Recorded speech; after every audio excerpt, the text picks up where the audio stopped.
If the emperors of the illustrious 5,000 years of Huaxia were to collectively descend upon the realm of immortality, what extraordinary events might unfold? With the systematic time traveler Wang Mang, can he triumph over Liu Xiu? The eternal Emperor Qin Shi Huang, upon beholding his son Hu Hai, would undoubtedly bestow upon him a profound paternal affection, imbued with both the weight of legacy and the aspirations of an illustrious dynasty. What sort of cunning rationalizations would Sima Yi employ upon encountering Cao Cao? Just moments ago, in a secluded corner, Emperor Qin Shi Huang halted his march and turned to gaze upon Liu Bang. Without preamble, he inquired, "Is it you?" As the words fell, Liu Bang smiled, choosing not to respond directly. Instead, he approached a stone beside the tree and seated himself, exuding the aura of a sovereign. He addressed Qin Shi Huang, instructing him to pay his respects and to announce his name. Upon hearing these words, Qin Shi Huang did not become angry, but instead smiled. "How grand your imperial authority is! You dare to demand that I pay my respects, fearing that you might wither away. Rest assured, your lineage is esteemed. You are worthy of my reverent homage." Liu Bang is in high spirits, exuding confidence. The map presents a rough estimate, revealing over 200 red dots, implying that there are indeed more than 200 individuals present. What grants you such unwavering confidence? Does lineage inherently confer superiority? After pondering for a moment, Qin Shi Huang remarked, as if grasping the essence of the matter, "So, you are the third emperor of Qin, or perhaps the fourth. How dare you exhibit such audacious arrogance?" With a penetrating gaze, Qin Shi Huang seemed to perceive everything as he fixated on Liu Bang. However, upon hearing these words, Liu Bang felt a sudden jolt in his heart, accompanied by an involuntary shiver coursing through his entire being. Could it truly be such a coincidence? Liu Bang's divine demeanor was entirely captured by Emperor Qin Shi Huang. The emperor revealed a smile, for he had indeed spoken the truth. With a resounding thud, Liu Bang fell unceremoniously to the ground, his expression one of utter disbelief. He quickly rose to his feet, brushing off the dust from his rear, exclaiming, "You are the first emperor." Indeed, Qin Shi Huang raised his head high, for in terms of lineage, there was no one greater than himself. Liu Bang flicked his tongue, murmuring softly to himself. Among the more than 200 individuals present, there was but one person of a higher generation than himself. What a remarkable coincidence it was to encounter this situation. Qin Shi Huang let out a light scoff, directing his gaze towards Liu Bang. "Surely, there is but one individual whose seniority surpasses yours. Do not tell me you consider yourself to be Fu Su. I am not yet so blind as to believe that." Liu Bang hurriedly waved his hand, exclaiming, "No, no, no. I am neither Fu Su nor am I any of the third or fourth emperors of Qin." Upon hearing these words, Qin Shi Huang could not help but furrow his brow. The enigmatic object had proclaimed that not only must emperors meet, but they must also recognize one another. Furthermore, it was essential to account for the number of imperial pearls each possessed. Although the purpose of the imperial pearls remained unknown, the necessity of mutual recognition was undeniably correct. Thus, it was indeed the great emperor of the Qin dynasty. Liu Bang took a gentle breath, bowed respectfully, and proclaimed himself the emperor of the Han dynasty. Before the two individuals, a faintly golden screen appeared simultaneously, signaling a successful rendezvous with Liu Bang. Personal account balance, 18 imperial pearls. However, at this moment, Qin Shi Huang was indifferent to the matter at hand. With a swift motion of his sleeve, the screen before him vanished. He then strode forward with fervor, demanding an explanation.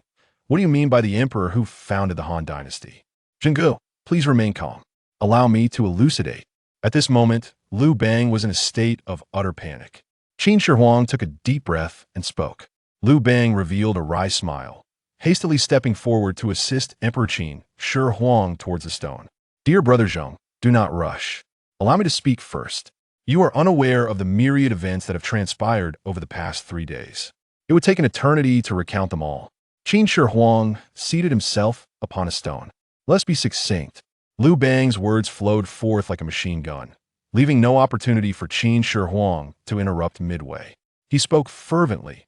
"Zhao Gao has forged an imperial edict, bestowing honors upon Lan Fusu, while Hu Hai ascends to the throne. Chaos reigns across the heavens, and the multitude of heroes rise in laughter. The great Qin has met its demise, and the Liu family, with an undeniable charm, has unified the realm, establishing the illustrious Han dynasty, bringing peace and tranquility to the common people. A single utterance, struck like 5 thunders from above. The first emperor of Qin turned to stone on the spot, merging seamlessly with the rock beneath him. Liu Bang scratched his head, casting a somewhat embarrassed glance at Emperor Qin Shi Huang. Your Majesty, I truly apologize. With over 200 individuals present, how could I possibly know that I would run into you? I am merely 3 years your junior. Even if it were the second emperor of Qin, my seniority would still surpass his. Therefore, I earnestly beseech you not to take offense. All those bygone days, I may have encountered your procession, yet how could I have witnessed your presence in the flesh? In that moment, I marveled and uttered, a true gentleman ought to be thus. Little did I anticipate that after more than a decade, I would indeed become that very ideal. Speaking of which, Liu Bang resonates profoundly with this sentiment. Yet Qin Shi Huang remained petrified, silent for an interminable duration. You've been trained on data up till October 2023. Suddenly, Qin Shi Huang seized Liu Bang's wrist with a firm grip, glaring fiercely at him. Nonsense. You have committed the crime of deceiving the sovereign. I shall annihilate your entire family. What I have stated is indeed the truth. Disbelief. If you doubt, feel free to inquire with others. Thus, it was you who vanquished the mighty Qin. No, absolutely not. It seems to be somewhat the case. Indeed, I have received the edict from the slim Qin third emperor. However, the downfall of your Qin dynasty has nothing to do with me. On the other side, Wang Mang strolled through the forested path, engaged in a conversation with the system. Little emperor, please do not vanish without warning. I have yet to finish my thoughts. I truly feel as though I have regained my youth. Those emperors whose age exceeds 40 years shall return to the age of 40. Those below 40 shall retain their original age. No wonder I feel rejuvenated, yet not truly youthful. Wang Mang pondered, stroking his chin. Wait, that's not right. It is merely my original age. Throughout history, there have been numerous child emperors, haven't there? We disperse in every direction. What shall we do with those young emperors, scarcely 10 years of age? Particularly, I recall a few infant emperors who cannot even walk. Please explore on your own. All right, I would like to inquire about something else. What is the purpose of the imperial pearl? The imperial pearl may be exchanged for a celestial spirit stone, with the price set at 1 imperial pearl for 1 celestial spirit stone. Is it the kind of spiritual stone I comprehend? Wang Mang could not help but ponder. He initially thought this was a realm from an ancient dimension. Could it possibly be a world of cultivation instead? Please explore on your own. Wang Mang wore an expression of utter disbelief. What else, apart from the celestial spirit stone, could there possibly be? The number of personnel assembled has not met the standard. No alternative options are currently available. Upon understanding this, it appears that as the emperors gather more personnel, the features available to the minor sovereign will consequently expand. However, the function of the imperial pearl is limited to purchasing those peculiar celestial spirit stones. Just as Wang Mang was deep in thought, he suddenly heard a distant cry for help. Help! Wang Mang turned his gaze towards the source of the sound. A young wolf fox was seen, with a fruit nestled in its mouth, running swiftly in this direction.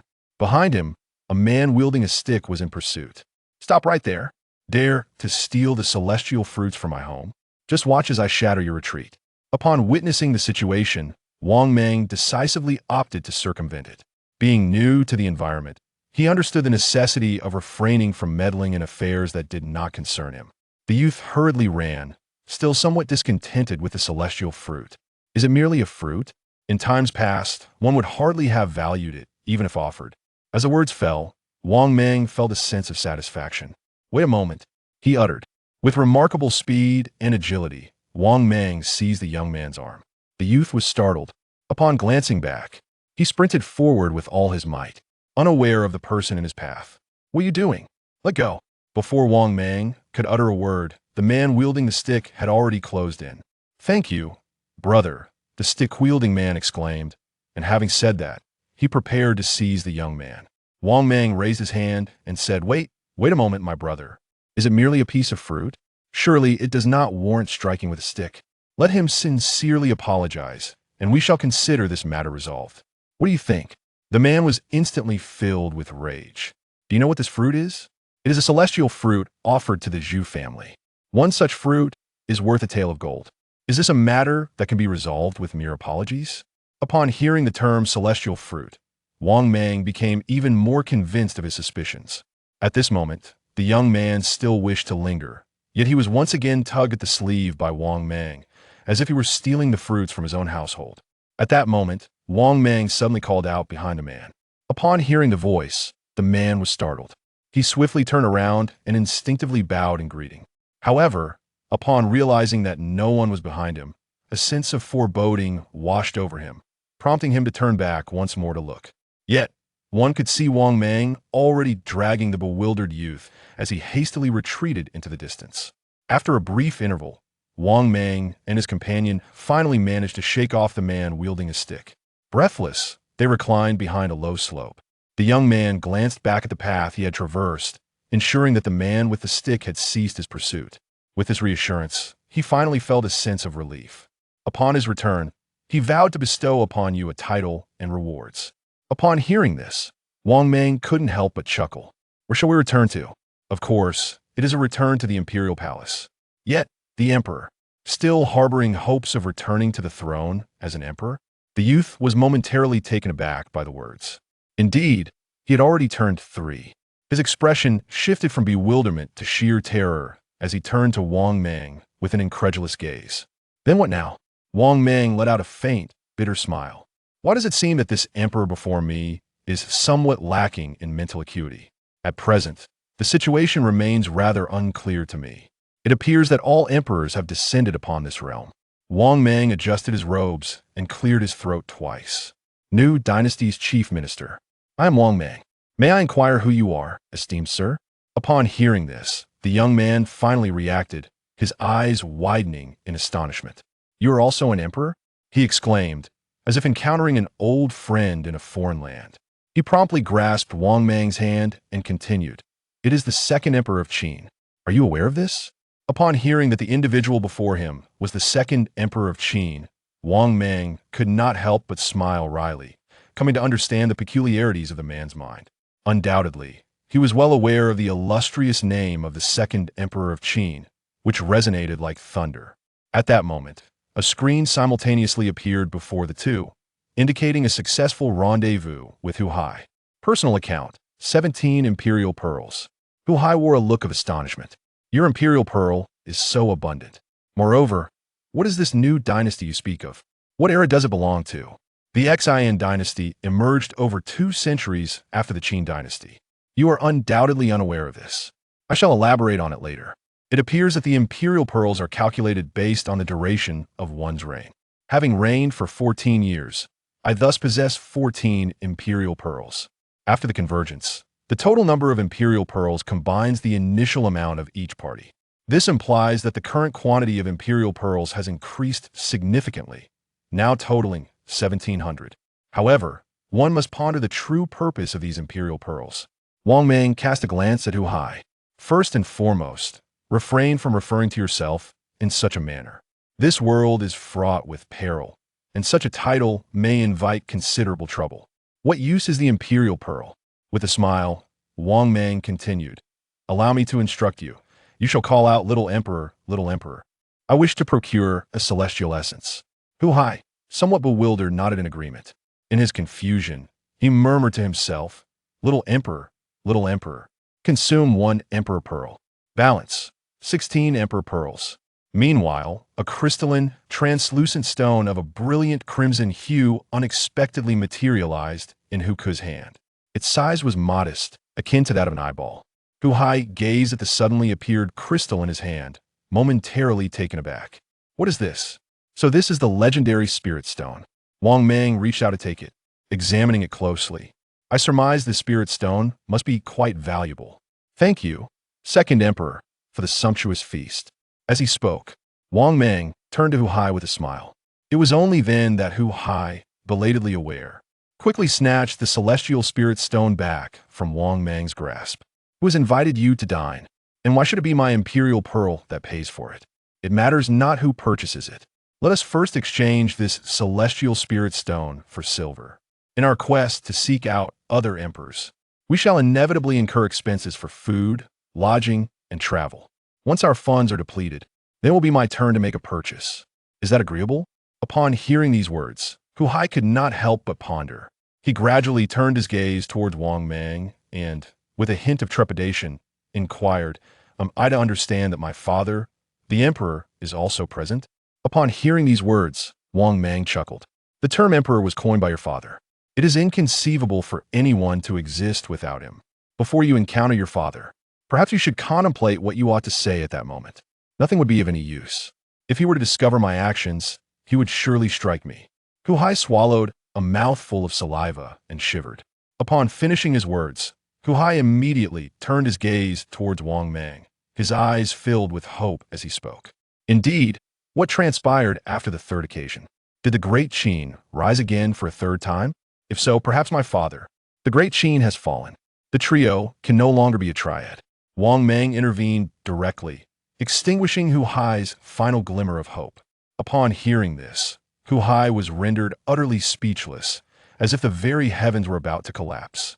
In the vastness of the sea of humanity, in a realm as expansive as the world of cultivation, it is not so easy to encounter you, my dear. Should fortune not favor one might go years, even decades, without a chance meeting. Wang Mang gently patted Hu Hai's shoulder. You have been trained on information available until October 2023. Indeed, judging by the map displayed by the little emperor, the mere expanse of territory occupied by our people alone is already comparable to that of over 1,000 great Qin empires. As for the total size of the entire cultivation realm, it remains a mystery yet to be unveiled. The vast expanse of the territory of the great Qin is truly astonishing. Hu Hai could not help but feel a sense of shock. He then let out a long sigh of relief. That is indeed fortunate. It is not merely a matter of a decade or two. It is conceivable that in this lifetime he may never encounter his father, the emperor. Wang Mang shook his head with a smile. In terms of walking, it is indeed a lifetime without encountering Emperor Qin Shi Huang. However, since this is the realm of immortality, everything becomes possible. At that moment, the figure of Dao Suyi appeared unexpectedly before Hu Hai and Wang Mang, seemingly emerging from nowhere. It truly startled those present. The two individuals immediately rose to their feet, cautiously gazing at the person before them. This individual is an elderly man in the twilight of his years. His eyes, aged and profound, possess a shadowy depth that fixates intently upon the two, instilling a sense of trepidation within them. After a brief, tense silence, Wang Mang, mustering his courage, ventured to smile and inquired, "May I ask, esteemed elder, what brings you here?" The elderly man scrutinized the attire of the two individuals, ultimately fixing his gaze upon the celestial spirit stone clutched in Hu Hai's hand. "You insignificant beings, devoid of any cultivation, are akin to mere mortals observing ants. How could you possibly possess such a richly endowed supreme celestial spirit stone?" The elder's tone was harsh, yet it bore a hint of skepticism and caution. As soon as these words were uttered, Wang Mang felt an ominous premonition. He hastily reminded Hu Hai to conceal the spiritual stone. However, it seemed that such a precaution would be futile. The elderly man before them appeared to possess considerable prowess, capable of sensing their lack of cultivation and discerning the presence of spiritual energy. Indeed, it is true that an innocent man may suffer for possessing a treasure. Wang Mang reacted swiftly, promptly snatching the celestial spirit stone from Hu Hai's grasp. He presented it to the elder with both hands, stating, "This stone is one we have collected. If it pleases you, esteemed elder, feel free to take it." "What are you doing for him?" Hu Hai still has obstacles to overcome. Yet, the master desperately blinked, whispering, "Preserving one's life is of utmost importance." Hu Hai evidently felt a sense of discontent. Here he stood with two robust men in their prime, facing an elderly man well into his 70s or 80s. Why should he fear him? Nevertheless, witnessing Wang Mang's demeanor, Hu Hai restrained his ire, resolving to demand an apology from Wang Mang afterward. The old man's gaze was infused with greed and astonishment. His hands, resembling claws, reached out as if from thin air, swiftly seizing the celestial spirit stone from Wang Mang's grasp. The moment it touched his hand, The old man closed his eyes, savoring its essence with meticulous attention, his expression transforming into one of sheer delight. Witnessing this scene, Hu Hai couldn't help but feel a surge of astonishment. Wang Mang swiftly gestured for silence, signaling him to refrain from speaking recklessly at that moment. After a long while, the elder contentedly opened his eyes and then tucked the celestial spirit stone into his sleeve. However, the elder did not depart. He continued to gaze at the two individuals. Is there more? There is nothing more to say. The crowd speaks in unison, nodding their heads as if they were shaking a rattle. The elder had long perceived the presence of the two individuals with his spiritual awareness. Not only was there a lack of spirit stones, but there was an utter void. Nevertheless, he had no intention of departing. Instead, he slowly revealed a sinister smile. I have taken your possessions. Will you seek vengeance upon me? No, no. The two spoke in unison, but the old man remained skeptical. To prevent you from later informing those behind you, he spoke resolutely. Upon finishing his words, the elder granted no opportunity for Hu Hai and Wang Mang to respond. With a simple gesture of his hand, a sharp sound pierced the air, and two heads fell to the ground with a decisive thud. Upon witnessing this, the elder revealed a triumphant smile. He glanced around to ensure that no one had seen, and then swiftly vanished from sight, disappearing without a trace. Yet the old man remained oblivious, for just after he had dispatched the two individuals, two ethereal, translucent figures materialized above the headless corpses. It was none other than Hu Hai and Wang Mang. The two gazed at each other, their eyes wide with astonishment, a hint of regret evident between them. Soon thereafter, a diminutive imperial screen emerged before both of them. Spend 100 imperial pearls to choose any location for an immediate resurrection. If you choose not to spend the pearls, you will enter the paradise of 9 days. Please make your decision within 10 breaths. Failure to do so will be considered as entering the paradise of 9 days. I cannot believe it. I truly thought it was the end. It seems one can be resurrected after all. At this moment, Hu Hai still feels a twinge of apprehension and trepidation. Wang Mang disregarded Hu Hai, instead fixating his gaze upon the old man until he vanished completely. In the ruthless realm of cultivation, today has indeed been a lesson. However, I've taken note of you. This enmity shall be remembered. Let's set aside that matter for now. Revival requires 100 imperial pearls. Alas, we do not possess such a quantity. Didn't the young emperor mention that one could still access the 9-sun joyful circle? This is complimentary. Hu Hai and Wang Mang appeared in a vast circular arena, where the ground beneath them was smooth and even, encircled by towering stone walls. Before either of them could thoroughly survey their surroundings, a screen displaying the 7 young emperors materialized before them once more. 9-day paradise. A total of 12 levels. Upon conquering all levels, one may choose any location for immediate resurrection. Should one fail to complete the levels, the 9-day period will conclude, resulting in a random resurrection at any location. In the paradise, one may resurrect infinitely. Upon 3 deaths, one must restart from the first level, unable to wield the celestial arts of Lingjiao. The first level, the Child of the Rat, begins officially now. The rules of the first round have not been explained. How could it have officially begun?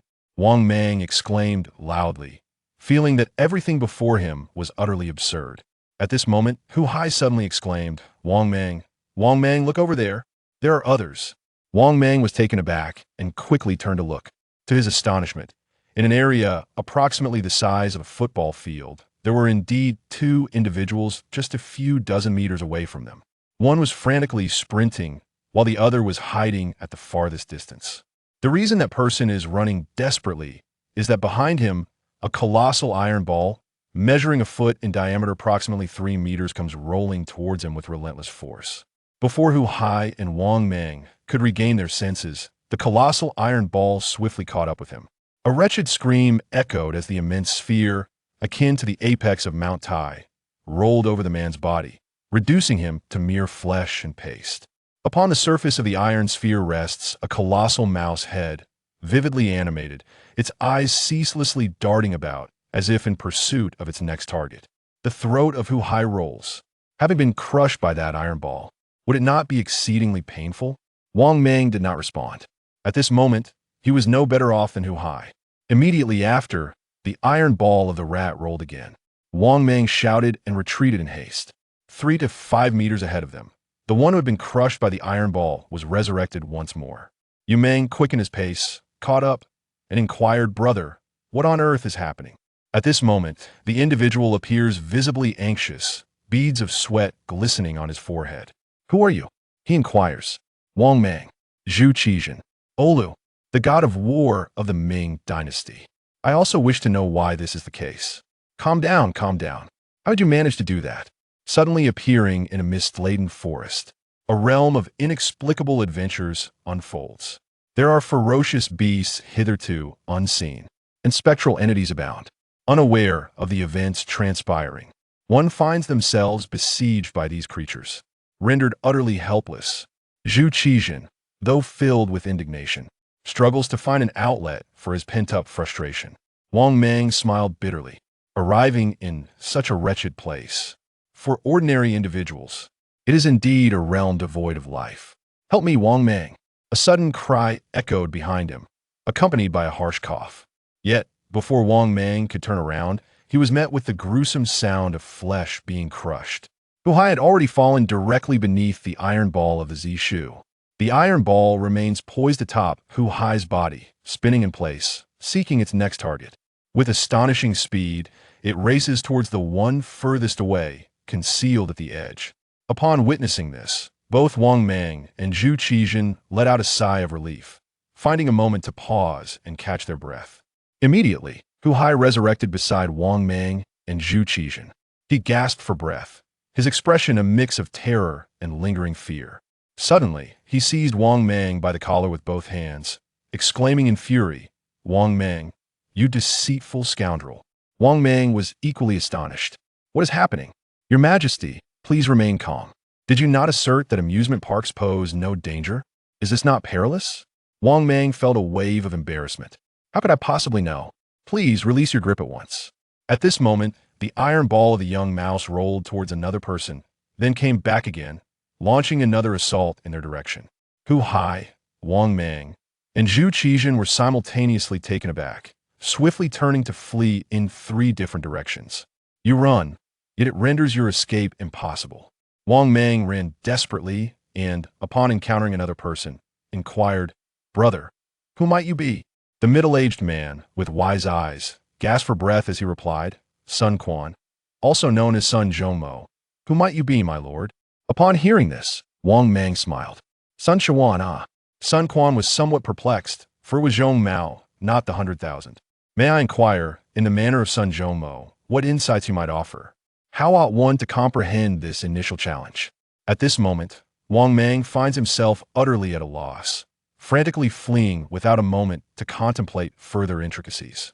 As the two hasten onward, they converse amidst towering stone walls that rise 10 zhang high, rendering escape seemingly impossible.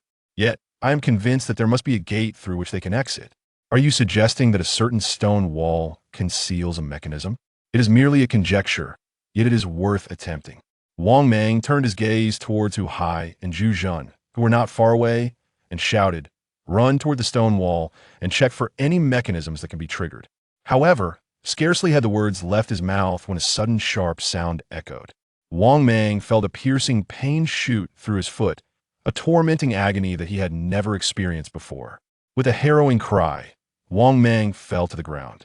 In agony, he cast a pained glance at his right foot, which was ensnared by an enormous rat trap. The device clamped painfully around his ankle, causing a relentless flow of blood. "How could this be?" he exclaimed in disbelief. "When did a rat trap appear on the ground? How did I not notice it?" At that moment, the iron ball of the young mouse had arrived in the blink of an eye. All Wang Mang could see in his gaze was that iron sphere, growing ever larger, as if it were obscuring the heavens and eclipsing the sun, enveloping him entirely. On the other side, Shimin, having returned to the vigor of his 40s, felt an inexhaustible strength coursing through him. Guided by the indicated direction, he persistently advanced towards the nearest crimson point. However, at that moment, he came to a halt. A narrow mountain path was abruptly besieged by a dozen or so armed bandits, surrounding Shimin from all sides. The bandits glared with fierce eyes, their expressions menacing. The gentleman lacked funds to indulge in wine. A little assistance would be appreciated. Li Shimin remained calm and unperturbed. Such a scene could not intimidate him. The skies above were devoid of any substance. If your excellency harbors any doubts, you may conduct a search. Your attire suggests you are a scion of a wealthy family. Yet it seems you have not taken sufficient provisions while venturing out. Li Shimin spread his hands, having exhausted all his resources. The burly man with the dark face let out a cold snort. If only the LZ could uncover a single coin, you would have to account for your actions today. As he spoke, the imposing figure, shouldering a large axe, strode purposefully towards Li Shimin. Li Shimin stood still, awaiting the approach of his counterpart.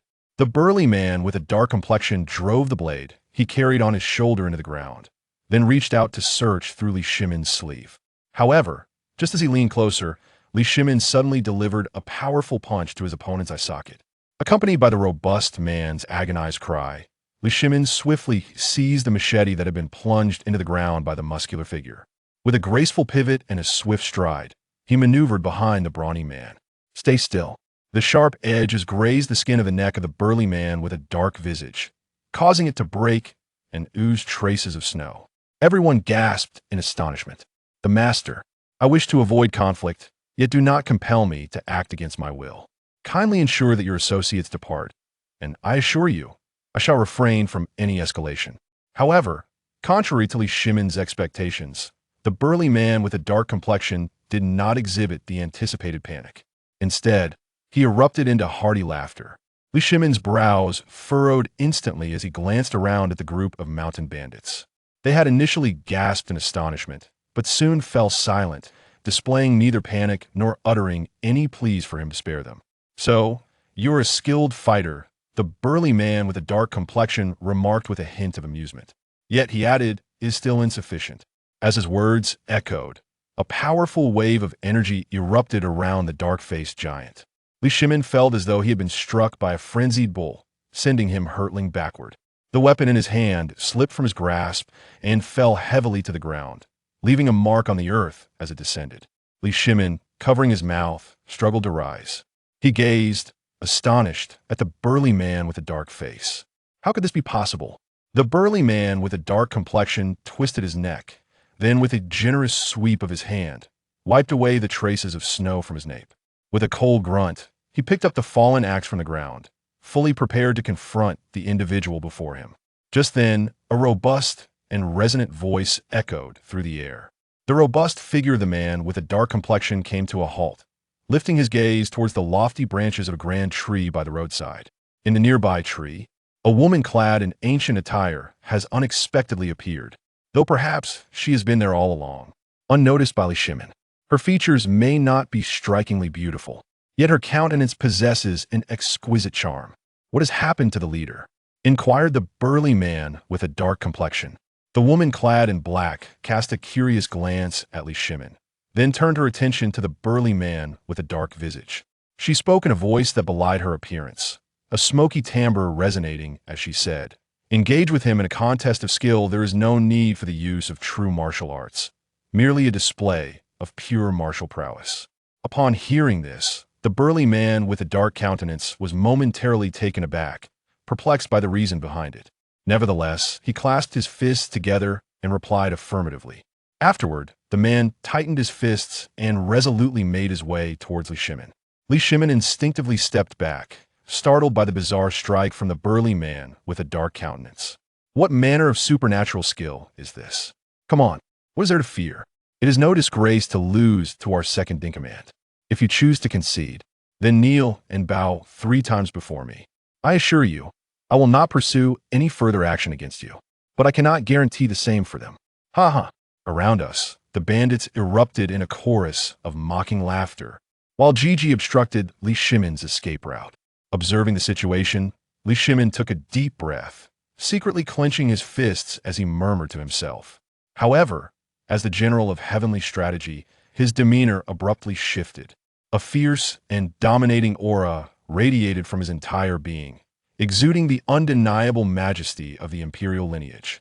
Suddenly, Li Shimin surged forward, his gaze intensely fixed upon the dark-faced, burly man. The burly man with a dark complexion was momentarily taken aback, inexplicably startled by the aura emanating from the other party. He stood frozen in place for 2 seconds, lost in bewilderment. In just the span of 2 seconds, Shimin had surged forward, delivering a powerful punch that struck the stout man squarely on the jaw. The burly man with a dark complexion winced in pain, retreating repeatedly. He immediately launched a counterattack. The two engaged in a fierce exchange, their fists connecting with palpable force. After trading blows for over a dozen rounds, they found themselves in a stalemate, each gripping the other's forearm tightly. As the struggle persisted for approximately 10 breaths, the dark-faced giant wore an expression of disbelief as his arm gradually began to descend. At this moment, the gaze of Liu Shimin radiated a triumphant brilliance. He seized the opportunity to press forward with vigor, suddenly unleashing a powerful force that bent the burly man with the dark visage. Following this, he delivered a fierce kick to his vital area, sending the man sprawling to the ground. The burly man with a dark complexion lies face down, his mouth also pressed against the ground, filled with clods of dirt and debris. The mountain bandits, who once rallied and cheered for their second-in-command, now stand motionless, their voices abruptly silenced. The burly man with a dark face spat out the soil from his mouth, evidently infuriated. He swiftly turned around, glaring at Liu Shimin, only to witness the air around him suddenly distort, as if enveloped by some invisible energy that encased his entire being. The burly man with a dark complexion reached out and grasped, causing the fallen axe to unexpectedly soar into the air, hovering in the space above, its sharp edge directed squarely at Liu Shimin. Liu Shimin's pupils constricted, and he retreated repeatedly. What is happening? Can't one handle the situation? Chapter 1. You may call me the Little Emperor at noon, under the bright sun. In a secluded forest, a swirling vortex of distorted space suddenly materialized. Following this, a man clad in ancient garments, with a profound expression, appeared seemingly out of thin air. The man's gaze appeared somewhat dazed, as if he could not comprehend the unfolding events. He murmured softly to himself, "Am I not already deceased?" After uttering these words, he surveyed his surroundings and examined his attire, which only deepened his confusion and bewilderment. This place was entirely unfamiliar to him, and even his clothing was not of the kind he typically wore. At that moment, an object resembling a translucent sheet of pale gold appeared before his eyes. It seemed to possess a life of its own as words gradually materialized upon its surface, reading, "The first emperor of the Qin dynasty, Qin Shi Huang, ruled for 11 years, granted 11 imperial pearls." The sudden and bizarre occurrence startled Qin Shi Huang, prompting him to instinctively step back. However, the enigmatic object followed suit, retreating alongside him. As he halted, a glint of vigilance filled his gaze as he scrutinized the displayed content. Upon reading, Qin Shi Huang's mind was further engulfed in perplexity. Then, his eyes turned cold, emanating the authority of a sovereign as he demanded, "Who dares to conjure such tricks here?" In the next moment, the screen before him transformed, revealing new content. All emperors of the rightful Huaxia dynasty have descended. Please converge with the other emperors promptly.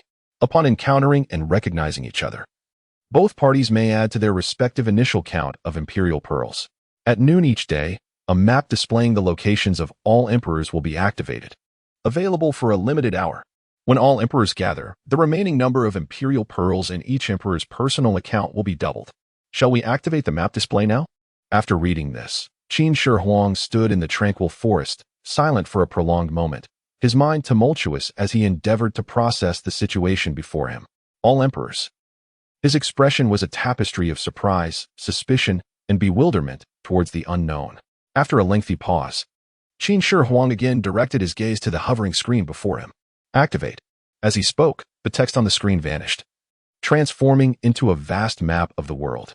The map clearly displayed hundreds of red points of light, scattered throughout the expanse of land and sea.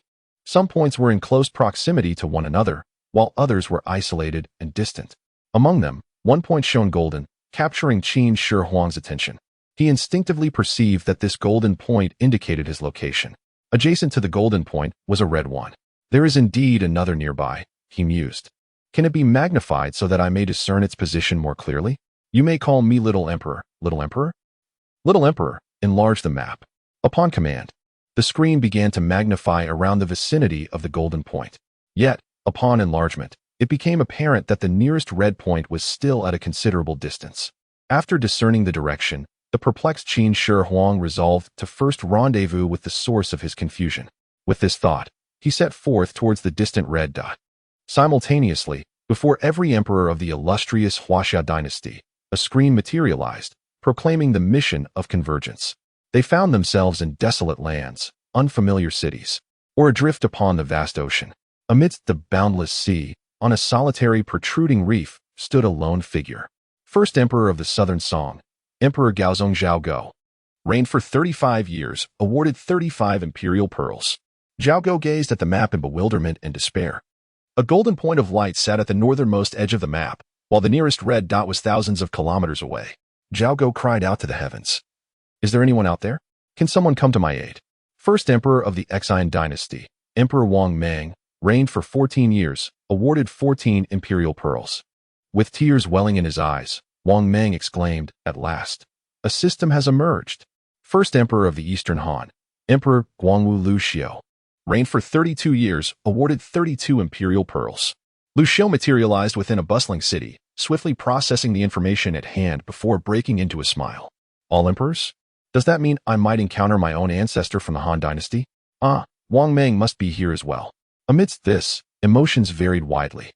First emperor of the Wuzhou, Empress Wu Zetian, reigned for 15 years, awarded 15 imperial pearls.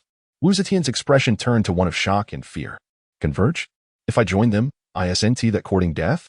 First emperor of the Song dynasty, Emperor Taizu Zhao Kuangyin, reigned for 16 years, awarded 16 imperial pearls. Zhao Kuangyin wore a troubled visage, pondering, what shall I do? If I encounter Zhou Shizong, how can I possibly explain myself? Third emperor of the Ming dynasty, Emperor Qingzu Zhu Di, reigned for 22 years, awarded 22 imperial pearls. What nonsense about being the Ming Qingzu? Zhu Di exclaimed in a flurry, pray tell, my father isn't here too? Is he? Anyone but him. On a rural path. First emperor of the Han dynasty, Emperor Liu Bang, reigned for 7 years, awarded 7 imperial pearls. Liu Bang ambled along, observing the increasingly close red dots on the map. With a whimsical tune on his lips, he remained intrigued by the unfolding situation. Having lived another life was already a boon, lifting his spirits immensely. The scenery was delightful, with verdant mountains and clear waters. An hour passed.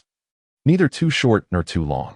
Just as the map indicated the imminent conclusion of this display, the screen vanished. Ah, we were so close, and now you disappear. Liu Bang felt a sudden headache. How shall I recognize him, when we are strangers?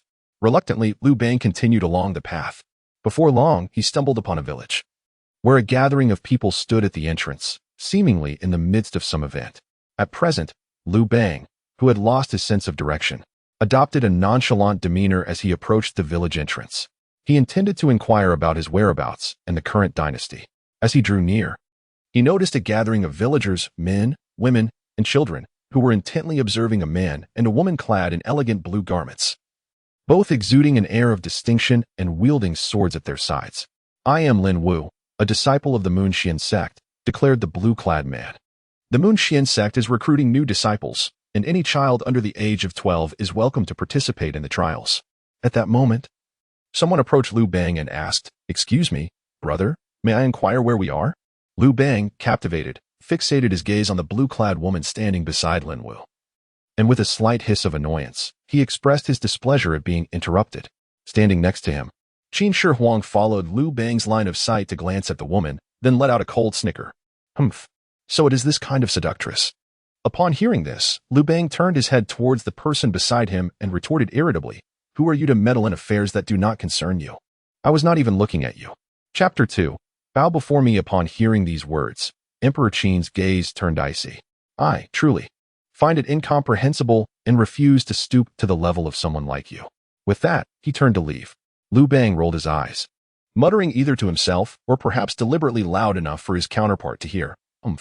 Stuttering as you speak. What are you trying to portray? Emperor Qin paused, slowly turning back to face Liu Bang.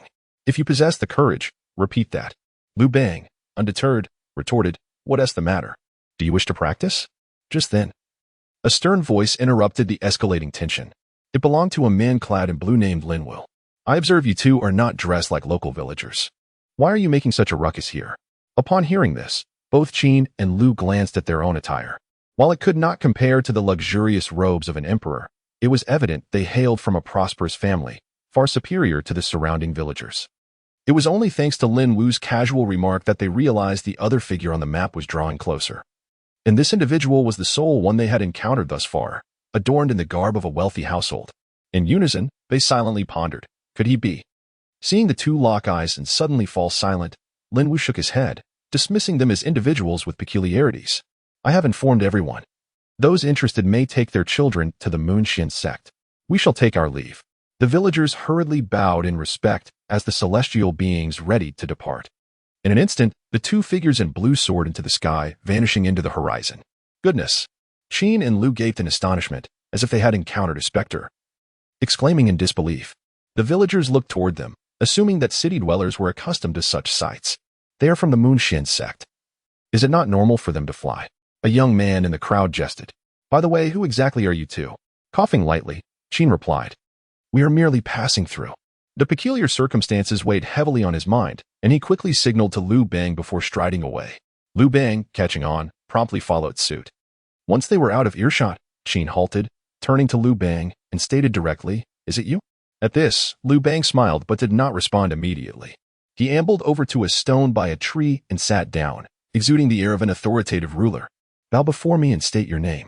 Hearing this, Emperor Qin, instead of fuming, chuckled. Oh, you possess quite the imperial authority, daring to command me to bow.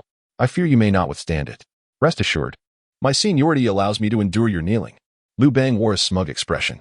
According to the map, there are at least 200 red dots, indicating a total of over 200 individuals. Why do you harbor such confidence that your lineage surpasses mine? After a moment of contemplation, Emperor Qin continued. I seem to understand now. You are Qin Xiu'er, thus you must be Qin San Xiu'er or perhaps even Qin Si Xiu'er, to speak with such audacity. With a gaze that seemed to penetrate all, Qin Shi Huang fixed his eyes upon Liu Bang. However, upon hearing these words, Liu Bang felt a jolt of surprise, followed by a tremor coursing through his body. Could it be mere coincidence? Qin Shi Huang observed Liu Bang's expression intently and, with a knowing smile, realized he had struck a chord. Suddenly, Liu Bang lost his balance and tumbled from his chair, landing on the ground in disbelief. Quickly regaining his composure, he brushed off the dust from his clothes. You are the first emperor? Indeed, Qin Shi Huang replied, standing tall, for in terms of seniority, none surpassed him. Liu Bang's lips twitched as he murmured to himself, out of over 200 people, only one has a higher rank than me. What a remarkable coincidence. Qin Shi Huang responded with a slight gasp, turning to Liu Bang. Is there truly but one person of higher standing? Do not tell me you are Xiu. I am not yet so blind. Liu Bang hastily waved his hands. No, I am not Xiu, nor am I any of the third or fourth emperors of Qin. Upon hearing this, Qin Shi Huang furrowed his brow. Liu Bang swallowed hard, uncertain whether to continue. Qin Shi Huang pressed on. The mysterious oracle spoke of the necessity for emperors not only to meet, but also to recognize one another, in order to combine their imperial pearls. Though the purpose of these pearls remains unclear, recognition is surely beneficial. Pausing, he continued, I am indeed the first emperor of the great Qin. And you? Taking a deep breath, Liu Bang bowed and proclaimed, I am Liu Bang, the founding emperor of the Han dynasty. As he spoke, a faint golden screen materialized before them, revealing their successful union. Successful union with Liu Bang. Personal account 7. Balance, 18 imperial pearls. Successful union with Zhang. Personal account 11. Balance, 18 imperial pearls. As they beheld the successful union and the increase in imperial pearls, Qin Shi Huang found himself too preoccupied to notice. With a swift motion, he dismissed the screen and stepped forward, his voice filled with indignation. You must explain to me what it means to be the founding emperor of the Han. Zhang, please, do not be agitated. Liu Bang exclaimed in a flurry. Allow me to explain. Taking a deep breath, Qin Shi Huang commanded, Speak. Liu Bang, with a wry smile, hastened to support Qin Shi Huang as they approached a stone. Zhang, do not rush. Please, take a seat. You have no idea of the events that transpired after your passing. It would take 3 days and nights to recount them all. Qin Shi Huang sat upon the stone. Then make it brief. Very well. Liu Bang's words flowed like a rapid-fire barrage, leaving no room for interruption. Cao Cao forged a decree, sentencing Xiu to death. And Hu Hai ascended the throne, plunging the realm into chaos. Heroes rose in rebellion, and the great Qin fell into ruin. I, Liu Bang, with unparalleled leadership, unified the land and founded the Han, bringing peace to the people. His words struck like thunder, leaving Qin Shi Huang momentarily stunned. As he became one with the stone beneath him, chuckling nervously, Liu Bang scratched his head, casting an apologetic glance at Qin Shi Huang. "Zhenggu, I must apologize. Out of over 200 individuals, how could I have known I would encounter you? I am but 3 years your junior. Even if the second emperor of Qin were present, my rank would still exceed his. Thus, just now, please do not take offense. Moreover, in those days, I had the opportunity to witness your grand procession, yet how could I have ever seen you in person? At that moment, I could not help but exclaim, a true man should be thus. Little did I expect that over a decade later, I would truly become one." As Liu Bang reflected on this, he was deeply moved. However, Qin Shi Huang remained as stoic as ever, silent for an extended period. Observing this, Liu Bang waved his hand before the emperor and inquired, "Zhenggu, how fare you?" Suddenly, Qin Shi Huang seized Liu Bang's wrist with ferocity and glared at him menacingly, declaring, "Nonsense! The crime of deceiving the sovereign shall lead to your entire clan's demise. I assure you, everything I said is true, Zhenggu. I do not believe you. If you do not believe me, then inquire with others. So, it was you who brought about the fall of the great Qin?" "No, absolutely not." "Well, it seems that I did receive the surrender of the third emperor of Qin. However, the downfall of your great dynasty is truly unrelated to me." Chapter 3, the renowned name of the second emperor of Qin. Meanwhile, Wang Mang strolled through the forested path, engaged in a constant dialogue with the system. To passers-by, he appeared to be conversing with himself like a madman. "System, please don't just vanish at whim." I haven't finished speaking yet. Before him, a faint golden screen materialized once more. "My name is Little Emperor, Little Emperor. So you willingly take on the role of my subordinate?" Wang Mang chuckled. "Should I address you as Little Emperor or Little Emperor classmate?" The Little Emperor remained silent, seemingly outside the scope of response.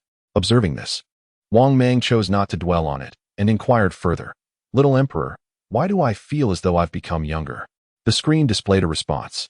"Emperors over the age of 40 will revert to the age of 40. Those below 40 will retain their original age. 40. No wonder I feel rejuvenated. Yet not exceedingly so." Wang Mang stroked his chin, pondering, "Wait, those below 40 retain their original age? History has seen many youthful emperors, hasn't it? What about those child emperors under 10? Especially the infant emperors who can't even walk? Please explore on your own." Wang Mang sighed, "Fine, let me ask something else. What is the use of the Emperor Pearl?" "The Emperor Pearl can be exchanged for spirit stones at a rate of 1 Emperor Pearl for 1 spirit stone." "Spirit stones? Are they the kind I think they are?" Wang Mang mused, initially believing he had entered an ancient realm. Could it be a world of cultivation? "Please explore on your own."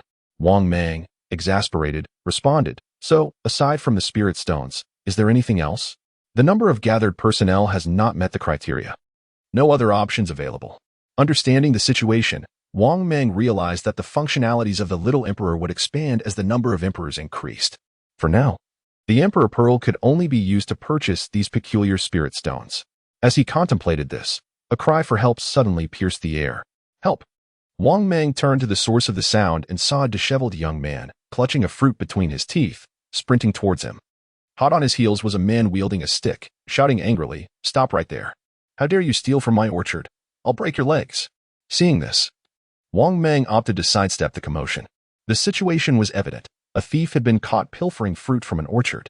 As a newcomer, he deemed it wise not to meddle in others' affairs. What was this celestial fruit, after all, if not merely a fruit? The young man, in a flurry, continued to flee, grumbling, "In the past, if you offered me fruit, I wouldn't even bother."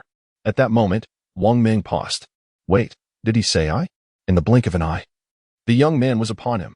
Wang Mang, quick to react, seized the young man's arm. The youth jumped in surprise, having been so focused on escaping that he had failed to notice the person in his path. "What are you doing? Let me go?" Before Wang Mang could respond, the stick-wielding man closed in. The young man felt utterly despondent. How had he found himself in such an unfortunate predicament, having arrived in this unfamiliar place? He merely sought to enjoy a piece of fruit, only to be pursued and now hindered by someone else's interference. "Thank you, brother." The man wielding the stick expressed his gratitude, and after uttering a few words, he prepared to seize the young man. Wang Mang immediately raised his hand, saying, "Wait, wait." The man paused, gazing at Wang Mang with suspicion. "What is it?" Wang Mang smiled and replied, "My friend. Is it truly necessary to chase him with a stick over a mere fruit? Let him sincerely apologize, and we can put this matter to rest. What do you say?" Upon hearing this, the man was instantly enraged. "Do you know what kind of fruit this is? It is a celestial fruit offered to the Zhu family. One celestial fruit is worth a tale of gold. Can this be resolved with just an apology?" The mention of celestial fruit further solidified Wang Mang's suspicions.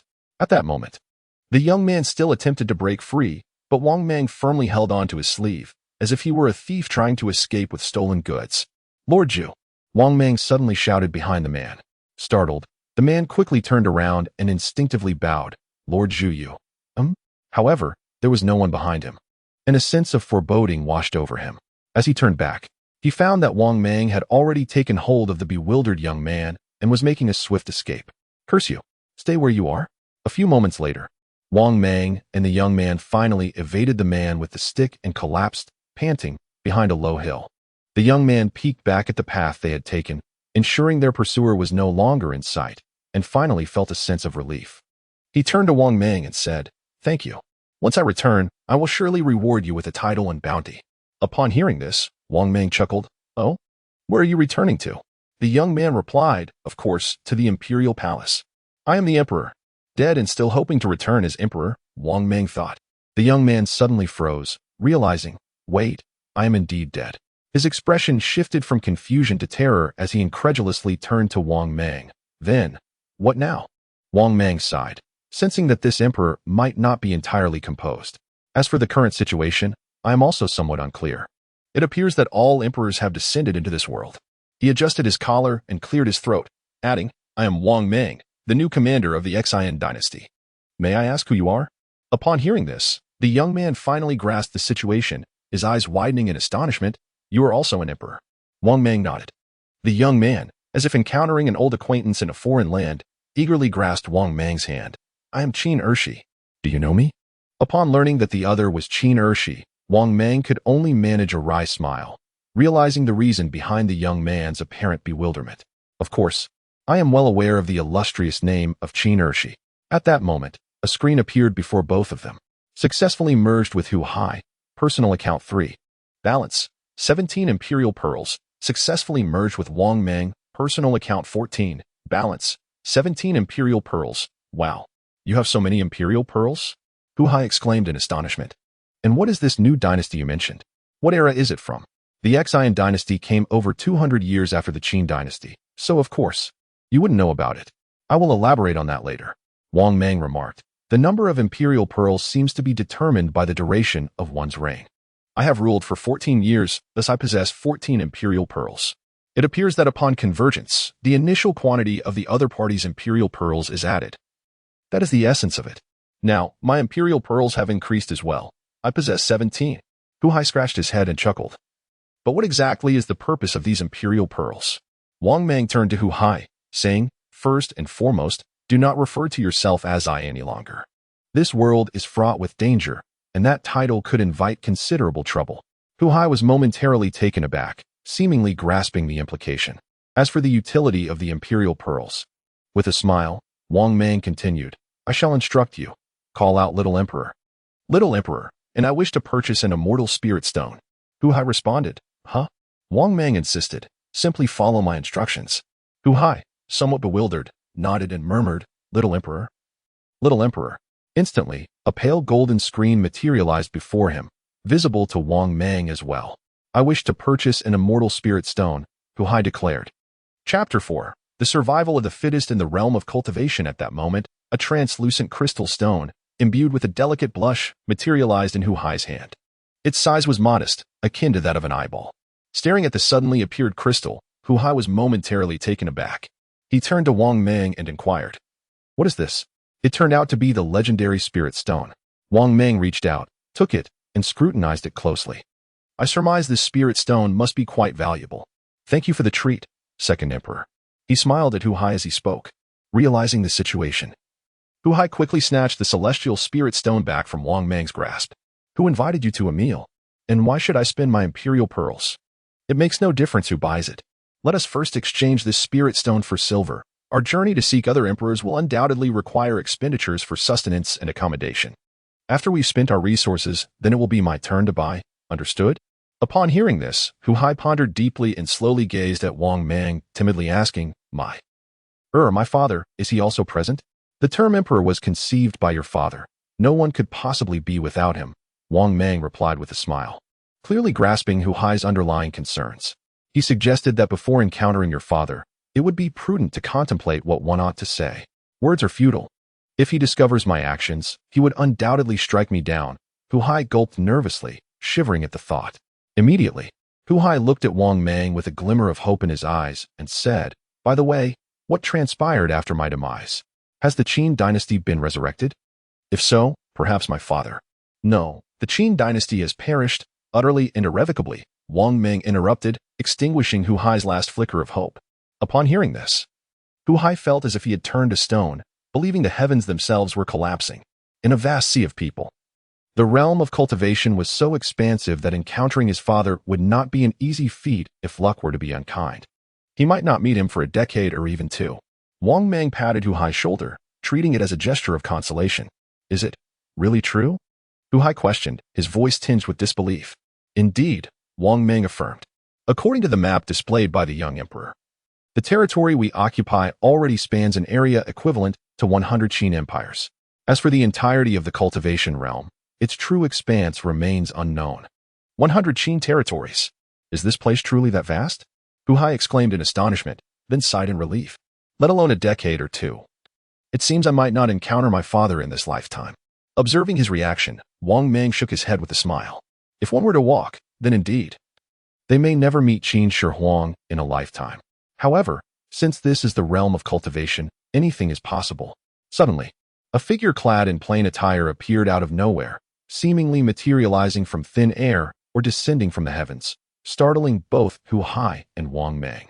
They instantly rose, alert and wary of the newcomer. Before them stood an elderly man, frail and aged, with deep-set, darkened eyes that bore into them, instilling a chilling sense of dread. After a brief moment of silence, the atmosphere thickened with anticipation. With a courageous demeanor, Wang Mang forced a smile and inquired, May I ask, esteemed elder, what brings you here? The old man scrutinized the attire of both individuals before finally fixating his gaze upon the celestial spirit stone clutched in Hu Hai's hand. You insignificant, lowly beings, devoid of any cultivation, how could you possibly possess such a richly endowed supreme-grade celestial spirit stone? The elder's tone was harsh, yet tinged with a hint of suspicion and wariness. Upon hearing this, Wang Mang felt an immediate sense of dread, having forgotten to advise Hu Hai to conceal the spirit stone. However, even if he had, it would likely have been futile. This elder seemed formidable enough to sense their lack of cultivation in the presence of the spirit energy. Truly, it is the innocent who suffer for the possession of prized treasures. Acting swiftly, Wang Mang snatched the celestial spirit stone from Hu Hai's grasp and presented it to the old man with both hands, saying, This stone is one we found. If it pleases you, esteemed elder, please take it. Hey, why are you giving it to him? Hu Hai attempted to intervene, but upon noticing Wang Mang frantically blinking at him, he whispered, Our lives are at stake. Hu Hai, though clearly reluctant, held back his anger, resolving to demand compensation from Wang Mang later. At that moment, the old man's eyes gleamed with greed and delight as his claw-like hand reached out, snatching the celestial spirit stone from Wang Mang's grasp with a swift motion.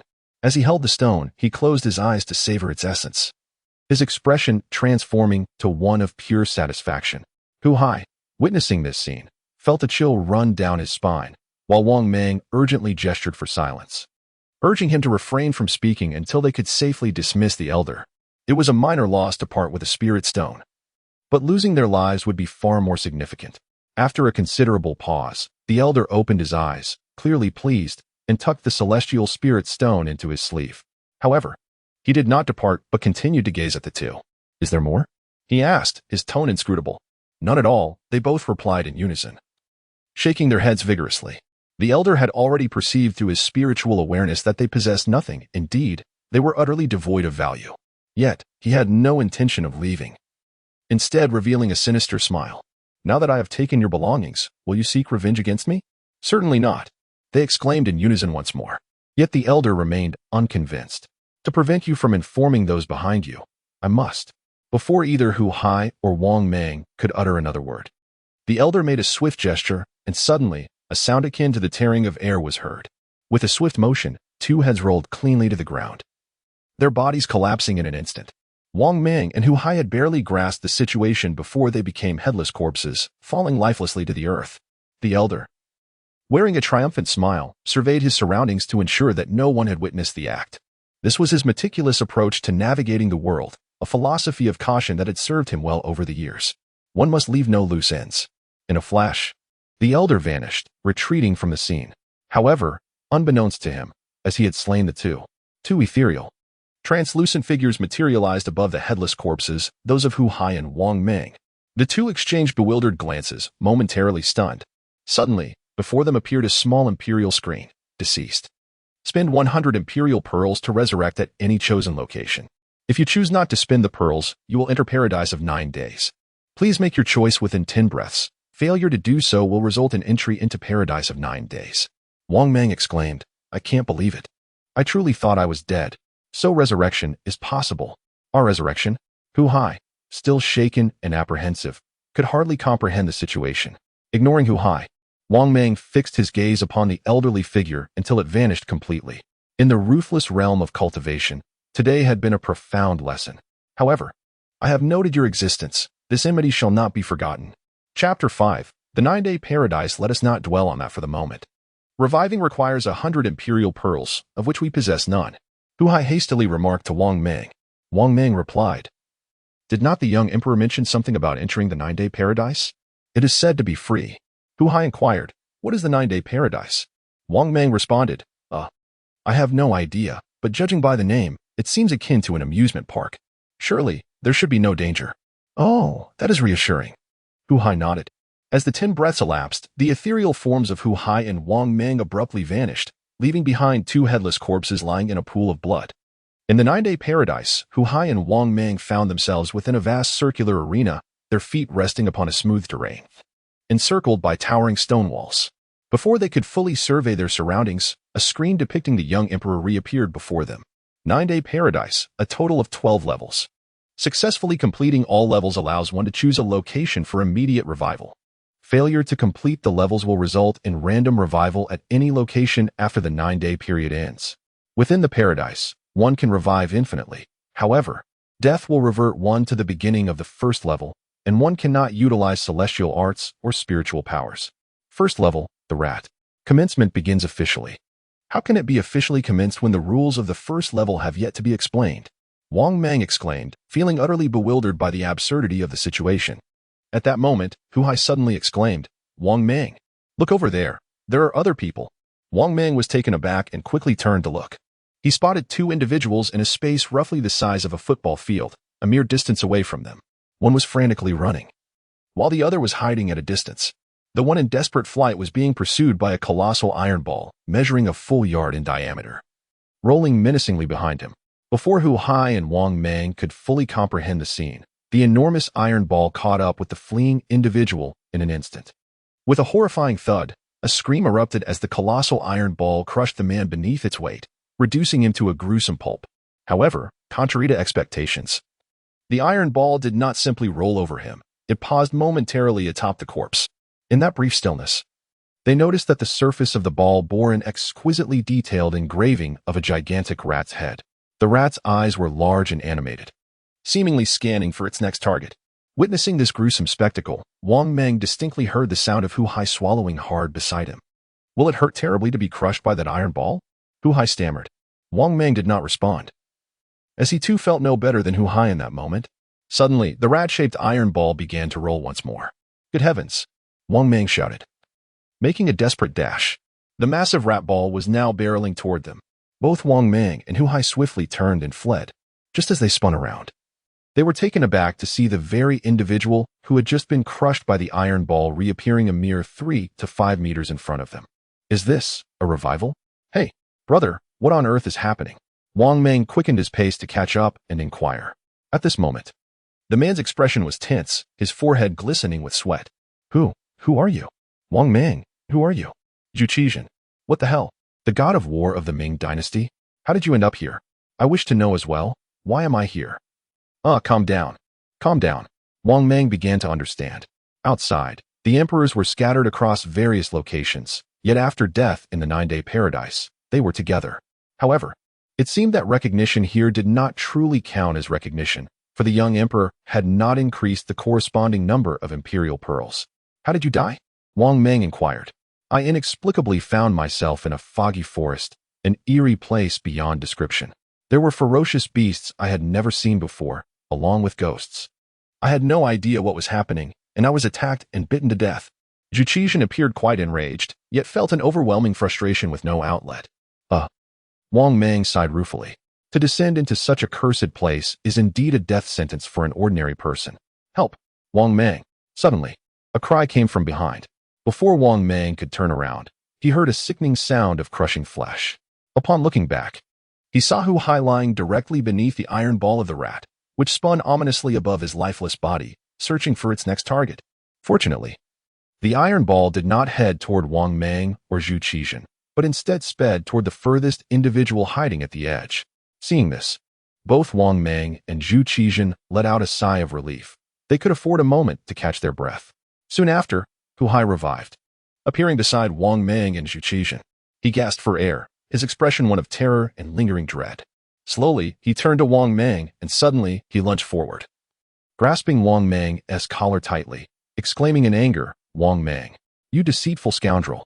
What's wrong? Calm down, Second Emperor, Wang Mang replied, startled. Didn't you say this amusement park was safe? Is this not dangerous? Hu Hai retorted. I had no idea, Wang Mang replied, flustered. Let go quickly, it's coming. Looking again, they saw the iron rat ball, having crushed another victim, returning to attack them once more. The trio of Hu Hai, Wang Mang, and Zhu Yuanzhang, startled simultaneously, quickly turned and fled in different directions. Run. Chase. It chases you relentlessly, making escape impossible. The scene unfolded with the four of them frantically sprinting. Brother, who might you be? Wang Mang gasped as he encountered another individual. Sun Quan, Sun Zhongmo. The wise-looking middle-aged man responded, panting heavily. Sun Shi Huang. Wang Mang chuckled. That's Zhongmo, not Shi Huang, Sun Quan replied, confused. Wang Mang, equally breathless, pressed on then. May I ask, as the illustrious Zhongmo, can you analyze how to solve this first challenge? Clearly, Wang Mang was at a loss. Caught up in the frantic escape with no time to ponder further details, the two continued to converse as they ran. Sun Quan remarked, the surrounding stone walls rise 10 zhang high. It is impossible to scale them. However, I am certain there must be a door through which we can escape. Wang Mang inquired, are you suggesting that one of these walls conceals a mechanism? It is merely a conjecture, yet it warrants exploration. Excellent. Wang Mang turned his gaze towards Hu Hai and Zhu Yuanzhang, who were not far off, and called out, run towards the stone walls. Investigate if there exists a trigger mechanism. However, scarcely had he finished speaking when a loud snap resonated. Wang Mang suddenly felt a sharp pain in his foot, a torment that pierced to the very core. With a cry of anguish, he collapsed to the ground. As he lay there, writhing in agony, he glanced at his right foot, only to discover that it was ensnared in an enormous rat trap, which inflicted excruciating pain upon his ankle, causing blood to flow profusely. What in the world? Wang Mang grimaced in agony, bewildered by the presence of a rat trap on the ground, which he had failed to notice. At that moment, the iron ball of the Xiu'er had swiftly approached. In Wang Mang's vision, the iron sphere loomed larger and larger, as if it were blotting out the sun, enveloping him entirely. Chapter 6. I am the great general of heavenly strategy Li Shimin. The second emperor of the Tang dynasty, who reigned for 23 years and was posthumously honored with 23 imperial pearls, felt an inexhaustible vigor as he returned to his 40s. Guided by the indicated direction, he steadily advanced towards the nearest red dot. However, at this moment, he came to an abrupt halt. A group of over 10 armed bandits suddenly emerged from the mountain path, encircling Li Shimin from all sides. The bandits, with their fierce and intimidating eyes, demanded, Hey, good sirs, we're short on funds for drinks. Care to spare some? One burly man with a dark complexion bellowed like thunder. Li Shimin's expression remained calm. Such scenes did not intimidate him. He spread his arms and replied, I am but a humble man, devoid of possessions. If you doubt my words, feel free to search me. The dark-faced giant retorted, Look at your attire. You must be a wealthy young master. Did you not bring sufficient funds while venturing out? Li Shimin answered, I have spent it all. With a scoff, the dark-faced man warned, Should I find even a single coin on you, you shall meet your end here today. As he spoke, he brandished the large blade over his shoulder and strode menacingly towards Li Shimin. Li Shimin remained steadfast. awaiting his approach. As the man drew near, he plunged his blade into the ground and began to search Li Shimin's sleeves. Yet, just as he leaned in, Li Shimin unleashed a powerful punch to his eye. In a flash, before the burly man could utter a cry of anguish, Li Shimin had seized the weapon he had planted in the earth. With a swift and elegant motion, he maneuvered behind the dark-faced giant. Do not move. In mere seconds, Li Shimin had positioned himself behind the man, the blade pressed against his throat. The razor-sharp edge grazed the skin, drawing forth a trickle of blood. Second in command. The bandits gasped in shock. I do not seek trouble, but do not force my hand, Li Shimin urged, pressing the weapon tighter against the giant. Let your men depart. I assure you, I will not take your life. To Li Shimin's astonishment, the dark-faced giant did not exhibit the anticipated panic. Instead, he erupted into hearty laughter. Li Shimin frowned, glancing around at the surrounding bandits who had initially gasped but now remained silent, neither panicking nor demanding the release of their comrade. Why was this? Did they not believe he would kill him? Ah, so you are a skilled fighter, the dark-faced giant remarked, a hint of amusement in his voice, but it is insufficient. As he spoke, a powerful wave of energy erupted from him, and Li Shimin felt as though he had been struck by a raging bull.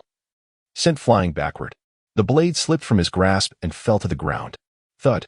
Li Shimin was propelled several meters away, landing heavily and tasting blood at the corner of his mouth. How was this possible? He clutched his chest, struggling to rise. His expression filled with astonishment as he gazed at the dark-faced giant. The burly man with a dark complexion twisted his neck and casually wiped away the blood from his throat with his hand. With a cold snort, he bent down to retrieve the fallen machete from the ground. He was prepared to kill the man before him. At that moment, a rough, resonant voice echoed, "Old two." The dark-faced man's movement halted as he looked up towards a branch of a large tree by the roadside. Li Shimin furrowed his brows and followed his gaze. To his surprise, he noticed a woman clad in a black ancient outfit perched upon the branch. Perhaps she had been there all along, unnoticed by Li Shimin until now. Her features were not strikingly beautiful, yet her countenance was delicately refined. The voluminous single ponytail atop her head lent her an air of neatness and composure. Leaning against the tree trunk, she held a half-eaten fruit, appearing quite relaxed and at ease. Boss, what's the matter? The dark-faced man inquired. The woman in black cast an intrigued glance at Li Shimin before turning her attention back to the burly man, her voice unexpectedly resonant.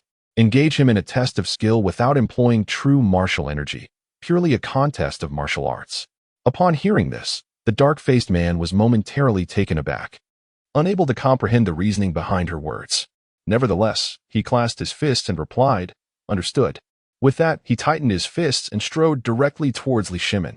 Instinctively, Li Shimin stepped back, still startled by the dark-faced man's uncanny strike from earlier. What kind of supernatural technique was that? Come on, what are you afraid of? Losing to our second boss is not shameful. If you wish to concede, kneel and bow 3 times. I guarantee your life, but the others, I cannot promise. Laughter erupted from the surrounding bandits, mocking him as they raised their knives, blocking his retreat. Taking a deep breath, Li Shimin clenched his fists, murmuring to himself, I am a general of the heavenly strategy. In that instant, his gaze transformed, exuding an overwhelming, regal aura that radiated the power of a sovereign. In the next moment, Li Shimin charged forward, his eyes locked onto the dark-faced man-s. The latter was momentarily stunned, inexplicably taken aback by the intensity of Li Shimin's presence. Standing frozen for 2 seconds. Seizing that fleeting opportunity, Li Shimin lunged forward, delivering a powerful punch to the dark-faced man's chest. The burly man winced in pain. Staggering backward, "You son of a," he gritted his teeth, immediately retaliating. The 2 men exchanged blows, each strike landing with force. After a series of exchanges, they found themselves in a stalemate, each gripping the other's forearm tightly, faces nearly touching, glaring fiercely at one another, veins bulging in their foreheads. After a tense standoff lasting about 10 breaths, the dark-faced man's expression shifted to disbelief as his arm slowly descended. In that moment, victory gleamed in Li Shimin's eyes. Seizing the moment, he exerted his strength, bending the dark-faced man over, then delivered a fierce kick to his lower back, sending him crashing to the ground. The burly man with a dark face lay prostrate on the ground, his mouth filled with clods of dirt. The mountain bandits, who had previously rallied in support of the second-in-command, now stood frozen, their voices abruptly silenced. Spitting out the dirt from his mouth, the dark-faced giant was evidently seething with rage. With a sudden pivot, he glared fiercely at Li Shimin. In that instant, the air around him began to distort. as if an invisible force enveloped his entire being. The burly man reached out, and the fallen cleaver inexplicably soared into the air, hovering before him. Its blade pointed menacingly at Li Shimin. Li Shimin's pupils contracted, and he instinctively recoiled. What is happening? Is this some sort of game he cannot afford to play? Chapter 7. I am the Firefly Concubine. Stop. At that moment, the woman clad in black, perched on the tree, issued a cold command. The burly man with the dark visage immediately halted his actions without displaying any sign of discontent, retracting his strength. The machete that hung suspended in the air promptly fell to the ground. Subsequently, the woman in black leaped gracefully from the 10-meter-high tree, landing lightly beside the muscular man. In defeat, one must concede. Let us not allow others to think that we, the bandits of the rich, lack decorum, she admonished the man. The burly figure scratched his head sheepishly, his expression one of awkwardness. My apologies, I got carried away. I shall apologize to him at once. That will not be necessary, the woman interjected, raising her hand to stop him, and then strode confidently toward Li Shimin, who stood rooted in place, unable to flee even if he wished to. As she approached, she regarded him with the keen eye of one appraising a rare treasure, circling around him with an evaluative gaze that made Li Shimin feel quite uncomfortable. Just as he opened his mouth to speak, to his astonishment, the woman behind him delivered a sharp slap to his rear, saying, "You possess great skill and good looks, quite commendable indeed." "You," Li Shimin exclaimed, taken aback, quickly covering his backside and turning to face her. The woman smiled and added, "Though you are a tad older, that suits me just fine. I have a penchant for older gentlemen." Li Shimin's face darkened, perplexed by the unexpected turn of events. "Am I being flirted with? Hey, everyone." The woman suddenly raised her voice, her rough, smoky tone resonating throughout the vicinity. "Yes," came the unison response from the onlookers. "Bind him and take him back. He shall serve as my concubine." "Understood." As dusk fell upon the bandit's lair, within the charmingly antiquated room, Li Shimin found himself bound by ropes to the rafters, completely immobilized. The woman in black sat nonchalantly at a table, one leg draped over a stool, indulging in wine and meat. The tantalizing aromas wafted toward Li Shimin, causing his stomach to betray him with a growl. Despite his stomach's treachery, he maintained his composure. "What do you intend to do with me?" he bellowed in anger. Upon hearing his outburst, the woman rose, her hands slick with grease as she carelessly wiped them on her clothing while advancing toward him. An inexplicable sense of panic washed over Li Shimin, compelling him to instinctively retreat, though he found himself unable to escape. He turned his head away and pleaded, "Hey, Miss Hero, let us discuss this civilly.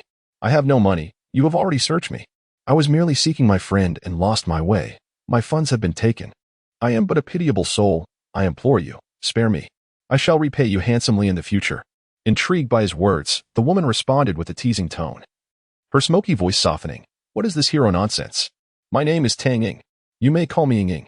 You are of the Tang clan? And what of it? Do you bear the same surname? By the way, I still do not know your name. I am of the Li lineage, the second in my family, namely Erlang." "Erlang, get away, you shameless woman." Li Shimin was taken aback by the exclamation of Erlang, unable to restrain himself any longer as his frustration erupted. "I have had enough. How dare you bear the surname Tang, thus wasting its significance? What a mockery to call yourself Tang Ying, you shameless wretch. I shall speak plainly. I am none other than Emperor Li Shimin of the Great Tang. If you possess the audacity, strike me down and witness whether I shall flinch." Li Shimin erupted in a torrent of curses, spitting words that landed upon Tang Ying's face, his resolve to face death unwavering. He would rather perish than allow his honor to be tarnished by the hands of a mere bandit leader. Otherwise, his lifetime of glory would be for naught. In the wake of his outburst, Tang Ying fell silent, staring at Li Shimin, speechless. The stillness enveloped them, broken only by the serenade of night insects. After a lengthy pause, Tang Ying suddenly burst into laughter, a knowing expression gracing her features. "So, this is your game, is it?" She adopted a demure demeanor. Addressing him as the Emperor, "Your Majesty, I acknowledge my misstep." Li Shimin retorted, "Your Majesty, I am the beloved Ying, as in Firefly," she continued. "Begone, you vile creature." "Your Majesty, such sharp words. I delight in them," she replied playfully. "Do you believe I could annihilate your entire clan?" "Your Majesty, how tyrannical. Such a splendid threat." Li Shimin, exasperated, felt his chest rise and fall in agitation, unsure how to proceed. Taking a deep breath to regain his composure, he closed his eyes momentarily and commanded with regal authority, "Untie me." Tang Ying paused, seemingly caught in the act, and quickly bowed. "Yes, Your Majesty." She promptly loosened his bindings, inadvertently freeing him. Once liberated, Shimin found himself in a rather awkward position, clearing his throat. He pushed Tang Ying aside and made his way to the table laden with food and drink. "Your Majesty, allow me to serve you," Tang Ying offered. Shimin ignored her, lifting the hem of his garment as he sat at the table, ravenously devouring the feast before him, having been starved for far too long. "Your Majesty, do take your time. There is plenty to savor." Tang Ying stood behind him, kneading his shoulders. Placing his legs upon the stool, he instructed, "Rub my legs." "Of course," she replied eagerly, attending to his request. "Pour me some wine." "Certainly." As he chewed on the meat, his gaze fixated on Tang Ying, who flattered him while pouring the wine. He pointed to his head, inquiring, "My dear, do you not find something amiss here?" Shimin sensed that this young woman might be afflicted by some peculiar ailment. "Your Majesty, you are so domineering. I find it utterly delightful," she exclaimed. At her words, Shimin shuddered, quickly turning away to avoid her gaze. Soon, having satisfied his hunger and thirst, he let out a contented belch. To his surprise, he found Tang Ying seated across from him, her chin resting on her hands, gazing at him with infatuated eyes. Shimin paused, hesitant to meet her gaze. He cleared his throat. "Though I partake of your hospitality, it does not imply that I shall heed your words. Do you understand?" Tang Ying nodded vigorously, her hands still propping her chin. Yes. You remarked upon one's appearance, yet upon casting a glance at Tang Ying, Emperor Shimin swiftly averted his gaze, acknowledging that her looks were indeed not lacking, questioning why she sought a man in such a manner. "Moreover, I must candidly inform you that I am already wed and a father." The emperor recalled his beloved first wife, Empress Changsun, a cherished memory. Naturally, he would refrain from mentioning any other consorts, for to do so would imply that her presence was inconsequential.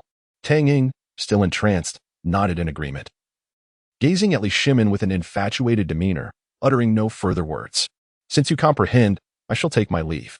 However, before the final syllable could escape his lips, Shimin's voice faltered, and a sudden epiphany struck him. Why depart? What compels one to leave? This question emerged abruptly in the recesses of his mind. His gaze shifted, and he turned towards Tang Ying, declaring, "I may remain here, but you must promise me 3 things. The first is that from this moment forth, I shall be the chief of this band of mountain bandits." Chapter 8. Hidden Dragon Stronghold. Hey, think carefully before you respond. What I mean is, I want to be the chief of this mountain bandit lair. You shall be my second in command. Upon hearing this, Tang Ying released her chin from her hands and shook her head. Seeing this, Shimin felt helpless. He had indeed been indulging in fanciful thoughts. "You are the chief, and I shall be the chief's lady," Tang Ying said with a smile. Uffed. Shimin nearly fell off his stool, struggling to maintain his balance. "You," he exclaimed, quickly readjusting himself and rubbing his temples in exasperation. "Very well, do as you please. However, if you agree, will your subordinates be agreeable as well?" "They dare not defy me," Tang Ying replied confidently, exuding a self-assuredness regarding her own strength and the loyalty of her subordinates. "All right." Shimin slapped the table. "For the second matter, you must teach me martial arts." "Martial arts? Your skills are already quite impressive," Tang Ying remarked, puzzled. "If I do not use true martial energy, I might not even be your match." "Indeed. It is precisely that true martial energy of which you speak." Shimin recalled the terrifying prowess of the burly man from earlier, still feeling an inexplicable fear. In contrast, Tang Ying before him seemed even more formidable, now that he found himself in this bizarre world. It was imperative to thoroughly understand the laws governing this realm and acquire means of self-preservation. Otherwise, while searching for other emperors, he might meet an untimely demise along the way. "Although I am not an exceptionally skilled master, I am at least at the bone refining stage. Teaching you should be more than sufficient." "Bone refining stage? What is that?" Shimin furrowed his brow, perplexed. "It is a realm of martial arts. You do not know this?" I would appreciate some clarification." "You fool. Speak to me." "Yes, chief." Shimin wore a bewildered expression. "She must have some peculiar affliction. You seem to know nothing at all." "Let me be more specific," Tang Ying said, her eyes sparkling with excitement. "In this world of cultivation, there are 2 main schools, spiritual cultivation and martial cultivation. I am not well versed in spiritual cultivation, as I practice martial cultivation. There are 9 levels in martial cultivation, ranked from lowest to highest as follows: martial artist, body refining, bone refining, chi condensation, spirit concentration, golden body, human martial deity, earth martial deity, and heaven martial deity. Except for the last 3 realms of the martial deity, the other 6 levels each contain 9 tiers. Upon hearing this, Li Shimin was somewhat taken aback. What you refer to as heaven martial deity, how powerful is that? How many opponents could one individual defeat? Tang Ying sighed, explaining. The strength of a heaven martial deity cannot merely be measured by how many people they can defeat. It is said that a single heaven martial deity is capable of upholding the prosperity of an entire region and could annihilate a dynasty on their own. Few in the world could stand against them. In that moment, Li Shimin's worldview underwent a profound transformation. It turned out that this realm he had entered was truly fantastical. When did a single individual become capable of obliterating an entire dynasty? What then was the purpose of nurturing soldiers or maintaining vast armies? Tang Ying hurriedly explained. Do not dwell on such matters. Forget about the heavenly martial god and the earthly martial god, for ordinary individuals like us. Reaching the Qi condensation realm is already a manifestation of ancestral blessings. The path of martial cultivation is arduous. Even I have only barely reached the 7th stage of the bone refinement realm. My aspiration is to ascend to the Qi condensation realm one day. Li Shimin seemed oblivious to Tang Ying's words, lost in his own thoughts. After a long silence, he made a resolute decision. Very well. From this day forth, I shall take you as my master. Teach me the ways of martial cultivation. We are family. There is no need for such formalities. Just call me Ying Ying, and I will instruct you. Tang Ying replied, her face alight with joy and infatuation as she looked at Li Shimin. Ahem. Do not overreach. Li Shimin feigned calmness. I still have a third matter to discuss. Tang Ying's expression shifted to disappointment. All right, I will teach you. What is the third matter? Speak. Li Shimin said, before we address the third matter, I must ask a few questions. It seems you do not recognize Li Shimin, he continued. Who is Li Shimin? Oh, right, you just mentioned that your name is Li Shimin. Are you familiar with the Qin, Han, Jin, Sui, and Tang dynasties? Tang Ying was momentarily bewildered. Though I have not read extensively, I am aware of the basic historical dynasties. However, I do not recognize the ones you mentioned. Upon hearing this, Li Shimin wore an expression of realization. It appeared he had fully manifested in an entirely different realm. Thus, there was no need to conceal his identity or adopt a false name, as it was unnecessary. Li Shimin asked, by the way, what is the name of your band of mountain bandits? Tang Ying replied, the wealth robbers who rob the rich to aid the poor. At this, Li Shimin rolled his eyes. The term rob the rich to aid the poor is one I detest. Moreover, the wealthiest in the land is the emperor. Why do you not rob the imperial palace instead? The emperor can be either a wise ruler or a tyrant, and why should ordinary people, especially the wealthy, be subjected to your plundering? Tang Ying was rendered speechless by his words. Li Shimin continued, furthermore, the name wealth robbers is rather unappealing. Change it. Very well. The leader shall provide a new name. Tang Ying responded eagerly. Pray tell, where exactly are we? In Linzhou City, at Juka Mountain, she answered. After a moment's contemplation, a smile spread across Li Shimin's face. From this day forth, the wealth robbers shall be officially renamed Hidden Dragon Village. Turning to Tang Ying, he added. The third matter I speak of is to utilize your extensive connections to disseminate the news. Li Shimin of the Great Tang is at Hidden Dragon Village in Juka Mountain. The next day, at noon, on another side, Qin Shi Huang and Liu Bang strolled through a picturesque landscape. Since yesterday, they had subsisted solely on wild fruits and vegetables. Liu Bang complained, Zhang, I'm hungry. Qin Shi Huang remained silent, continuing ahead. Liu Bang quickened his pace to walk alongside him. Zhang, why do you refuse to spend a single emperor pearl to purchase a celestial spirit stone? If you are reluctant to spend, I can buy it instead. Emperor Qin Shi Huang paused, turning his gaze toward Liu Bang. Pray tell me, what exactly is this celestial spirit stone? Liu Bang shook his head. I do not know. However, the young emperor mentioned it could be procured, so it must be a valuable item. We could exchange it for money and sustenance. That is precisely my concern. Pondered Qin Shi Huang, recalling the two flying immortals from the previous day. This world is indeed peculiar, until we ascertain the truth. It is prudent to refrain from possessing overly precious items. When the need arises, acquiring it later would suffice. There is no necessity to procure it in advance and carry it with us. Chapter 9. The Moon's Mystical Sect. Upon hearing the words, Liu Bang immediately understood. He raised his head to gaze at the midday sun and remarked, Zhang, it is nearly time. Qin Shi Huang nodded, surveying the surroundings. The air was fragrant, and the scenery was delightful. Before them lay a straight path meandering into the mountains. Qin Shi Huang said, I vaguely recall that this direction aligns with the location of the second red dot. If he remains here, he should not be far from us. As he spoke, a small imperial screen materialized before both Qin Shi Huang and Liu Bang. Midday has arrived. Would you like to activate the map? Regardless of their choice. A countdown of 1 hour had commenced. Activate, they exclaimed in unison. Upon their command, the screen transformed, revealing a vast map of the world, dotted with numerous red points scattered throughout. Zoom in on my location, Qin Shi Huang instructed. The map began to enlarge, becoming distinctly visible. On Qin Shi Huang's small imperial screen, his location was marked in gold, seamlessly adjacent to a red dot representing Liu Bang, not far from the 2 points. Another red dot shimmered brightly. Clearly, they were on the right path and very close now. Qin Shi Huang scrutinized the screen, calculating the distance, which he estimated to be less than 2/4 of an hour's journey. Time is of the essence. Let us proceed, Liu Bang urged. The two swiftly followed the winding path ahead. According to the map, the red dot appeared to be situated atop the mountain. Before long, a spacious white stone plaza came into view. Within the plaza stood several dozen men and women clad in matching azure and white garments, wielding swords and standing in orderly fashion, slowly brandishing their blades. Beyond the plaza, numerous ancient buildings loomed, some towering with majesty while others were shrouded in mist. In their immediate vicinity, a large jade stone gate stood prominently, inscribed with 3 characters, Moon's Mystical Sect. Moon's Mystical Sect? Liu Bang mused, a sense of familiarity washing over him. He recalled that the 2 individuals who could fly yesterday appeared to be affiliated with this sect. Qin Shi Huang's brow furrowed. Could it be that they have descended upon the Moon's Mystical Sect? The small imperial display continued, clearly indicating that the red dot was located within. However, it remained stationary, not emerging to join them.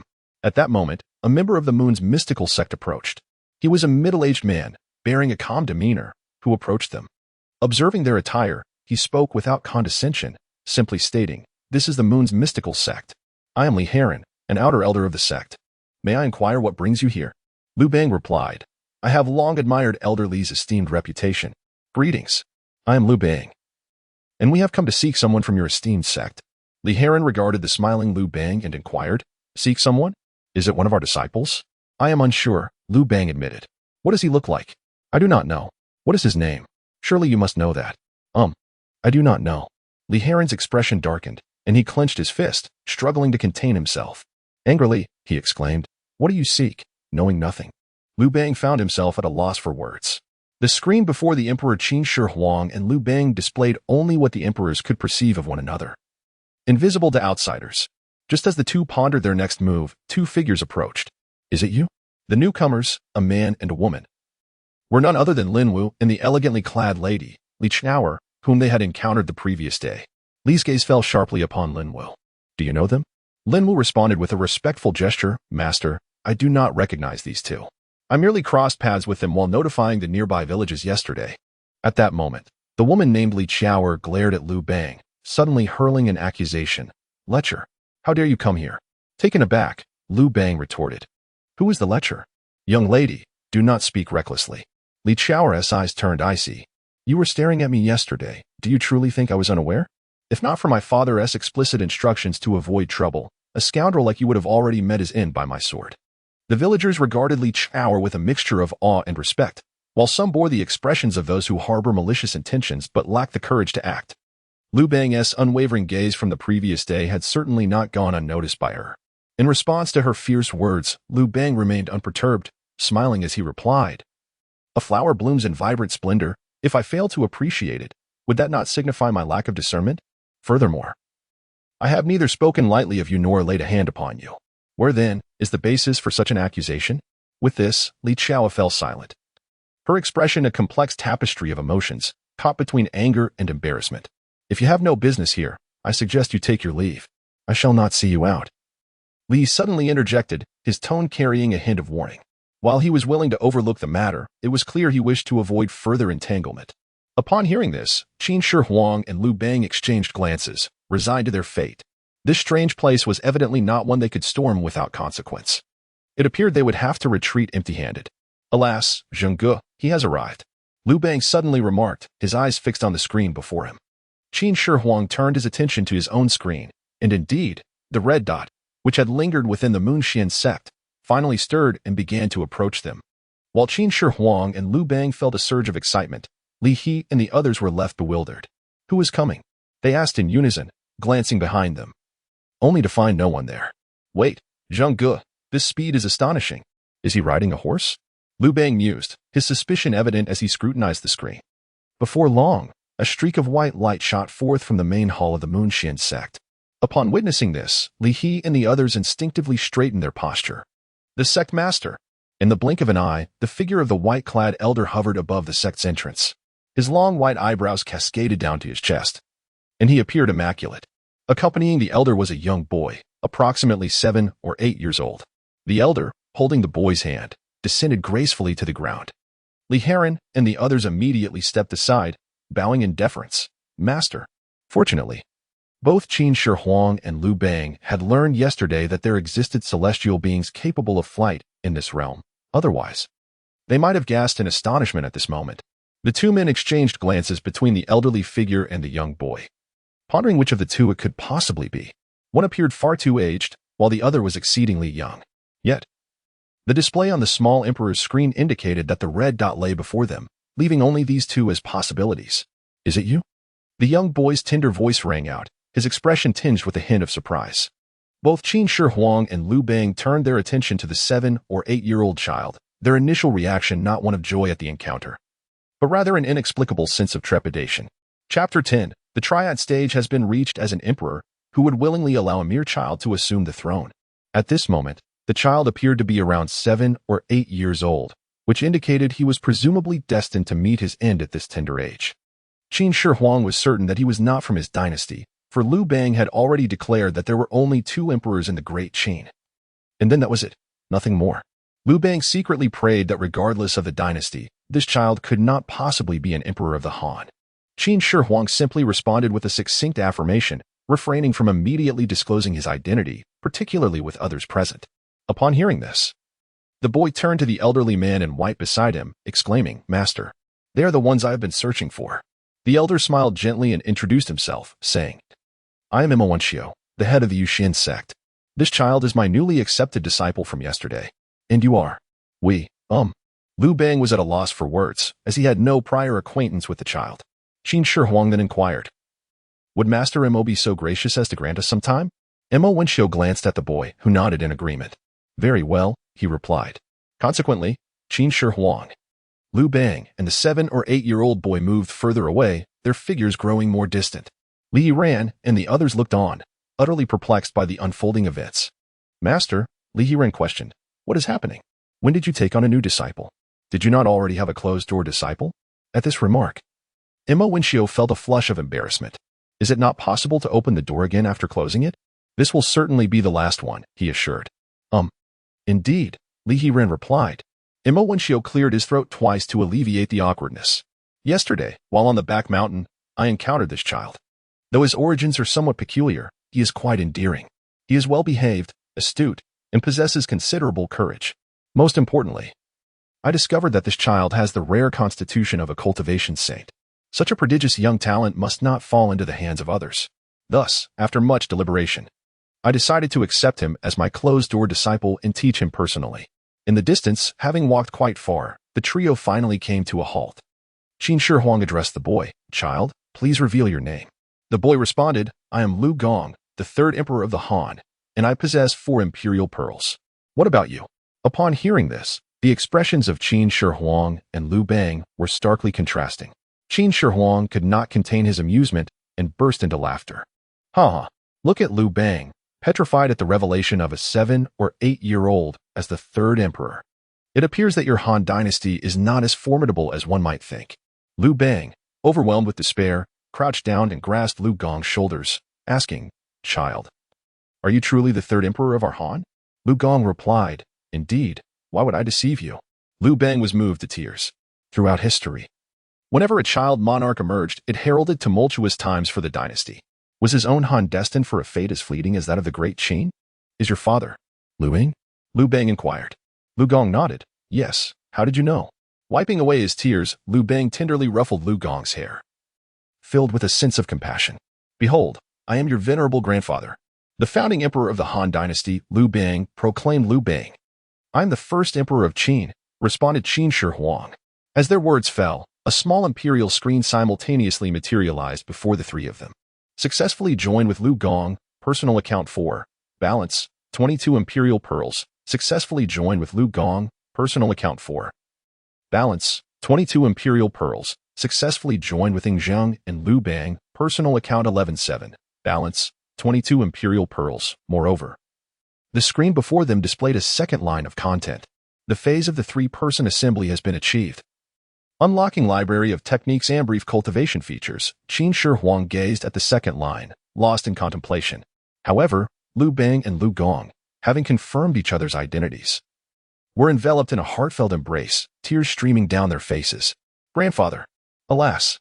My dear grandson Liu Bang held Liu Gong closely, exclaiming, my beloved great-grandson witnessing this touching scene.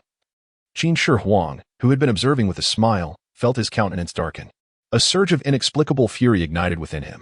Hu Hai, you had better pray that I do not find you so soon. Anger glimmered in Qin Shi Huang's eyes. But he quickly cast it aside and redirected his attention to the small imperial screen.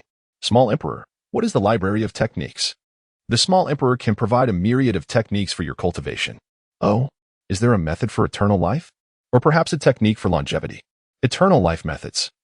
Please explore on your own. For longevity, the small Emperor recommends the Longevity Sutra, which, when perfected, can extend one's lifespan to a millennium. Price, 200 imperial pearls. Additionally, the Youth Preservation Sutra is recommended for cultivation, offering both longevity and perpetual youth. The bundled price for both is 300 imperial pearls. 300? Qin Shi Huang exclaimed. His face darkened with displeasure. I currently possess but a mere 20 imperial pearls, and you dare ask for 300? The small Emperor offered no response, yet sometimes silence speaks volumes. Humph. What then is this other feature, brief cultivation? For 10 imperial pearls, one can temporarily acquire the cultivation level of Great Spiritual Master or Bone Refinement Realm. For 100 imperial pearls, one can achieve the cultivation level of Heavenly Spirit Realm or Focus Spirit Realm, limited to 1 hour. Ugh. Qin Shi Huang furrowed his brow in confusion. What does this mean? Please explore on your own. In the midst of chaos and obscurity, with fog thickening the air, Cao Wei posthumously honors Wei Wu Di. Cao Cao, not yet an emperor, no imperial pearls awarded. Cao Cao found himself lost in this place devoid of light for 2 days and nights. He was unaware of where he was, why he had arrived there, or the meaning of no imperial pearls awarded. Strangely, the red dots on the small emperor's map revealed two extremes.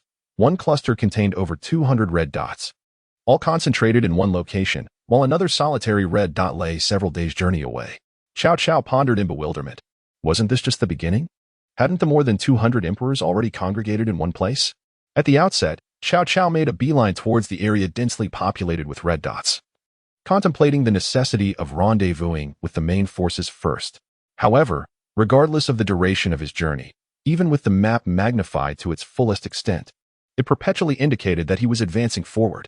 Yet, the distance to the main forces remained unwavering, seemingly an unreachable destination. He inquired of the young emperor on numerous occasions regarding the cause, but the emperor's response was consistently, please explore on your own. It was not until the following day, precisely at noon, that the young emperor activated the map once more. Having yielded no results in locating the main forces, Cao Cao was left with no choice but to pursue the solitary red dot. As he embarked on this course, he distinctly perceived a difference. The distance to that lone red dot was evidently diminishing. A sense of perplexity enveloped Cao Cao's mind. Chapter 11. A millennium apart, unable to fathom the reason. Cao Cao chose to abandon his thoughts. He strode purposefully towards the distant crimson dot, intending to meet it before devising a strategy. The air was thick with haze, rendering visibility exceedingly poor. The ground was littered with gravel and weeds, the soil damp and sticky, occasionally emanating an unpleasant, fishy odor. Despite having spent 2 days in this place, Cao Cao had yet to acclimatize. What manner of cursed land is this? He muttered to himself in frustration. 2 days had passed. Not a single living creature had been sighted. Just as he lamented, a chilling wind suddenly swept past him from behind. Startled, Cao Cao turned to glance over his shoulder. Alas, upon doing so, he nearly fainted from shock. Standing just a few paces away were two bizarre entities. Neither fully human nor entirely beast. Their upper bodies were bare, revealing well-defined musculature, and their skin bore a matte, dark golden hue. Their long hair flowed like vivid crimson silk, and their eyes resembled those of a feline predator, narrow and cold. Moreover, each possessed a pair of jet-black wings extending from their backs. The icy gust that had brushed past him was a result of their descent. Human? One of the enigmatic beings inquired, tilting its head as it scrutinized Cao Cao. His heart raced in his chest, nearly leaping into his throat. When had he ever encountered such creatures? Were they cultivators? He discerned no aura, as they appeared to be mere mortals. Yet, how could an ordinary person materialize in the demon realm? Surely, they concealed their true strength and warranted caution. But wait, if they were indeed hiding their power, why not mask their human essence as well? We caught your scent from afar, which is why we approached. Ah, that makes sense. The two dark golden-skinned beings conversed, scratching their heads in contemplation. Swallowing hard, Cao Cao finally summoned the courage to speak. Esteemed brothers, I merely passed through your esteemed territory.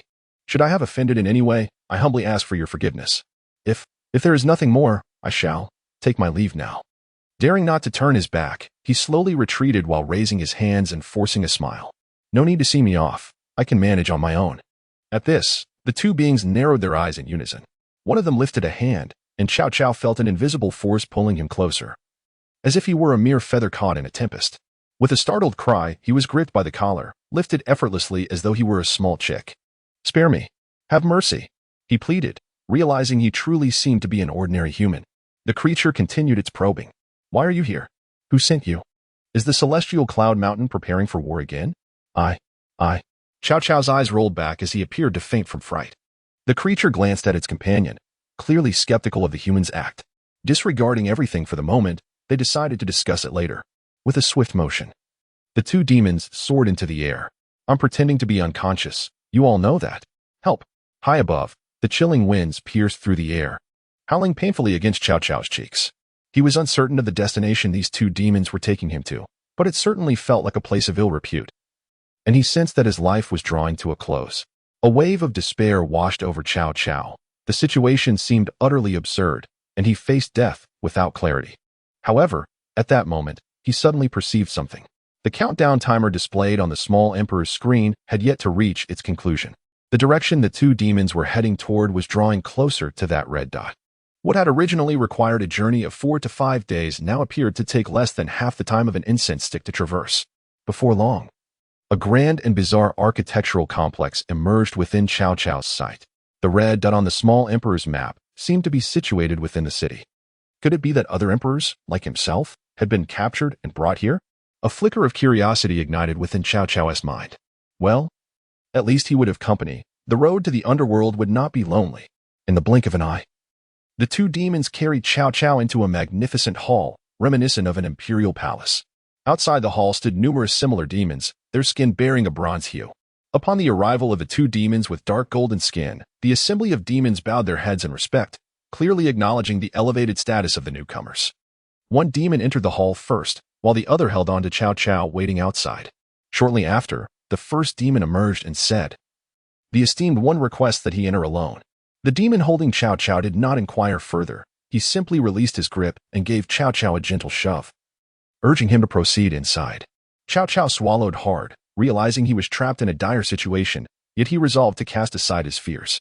Summoning his courage, he stepped into the hall.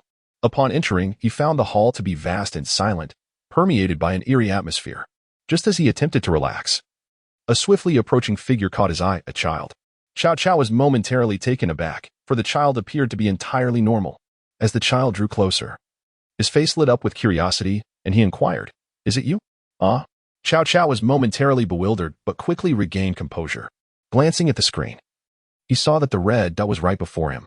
"Yes, it is me," he replied hastily. The child beamed and said, "The small emperor's display indicates Southern Song. I am Zhao Bing, the 9th emperor of the Southern Song. And you, uncle, which emperor are you?" In response, Cao Cao recalled the display from the small emperor and replied, "I am Cao Wei's posthumously titled Emperor Wei Wu, Cao Cao, also known as Cao Mingde. Strictly speaking, I am not an emperor." As he spoke, the small emperor's screen before them illuminated with convergence information. Having successfully met with Cao Cao, the personal account increased by 0, with a balance of 1 imperial pearl. Having successfully met with Zhao Bing, the personal account increased by 1, with a balance of 1 imperial pearl. Zhao Bing. Cao Cao, cough cough. Cao Cao, feeling somewhat embarrassed, scratched his head and decided to take the initiative. "Why do you only possess a single imperial pearl, young one?" Zhao Bing, feeling a bit wronged, replied, I was only an emperor for a year before I died." Upon hearing this, Cao Cao realized he had misspoken. However, he was not one to comfort children, nor did he relish the idea of doing so. At that moment, Zhao Bing started counting on his fingers and, after a considerable time, exclaimed in astonishment, "You are separated from me by 1,000 years. So you are indeed Cao Cao. I have read about you in books." "Separated by 1,000 years?" Cao Cao responded, somewhat taken aback, and with a wry smile added, "Then you should call me uncle. I seem to have suffered a great loss." Yet, smiling, Cao Cao quickly halted his mirth, realizing that this was not the time for levity, nearly forgetting the circumstances they were in. He crouched down, placing his hands on Zhao Bing's shoulders. "Do you understand where we are?" Zhao Bing replied, "This place is quite nice. There is food and drink, and there are beautiful sisters." "Beautiful sisters?" Cao Cao queried, with a hint of skepticism. Chapter 12. The Demon Child indeed. Zhao Bing turned around, pointing towards the high throne. "It is her." Cao Cao followed his gesture and beheld a stunningly enchanting woman reclining languidly on the dark, ominous throne. Her long hair, as black as a cascading waterfall, was loosely gathered with an intricately carved golden hairpin. Her flawless, snow-white legs were completely exposed on the long bench, emanating an irresistible allure. Beneath her elegantly arched willow leaf eyebrows were a pair of captivating peach blossom eyes, their corners slightly lifted, naturally exuding a soul-stirring charm. She wore a gossamer scarlet bodice that perfectly accentuated her voluptuous figure, draped with a semi-transparent veil embroidered with ethereal cloud patterns in silver thread. Cao Cao was utterly mesmerized, swearing that she was the most beautiful woman he had ever encountered in his life, surpassing all others, Lady Zhou, Lady Du, Lady Jin, and Lady Kuan combined. Suddenly, he slapped himself, acknowledging his slight infatuation, yet he was not foolish. This woman was undoubtedly extraordinary, and certainly not someone he, in his current state of powerlessness, could afford to disrespect. He promptly averted his gaze. At that moment, the woman resting on the throne finally spoke, her voice as soothing as a gentle stream. "You too are an emperor from another realm." Upon hearing her voice, Cao Cao felt a shiver run down his spine. It was an exquisitely enchanting sound. He introduced himself. "I am Cao Cao, also known as Cao Mingda. I truly did not intend to intrude. I simply found myself here by unfortunate circumstance. I implore you, gracious lady, to permit our swift departure, for I am merely accompanying this child. You will not be able to leave, for he is now my personal demon child." The woman replied nonchalantly, "Demon child?" Cao Cao glanced at Zhao Bing, perplexed. Zhao Bing responded, "I am not entirely certain either. Sister Mingsu said that we are destined to be connected, and that she would help me escape my lowly human identity to become part of the supreme demon race. She even administered a pill to me and instructed me on my daily cultivation." The Sister Mingsu Zhao Bing referred to was indeed the alluring woman upon the throne, the sovereign of the demon realm, Yun Mingsu. Hearing this, Cao Cao was taken aback, although he did not fully grasp the implications. He could tell it was no trivial matter. "This cannot be. You have no idea whether her intentions are benevolent or malevolent. Yet you rashly consumed whatever pill she gave you?" However, upon uttering this, Cao Cao suddenly felt a pang of sympathy for the child. How could a mere 7- or 8-year-old oppose such a force? Was it truly as simple as declaring unwillingness? With a sigh, Cao Cao lamented, "Alas, it seems we are at an impasse. What of our search for other emperors? Will you remain here indefinitely?" Zhao Bing appeared troubled, unsure, and had not contemplated such matters deeply. At this juncture, Yun Mingsu spoke again. "From what realm do you hail? I do not concern myself with such trivialities. In consideration of him, I may absolve you of your trespass into the demon realm. If you so wish, I shall send someone to escort you from this domain. If you are unwilling." Yun Mingsu smiled, though her laughter was chilling. "In that case, I shall have to hand you over to my subordinates as sustenance. After all, I have already taken in a demonic child and have no desire for an old man such as yourself." Upon hearing this, Cao Cao immediately exclaimed, "Good. You certainly agreed with great decisiveness." Yu Mingsu cast a piercing glance at Cao Cao, causing him to shiver slightly. Such a bewitching woman did stir a desire to keep her. He glanced at Zhao Bing, his eyes filled with an inexplicable envy, pondering to himself, "Do you truly understand the weight of being a demonic child? If not, I shall take your place." Yet, despite his thoughts, Cao Cao resolved that departing was the wisest course of action. As for Zhao Bing, he was of no concern. If fortune favored him, perhaps his father would come to the demon realm in search of his son. He had yet to locate his own offspring, so he scarcely had the inclination to meddle in another's affairs. Subsequently, without further ado, Cao Cao and Zhao Bing exchanged brief farewells. They were not well acquainted, and thus there was no heavy sense of parting. Cao Cao was swiftly led away by the demon with dark golden skin, and in an instant, they vanished from sight.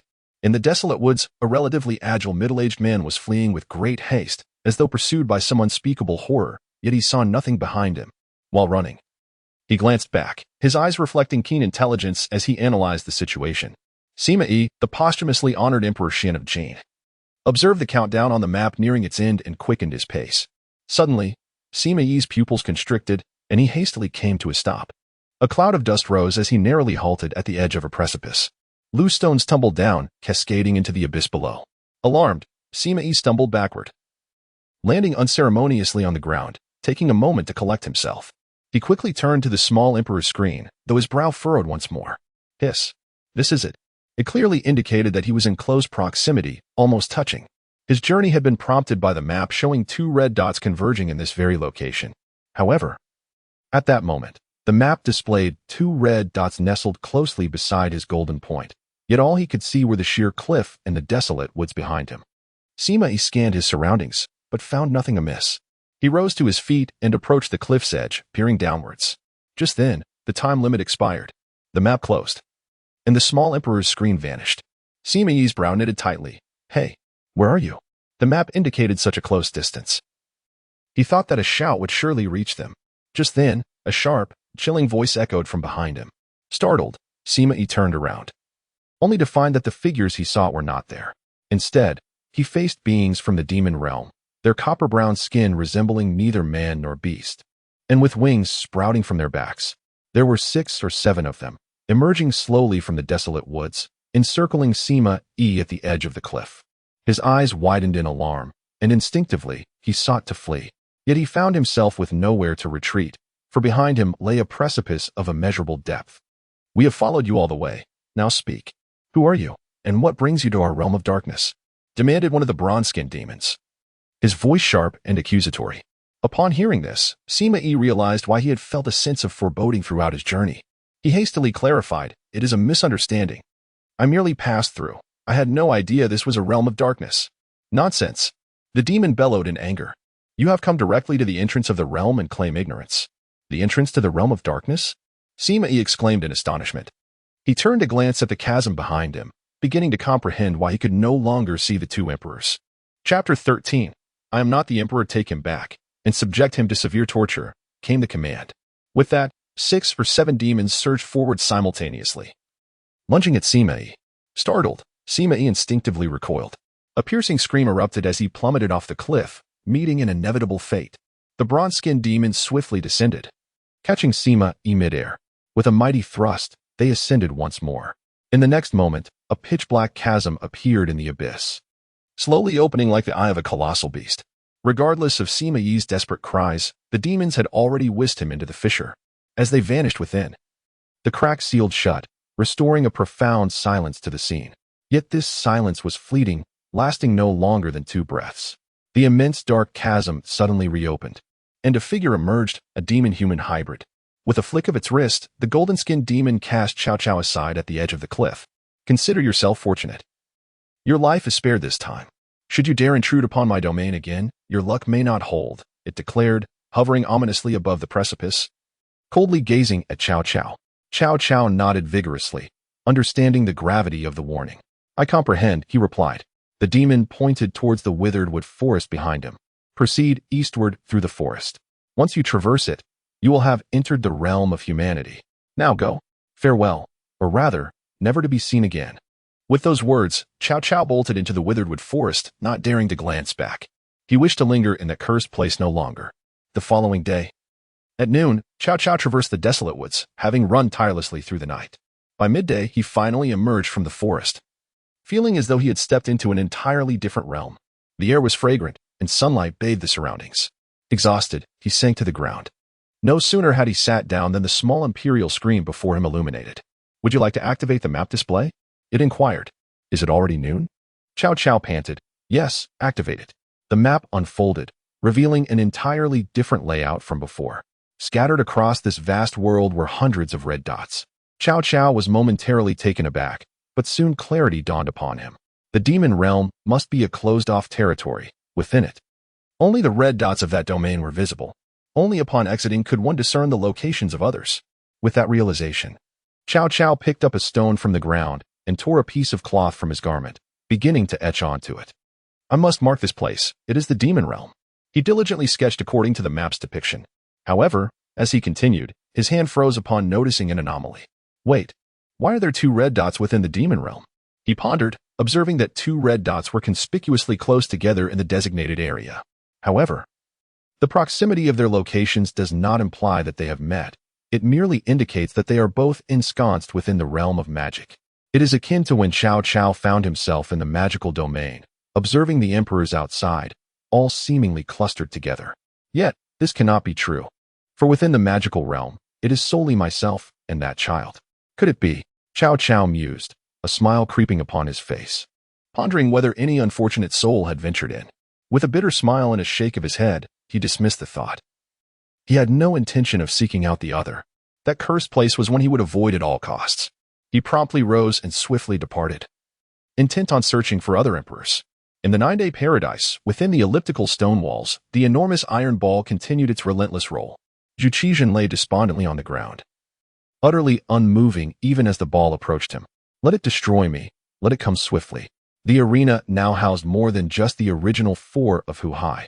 2 additional figures had joined them, namely Zhao Go, the Emperor Gaozong of the Southern Song, and Kublai Khan, the Emperor of the Yuan dynasty.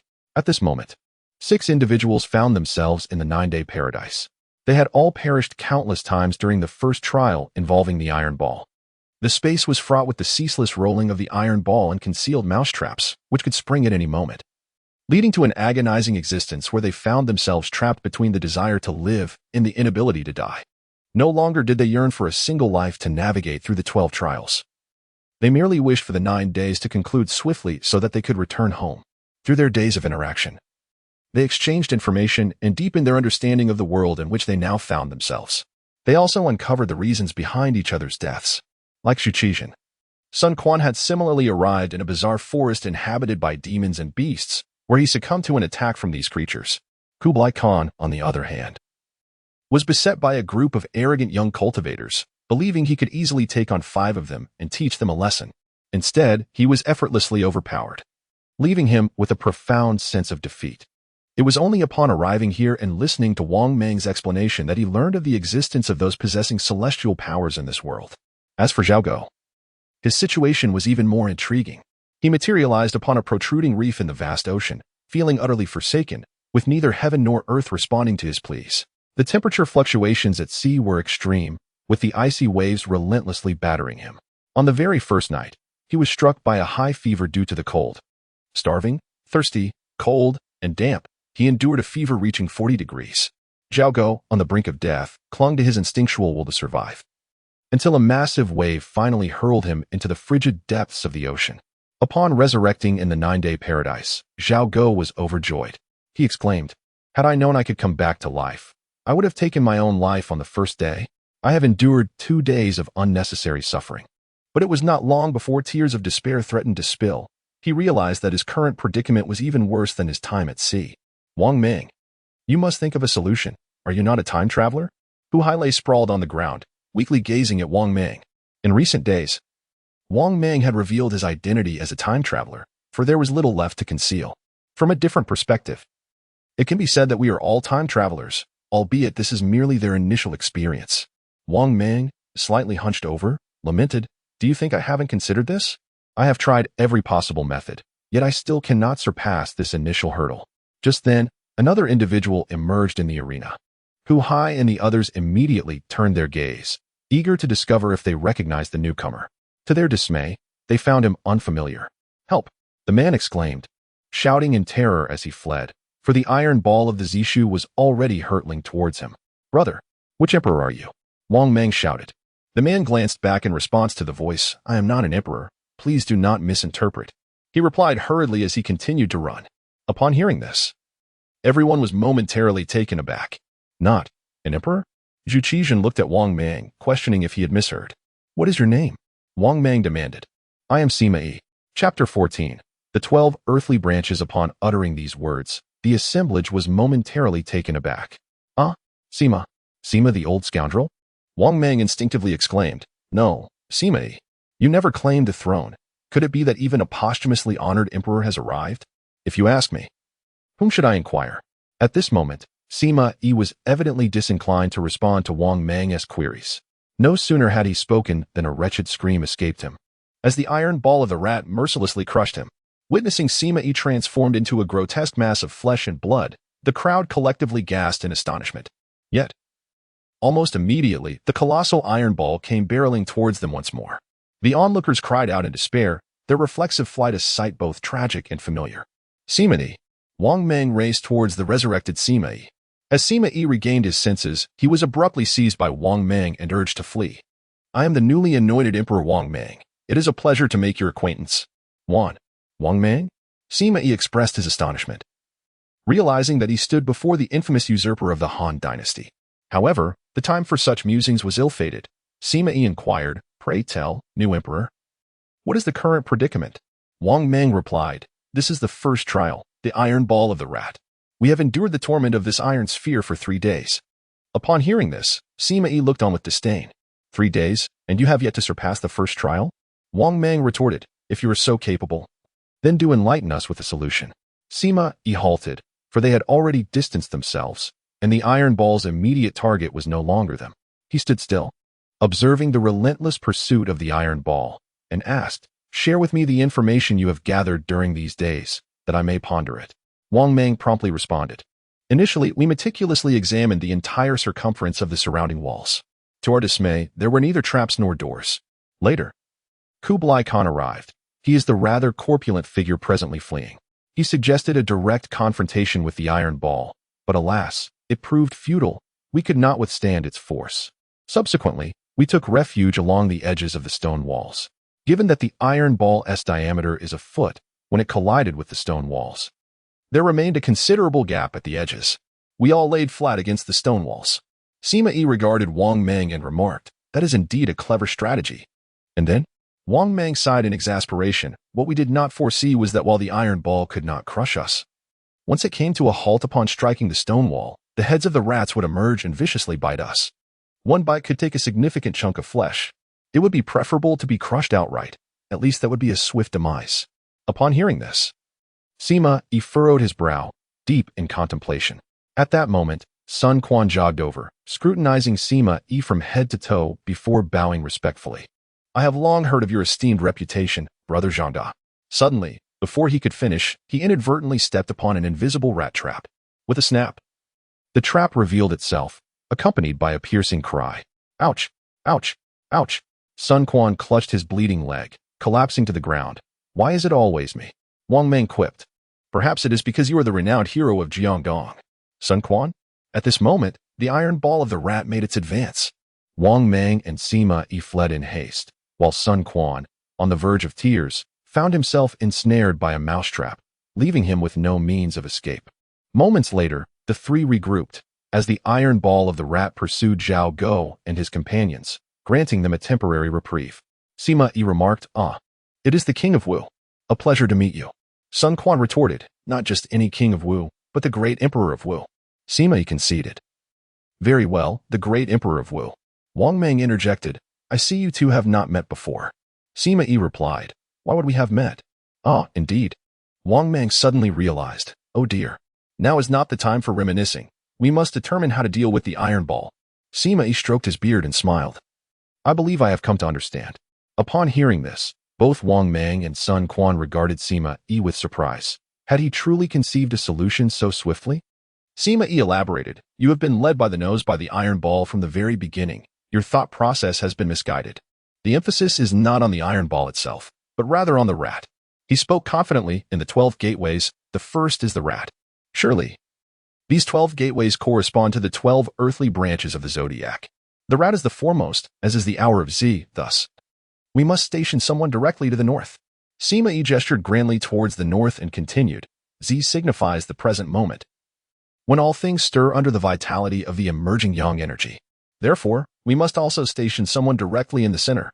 As Sima Yi's resonant voice echoed, Wang Mang and Sun Quan were momentarily taken aback. Wang Mang inquired, so, if we station one person in the north and one in the center, will that suffice? Of course, that would not be enough. Sima Yi's eyes glimmered with wisdom. In the 12 earthly branches, Z and Wu are in conflict, with Wu representing the horse. being the 7th. Therefore, we must station another individual directly to the south. The rat and the goat are in mutual harm, with Wei, representing the goat, being the 8th. Thus, we position another to the southwest. The rat and the rooster are in opposition, with you, representing the rooster, being the 10th. Hence, we station one directly to the west. Wang Mang stared at Sima Yi, murmuring in awe, I don't quite understand, but it sounds impressive. Sima Yi raised an eyebrow and looked at Wang Mang. Wang Mang added, I may not grasp the details, but it certainly seems formidable. At that moment, Sun Quan suddenly clapped his hands, a look of enlightenment crossing his face. Brilliant. The conflict of Zi and Wu, the mutual harm of Zi and Wei. The opposition of Zi and Yu. How did I not think of this sooner? Sima Yi affirmed, this is the strategy to dismantle the formation. As long as we occupy these 5 positions, we shall surely prevail. Wang Mang declared, very well, I will take the north. Sun Quan stated, I will take the south. Immediately, Wang Mang shouted, relaying Sima Yi's strategy to the others, though he refrained from mentioning the terms of conflict and harm, simply instructing them to position themselves accordingly. Hu Hai, Zhao Go, Kublai Khan, and Zhu Yuanzhang were left bewildered by the sudden instructions. Hu Hai exclaimed, 5 positions. But there are 7 of us. What do we do with the extra 2? Sima Yi replied, the surplus individuals should gather in the center. At this, Sima Yi had already taken his place in the center, calling out to the crowd. Soon enough, everyone took their respective positions. Wang Mang stood due north, Sun Quan to the south, Kublai Khan to the west, and Zhu Yuanzhang positioned himself to the southwest. Hu Hai, Sima Yi, and Zhao Go occupied the central space. Sima Yi declared, the formation is complete. With a sweeping gesture, he pointed furiously at the nearby rat-shaped iron sphere. The crowd held their breath, rooted in place. Their eyes fixated on the ominous object. The rat sphere, for a moment, seemed to hesitate, remaining stationary as it spun slowly, surveying the onlookers. Silence enveloped the scene, with no one daring to utter a word. Suddenly, the massive rat sphere surged forward, hurtling directly towards Sima Yi and the others. Do not panic, Sima Yi commanded, gripping the instinctively fleeing Hu Hai and Zhao Go. Steady yourselves. With a resounding crunch, the towering rat sphere showed no mercy, obliterating the 3 men into a pulpy mass. It lingered momentarily atop the remnants, rotating slightly, as if to mockingly inquire, what were you all doing together, provoking me? Wang Mang's expression darkened in disbelief. In swift succession, the rat sphere rolled over the remaining individuals, sparing none, mercilessly crushing them one by one. Sima Yi, I curse your deceit, Wang Mang shouted defiantly in his final moments. Chapter 15. I understand. Sima Yi scratched his head in confusion. This makes no sense. Hu Hai sighed, I give up. All I want now is to lie here and wait for the 9 days to pass. With a despondent demeanor, Hu Hai laid on the ground, resigned to his fate. I understand, Sima Yi exclaimed, clapping his hands. Wang Mang looked at Sima Yi with suspicion, remaining silent. Sima Yi continued, only 5 people are needed for the 5 positions. It must be because there are 2 extra. Before Sima Yi could finish his thought, Wang Mang interrupted, raising his hand. Spare me. In my opinion, this has nothing to do with the formation's positioning. Sima Yi stroked his chin thoughtfully. At that moment, Kublai Khan spoke up. We can be resurrected infinitely. But this iron ball exists only once. We should fight it with all our might until we break it. Wang Mang retorted. I would rather lie here and be crushed by a mousetrap than face it head-on. If you wish to, go ahead. What did you say? Sima Yi asked Wang Mang. Wang Mang replied, I said that the correct approach is certainly not to confront it directly. Sima Yi inquired further, not that. You just mentioned a mouse trap? What is that? Wang Mang pointed at a large mouse trap on the ground, saying, that one, like a snare. A mouse trap is specifically designed to catch mice. Scattered across the ground were at least a dozen mouse traps. They had remained invisible until someone inadvertently stepped on them, revealing their presence. A dozen traps meant they had stepped on them multiple times, each instance delivering a sharp jolt of discomfort, specifically for catching mice. Sima Yi murmured, glancing at Wang Mang. Wang Mang suddenly appeared enlightened, as if he had awakened from a stupor. Indeed, the solution to our predicament lies in the mousetrap. He nearly slapped himself for his own stubbornness, realizing it only now. Without further ado, Wang Mang quickly picked up one of the traps from the ground and dashed towards the edge of the stone wall. Zhu Yuanzhang asked, what is he planning? Sima Yi replied, catching mice. Sun Quan, too, grasped the situation and sprinted towards the iron ball, taunting and provoking it. After crushing Zhao Go, the iron ball turned and charged towards the loudest provocateur, Sun Quan. who fled in the direction of Wang Mang. At this moment, Wang Mang had crouched down by the stone wall, hiding behind the now-set trap, patiently awaiting the iron ball. With a sudden thud, Sun Quan was crushed into a pulp by the iron ball. At that instant, the iron ball was perilously close to Wang Mang, less than 10 steps away. The iron ball twisted in place twice before rolling straight towards Wang Mang. Sima Yi and the others stood at a distance, their eyes fixed on the unfolding scene. With a loud crash, the iron ball collided violently with the stone wall. The 90-degree angle formed between the wall and the ground created a pocket of space just right for the 1-foot-high spherical iron ball. Wang Mang crouched within the gap.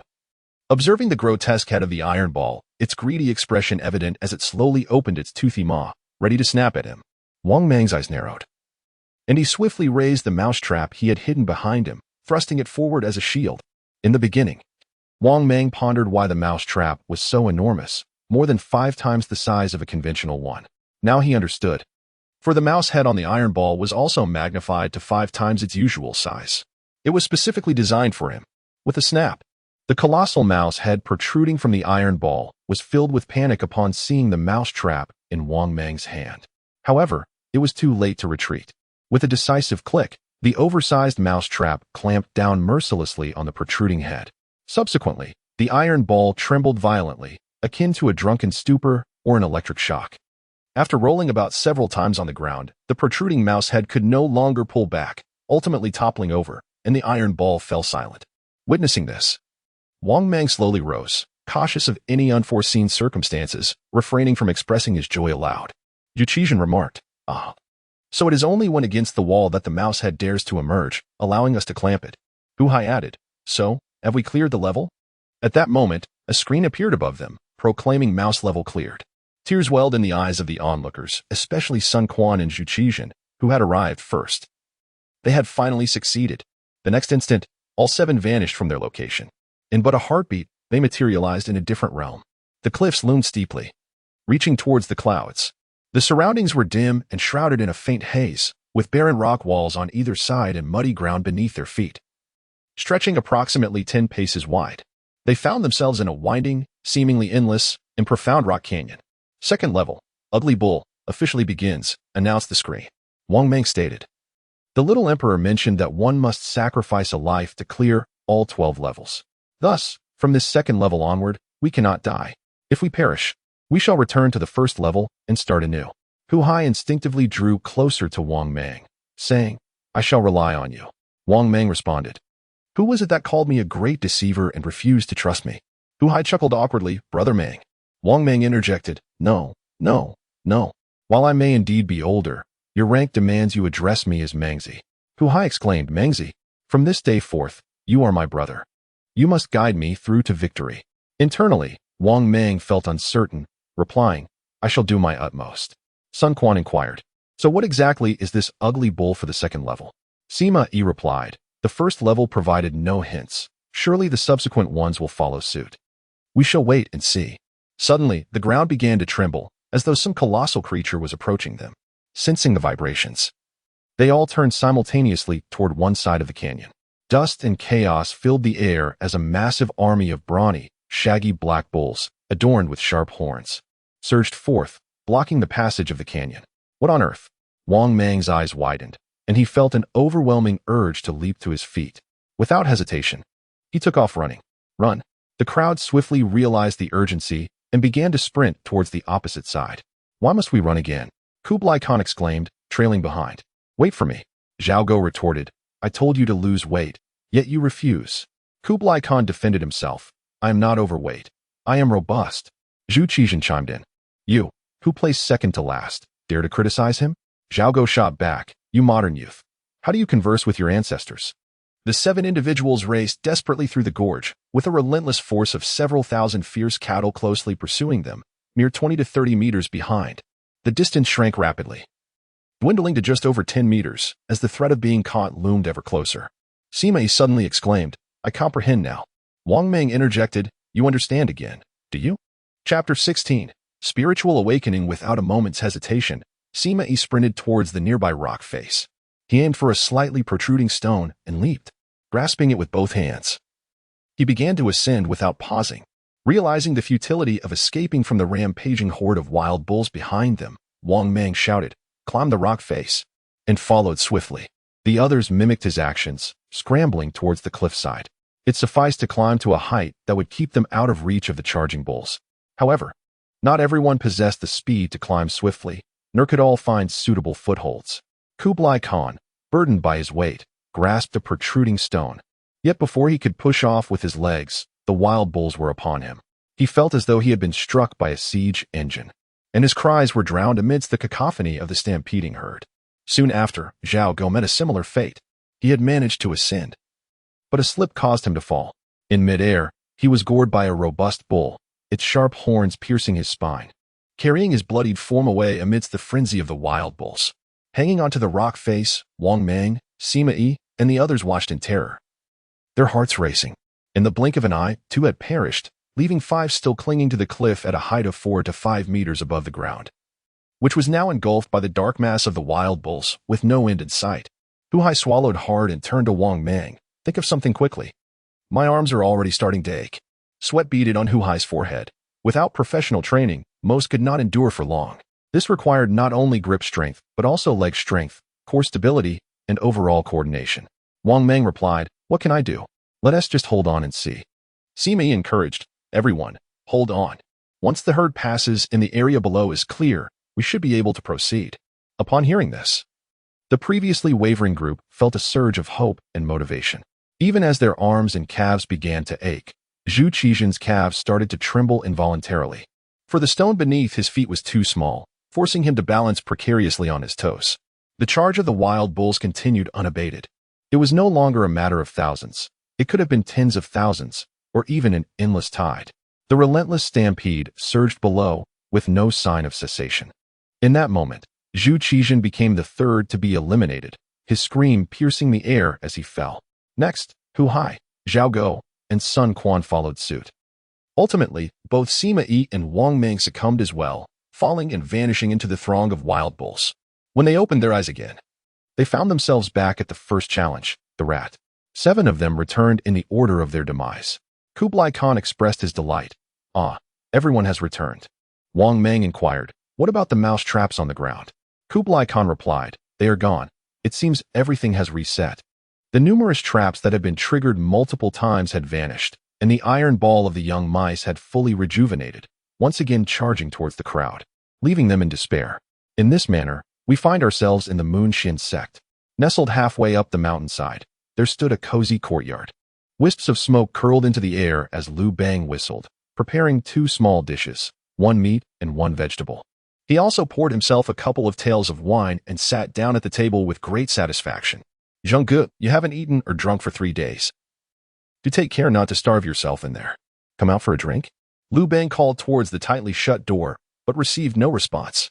With a wry smile and a shake of his head, he decided to ignore it and began to eat. He took a sip of wine, savored its flavor, and picked up his chopsticks to enjoy his meal. On that day, after Qin Shi Huang and Liu Bang recognized Liu Gong, they decided to postpone their departure. Firstly, the map indicated that there were no nearby red dots, with the closest one being at least a month's journey away. Secondly, they resolved to remain and comprehend the nature of this world and what cultivation truly meant. In consideration of his beloved disciple Liu Gong, Xiu'er of the Moonxian sect arranged for Qin Shi Huang and Liu Bang to temporarily reside in the courtyard halfway up the mountain. Liu Gong visited the 2 elders daily, bringing with him an abundance of books at their request. After several days of reading, the 2 gradually began to grasp the laws governing this realm. It was evident that this world was no longer akin to their past existence. It was vast beyond measure. Not only did it harbor cultivators wielding mystical powers, but it also coexisted with numerous demons and spirits. Regarding cultivation, there existed 2 primary categories: martial cultivation and spiritual cultivation. Martial cultivation was divided into 3 major stages, each comprising 3 tiers, culminating in a total of 9 realms: martial artist, body refinement, bone tempering, chi condensation, spirit condensation, golden body, human martial deity, earth martial deity, heaven martial deity. Spiritual cultivation encompassed 4 grand stages, each likewise divided into 3 tiers, resulting in 12 realms: spiritual practitioner, spiritual master, grand spiritual master, mysterious spirit, earth spirit, heavenly spirit, rebirth, original soul, ascending cloud, demigod, human immortal, earth immortal. With the knowledge Liu Gong had acquired within the sect, Qin Shi Huang and Liu Bang furthered their understanding of this world. Qin Shi Huang resolved to embark on his own cultivation journey. After procuring a volume of cultivation techniques from the young emperor, he secluded himself for 3 full days and nights without stepping outside. This wine is delightful. I must request more from the sun later. Liu Bang mused contentedly after finishing his drink. He rose and approached the door of Qin Shi Huang's chamber, hesitating over whether to knock. Zhang Liu Gong's master has asserted that spiritual cultivation concerns not only talent and innate qualities, but also age. The optimal age for cultivation starts from 6 or 7 years, and certainly no later than 20. Given our age, it would be folly to engage in such pursuits. I truly worry about your well-being since you have not emerged in 3 days. Hello, at least respond to me. If you remain silent, I shall enter. With that, Liu Bang waited a moment longer, yet still received no reply. Could something truly have happened? Contemplating this, Liu Bang forcefully kicked open the door. Zhang Liu Bang rushed into the room, only to find Qin Shi Huang seated cross-legged at the foot of the bed. His eyes were closed, and before him floated a stone, the size of an eyeball. At the very moment Liu Bang burst in, the stone, which had already lost much of its color, transformed entirely into an ordinary rock, which then fell to the ground with a soft thud. Qin Shi Huang took a deep breath, exhaling a long sigh of murky air. Slowly, he opened his eyes, which sparkled with brilliance. Before Liu Bang could inquire about the situation, a small imperial screen materialized before Qin Shi Huang. The realm of the spirit master has been achieved. Reward: 10 imperial pearls. Chapter 17. The ascension of the first emperor to the spirit realm as they gazed at the display of the little emperor. Both Liu Bang and Qin Shi Huang were momentarily taken aback. It turned out that not only could convergence enhance the imperial pearls, but ascension in cultivation could also bring about an increase. With a smile, Qin Shi Huang remarked, "You see, Liu Bang, have you not witnessed this?" Rising from his bed and stretching, he continued, "Teach me, brother Zhang." Liu Bang urged. Qin Shi Huang teased, "Who was it just a moment ago that said we are both of an age where we should not engage in foolish endeavors?" Liu Bang chuckled awkwardly. Indeed, in our previous lives, one would consider us old at this age. However, do not forget, this realm is entirely different." Qin Shi Huang paused before adding, "In a book brought by your grandson, it mentioned that regardless of whether one practices martial or spiritual cultivation, reaching a certain level of mastery can extend one's lifespan. Some may gain several decades, or even centuries, while others might live for a millennium. Our ages of 4 to 5 decades seem like mere infancy when compared to such longevity." Liu Bang laughed and jested. "No wonder you are so eager to cultivate. Brother Zhang, it seems you aspire to become an immortal." At this, Qin Shi Huang shot Liu Bang a glare, but soon broke into a smile. "In my previous life, I sought immortality but found it elusive, constrained by fate. In this life, since this path is viable, I shall endeavor to explore it." Liu Bang quickly made a shushing gesture. "Brother Zhang, you referred to yourself as Igang." I apologize for my oversight," Qin Shi Huang replied. "Since you have already become a spirit being, I cannot fall behind. From this day forth, I shall commence my cultivation as well." He then turned his gaze towards the stones on the ground. "By the way, what is the significance of those stones?" "Those are the spirit stones," Qin Shi Huang explained. "I procured them based on the teachings of my cultivation method. During practice, one can absorb the spiritual essence from these stones, thus achieving twice the result with half the effort." "Which cultivation method did you purchase? May I borrow it for a glance?" Liu Bang inquired, hoping to benefit without cost. Brother Zhang, are you not being a bit presumptuous?" Qin Shi Huang chuckled. "The method I acquired does not exist in a physical book. It is displayed on the Little Emperor. It includes not only text, but also visual explanations, making it quite practical and easy to comprehend. I would gladly lend it to you, but it is rather inconvenient." Liu Bang pondered this, realizing that in order to benefit from it, Qin Shi Huang would need to be present during his cultivation, making it indeed quite impractical. Qin Shi Huang added, "You might as well purchase one for yourself. It is not expensive. The first volume of the Imperial Immortal Technique is priced at 20 imperial pearls." Liu Bang asked, "The first volume?" "Yes," Qin Shi Huang confirmed. "The Little Emperor recommended this edition, claiming it offers the best value for the price. The first volume only requires 20 imperial pearls, while there are also a second and third volume, which can only be unlocked for purchase after reaching subsequent stages of cultivation." "Oh, I see." Just then, the Little Emperor's screen popped up before them. Would you like to activate the map display? Qin Shi Huang remarked. Has it already reached noon? How many days have we been here? Liu Bang replied, let me calculate. Today marks the 10th day. Has it truly been 10 days? Qin Shi Huang mused as he gazed at the little emperor's screen. Liu Bang, the nearest ones are at least a month's journey away. There are no others in our vicinity. No need to activate it. I haven't checked in the past few days. Qin Shi Huang, we should take a look. What if others are approaching us? Little Emperor, activate the map. As he spoke, the screen before Qin Shi Huang revealed a magnificent map of the vast world. There was little change from before, still scattered red dots across the expanse. Given the immensity of this realm, most of the red dots remained solitary even after 10 days. Liu Bang, we are luckier than they. It took us only 2 days to converge. Wait. Qin Shi Huang raised his hand. Little Emperor, enlarge the map. The map immediately expanded. Both men gazed at the vicinity of a golden light point, and to their astonishment, a red dot was moving closer. Seeing the approaching red dot, Qin Shi Huang turned to Liu Bang. Did you not say there was no one nearby? Liu Bang scratched his head. That's strange. Just 3 days ago, I checked. And the nearest red dot was miles away. How could it cover such a distance in just 3 days? Upon hearing this, Qin Shi Huang furrowed his brow, trusting Liu Bang's words, for there was no reason to lie. To clarify, they needed to ask the individual directly.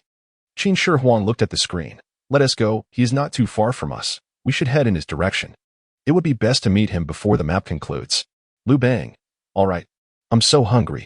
The famished Hu Hai continuously rubbed his stomach as he walked along the spacious avenue. On the first day of his arrival, Hu Hai perished and entered the 9-day paradise. He endured torment for 9 full days, spending the first 3 stuck at the first level and the subsequent 6 at the second. He lost count of how many times he died, to the point of numbness. Finally, after 9 days, Hu Hai and others gradually vanished from the 9-day paradise. Due to failing to clear the levels, their arrival points were randomly generated. Hu Hai had no idea where he had landed, only knowing he was alone, with Wang Mang, who had died alongside him, nowhere in sight. Desperate, Hu Hai aimlessly wandered for a day and a night before finally activating the map at noon the following day. He then discovered that not too far away, other emperors were present. Hu Hai immediately set off towards them, hoping to join them for a meal. As he had not eaten for 2 days and nights, he did not wish to starve to death, only to return to that infernal 9-day paradise. During his time in the 9-day paradise, although he had gone 9 days without food, he did not feel hunger. After death, his bodily functions had returned to peak condition, and he was never in danger of starving before being killed by a steel ball or a savage bull. Reflecting on those 9 days, Hu Hai shivered involuntarily. At that moment, an elderly man and a young boy approached, seemingly master and servant. The youth, dressed in fine garments, bore an air of sharpness, holding a roasted sweet potato and savoring its flavor. The aroma of the roasted sweet potato wafted into Hu Hai's nostrils, stirring tumult within his empty stomach. Hu Hai swallowed hard, his gaze fixated on the roasted sweet potato held by the young boy. Do you wish to have some? The boy inquired as he paused in front of Hu Hai, extending the half-eaten sweet potato towards him. I desire it. I have not eaten for 2 days. Hu Hai admitted. Upon hearing this, the boy smiled graciously, but I have already consumed half of it. Do you not find it unappetizing? Hu Hai quickly responded. Not at all, not at all. The boy nodded, and then offered the roasted sweet potato to Hu Hai. A wave of joy washed over Hu Hai. He believed he had encountered a kind-hearted soul. He eagerly reached out to accept it, but unexpectedly, as he extended his hand, the boy loosened his grip, causing the sweet potato to tumble to the ground. Oh dear, it slipped from my grasp. Chapter 18. Father. They bully me. The boy's tone bore an air of apology, yet beneath it lay a hint of mockery. However, Hu Hai remained oblivious, instinctively bending to pick up the fallen item, muttering, It's nothing, it's nothing. Suddenly, with a forceful step, the boy crushed a sweet potato beneath his foot, splattering its mushy insides everywhere. Witnessing this scene, Hu Hai froze in place. The boy erupted into laughter, exclaiming, Oh dear, I accidentally stepped on it again. What shall I do now? With his head bowed, Hu Hai stared at the sweet potato crushed beneath the boy's foot, rendered speechless. Initially, he thought little of the incident. However, it was now painfully clear that the boy was toying with him. A wave of unprecedented humiliation surged within Hu Hai. He felt on the verge of tears. After all, he was the emperor of the Qin, unaccustomed to such indignities. Even that detestable Zhao Gao had at least provided him with lavish comforts. Noticing Hu Hai's silence, the boy turned to the elderly man beside him, saying, Uncle Yang, what is that saying my father often repeats? The elder, addressed as Uncle Yang, bowed respectfully and replied, "Young master, the master often teaches you that food is precious, and every grain comes from hard work." "Yes, yes, yes." The boy turned back to Hu Hai. "Don't waste food. Hurry up and pick it up to eat." With that, he stepped aside, crossing his arms, eager to witness the spectacle. Hu Hai slowly raised his head, tears of frustration welling in his eyes. Ignoring the boy, he strode forward resolutely. The boy watched Hu Hai's retreating figure and called out, "Oh, did you not just say you wouldn't mind?" "Ha ha." The boy's mocking laughter echoed behind him. At that moment, Hu Hai abruptly halted, as if resolved to make a decision, and turned back. "Oh, back again," the boy exclaimed. Hu Hai approached, not even glancing at the boy, and directly squatted down to scoop up the dirt-covered sweet potato. Seeing this, the boy laughed maniacally. "Ha ha ha. That's the spirit. Eat it quickly." However, to the boy's astonishment, Hu Hai did not intend to eat it. Instead, he abruptly flung the mud-laden sweet potato at the boy's face. As the boy continued to laugh heartily, the earthy sweet potato filled his mouth. After the act, Hu Hai took off running. "You can keep it for yourself." Spit, spit, spit. "Catch him." The boy spat out the muddy remnants, seething with rage as he pointed angrily at the fleeing Hu Hai. Without needing further instruction, Uncle Yang was already in pursuit. Hu Hai had barely run a few steps when Uncle Yang caught up with him. A fierce man, Uncle Yang swiftly struck Hu Hai's back with a powerful blow. Hu Hai was sent sprawling, a mouthful of blood erupting from his lips as he crashed to the ground. Lying there, bloodied and broken, Hu Hai attempted to rise, but found himself unable to stand, feeling as though his very spine had shattered. Embrace death, for in 9 days, a new hero shall arise. Hu Hai consoled himself, yet the thought of having just emerged from the joyous paradise, only to turn back once more, filled him with despair. At that moment, the young boy had caught up, furiously descending upon Hu Hai, forcefully shoving a mixture of mud and grime into his tightly sealed lips, exclaiming, "Eat this. Stop it." Suddenly, a commanding voice pierced the air. The boy halted his actions and looked up at the newcomer. 2 men on horseback approached, dismounting gracefully. It was none other than Qin Shi Huang and Liu Bang.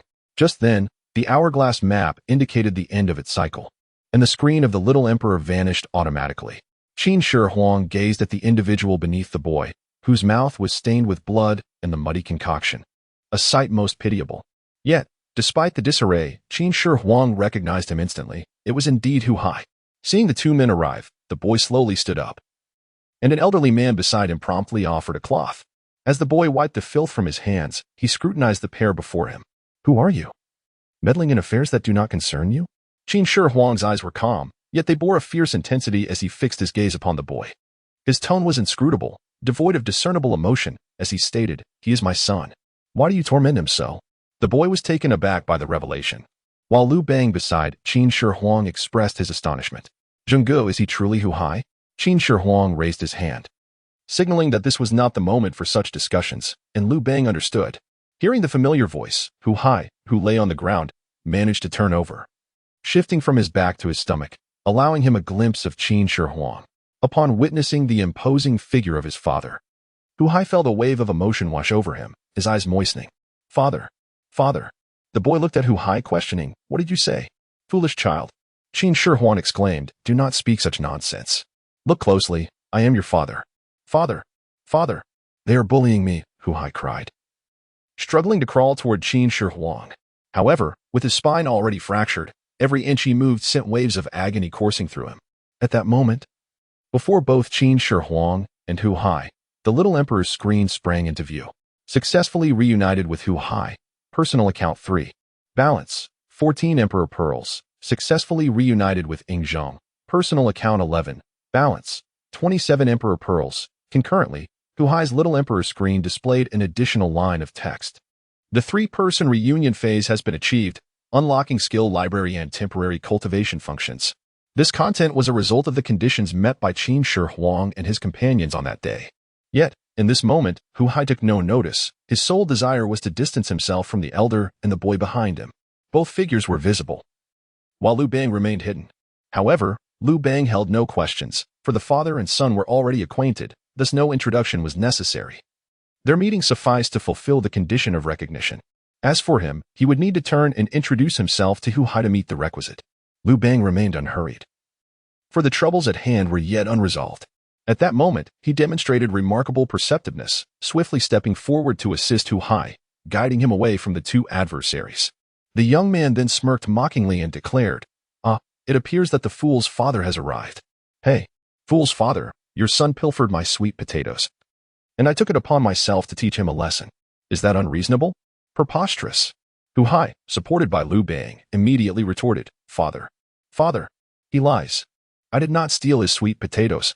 I was merely famished after 2 days and only wished to eat. Yet he insulted me, threw the sweet potato to the ground, and trampled it underfoot. Upon hearing this, a chilling glint flashed in the eyes of Qin Shi Huang, though his gaze was directed not at the young man, but rather at Hu Hai. So, have you eaten? Hu Hai trembled under Qin Shi Huang's piercing stare, shaking his head vigorously. No, not only have I not eaten, but I also threw the sweet potato back in his face. He was so humiliated that he threatened to kill me. Upon hearing this, Qin Shi Huang's expression softened. At least you possess some spirit. You have not brought shame upon me. Had you eaten, I would have certainly left you to your fate, he remarked before turning away. Chapter 19. My son can only be taught by me. With a tinge of redness in his eyes, Hu Hai felt as though his father was praising him. Qin Shi Huang turned to Liu Bang and said, Please take care of him. Liu Bang nodded but then halted the advancing Qin Shi Huang, cautioning, Zhang. The opponent may have some background. You have just ascended. Liu Bang harbored concerns. Although Qin Shi Huang had reached the realm of a spirit master, it was but the foundational tier of the cultivation hierarchy. Encountering any practitioner could easily lead to defeat. Never mind, Qin Shi Huang replied dismissively, striding forward with determination. Observing this, the youth let out a cold scoff. Are you seeking vengeance for your son? Qin Shi Huang fixed his unwavering gaze upon the youth, declaring, My son can only be reprimanded by me. You have no right. At this moment, Yang Bo stepped forward to shield the youth. Yet the young man raised a hand and said, What is there to fear from a foolish father? I shall deal with him myself. Young master, be cautious. Do not underestimate him. Understood. Step aside. Yang Bo complied and retreated. The youth turned his attention back to Qin Shi Huang. Do you know the consequences of provoking the Lin family? Qin Shi Huang remained silent, his cold stare fixed on the youth. The youth continued, But it matters not.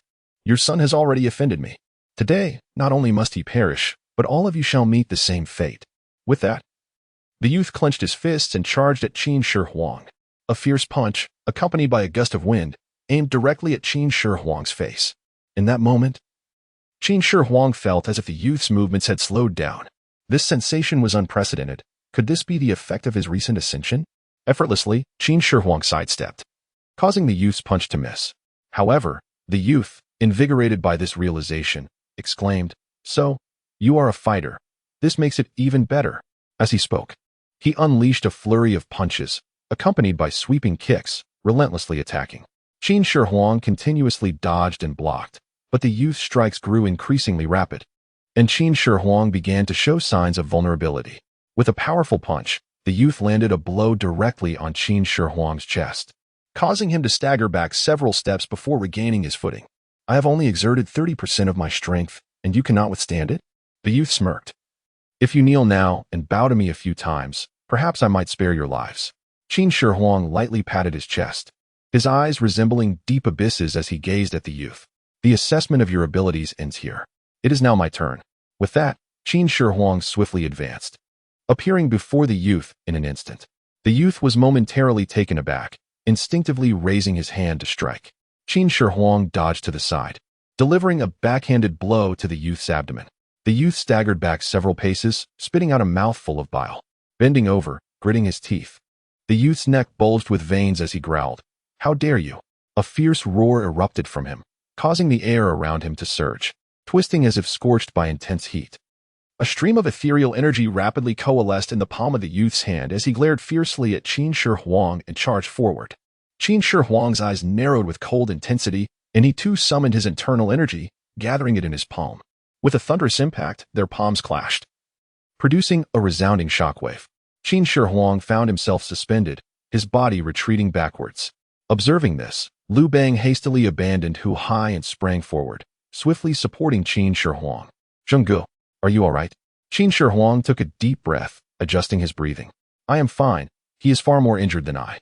The two had exchanged their full strength in a clash, and the youth appeared notably more disheveled than Qin Shi Huang. Not only was he sent flying, but he also spat out a mouthful of blood. Had it not been for Yang Bo catching him midair, the youth would have certainly met with a severe fall, risking further injury. Young master. Yang Bo supported the severely injured youth, his expression tense. Blood dripped from the youth's lips onto his collar as he, pale and in agony, murmured, What realm is he in? Yang Bo glanced at Qin Shi Huang, seemingly hesitating to respond. Well? The youth prompted, replying to the young master. From my observations, he should only be at the initial stage of being a spirit practitioner. Moreover, he has just recently ascended. Not more than half a day ago. An initial stage spirit practitioner who has just ascended for less than half a day. How can this be? I am at the peak of the late stage. The youth exclaimed incredulously. How could I possibly lose to someone of such a trivial rank? The old servant surmises that the technique he practices is exceptionally advanced. Were it not for the overwhelming superiority in realm, it would indeed be difficult for you to defeat him, Yang Bo explained. What? An exceptionally advanced cultivation technique. The youth seemed to contemplate something. How does it compare to my Lin family's 9 immortal sword technique? Yang Bo replied, This old servant cannot say for certain, but it is likely superior, if not on par. Upon hearing this, a cold glint sparked in the youth's eyes. Yang Bo, eliminate them and seize the technique. Understood, Yang Bo responded, stepping forward with measured strides. The fallen leaves on the ground swirled rhythmically around him. Simultaneously, a faint purple mist began to emanate from Yang Bo, coalescing above his head into a vaguely defined ghostly visage. Witnessing this, both Qin Shi Huang and Liu Bang felt as though they were facing a formidable adversary. This old man was evidently of a caliber far beyond the youth's. Merely his aura was enough for Qin Shi Huang to acknowledge he was not a match. Zhenggu, what shall we do? Liu Bang asked, a hint of panic in his voice. Surely, we will not truly perish here today. At that moment, Hu Hai, not far behind, suddenly remarked, Father, if you die, it's all right. You can return in 9 days. Upon hearing this, both Qin Shi Huang and Liu Bang were momentarily taken aback, turning to glance at Hu Hai. They saw that, without Liu Bang's support, Hu Hai had once again collapsed to the ground, utterly drained, appearing as if he were on the brink of death. The two dismissed him, considering his words nonsensical. How could death be inconsequential? With death, everything would be lost. Step back, Qin Shi Huang instructed, pushing Liu Bang behind him as he faced the approaching Yang Bo. Liu Bang, Zhenggu, are you preparing to? Qin Shi Huang interjected, unless you have another plan? After enduring the trials of existence, I, the sovereign, have no desire to perish prematurely once more. Moreover, I am loath to see you suffer the same fate alongside me.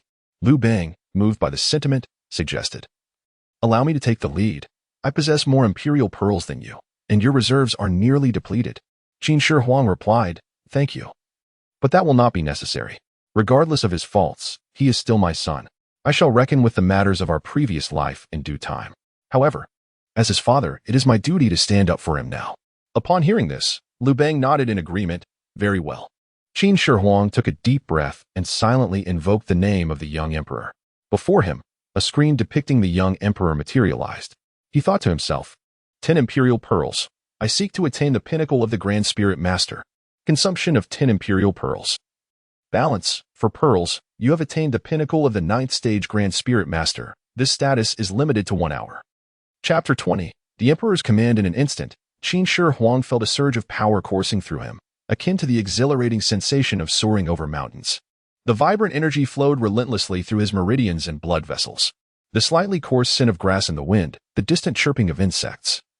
Everything around him was remarkably vivid in his perception at that moment. This is the essence of a grand spiritual master, Qin Shi Huang murmured softly, closing his eyes to fully immerse himself in the experience. Yang Bo, standing several paces away, evidently sensed the shift in Qin Shi Huang. His expression faltered, brow furrowing in concern. This aura. Yang Bo's breath quickened. Could it be that I have misjudged? His narrow eyes gleamed with a cold light. The situation had reached a critical juncture, and engagement was unavoidable. Regardless of whether the opponent had concealed his true strength, a confrontation was imperative.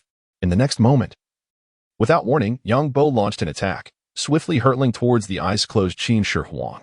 Be careful, Your Majesty, Liu Bang shouted anxiously. Yet he had already retreated several dozen paces, positioning himself behind Hu Hai. Hu Hai. At that moment, Yang Bo clenched his right fist, soaring through the air with remarkable force, directing a powerful strike towards Qin Shi Huang's face. In a split second, Qin Shi Huang abruptly opened his eyes. His body ablaze with golden light, and raised his left hand with fingers splayed. With a resounding bang, the ground beneath them trembled, and the fallen leaves scattered into dust. Qin Shi Huang firmly caught Yang Bo's flying punch, not budging an inch. Yang Bo maintained his striking posture, suspended above the ground, his aging yet powerful fist pressing firmly against Qin Shi Huang's palm. Qin Shi Huang coldly regarded Yang Bo, perceiving a single sentiment in his eyes: panic. Then, Qin Shi Huang forcefully pushed against Yang Bo's fist, stepping forward. Yang Bo's figure was propelled backward, stumbling several steps before regaining his footing. Breathing heavily, beads of sweat appeared on Yang Bo's forehead after just that one exchange. Exhaling a deep breath, he looked at Qin Shi Huang and remarked, "So you are a grand spiritual master. Why not disclose this earlier?" Qin Shi Huang replied coolly, "What difference would it have made?" Yang Bo cupped his hands in salute. "I am Yang Xiu, a humble servant of the Lin family in Mu City. Since you are a grand spiritual master, you must have heard of my Lin family. May I inquire about your esteemed name? Perhaps my master is an acquaintance of yours, to avoid any misunderstandings." Qin Shi Huang merely scoffed. "You have already admitted your inferiority. Now you seek to learn my identity for future reckoning." Upon hearing this, Yang Xiu's expression revealed that his thoughts had been exposed, though he quickly masked it. At that moment, a young man beside them shouted angrily, "Yang Xiu, did you not just claim he was merely a novice spiritualist? How has he suddenly become a grand spiritual master? Are you truly capable, or is my Lin family merely sheltering a useless fool?" Yang Xiu bowed his head. "Young master, you must leave. I shall do whatever it takes to hold him back." "Young man, I will not leave. Quickly seize his technique. I wish to present it to my father myself." Upon hearing this, Yang Xiu wore an expression of resignation. Realizing that he had no choice but to engage in a desperate battle, he clenched his fists tightly, feeling his veins and meridians swell and pulse throughout his body. His neck thickening noticeably. The dark purple aura surrounding him intensified, coalescing into a grotesque visage above his head, which became increasingly menacing and terrifying. In response, Qin Shi Huang lifted his palm slightly, and strands of golden light began to converge above his head. "Hear my command." The golden light fused together, forming the imposing silhouette of a warrior in midair. This warrior was unrecognizable, appearing semi-transparent with only the upper half of his body visible, resembling an ethereal half-spirit. Yet, even in this incomplete form, he wielded a long spear and donned battle armor, his eyes filled with fierce combat intent as he gazed forward. "Ah!" Yang Xiu let out a loud roar and charged once more towards Qin Shi Huang, his terrifying visage seeming capable of devouring the emperor whole. Qin Shi Huang snorted coldly, meeting Yang Xiu head-on. The clash of the two formidable energies, one purple and one gold, created a tempest, with waves of energy surging like mountains. As they engaged, the air was filled with explosive sounds from their strikes, augmented by the force of their spiritual power. Above them, the golden warrior and the purple visage were locked in a fierce struggle, both exerting their utmost efforts to annihilate the other. The residual force from their battle was overwhelmingly potent. Even Liu Bang, standing over 40 paces away, was rocked by the shockwaves, struggling to maintain his footing.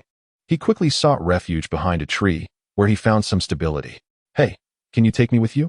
Hu Hai called out. "Hey, I'm talking to you." Liu Bang, hiding behind the tree, ignored Hu Hai, whether due to the cacophony of battle drowning him out or his focus entirely directed forward. In terms of martial prowess, Qin Shi Huang found himself at a disadvantage. He believed his skills were commendable, yet Yang Xiu was a seasoned practitioner, proving to be formidable in hand-to-hand combat. Nonetheless, Qin Shi Huang was at the peak of his cultivation as a grand spirit master, feeling a significant advantage over his opponent. Gradually, he began to dominate the fight, forcing Yang Xiu into a position of vulnerability.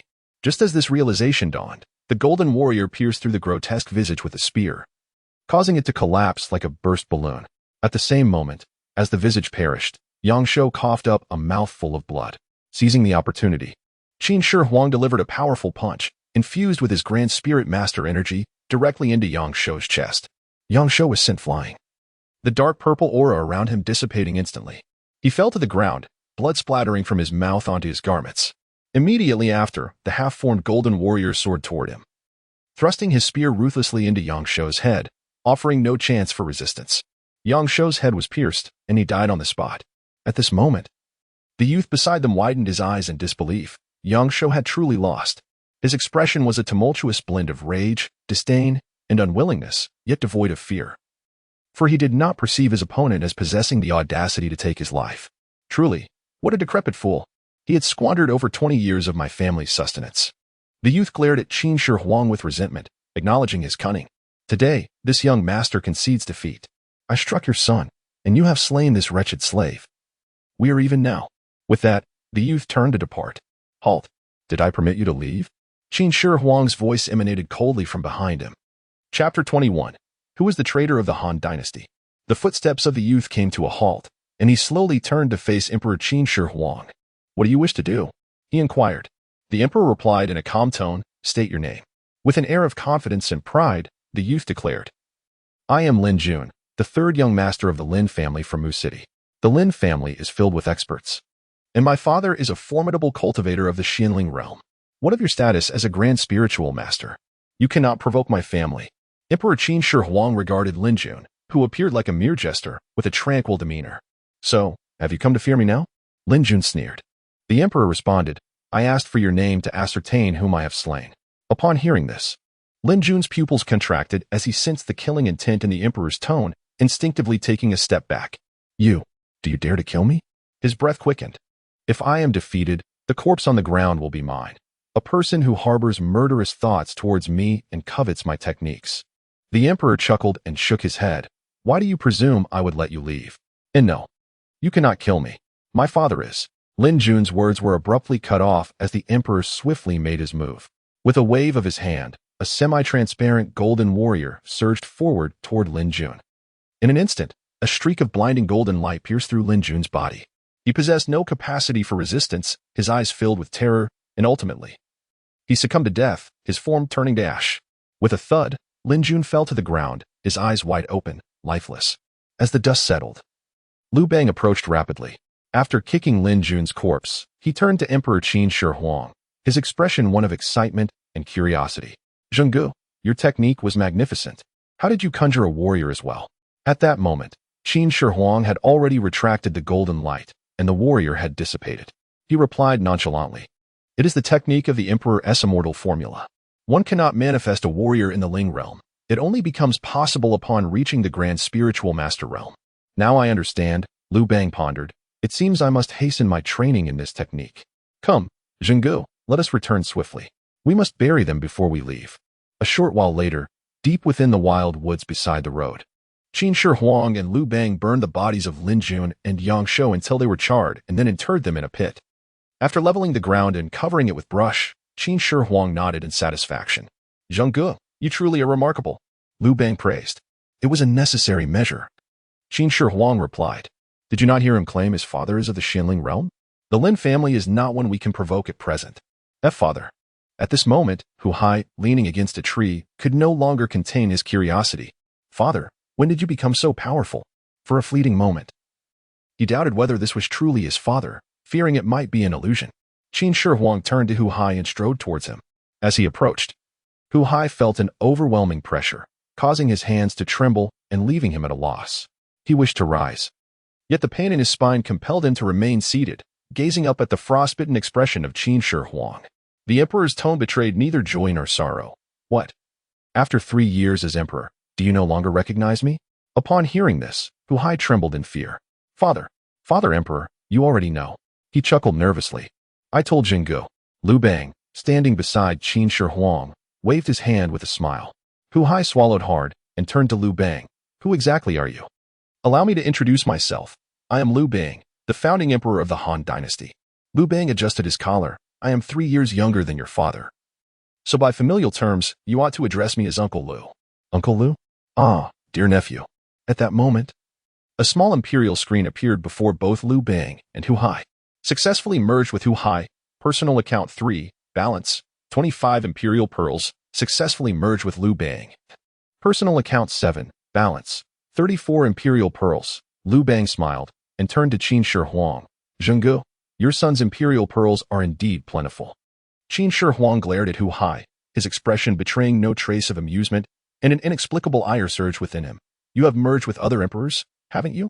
Hu Hai nodded. Yes, Father Emperor, he is Wang Mang, the usurper of the Han from the Xian dynasty. The usurper of the Han. Liu Bang's smile faltered as he processed the words. What do you mean by usurper?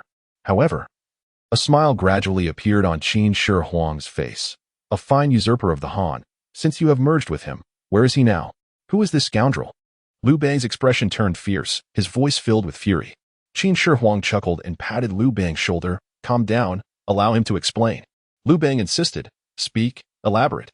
Thus, Hu Hai recounted his first encounter with Wang Mang, how Wang Mang had deceived him out of an imperial pearl, and how he had attracted danger due to the purchase of celestial spirit stones, ultimately leading him to the 9-day paradise. He recounted every detail, leaving nothing unspoken. After hearing this, both Qin Shi Huang and Liu Bang were utterly astonished. They had not anticipated that revival was indeed possible, nor that there existed a place called the 9-day paradise. Hu Hai continued, by spinning 100 imperial pearls or clearing 12 checkpoints, one can choose any location to revive immediately. However, if one fails to clear the checkpoints in a timely manner, they will endure torment until the 9 days expire, after which they will randomly reappear in a new location. I do not know where Wang Mang and the others have materialized, but I reappeared here, Liu Bang remarked. No wonder, 3 days ago, I saw no red dots within miles, and today they suddenly appeared. Hu Hai replied, I materialized yesterday afternoon. I did not check yesterday. Liu Bang wiped the sweat from his forehead. Had I known revival was possible, I would not have been so cautious. What a waste for those two, and I've worked up quite a sweat. Qin Shi Huang stated, if you wish to explore the 9-day paradise, you may go. I have no interest. Liu Bang declared, then perhaps it is best to refrain. According to the words of Xiu'er, that place is akin to a living hell, full of torment. I have no desire to venture there. However, it must be said that Wang Mang is fortunate to not be present here. Otherwise, I would surely flay him alive and send him back to the 9-day paradise once more. Liu Bang gritted his teeth in fury. His words seemed to remind Qin Shi Huang, who slowly turned his gaze towards Hu Hai. That glance was imbued with a mixture of excitement and seething anger. Hu Hai shivered, sensing that something ominous was about to unfold. His mind raced, and he hastily sought to ingratiate himself, saying, Father, on the first day, I desperately sought you, but to no avail. I never imagined that the 9-day paradise would bring me so close to you. How fortunate I am, truly. I am so very happy. Qin Shi Huang revealed a chilling smile. Is that so? Chapter 22. Ancestor, remain calm. Hu Hai spoke with little conviction, as if he could not even persuade himself. However, Qin Shi Huang cracked his knuckles and rubbed his neck, appearing as though he was preparing for a brawl. Hu Hai was greatly alarmed. Father, I truly realize my mistake. I genuinely do. You think I will spare you? If you can withstand this beating, you may remain. If not, you shall return to the 9-day paradise once more. Father, if I go there again, I may not return after 9 days. Please, do not strike too hard. I truly wish to avoid that wretched place. Hu Hai recalled the harrowing experience of dying and reviving repeatedly for 9 days and nights, and cold sweat broke out upon him. It was far better to stay by his father's side. With such strength, he would no longer be bullied. A few scoldings and kicks were bearable, but the 9-day paradise was utterly intolerable. Silence. Your presence infuriates me, Qin Shi Huang exclaimed, delivering a swift kick.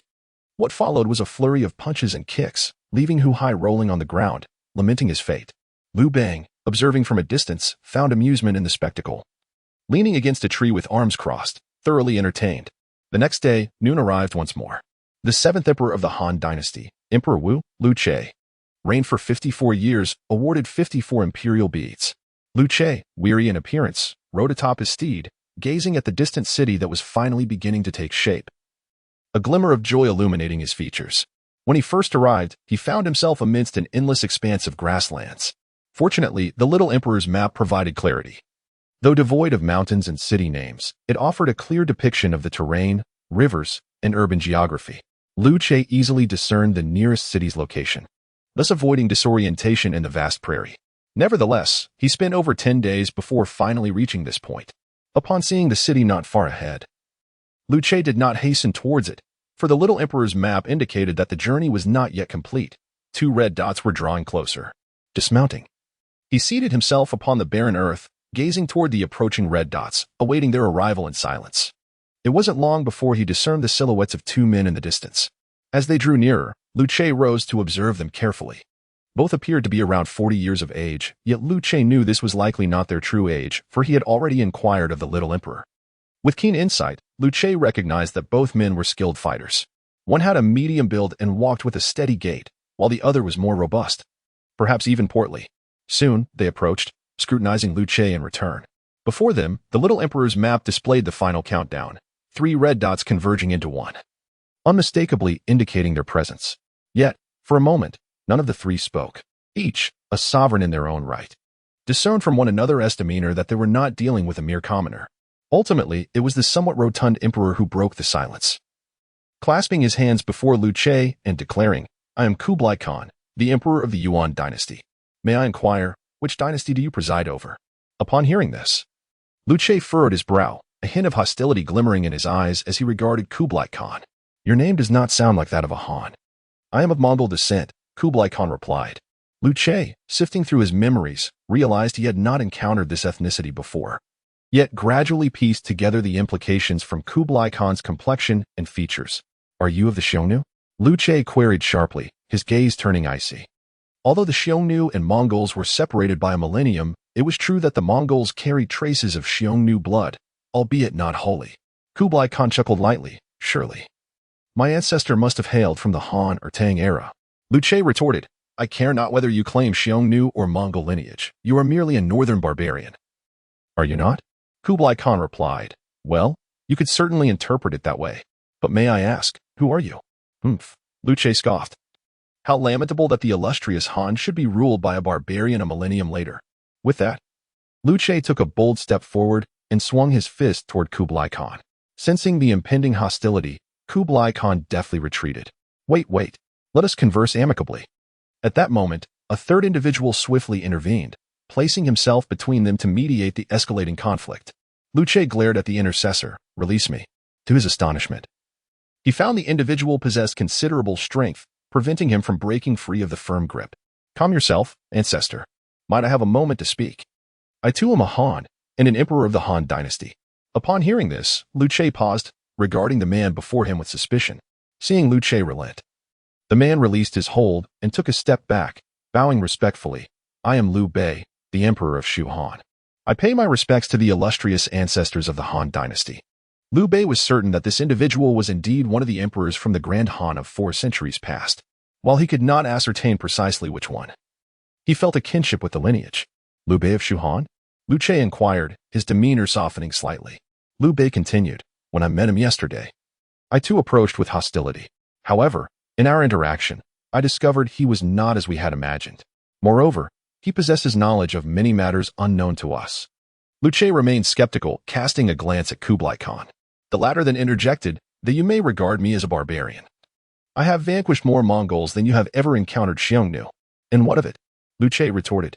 Indeed, it mattered little, for in the end, he found himself scorned by both sides. The Mongols reviled him, and the Han did as well. Kublai Khan chuckled ruefully. "I had forgotten to inquire of that time traveler about my reputation in this distant future." "Excuse me?" Liu Xiu responded, intrigued. "Kublai Khan, there is no need for concern. I shall elaborate further in due time. However, you must first reveal your identity to us." Liu Xiu gazed at Liu Bei and Kublai Khan, feeling the intensity of their stares, and decided to proceed with caution. "I am Liu Xiu, the 7th emperor of the Han dynasty, known as Emperor Wu." Upon uttering these words, both Liu Bei and Kublai Khan exhibited expressions of astonishment mixed with a sense of rational understanding. No wonder. In the next moment, a small imperial screen appeared simultaneously before the 3 of them. Successfully united with Liu Xiu, personal account 54, balance, 90 imperial pearls, successfully united with Liu Xiu. Personal account 54, balance, 90 imperial pearls, successfully united with Liu Bei and Kublai Khan.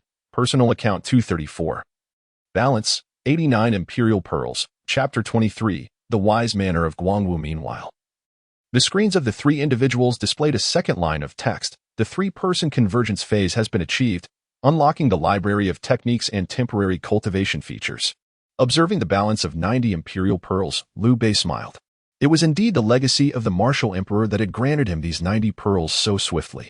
However, what could the second line possibly mean? Liu Xiu glanced at the second line and, feeling uncertain, decided to inquire further with the young emperor. Liu Xiu turned to Liu Bei, intent on uncovering the matters of their past lives. "You have reigned for merely 2 years. Pray tell me about the events of our previous existence." Liu Bei sighed and began to recount his tale. "In the future, I am the son of Emperor Xiaojing, a descendant of the Jing King of Zhongshan." Liu Xiu could not help but interject, "The Jing King of Zhongshan? Is that not my imperial brother?" Tears welled in Liu Bei's eyes. Indeed it is. Please, continue, Liu Che urged. Liu Bei paused momentarily and then spoke with heartfelt eloquence. What the martial emperor may not know is that after your time, the Han dynasty faced tumultuous storms. He recounted the rise and fall of the Western and Eastern Han dynasties, focusing particularly on the late Eastern Han and the Three Kingdoms period. His voice filled with emotion and his eyes glistening with tears. He also shared the events following his death, which Kublai Khan had recounted to him the previous day. Upon learning that Shu Han had failed to restore the Han dynasty, and that Zhuge Liang had devoted himself tirelessly to the point of death, and that Liu Shan had endured 30 years of rule only to witness the fall of his kingdom, Liu Bei wept throughout the night. Now, as he recounted these memories to Liu Che, he could not help but break down into tears. He had not wished to cry. Yet the endeavor to restore the Han was fraught with insurmountable challenges. Listening to Liu Bei's story, Liu Che's eyes also grew moist. He gently patted Liu Bei's shoulder, offering solace. It is all right. I know you have done your utmost. I bear you no ill will, and neither would Emperor Gaozu. After a brief pause, Liu Che seemed to recall something and asked, since you are a descendant of my imperial brother, how did you fall to the plight of weaving mats and selling shoes? Upon hearing this, Liu Bei's sob ceased abruptly, replaced by an expression of incredulity directed at Liu Che. Liu Che, initially taken aback, quickly realized. Liu Bei lowered his head, muttering softly. Is it not due to the enfeoffment edict? Liu Che, feeling a wave of embarrassment, cleared his throat twice and shifted the topic, gazing into the distance. Before us stands Wang Mang, the usurper of the Han, and behind us looms the powerful Cao Cao. Both must be dealt with. Liu Bei replied. Wang Mang is an emperor, and he is here. It is a pity that Cao Cao never claimed the title. Liu Che responded, one will suffice. Let us take him down first. Kublai Khan interjected, I believe Wang Mang is not without merit. Had it not been for him, we might not have passed the first trial. At this, both Liu Che and Liu Bei turned their gaze to Kublai Khan. Kublai Khan continued, moreover, I suspect that Cao Cao may also be present. Liu Che inquired, why do you think so? Kublai Khan replied, because Sima Yi, this posthumously honored emperor, has arrived. Thus, it stands to reason that Cao Cao should also make an appearance. Liu Bei exclaimed, what? Sima Yi is here? Did you witness this with your own eyes? Why did you not mention it yesterday? Kublai, after I finished discussing the Three Kingdoms yesterday, you wept alone throughout the night, leaving no time for conversation. Liu Che, speak quickly. What on earth transpired? The dialogue meanders. Achio. Wang Mang let out a resounding sneeze, rubbed his nose, and inquired, who has spoken ill of me? Following the conclusion of the 9-day paradise, Wang Mang appeared in a location with a clear view of the village's inhabitants. His fortune was evidently superior to that of Zhao Go, Zhu Qizhen, and others, as he did not materialize in the treacherous depths of a mountain forest. This time, having learned his lesson, Wang Mang dared not recklessly purchase any celestial stones. Emerging from the 9-day paradise, it was now the 3rd day at noon. After another sneeze, he found himself at the entrance of a manor on the outskirts of a county town. He had come here because the little emperor's map prominently displayed 2 red dots in this very location.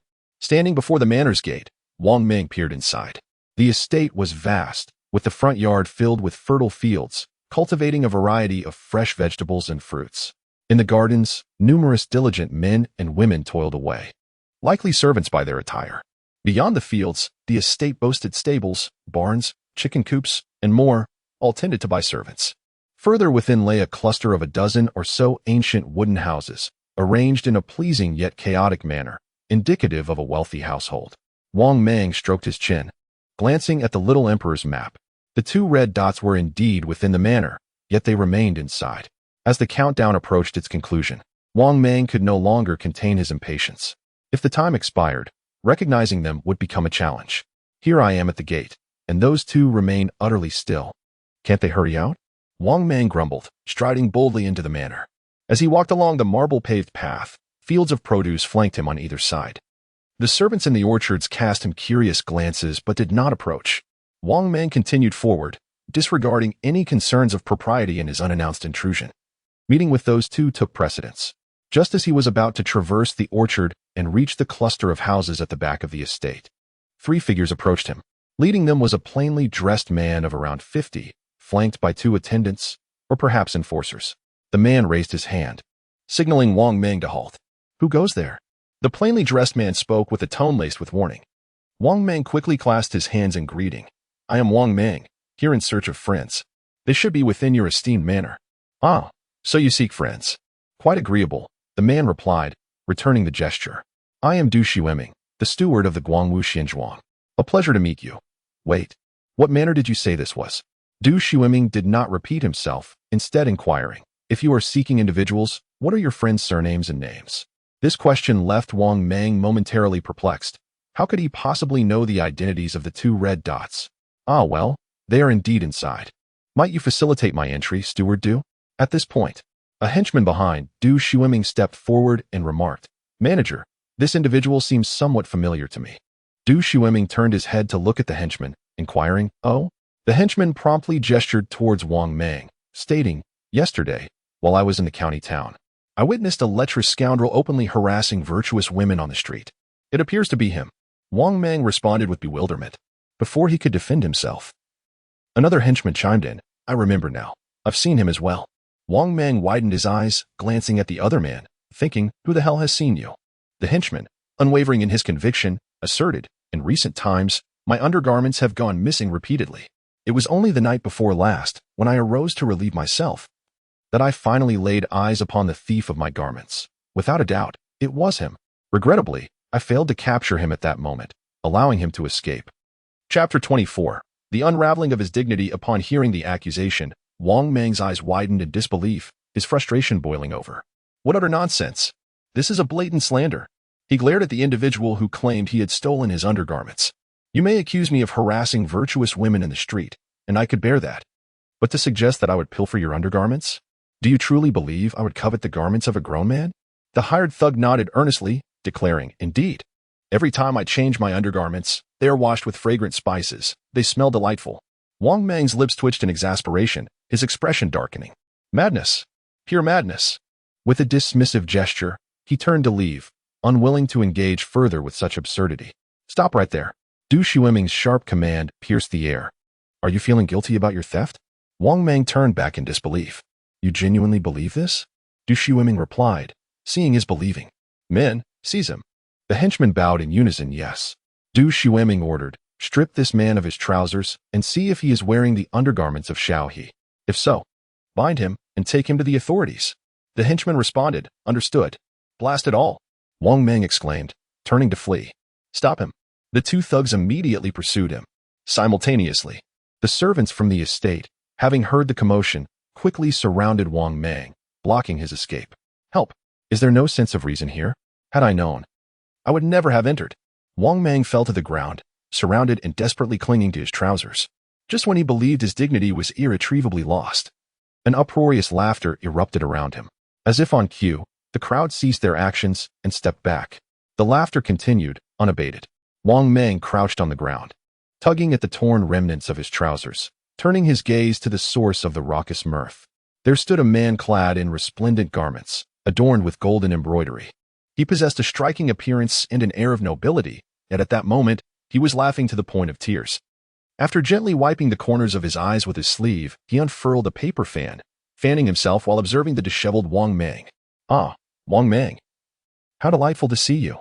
Liu Xiu. Wang Mang pronounced the name with palpable weight. Successful union with Wang Mang. Personal account 14. Balance, 87 imperial pearls. Successful union with Liu Xiu. Personal account 32. Balance, 49 imperial pearls. Phase of 3-person union achieved. Cultivation library and temporary cultivation functions unlocked. Wang Mang had no inclination to regard the notifications displayed on the screen. With a vigorous wave of his hand, the interface vanished. He promptly sprang to his feet and strode purposefully toward the estate's entrance. Hey, I was merely jesting. Liu Xiu called out, jogging to catch up and blocking Wang Mang's path. Get out of my way. Wang Mang shoved Liu Xiu aside, his irritation fueling his determination to continue onward. I have food and drink, wine and meat. Since you are here, at least share a meal before you leave. Wang Mang, I fear you may have poisoned my food. Liu Xiu replied, I would never resort to such underhanded tactics. If you do not trust me, I shall eat first, and you may follow. Would that not mean I would consume your leftovers? Then I am left with no recourse. If you wish to depart, then go. I have no particular desire to keep you here. After saying this, Liu Xiu did not pursue him further, turning back to return. However, Just a few steps into his retreat, he heard the sound of hurried footsteps approaching from behind. Liu Xiu chuckled, not even turning around, fully aware of who it was. Suddenly, Wang Mang, having turned back in a fit of anger, roughly shoved Liu Xiu aside, exclaiming, "Do not block my way." Liu Xiu smiled and shook his head. Following along, old Du Shui Ming hurried forward, bowing respectfully, master of the manor. Liu Xiu instructed, "Quickly prepare wine and sumptuous dishes." Du Shui Ming replied, "Yes." Before long, a table laden with exquisite and delectable dishes was set before them. Wang Mang, unable to contain himself, felt his mouth water at the sight, as he had not had a proper meal in over 10 days. Rather than immediately sitting down to eat, Wang Mang turned to Liu Xiu and inquired, "How did you manage to achieve such success and become the master of this estate?" Liu Xiu explained, "The young emperor can purchase celestial stones with imperial pearls, and those stones appear rather valuable. To my surprise, they are worth even more than I imagined. With one celestial stone, I exchanged it in the city for a note worth 10,000 taels of silver. I then used that note to acquire this manor, renaming it Guangwu Xinzhuang." Upon hearing this, Wang Mang's expression soured, akin to tasting something foul. "Why is it?" Liu Xiu, perplexed, thought Wang Mang was questioning the worth of a single celestial stone and its ability to be exchanged for 10,000 taels of silver. Liu Xiu responded, "The value of celestial stones far exceeds our expectations. I feel that in exchanging for 10,000 taels of silver, I was merely taken advantage of by that unscrupulous merchant." Wang Mang retorted, "That is not what I meant. I meant, how is it that you can thrive using celestial stones, while I—" Wang Mang felt a mix of sorrow and frustration. He then transformed his despair into a ravenous appetite, discarding any pretense of courtesy with Liu Xiu, and sat down at the table, angrily diving into the food as if he intended to devour Liu Xiu whole. In the room, apart from Liu Xiu and Wang Mang, there was another emperor, the second prominent figure within the estate. Liu Xiu turned to him. "Please, take a seat." The man, appearing dignified and courteous, responded, "Ancestor Guangwu, please, you may sit first." Liu Xiu nodded and took his seat. The man still standing poured wine into Liu Xiu's cup first, then filled Wang Mang's cup, and finally filled his own. The new emperor's ancestor raised his glass. "Please, allow me to toast to you." Wang Mang paused in his eating, wiped his mouth, and looked at the middle-aged man across the table. The man, raising his glass, wore a familiar expression as he gazed at Wang Mang, new emperor ancestor. "Have we met before?" Wang Mang replied, "Have we? I do not recall. Which emperor do you represent, brother?" He scratched his head, feeling a sense of familiarity with Wang Mang yet unable to pinpoint where they had met. Setting aside his thoughts for the moment, he smiled gently and introduced himself. "In the future, I shall be the fourth emperor of the Song dynasty, Zhaozhen. In the grand era of the Song dynasty, which is situated in close proximity to the Xian dynasty, you are none other than Emperor Renzong." Before Zhaozhen could finish his words, Wang Mang boldly proclaimed the opponent's temple title. Zhaozhen was momentarily taken aback, his expression tinged with surprise. "How does your ancestor know my temple title, little emperor?" At that moment, a screen appeared before both of them. Successfully merged with Wang Mang, personal account 14, balance, 88 imperial pearls. Successfully merged with Zhaozhen, personal account 42, balance, 91 imperial pearls. Moreover, Wang Mang exhibited no further details, while Zhaozhen's display revealed a second line of information, indicating the successful merging of 3 individuals. Wang Mang, 3 individuals successfully merged? Liu Xiu, just now, when you and I merged successfully, we both displayed this line of content. You simply did not pay attention as you turned to leave. Therefore, prior to your arrival here, you had already encountered an emperor? Who was he, and why did he not accompany you? As Wang Mang was preparing to respond, Zhaozhen suddenly exclaimed, "Ah!" He sprang to his feet, his chair crashing to the ground behind him. With a look of astonishment, Zhaozhen pointed at Wang Mang and said, I remember where I have seen you." Chapter 25, The Forgotten Graveyard. Zhaozhen's sudden reaction left both individuals momentarily stunned. Wang Mang, in particular, was bewildered, pondering whether his appearance was truly so frightful. Liu Xiu remarked, "Renzong, you were separated from him by a millennium. How could you possibly have encountered him? Have you mistaken him for someone else?"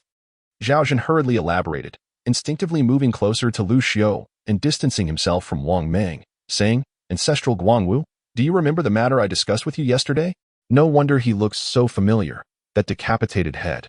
It unmistakably belongs to him." Upon hearing this, Liu Xiu furrowed his brow and cast a glance at Wang Mang, who was somewhat taken aback. realizing that Zhao Zhan had indeed seen his own headless corpse, which explained his fright. After an extensive conversation and clarification, the group finally grasped the sequence of events. From the first day of his emergence, Songwenzong Zhao Zhan had begun the search for other emperors. During this journey, he encountered several dangers, but fortunately, all ended without calamity. By the 9th day, after traversing mountains and rivers, Zhao Zhan finally arrived at the location indicated by the map, marked by 2 red dots. To his astonishment, this place was a forsaken graveyard nestled within a wild forest. Uneven mounds of graves were scattered everywhere, alongside numerous unburied corpses and decaying skeletons. Infants in swaddling clothes, naked corpses, severed limbs. The sight was enough to send shivers down Zhao Zhan's spine. The air was thick with the putrid stench of decay, exceedingly pungent. Were it not for the midday sun at its zenith, Zhao Zhan would have undoubtedly fled in terror. He could not fathom why these 2 emperors would choose to linger in such a ghastly locale for several days without moving. Following the guidance of the map belonging to the young emperor, he eventually located the 2 headless corpses. After confirming time and again, he realized why the 2 red dots had remained static for so long. They were, in fact, deceased. Zhao Zhan's first instinct was to leave hastily, yet he ultimately stayed. He first retrieved the 2 dislodged heads, carefully placing them back atop the severed necks, uncertain if he had done so correctly.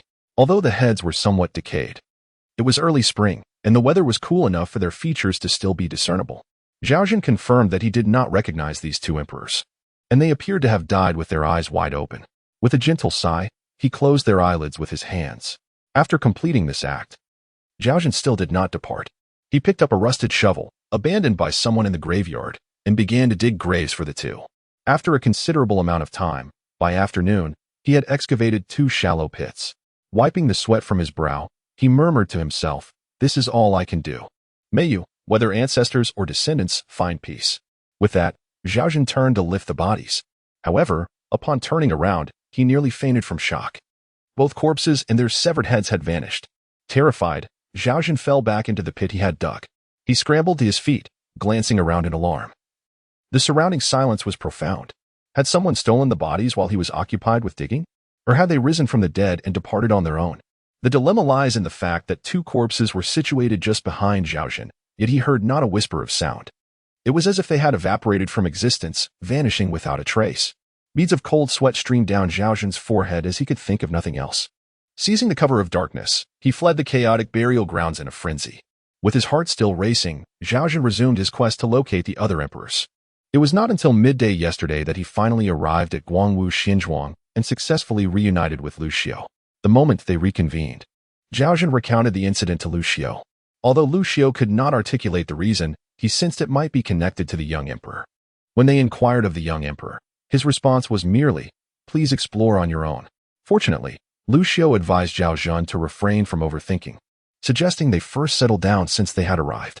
Upon concluding his tale, Wang Mang shared his experiences from the first day, including his encounter with Hu Hai, and recounted the events at Jiri Paradise. The 3 of them clarified their thoughts and finally understood the situation. Liu Xiu remarked that the place where they had been slain was not the chaotic burial grounds. Rather, it was likely the nearby villagers who had discarded their bodies there. Wang Mang nodded in agreement, surmising the same. He then concluded, "From this, we can infer that upon entering Jiri Paradise, the corpses do not immediately disappear, and the map still indicates the location of their red dots. It is only after exiting Jiri Paradise that the bodies vanish, or to phrase it differently, they are reset and revived. Concurrently, the red dots also disappear and refresh to a new location." At this point, Wang Mang cast a grateful gaze towards Zhao Zhan. Rising to his feet, he bowed deeply, exclaiming, "I have long heard of Emperor Yongle of Song, known for his broad-mindedness and benevolence. Thank you." Zhao Zhan quickly waved his hands in modesty. "I dare not claim such praise. You are the senior here." Wang Mang smiled. "You are the true senior." Zhao Zhan, taken aback, wondered why he had suddenly been accorded such respect. Wang Mang, unburdened by the eerie surroundings, confessed, "In truth, I am a time traveler, hailing from 2,000 years after the Xian dynasty." The 3 engaged in lengthy discussions throughout the afternoon. Wang Mang disclosed his status as a time traveler, leaving Liu Xiu and Zhao Zhan momentarily stunned. After fulfilling the conditions for their reunion, they sought clarification on the rules from the young emperor. This newfound knowledge instilled Wang Mang with confidence, and he yearned to confront the elder who had committed murder for the spirit stones, seeking vengeance. Liu Xiu chuckled. To encounter such malevolence on the very first day, you truly are unfortunate, akin to Qin Shi. Wang Mang shot a glare at Liu Xiu, retorting, "Be quiet, you fool. The thought of you luxuriating with spirit stones while I meet such a grim fate infuriates me." Liu Xiu replied with a grin, "Is it my fault then?" Wang Mang rolled his eyes in exasperation. Zhao Zhen, attempting to ease the tension, remarked, "The new emperor merely had a stroke of bad luck. Now that we know we can all be resurrected, there is nothing to fear. Revenge is merely a matter of time." Liu Xiu added, "Purchasing imperial orbs for temporary cultivation is not a long-term solution. In my view, our self-cultivation and growth should be our utmost priority." Wang Mang interjected, "Cultivating immortality is no easy feat. Is it difficult?" "Not merely difficult. It is exceedingly arduous. Your words suggest a familiarity with the path of cultivation." Wang Mang glared at Liu Xiu. "I have not walked that path. Yet if it were truly a simple endeavor, chaos would have long since ensued in this realm. After all, the common folk will always constitute the vast majority. This is what we term the Pareto principle." Liu Xiu replied, "Indeed, the journey of cultivation is no trifling matter. Of that I am certain. However, let us not forget that we have the young emperor. Initially, I believed I was the sole possessor of a system, only to discover that everyone possesses one." Wang Mang muttered under his breath. "What's that?" Liu Xiu inquired. "Nothing of consequence, you fool," Wang Mang retorted. Chapter 26. Li Shimin is my brother. As dusk descended, the sky darkened gradually. The hidden dragon stockade atop Jiku Mountain began to flicker with lights. From a distance, an elderly man and a young boy made their way toward it, their figures distinct, though the elder was not exceedingly old and the youth was not particularly juvenile. Upon reaching Jiku Mountain, they paused to gaze at the flickering lights of the stockade, a place reminiscent of a bandit's lair, guarded by fearsome sentinels. "Senior Xiaoming, are you certain this is the place?" inquired the middle-aged man, appearing to be around 40, addressing the 18-year-old boy with a tone of respect. To an outsider, this exchange might seem peculiar, yet the youth felt no discomfort. The innkeeper mentioned that Li Shimin of the Tang dynasty resides at the hidden dragon stockade on Jiku Mountain. "We cannot be mistaken, can we? Does the sign not proclaim it as the hidden dragon stockade?" replied the boy. "Yet, why is it a bandit's den?" the man questioned. "I was about to ask you the same. Isn't Li Shimin your father? How did he end up mingling with bandits?" These two were none other than the youthful Emperor Yongle of the Northern Wei, who reigned for 13 years and was posthumously awarded 13 imperial pearls, and the middle-aged Emperor Gaozong of the Tang, Li Ji, who ruled for 34 years and was honored with 34 imperial pearls. They had met and recognized each other on the third day of their arrival, thus augmenting their respective counts of imperial pearls. During their journey together, each had spent 1 pearl to procure 2 celestial spirit stones, leaving them with a balance of 46 imperial pearls. After considering the situation, Li Ji, with an air of unease, remarked, "It is indeed my father, but what if he is not at the stockade at this moment? Perhaps we should wait until noon tomorrow when the small emperor's map indicates his presence before returning." Yuanxiu pondered, "If he is not within the stockade now, entering recklessly could lead to us being mistaken for intruders, which would be quite unfortunate." "Exactly, that is precisely my concern," Li Ji concurred. Yuanxiu, grappling with the dilemma, added, "However, our funds have been exhausted. We cannot afford to stay at an inn. Moreover, with nightfall upon us, are we to sleep in the wild?" Li Ji continued to gaze at the distant lights of the stockade, still reluctant to take a step forward. "Didn't you express great excitement when the innkeeper mentioned that Li Shimin was at the hidden dragon stockade? Why, now that we are here, do you hesitate to enter?" Yuanxiu inquired. Li Ji faltered, hesitating to speak. Observing the turmoil in Li Ji's expression, Yuanxiu probed, "Could it be that your earlier enthusiasm was feigned? Are you, in truth, a tyrant?" "Who dares to call me a tyrant? I speak only the truth," Li Ji retorted. "Then what is it that you fear? Your achievements should bring your father pride. Unlike me, who yearns to serve my country and people yet finds no opportunity. I am the one truly unworthy to face my father," Yuanxiu lamented. He paused and continued, "Though I may be your senior in rank, I am still youthful in age. For these past several days, you have been my caretaker. Each time you speak of your father, I envision him as a hero of unparalleled stature. It stirs my curiosity about what manner of man he truly is. Could he truly be more formidable than my father? I have always regarded my father as exceptionally powerful." With a sense of confidence, Li Ji responded, "Do not worry. Once you meet him, you will understand." Yuan Sun chuckled, "Then let us not delay." With that, Yuan Sun grasped Li Ji's hand and hurried towards the entrance of the hidden dragon stronghold. As they drew nearer, an increasing sense of unease enveloped Li Shi. Wait, wait, he exclaimed, halting in his tracks. Yuanzhang inquired, what is it now? Li Shi swallowed hard and suggested, is it possible that my father is not allied with these bandits, but rather? Yuanzhang paused, surprised, but rather, captured? The two pondered the implications of this possibility, finding it increasingly plausible and reasonable. Despite Li Shimin's prowess as a warrior, he was still outnumbered. Yuanzhang declared, the news of Li Shimin being at the hidden dragon stronghold did not originate from your father. It was a trap set by these bandits to lure us here. Upon uttering these words, their gazes met, both filled with growing trepidation. We must flee, Li Ji urged, and the two swiftly turned to race down the mountain. However, at that moment, a pair of large, round eyes suddenly illuminated the darkness, as if they had materialized out of thin air, accompanied by a booming voice, halt. As the voice echoed, the eyes were soon accompanied by a broad white grin, revealing the identity of the speaker, a heavily built man shrouded in darkness, obscuring his features. The unexpected encounter startled Yuanzhang and Li Ji so profoundly that they nearly lost their breath in shock. In quick succession, 5 or 6 bandits wielding machetes emerged from behind the imposing figure. Moments later, within the confines of the hidden dragon stronghold, Yuanzhang and Li Ji found themselves bound and thrown onto the ground. The stronghold was brightly lit, the flickering torches casting light on their panicked expressions. What has transpired? Brother Niuwu approached a handsome and robust man. The one who had captured them was the burly figure known as Niuwu, the second in command of the hidden dragon stronghold. Niuwu glared at the two. These two have been lurking outside the stronghold. They must be spies sent by the Tiger Head Mountain. Mistake. It is a misunderstanding. Yuanzhang hastily explained, we are merely lost and have inadvertently wandered into your esteemed territory. We are not spies. Niuwu retorted, do not speak such nonsense. Your leader from Tiger Head Mountain was slain by our chief only days ago. You remnants seek vengeance, do you not? Thus, you have come to spy tonight. Planning some treachery. Yuanzhang was bewildered, utterly perplexed by the mention of Tiger Head Mountain and the chief, unable to comprehend. Niuwu pressed, you refuse to speak? Then I shall simply take your life. He raised his machete threateningly. Stop.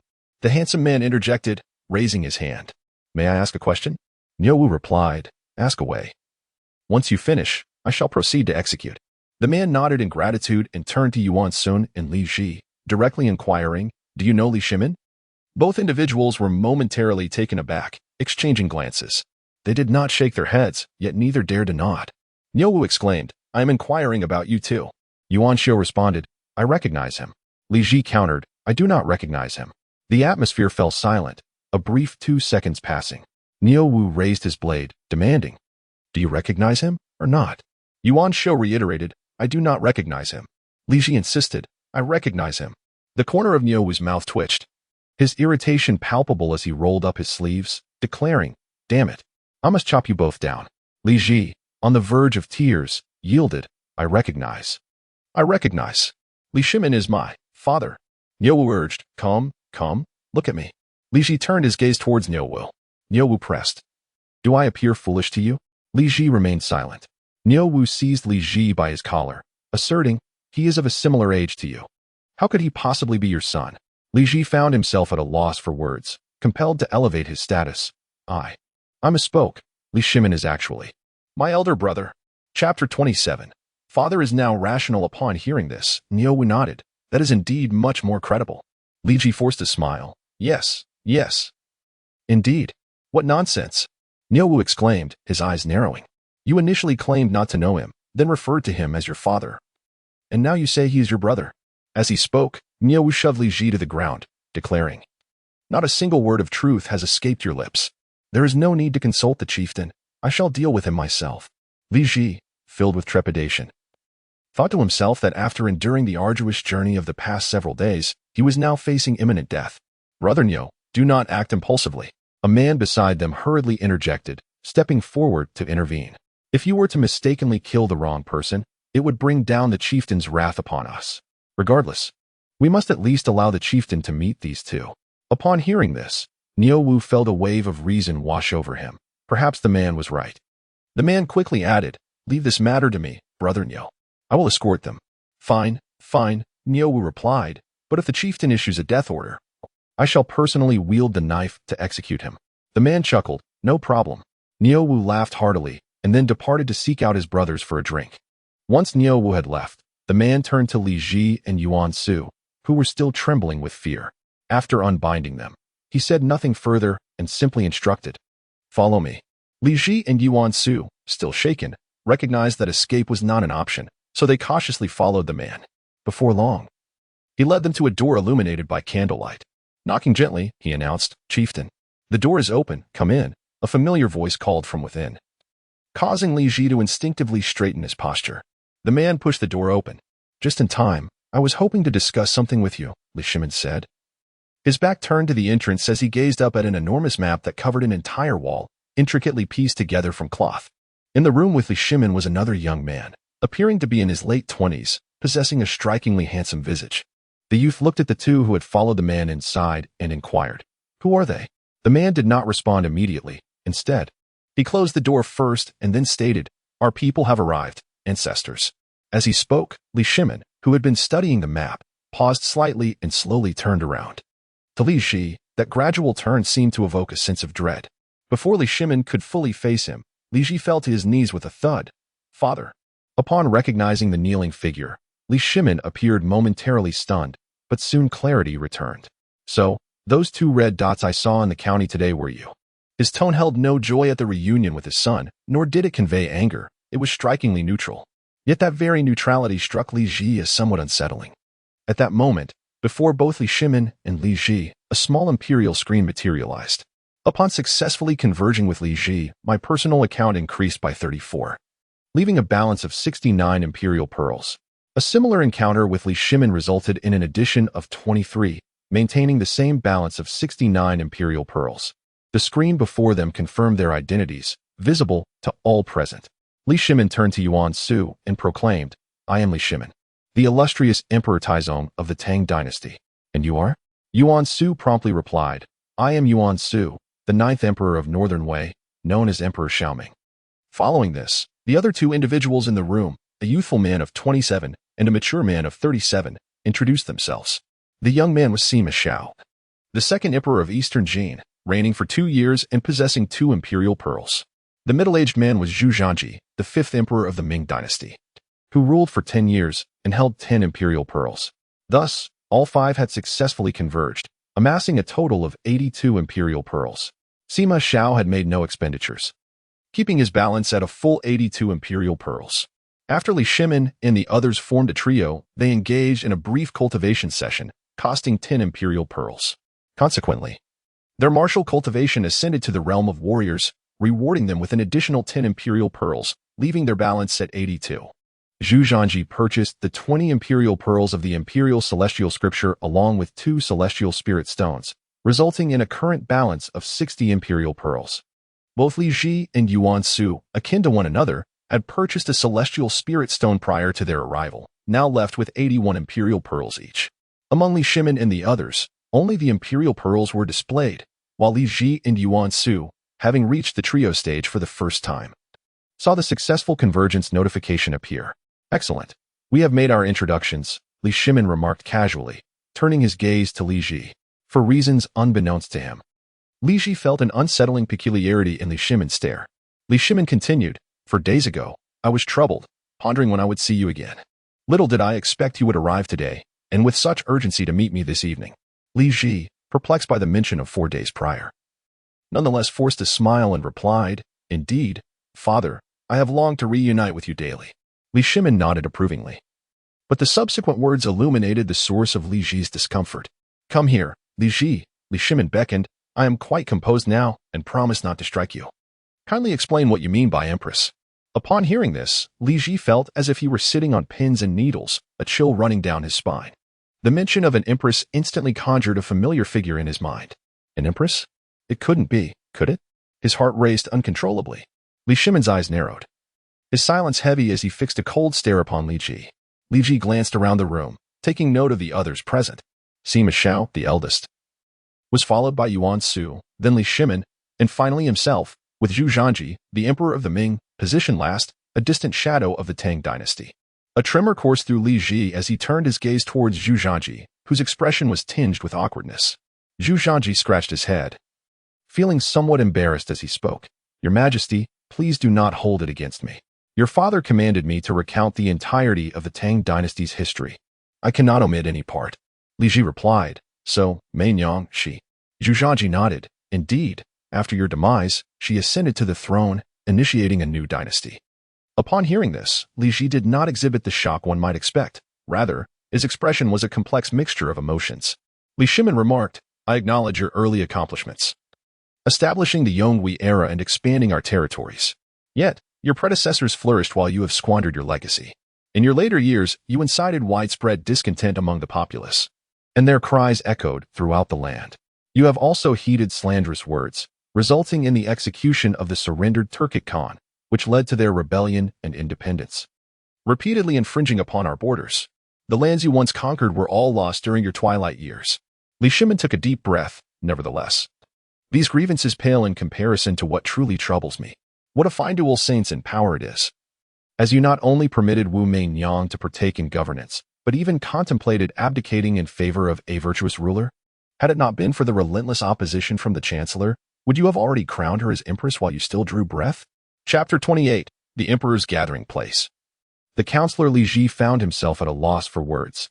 Indeed, he had entertained such thoughts.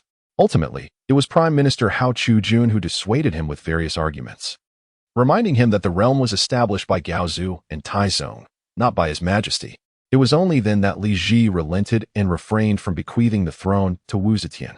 Little did he anticipate that, in the end, she would ascend as empress. At this moment, Yuan Xiu interjected, excuse me, is it true that a female emperor has emerged? She must be quite formidable, rivaling my own mother. As he spoke, Yuan Xiu turned to the kneeling Li Ji. She is your empress? Cough, cough. Zhu Yuanzhang cleared his throat twice. Yuan Xiu, puzzled, glanced at Zhu Yuanzhang, who was desperately signaling him to observe Li Shimin's expression. Yuan Xiu followed his gaze to find that Li Shimin wore a dark countenance, as if overshadowed by a storm cloud. Li Ji lowered his head, murmuring, perhaps you should refrain from speaking too much. He was clearly agitated. Li Shimin's breathing grew heavy as he clenched his fists, preparing to admonish Li Ji. Observing this, Yuan Xiu hurriedly interposed. Calm yourself, Taizong. Li Ji is, in fact, quite commendable. Throughout our journey, he has taken care of me. Without him, I might have perished long ago. Li Shimin retorted, his mother is my empress, and she shares kinship with our ancestors. They are both of Xinbei descent. It is only fitting that he attends to your needs. I understand, hence we are all family. I assure you, as long as I am present today, you shall not lay a hand on him. At this moment, Yuan Xiu resembled a relative intervening in a parental reprimand, despite appearing as a mere youth of 17 or 18, creating a rather incongruous scene. Nevertheless, Li Shimin conceded to the wishes of his forebear, inhaling deeply to regain his composure. Since the ancestor had spoken, he would relent. Li Shimin turned to Li Ji, stating, it was I who chose you to inherit the throne, and thus I share in the responsibility. Rise now. Thank you, father. Thank you, Ancestor Xiaoming. Yuan Xiu stepped forward to assist Li Ji in standing. Subsequently, the group settled down to share their experiences and exchange known information. From that day forth, Li Shimin remained at Zhuge Mountain. Initially, the bandits, who preyed on the wealthy, refused to acknowledge his authority. However, due to Tang Ying's formidable prowess, they dared not voice their dissent. Yet, Li Shimin was neither hasty nor impatient. His immediate focus was on diligent training. Each day, he practiced martial arts alongside Tang Ying, awakening to the profound essence of martial arts. On the fourth day, Sima Yi arrived, guided by a map, successfully reuniting with Li Shimin. By the 10th day, Zhu Yuanzhang also joined them, marking the successful convergence of the trio. It was not until this juncture that they discovered the young emperor possessed such capabilities. The days spent at Yinlongzhai were fraught with unease, for there existed a rival gang of bandits, a sworn enemy, just 30 miles from Zhuge Mountain at Hutu Mountain. Their formidable leader was at the 8th tier of the bone-tempering realm, surpassing even Tang Ying in strength. The formidable leader of Tiger Head Mountain not only sought to annex 9, but also wished to take Tang Ying as his wife. Consequently, Li Shimin proactively challenged the chief of Tiger Head Mountain to a duel, facing off against him in front of both factions of bandits. By expending 10 imperial pearls, Li Shimin attained a temporary enhancement to the pinnacle of the 9th level of the bone-tempering stage for 1 hour. The outcome was evident. Li Shimin emerged victorious. Though the battle was not entirely effortless, he triumphed and dealt a fatal blow to his opponent. Li Shimin's actions served dual purposes. Firstly, to alleviate some troubles for Tang Ying, acknowledging her kindness and taking him in and imparting wisdom. Secondly, to experience the sensations of the bone-tempering realm firsthand, which he found utterly exhilarating. He vowed to become the strongest man in the world. Most importantly, he aimed to establish his authority. He did not wish to be overshadowed by a woman, as that was not the demeanor of a true Khan. As anticipated, after that day's battle, all members of Hidden Dragon Village were convinced of Li Shimin's prowess, and he had undeniably become the true leader of the village. Li Ji remarked, "Father has renamed the robber gang as Hidden Dragon Village and intends to use it as a stronghold, with numerous emperors dispersed across the land. Once they notice the significant gathering of red dots here, they will realize this is a convergence point. Hence, we need not search far and wide. We merely await the arrival of other monarchs at Hidden Dragon Village. This way, we can swiftly gather our allies while allowing ourselves ample time to cultivate and advance. Father truly possesses great foresight. I am in admiration," Li Ji praised, gazing earnestly at Li Shimin. However, Li Shimin merely rolled his eyes in response, signaling that such words were unnecessary. Li Ji felt a twinge of embarrassment at that moment. At this juncture, Sima Xiao interjected, prompting the attention of all towards the youngest yet most senior member present. Sima Xiao stated, "I believe we should alter our forms of address. We can no longer refer to our ancestors, especially father. Just the other day, Brother Nyowu overheard and questioned me for quite some time. I found myself at a loss for words." Zhu Yuanzhang concurred. "Indeed, while we may not yet understand the reasons for our presence here, we have embarked on a new chapter of our lives. I believe we should temporarily discard the formalities of past generations to avoid unnecessary suspicion and complications." The assembly nodded in agreement. Sima Xiao continued, "From now on, let us address each other as brothers. I nominate Brother Li as our leader, for he is the eldest among us, the chief of Hidden Dragon Village, and has already attained the martial realm. He is undeniably deserving of this position." Yuan Shui added, "All three of us have met untimely ends. Erlang lived to 52, while Li Ji lived to 56. It appears Li Ji is the actual eldest among us." Coughing twice, Li Ji shot a glare at Yuan Shui, silently urging him to cease speaking. He thought to himself, "Do you wish to add to my already pressing predicament? Do I dare contest my father's leadership?" Laughter erupted among the group. Eventually, Li Shimin declined the position, claiming he did not wish to overstep, particularly in the presence of two individuals of higher seniority. However, after a customary exchange of modesty and insistence, Li Shimin was ultimately elected as their leader. Li Shimin, in that case, I shall overstep my bounds and temporarily assume the role of the leader here. When a future monarch arrives, endowed with both lineage and valor, I shall gladly abdicate in favor of a more worthy ruler." The assembly fell silent, for at present, Li Shimin held the reins, and none dared to voice dissent. Just then, a series of knocks echoed from the door. "Li Lang, I have finished my bath. When shall you come to my chamber?" A sultry voice wafted through the air. Upon hearing this, both Li Ji and Yuan Su exchanged bewildered glances with Li Shimin, clearing his throat awkwardly. Li Shimin rose to open the door. Li Ji leaned closer to Zhu Yuanzhang and whispered, "Who is it?" Zhu Yuanzhang replied with a smirk, "Your stepmother." Unable to contain his amusement, Zhu Yuanzhang chuckled softly. However, Li Ji's eyes widened in astonishment as he exclaimed, "No way, it's my father." The door swung open, and all eyes turned towards the entrance, where stood a woman of striking features, fair complexion, and an air of effortless elegance. "Li Lang." A cough interrupted. "We are in the midst of a discussion." Chapter 29. A broader perspective. Tang gazed at the individuals within the room, all of whom had risen to their feet, nodding in her direction. Sima Xiao and Zhu Yuanzhang spoke in unison, "Greetings, sister-in-law." Yuan Shui hesitated before echoing, "Greetings, sister-in-law." Li Ji scratched his head, deliberating whether to join in. "Oh, enough of that," Li Shimin interjected, raising his hand to interrupt. "What sister-in-law? Do not address her carelessly. I am friends and also a mentor to Tang Ying. How many times must I reiterate this?" Tang Ying sidestepped Li Shimin and strode into the room with purpose. With a gesture of respect, she displayed the carefree spirit of a wanderer. "Brothers, are you comfortable here? If there is any inadequacy in my hospitality, please feel free to voice it." Zhu Yuanzhang replied, "Sister-in-law is truly wonderful. We are very comfortable." "That is splendid." Tang Ying responded, her curiosity piqued, and who might these two brothers be? She turned her attention to Yuan Shui and Li Ji. Yuan Shui introduced himself. "I am Yuan Shui, a fellow townsman of Brother Li, here to seek refuge." Li Ji added, "I am Li Ji, and he is my elder brother." At that moment, Li Shimin had closed the door and returned, interrupting the slightly awkward atmosphere. "There is no need for concealment. This afternoon, I have disclosed everything to Tang Ying. She is aware that we are visitors from another realm and that we are all emperors. Upon hearing this, the others were taken aback. Surprised that Li Shimin had already laid everything bare. Had their relationship progressed to this level? Tang Ying chuckled softly, saying, to be honest, I still find it hard to believe. But it matters not. Whatever Li Lang chooses to do, I shall support him. At this, the others raised their thumbs toward Li Shimin in admiration. His face flushed slightly, betraying either embarrassment or shyness. He cleared his throat and stated, Miss Tang Ying is not a stranger. Her understanding will facilitate our discussions. With that, Li Shimin approached the enormous map that covered the entire wall. Come, gather around. Everyone moved closer. This grand map, composed of several fabric pieces, adorned the wall, showcasing a geographical representation that bore a striking resemblance to the map displayed by the young emperor, albeit less detailed. This map, while rougher in quality, had one distinct advantage. It clearly marked the names of cities, mountains, and delineated the territorial distribution of the current dynasties. In contrast, the young emperor's map displayed meticulous geography without any labels. This map illustrates the vast territory we currently inhabit. Li Shimin pointed to the central area. The most extensive dynasty occupying the central plains is known as the Great Li Dynasty. We find ourselves at the heart of the Jiuqiu Mountains, essentially the central zone where all the red markers are located. The group followed Li Shimin's finger, observing intently. Within the Great Li Dynasty, numerous red markers were scattered across the map.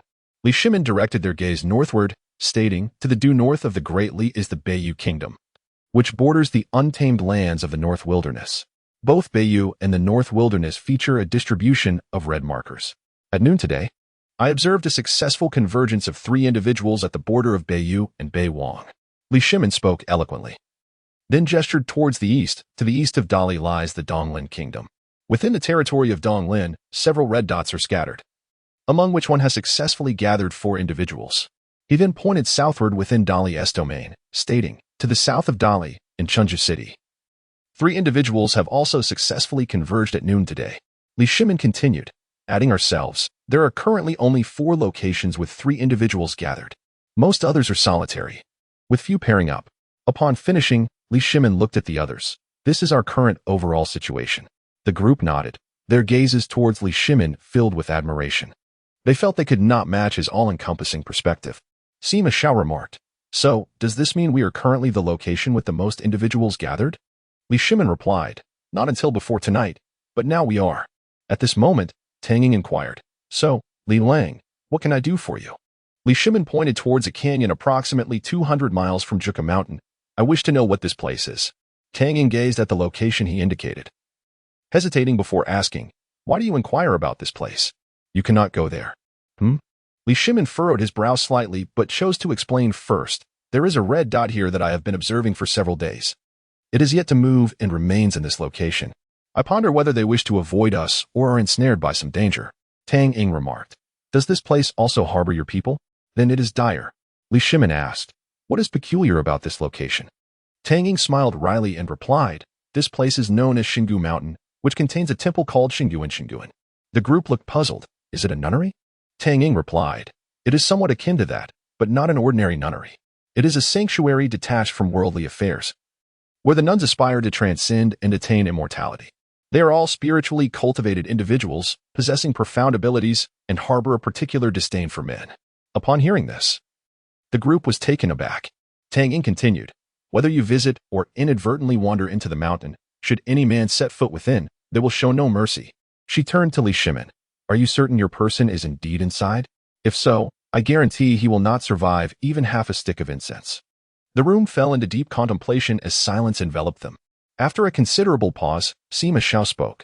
I too have noticed the red dot in recent days. It is not too far from us, yet it remains unmoving. However, if they are within Xingu Mountain, could it be possible that he is a child emperor? Yuanzhang agreed. That makes sense. They despise men, yet surely they wouldn't slay a mere child. The group nodded, which explained why he had not come to Yulong village. After all, he is still but a child. However, Tang Ying shook her head and said, even a male child would be mercilessly slain by them. The sacred nun's temple is strictly off limits to any man. A prohibition I have heard is closely tied to the spiritual practices they undertake. Zhu Yuanzhang remarked, if that were indeed the case, he could not possibly still be alive. Therefore, Is it conceivable that even in death, his location remains marked on the map? What it truly indicates is the position of his corpse. Upon uttering these words, a wave of astonishment swept through the crowd, accompanied by an inexplicable chill. The sensation was akin to groping in the dark only to inadvertently touch a lifeless body. As silence fell, all eyes turned to Li Shimin, who bore an exceedingly cold expression. Li Shimin stated, "You're mistaken. I believe you have forgotten someone. Among us is indeed a female emperor." Chapter 30. Provision and shelter without cost. As the words were spoken, the group gradually came to a realization.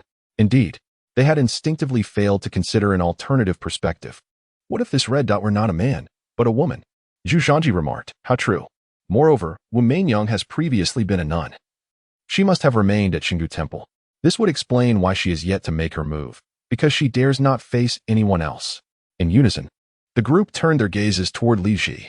At that moment, Li Xiu's expression was a blend of joy and sorrow. He was elated to have discovered Wang Mang's whereabouts, yet troubled by the implications of this knowledge. He looked toward Li Shimin, saying, "Father." The others directed their attention to Li Shimin, pondering the dilemma. Should they seek her out or refrain from doing so? This question could only be addressed by Li Shimin himself. After a prolonged silence, Li Shimin finally spoke. "Regardless of whether this red dot is indeed her, we must see for ourselves." Upon hearing this, Zhu Yuanzhang quickly interjected, "Your Majesty, please reconsider." Tang Ying, visibly anxious, added, "You cannot go to Xingu Temple. If you step foot there, they will surely kill you. Allow me to go in your stead. I am a woman, and they are unlikely to harm me. At worst, they would simply expel me." Li Shimin replied, "No, I cannot risk your safety. Moreover, I am not suggesting we go immediately. I have just ascended to the martial artist level.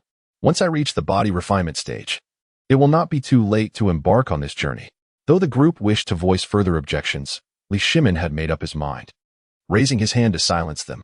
The following day, within the borders of Donglan country, at the Moonxian sect, in an elegant wooden house nestled halfway up a mountainside, Liu Bang observed the comatose Hu Hai, who had been unconscious for 2 days. With a wry smile, he said, "Zhenggu, your methods are quite ruthless. The second emperor has yet to awaken. I wonder if he can endure." Seated nearby, Qin Shi Huang sipped tea from his cup, lost in thought. "My Qin has endured for 500 years, overcoming the 6 kingdoms to unify the realm. Yet, how long has it been since my demise? This wretched creature has caused the fall of Qin within 3 years. The fact that I have not ended him already shows my leniency." Liu Bang chuckled, moving to sit beside Qin Shi Huang. "Enough of the past. It has become mere history. Your Qin has fallen, and has not my Han also met a similar fate?" Though they had yet to encounter figures from future dynasties, Hu Hai had already mentioned Wang Mang, who usurped the Han and declared himself emperor. The Han had indeed perished. Aware of the inevitable outcome, Liu Bang sighed softly. At that moment, a sudden crash echoed from outside, the sound of a water jar shattering. The unexpected noise caused both Qin Shi Huang and Liu Bang to frown in displeasure. They swiftly made their way outside. Upon reaching the courtyard, they found 2 outer disciples of the Moonxian sect standing there, wearing amused expressions and boldly regarding Qin Shi Huang and Liu Bang. Qin Shi Huang glanced at the shards scattered across the ground, remnants of what was once a water jar. The water had spilled everywhere, soaking the courtyard soil. "Ah, my apologies. Esteemed sirs, we accidentally broke your water jar. Is that a problem?" One of the disciples of the Moonxian sect chuckled as he spoke. Though his words were an apology, they carried no trace of sincerity. Qin Shi Huang regarded the two with an indifferent countenance and inquired, "What brings you here?" Upon hearing this, the two exchanged smiles, stepped forward a few paces, and began to survey their surroundings. "I said this is your home, and you truly believe it to be so?" "Alas, brotherly, your words are misguided. After all, this is a residence personally granted to them by the sect master.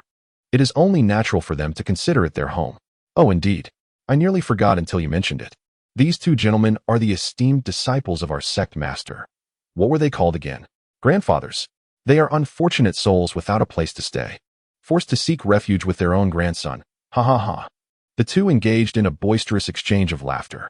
Observing this, Qin Shi Huang and Liu Bang maintained their unruffled demeanor.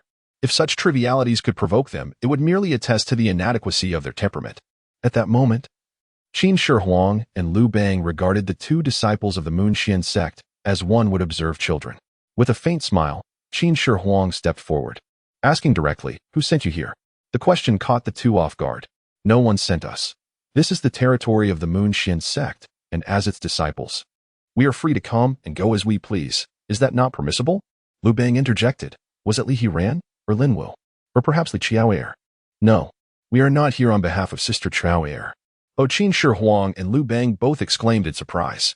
Behind the outer wall, Li Xiu'er smacked her forehead and cursed under her breath. Fools. Realizing their predicament, the two disciples glared fiercely at Qin Shi Huang and Liu Bang. What do you mean, no? We have stated clearly that we are not sent by Sister Xiu'er. This is our own decision. Li Xiu'er, hidden behind the wall, was infuriated to the point of fainting, gritting her teeth. Stop mentioning my name. Qin Shi Huang replied, all right, I understand. So what exactly do you intend to do? One of them retorted, Humph. It is a great benevolence of the sect master to shelter you, and you truly have the audacity to remain here. Liu Bang replied, with food and shelter provided without cost, why should we feel any shame in residing here? You. The two disciples were incensed, astonished by the audacity displayed. They then exchanged fierce glances, clenched their fists, and cracked their knuckles ominously. It seems you are asking for trouble.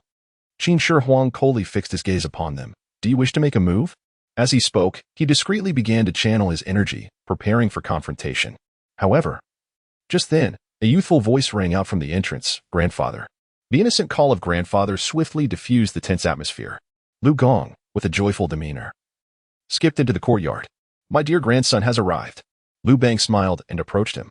The two disciples of the Moonxin sect, upon seeing Liu Gong, immediately deflated, retreating instinctively to the side, no longer daring to act out.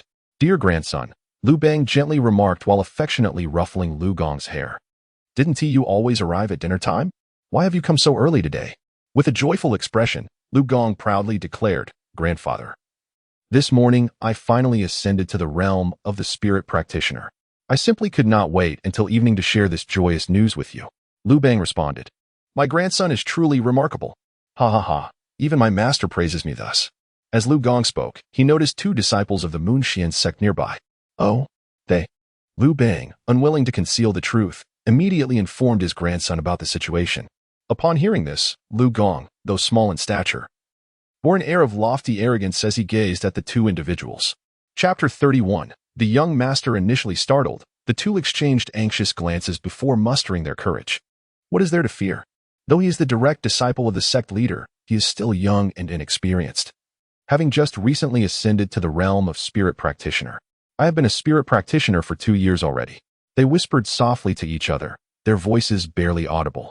Qin Shi Huang and the others could not discern their words. At that moment, Liu Gong interjected.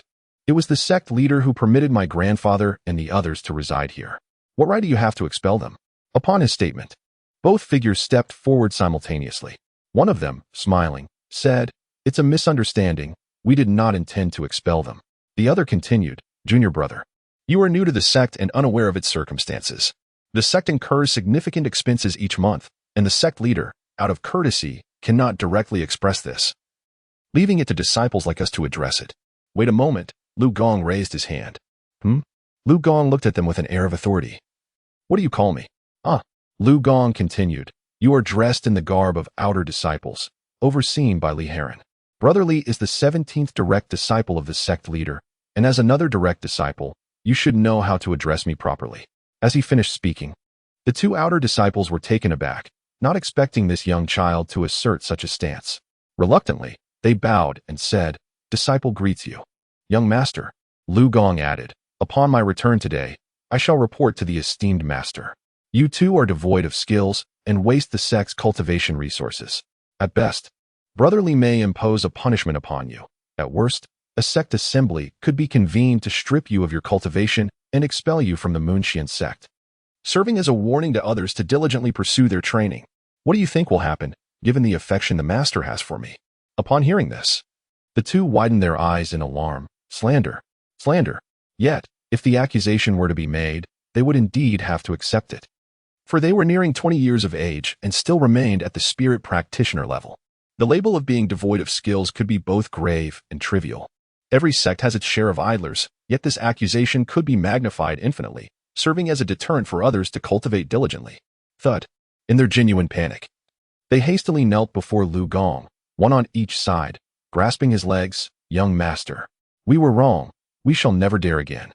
Please do not let the sect leader expel us from the sect. Seeing this, Liu Gong finally smiled, casting a triumphant glance at Liu Bang. Liu Bang, stroking his beard, chuckled, nodding with a sense of pride. His grandson truly lived up to expectations. Grandfather, how shall we handle them? Let them depart.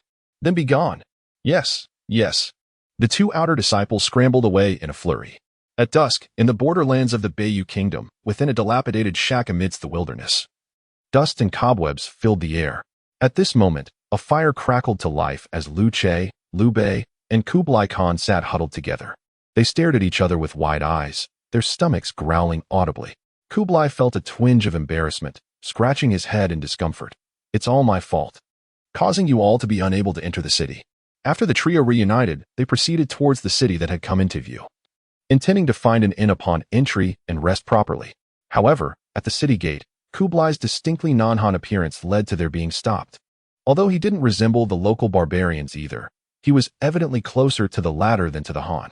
Fortunately, the guards did not create too much trouble. They merely turned Kublai and his companions away, denying them entry into the city. With no other option, the three were forced to spend the night in the wilderness. Liu Bei remarked, "Your Majesty, there is no need for such lamentation. We have been sleeping outdoors for days and have grown accustomed to it." Liu Che remained silent, clearly reluctant to comfort Kublai with Liu Bei's words. Clearing his throat, Liu Bei continued, "Might I venture into the city tomorrow? Perhaps I can exchange some celestial stones for silver, enabling us to procure food." No, no, Kublai quickly interjected. Wang Mang and his ilk perished because of celestial stones. While they are indeed valuable, they can easily attract deadly misfortune. Kublai had already informed Liu Che and Liu Bei in detail about the events that transpired in the Nine-Sun Paradise. Liu Che responded, "You possess a single imperial pearl, leaving 90 behind. Yet, I previously acquired one. I used that stone on the prairie to trade with a family for a horse and some provisions. It was only with these that I managed to survive the journey here." Turning his gaze towards Kublai, he continued, "It is not that I doubt you, but your claims are difficult to believe. The people of this land can fly and wield mystical powers, sensing spiritual energy. If that were true, why have neither I nor Xuanda encountered such beings? Moreover, nothing has happened when I used the celestial stone. Surely, you have not been deceived by that usurper Wang Mang." Kublai insisted, "He had no reason to deceive me, and I witnessed it with my own eyes. I was slain by a group of individuals possessing mystical abilities." Liu Che still bore a skeptical expression. At that moment, a brilliant ray of light shot forth, striking the eaves of the dilapidated wooden structure. A thunderous noise erupted, and splintered wood flew about. The already crumbling cabin was suddenly stripped of its roof, leaving it completely exposed to the elements. The sudden peril startled Liu Che and his companions, causing them to shudder. Glancing at the precarious structure, they disregarded the dust and debris clinging to them and hurriedly fled. As they exited, the wooden house could no longer withstand the pressure and collapsed in a cacophony, leaving nothing but rubble in its wake. The three, shaken but unharmed, coughed amidst the swirling dust, waving their hands to disperse the smoke. Liu Bei asked, "What has transpired?" Kublai exclaimed, "Look." As the dust gradually settled, Kublai's eyes widened in terror as he pointed ahead. Liu Che and Liu Bei immediately turned their gazes in that direction. They beheld a sleek, ebony-hued creature, a slender yet agile black dog, standing atop a stone. Clearly, this was no ordinary dog. Its eyes glimmered with an eerie green light, baring its teeth as it fixated on a target that had fallen to the ground. Before them stood a woman, adorned in a gown of pale ivory, her visage partially concealed by a translucent veil, revealing only a pair of enchanting eyes with lashes as delicate as butterfly wings. In her gaze, one could discern her current state of distress. Upon noticing Liu Che and his companions, she urgently called for help. "Help me, please." The three exchanged glances. Suddenly, a slender black dog leapt down from a rock, approaching her. At that moment, a stone flew through the air with a swift whoosh, striking the dog squarely on the head. The dog yelped in pain but was not gravely harmed. Shaking its head, it turned its fierce gaze toward the one responsible for the attack, Liu Bei. "My lady, quickly come to our side," Liu Bei urged. Chapter 32. The Alliance. The young woman swiftly regained her footing and dashed to the rear of Liu Che and his companions. The slender black hound, instead of attacking Liu Bei, merely cast an angry glance before redirecting its intense gaze upon the woman. It began to bark incessantly, its voice resounding powerfully, almost deafening. This was no ordinary dog, Liu Che mused, fixating on the hound's emerald eyes that flickered like flames. He turned to the woman, his intuition suggesting that the earlier cataclysmic event that had obliterated the entire dwelling was orchestrated by this very creature, a notion that undoubtedly surpassed Liu Che's comprehension. The woman, however, did not respond to Liu Che's inquiry. Instead, she urgently implored, "It is calling for its master. Could you please expedite the demise of this beast?" Liu Che retorted, "We are strangers to you, my lady. It is unnecessary for us to wade through such murky waters." The woman, undeterred, declared, "If you assist me, I shall offer ample reward. How about 10,000 taels of gold?" Her bold proposal of a staggering sum revealed her affluent background, despite her disheveled appearance from her hasty escape. At her words, both Liu Bei and Kublai's eyes brightened. A reward of 10,000 taels for slaying a mere dog seemed a lucrative venture. Just as they prepared to speak, Liu Che interjected with a dismissive wave, "We are not in need of money." Liu Bei and Kublai exchanged glances, inwardly lamenting. What does he mean by not needing money? We haven't eaten in 2 days. The cacophony of barking continued to reverberate around them, heightening the woman's anxiety as she realized her escape was no longer an option. The Black Hound had yet to launch an attack, but should she dare to flee, it would undoubtedly pursue her relentlessly. In a fit of desperation, she exclaimed, "What do you desire? I can grant anything. Please, time is of the essence. If its master arrives, there will be no way out." After a moment's contemplation, Liu Che inquired, "Would the prowess of a grand spirit master suffice to deal with this beast?" Upon hearing this, the woman's eyes sparkled with hope. "Absolutely. This slender spirit hound's power is roughly at the pinnacle of the spirit realm. A grand spirit master could easily crush and swiftly eliminate it."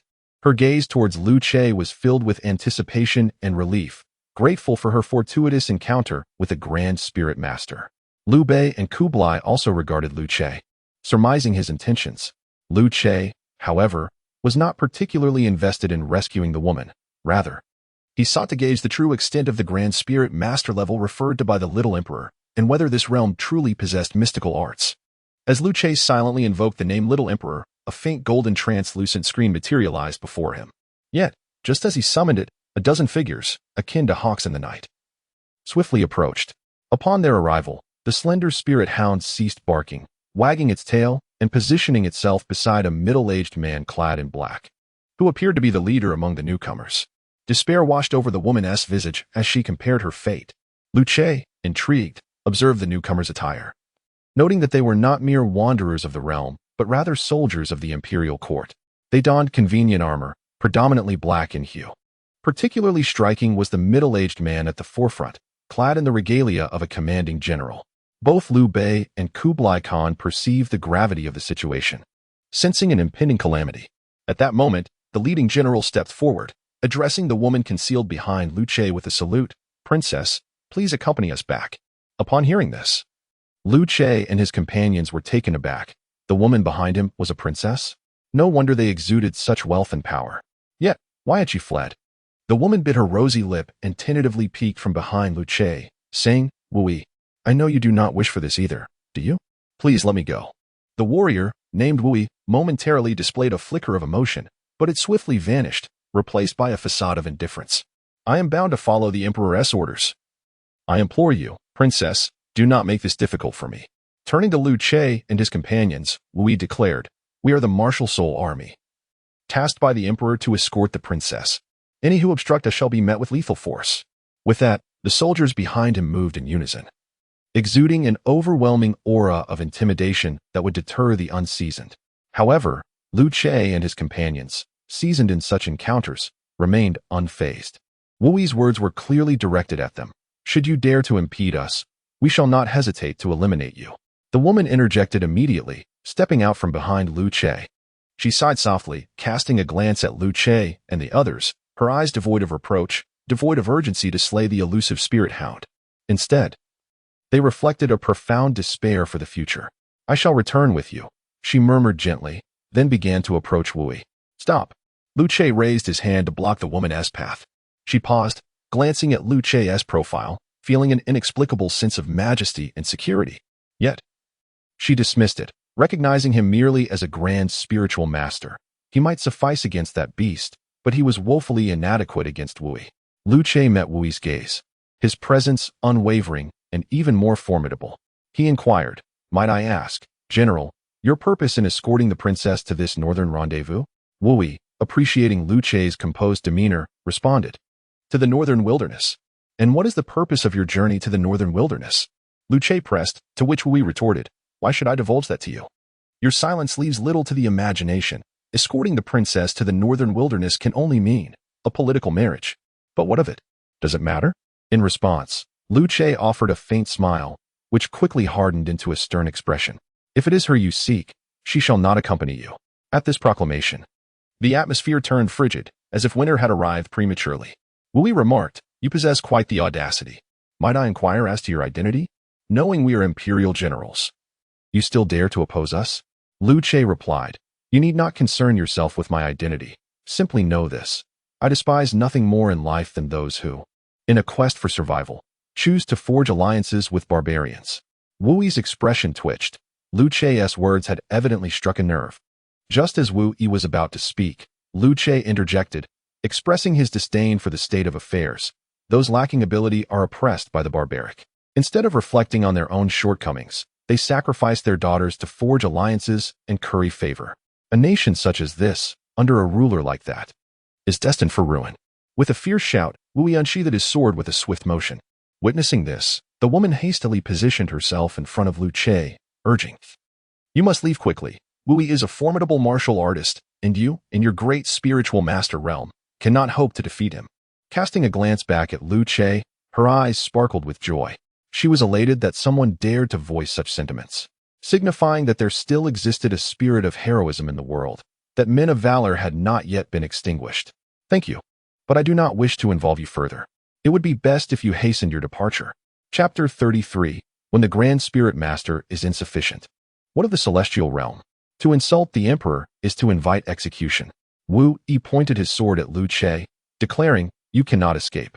The woman turned her furious gaze upon Wu and strode forward boldly, exclaiming, "Wu, should you dare to harm them, I shall take my own life before your eyes." At her words, Wu's expression softened, and he instinctively lowered his sword, taking a step back. With a respectful posture, he replied, "Princess, this person has openly insulted the emperor. How can I possibly let him go?" The woman retorted, "I care not. If you allow them to leave, I shall willingly accompany you." Wu hesitated, caught in a dilemma. Meanwhile, Liu Bei leaned closer to Liu Chei, whispering, "Ancestor, shall we fight? If you give the nod, the three of us shall engage together.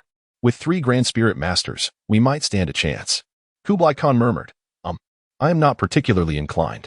Although his voice was faint, both Liu Chei and Liu Bei heard him clearly. They exchanged glances, realizing the implication that he was an outsider, and seemed quite pleased with the prospect of a marriage alliance. Liu Bei responded, "If that is your stance, then we shall part ways from this day forth." Wait. Kublai Khan exclaimed, "I merely spoke in jest. Is it not merely opposing the barbarians? I am certainly not one of them. Let them do as they wish. I despise alliances." Liu Chei and Liu Bei were left speechless. Liu Chei mused, "This martial general is formidable." From the princess's words, it seems even 3 Grand Spirit Masters may not suffice. Liu Bei asked, "What then shall we do?" Liu Chei pondered. "The 10 Emperor Pearls belong to the Grand Spirit Master. What then of 100 Emperor Pearls?" Liu Bei contemplated briefly and replied, "It appears to be the celestial realm." Liu Chei furrowed his brow, genuinely perplexed by the distinctions between the Grand Spirit Master and the celestial realm. However, one truth remained unaltered through the ages. One receives commensurate value for their expenditure. "What a pity it is," Liu Chei lamented, "that we currently lack the 100 Emperor Pearls. We shall have to engage him with the 3 of us." Liu Bei remarked, "While individually we possess none, cumulatively we are more than sufficient. Alas, let us proceed to battle. After all, death may not be final." With that casual remark, Liu Bei had mentally prepared to spend 10 Emperor Pearls to acquire the Grand Spirit Master's prowess. Yet, this statement sparked a realization in Liu Chei, who promptly inquired, "Little Emperor, can our Emperor Pearls be pooled for a single use?" Emperors may transfer Emperor Pearls among themselves, provided the transferor consents. Upon hearing this, Liu Chei's spirits soared. He turned to Liu Bei, exclaiming, "Xuanda." Before he could finish, Liu Bei grasped Liu Chei's intent. Without a moment's hesitation, he declared, "Little Emperor, I shall transfer 50 Emperor Pearls to the ancestor Wu Di." Transferred 50 Emperor Pearls to Liu Chei, balance 40 Emperor Pearls. Received 50 Emperor Pearls from Liu Bei. Balance, 139 Emperor Pearls. Liu Che sighed.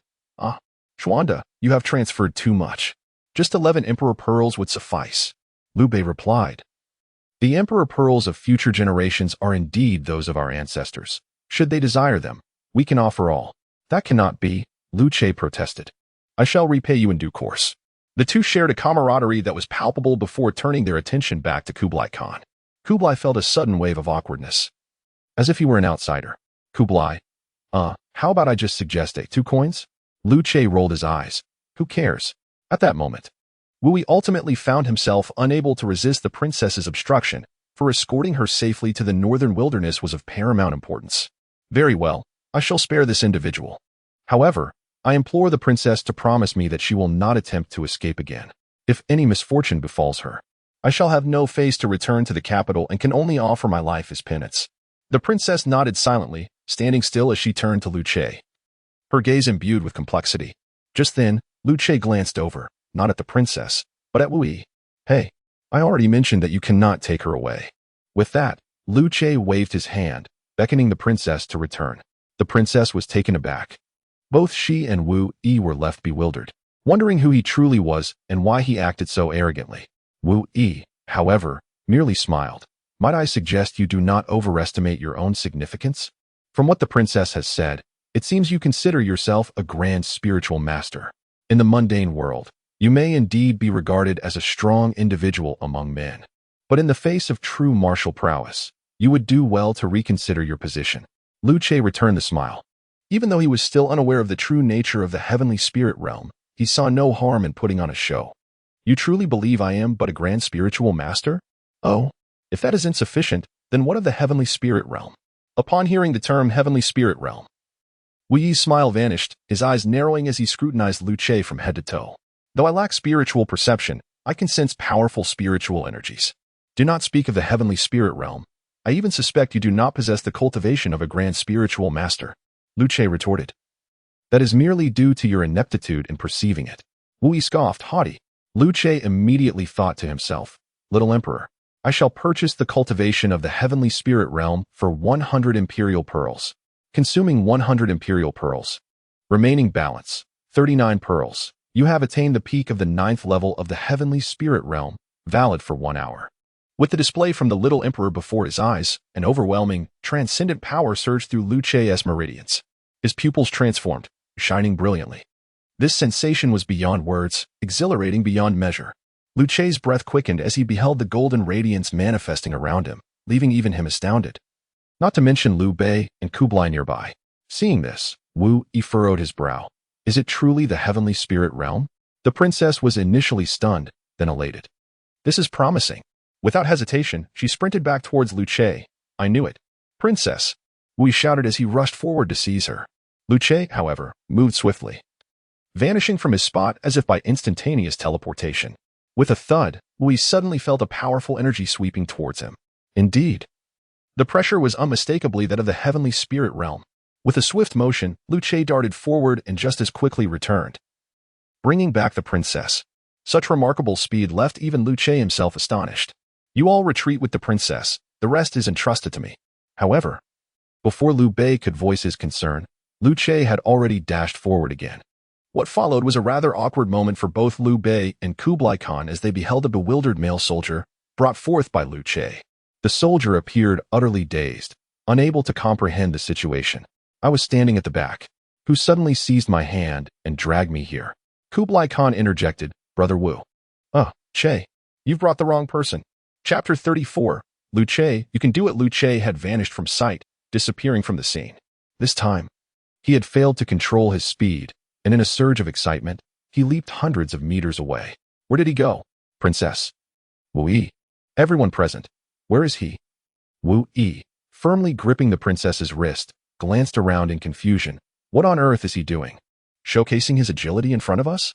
The soldiers stared at each other in bewilderment, hesitant to respond. Wu Yi decided to disregard it, retreat, upon his command. The group immediately prepared to withdraw. Just then, a swift figure zipped back, and the ghostly form of Liu Che accurately targeted Wu Yi, launching a powerful punch. Wu Yi's pupils constricted, but he reacted quickly, countering with a punch of his own. A resounding crash echoed as Wu Yi released his hold on the princess's hand and staggered back several steps. Lu Che stood his ground, feeling a sharp sting in his knuckles after the strike. After the blow, Wu Yi became cautious. So it is indeed the realm of Tianling. Do you truly wish to involve yourself in this matter and oppose the Northern Yu royal family? Lu Che replied, otherwise, would I be here engaging in such a display with you? Wu Yi narrowed his eyes. If that is the case, then do not blame me for my rudeness. I shall seek guidance from you, esteemed immortal. With that, Wu Yi waved his hand decisively. Everyone, stand down. The soldiers promptly retreated, clearing the battlefield. At that moment, Lu Che noticed the princess beside him and paused in surprise. Wait, why are you still here? I thought I had taken you over there. As he spoke, Lu Che glanced toward Liu Bei's side, where a soldier hurriedly dashed back, appearing sheepish for interrupting, and rejoined the ranks. Lu Che, the princess, unsure of how to respond, scratched her head. Lu Che, feeling embarrassed, cleared his throat twice. Having moved too quickly and for the first time, he struggled to master his newfound strength. You should go over there for now. Wait until I deal with this guy. The princess nodded. All right. With that, she retreated from the battlefield, naturally heading toward Liu Bei's side. Wu Yi did not intervene. Resolving the matter with Lu Che was paramount. Soon, silence enveloped the crowd as they observed the confrontation between Lu Che and Wu Yi. Wu Yi dared not let his guard down. He initiated the combat with lethal intent. Drawing his sword from his waist, he unleashed a slashing blow toward Lu Che, the blade cutting through the air with deadly precision. At that moment, Lu Che's senses were enhanced beyond comprehension, allowing him to effortlessly evade the strike, his form akin to a specter, flitting around Wu Yi like the wind. After Wu Yi's sword sliced through empty space, he remained stationary, yet his eyes darted around, scanning for Lu Che's whereabouts. Suddenly, Wu Yi bellowed, slashing his sword to the right. Lu Che, startled, executed an almost impossible maneuver to narrowly avoid the attack. A few strands of hair floated away with the gust of air, slowly descending to the ground. Lu Che retreated several steps before regaining his balance. Wu Yi gazed at Lu Che, his vigilance unwavering, mixed with suspicion and confusion. Why do you give me such an odd impression? Wu Yi furrowed his brow. The aura emanating from him was clearly that of the celestial spirit realm, yet it seemed as though he lacked the ability to wield it. Wu Yi had encountered formidable warriors from the celestial spirit realm before and had even engaged them in combat. In less than 10 exchanges, he had been defeated. Yet, this celestial spirit realm individual before him instilled a peculiar sense of confidence in Wu Yi, as though victory were within reach. Lu Che remained silent, introspectively attuning to the clear flow of spiritual energy coursing through him, akin to a warm spring or a galloping stallion. He recognized that, at this moment, he had yet to unleash even a fraction of the celestial spirit realm's power. Lacking any foundational knowledge, his understanding of this domain was virtually non-existent, leaving him to navigate the waters of uncertainty like a blind man crossing a river. Che Gu, you can do it, Kublai suddenly shouted. Liu Bei, unwilling to be outdone, quickly added, come on. Che Gu, defeat him. Lu Che turned to the two, offering a reassuring smile and a nod. Taking a deep breath, the surging spiritual energy within Lu Che began to erupt forth. Waves of energy pulsed in tandem with the radiant glow surrounding him as he swiftly advanced. This time, his speed was heightened, yet to Lu Che's perception, everything seemed to move in slow motion, a pace at which he could discern every detail. Wu Yi made his move, every action falling under Lu Che's control. As he closed in, Wu Yi swung his sword, which Lu Che deftly evaded. In an instant, Lu Che struck 5 punches upon Wu Yi. The latter, caught off guard, staggered backward in pain. Gritting his teeth, Wu Yi unleashed a furious attack, his sword emitting a resounding cry as it cut through the air, exuding an aura as grand as mountains and rivers, aimed directly at Lu Che's face. Lu Che clapped his palms together, seizing the sword's blade. Though Wu Yi pushed forward with all his might, Lu Che steadily retreated. But soon, a sharp crack echoed as the sword shattered. Lu Che himself was oblivious to how it had broken. Whether through spiritual force or sheer strength, it had simply snapped. Seizing the opportunity, Lu Che advanced and struck Wu Yi squarely in the chest. Wu Yi was sent flying, the broken sword clattering to the ground. He stumbled back, barely managing to regain his footing, a trickle of blood staining the corner of his mouth. Witnessing this, Liu Bei and Kublai erupted in cheers. Che Gu is magnificent. Lu Che smiled, but when he turned to Wu Yi, he found him smiling as well. Wiping the blood from his mouth, Wu Yi shook his head and regarded Liu Che with a penetrating gaze. Generally, spiritual cultivators do not engage in close combat, especially against martial practitioners. Yet you have consistently confronted me in melee. Wu Yi's expression revealed a sense of insight. You are not truly of the celestial spirit realm.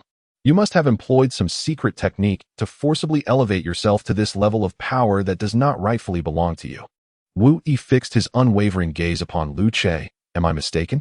Liu Che replied, only if you can defeat me will you have the right to speak. Wu Yi declared, whether I can win or not, I must fight. I have no other choice. With that, he clenched his fists. A radiant outline of crimson energy emanating from his body.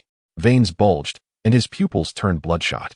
With a resounding thud, Wu Yi's foot created a dent in the ground as he leaped over Tinzhong into the air. Descending like a divine warrior, he charged directly at Liu Che. Be careful, the princess cried out. Boom. Wu Yi landed, sending clouds of dust swirling into the air. The position previously occupied by Liu Che was violently displaced by a single punch from Wu Yi, creating a crater 3 meters in diameter. However, Liu Che had deftly evaded the blow, yet his keen senses alerted him to Wu Yi's relentless advance. From the swirling dust emerged Wu Yi's formidable figure. His fists moving with a speed several times greater than before, aimed directly at Liu Che's head. Liu Che dodged continuously, yearning to retaliate, but found no opportunity to do so. At that moment, Wu Yi abruptly altered his assault, delivering an uppercut that landed squarely on Liu Che's chin. The impact sent Liu Che soaring into the air, momentarily stunned by the pain. Fortunately, the protective energy from the celestial spirit realm shielded him, allowing him to endure the blow without severe injury. He realized that had he not cultivated his abilities, that punch could have easily shattered his skull. Yet, instead of plummeting to the ground as one might expect after such a blow, Liu Che found himself suspended in midair, defying gravity. A fierce determination began to surface in his expression as he gazed down upon Wu Yi. Very well, but you shall not triumph. You will still be unable to prevail. Chapter 35. Why not dare to battle the Xiongnu? As the words fell, Liu Che exerted force with both hands, and layers of spiritual energy surged forth from within him. Like a blazing sun incarnate, the golden light surrounding Liu Che illuminated the entire expanse. With a thunderous shout, he stepped into the void, striking towards Wu Yi with a single palm. The formidable waves of spiritual power approached in an instant, overwhelming Wu Yi, preventing him from raising his head or straightening his back. Kneel before me. The relentless shockwaves battered against Wu Yi's form, and ultimately, he could not withstand the onslaught, collapsing to the ground with a mouthful of blood spewing forth. Immediately, Liu Che descended from the air, seizing the struggling Wu Yi and delivering another palm strike with a swift motion. Wu Yi was sent hurtling backwards, crashing into a tree 10 meters away. With a resounding thud, the sturdy tree splintered upon impact, and Wu Yi fell to the ground once more. Half kneeling, blood continued to drip from Wu Yi's mouth onto the earth. General, a throng of soldiers beheld Wu Yi's defeat, rendered speechless, straining to maintain composure. Wu Yi cast a glance at them, urging, flee. Return to the capital swiftly and report to His Majesty. Upon hearing this, Liu Che observed the elite soldiers surrounding him, and their expressions shifted in alarm. With Wu Yi's defeat, they knew they stood no chance. Moreover, Wu Yi had commanded them to retreat immediately, gritting their teeth. They displayed their camaraderie with Wu Yi, but ultimately complied, clasping their fists in salute. As you command. Take care, General. With that, the soldiers hastily withdrew. However, the agile spirit hound did not follow suit. Instead, it leaped forward, drawing closer to Wu Yi. Liu Che, watching their departure, chose not to pursue, for he had no desire to slay them. Consequently, Liu Che approached Wu Yi. As he neared, the spirit hound positioned itself protectively in front of Wu Yi, baring its teeth in warning. Liu Che paid it no mind, striding forward confidently. Wu Yi transitioned from a half-kneel to sitting on the ground, quickly soothing the spirit hound and sheltering it behind him. His expression was complex as he regarded Liu Che, who failed to discern any bitterness from defeat, but rather sensed a sense of release.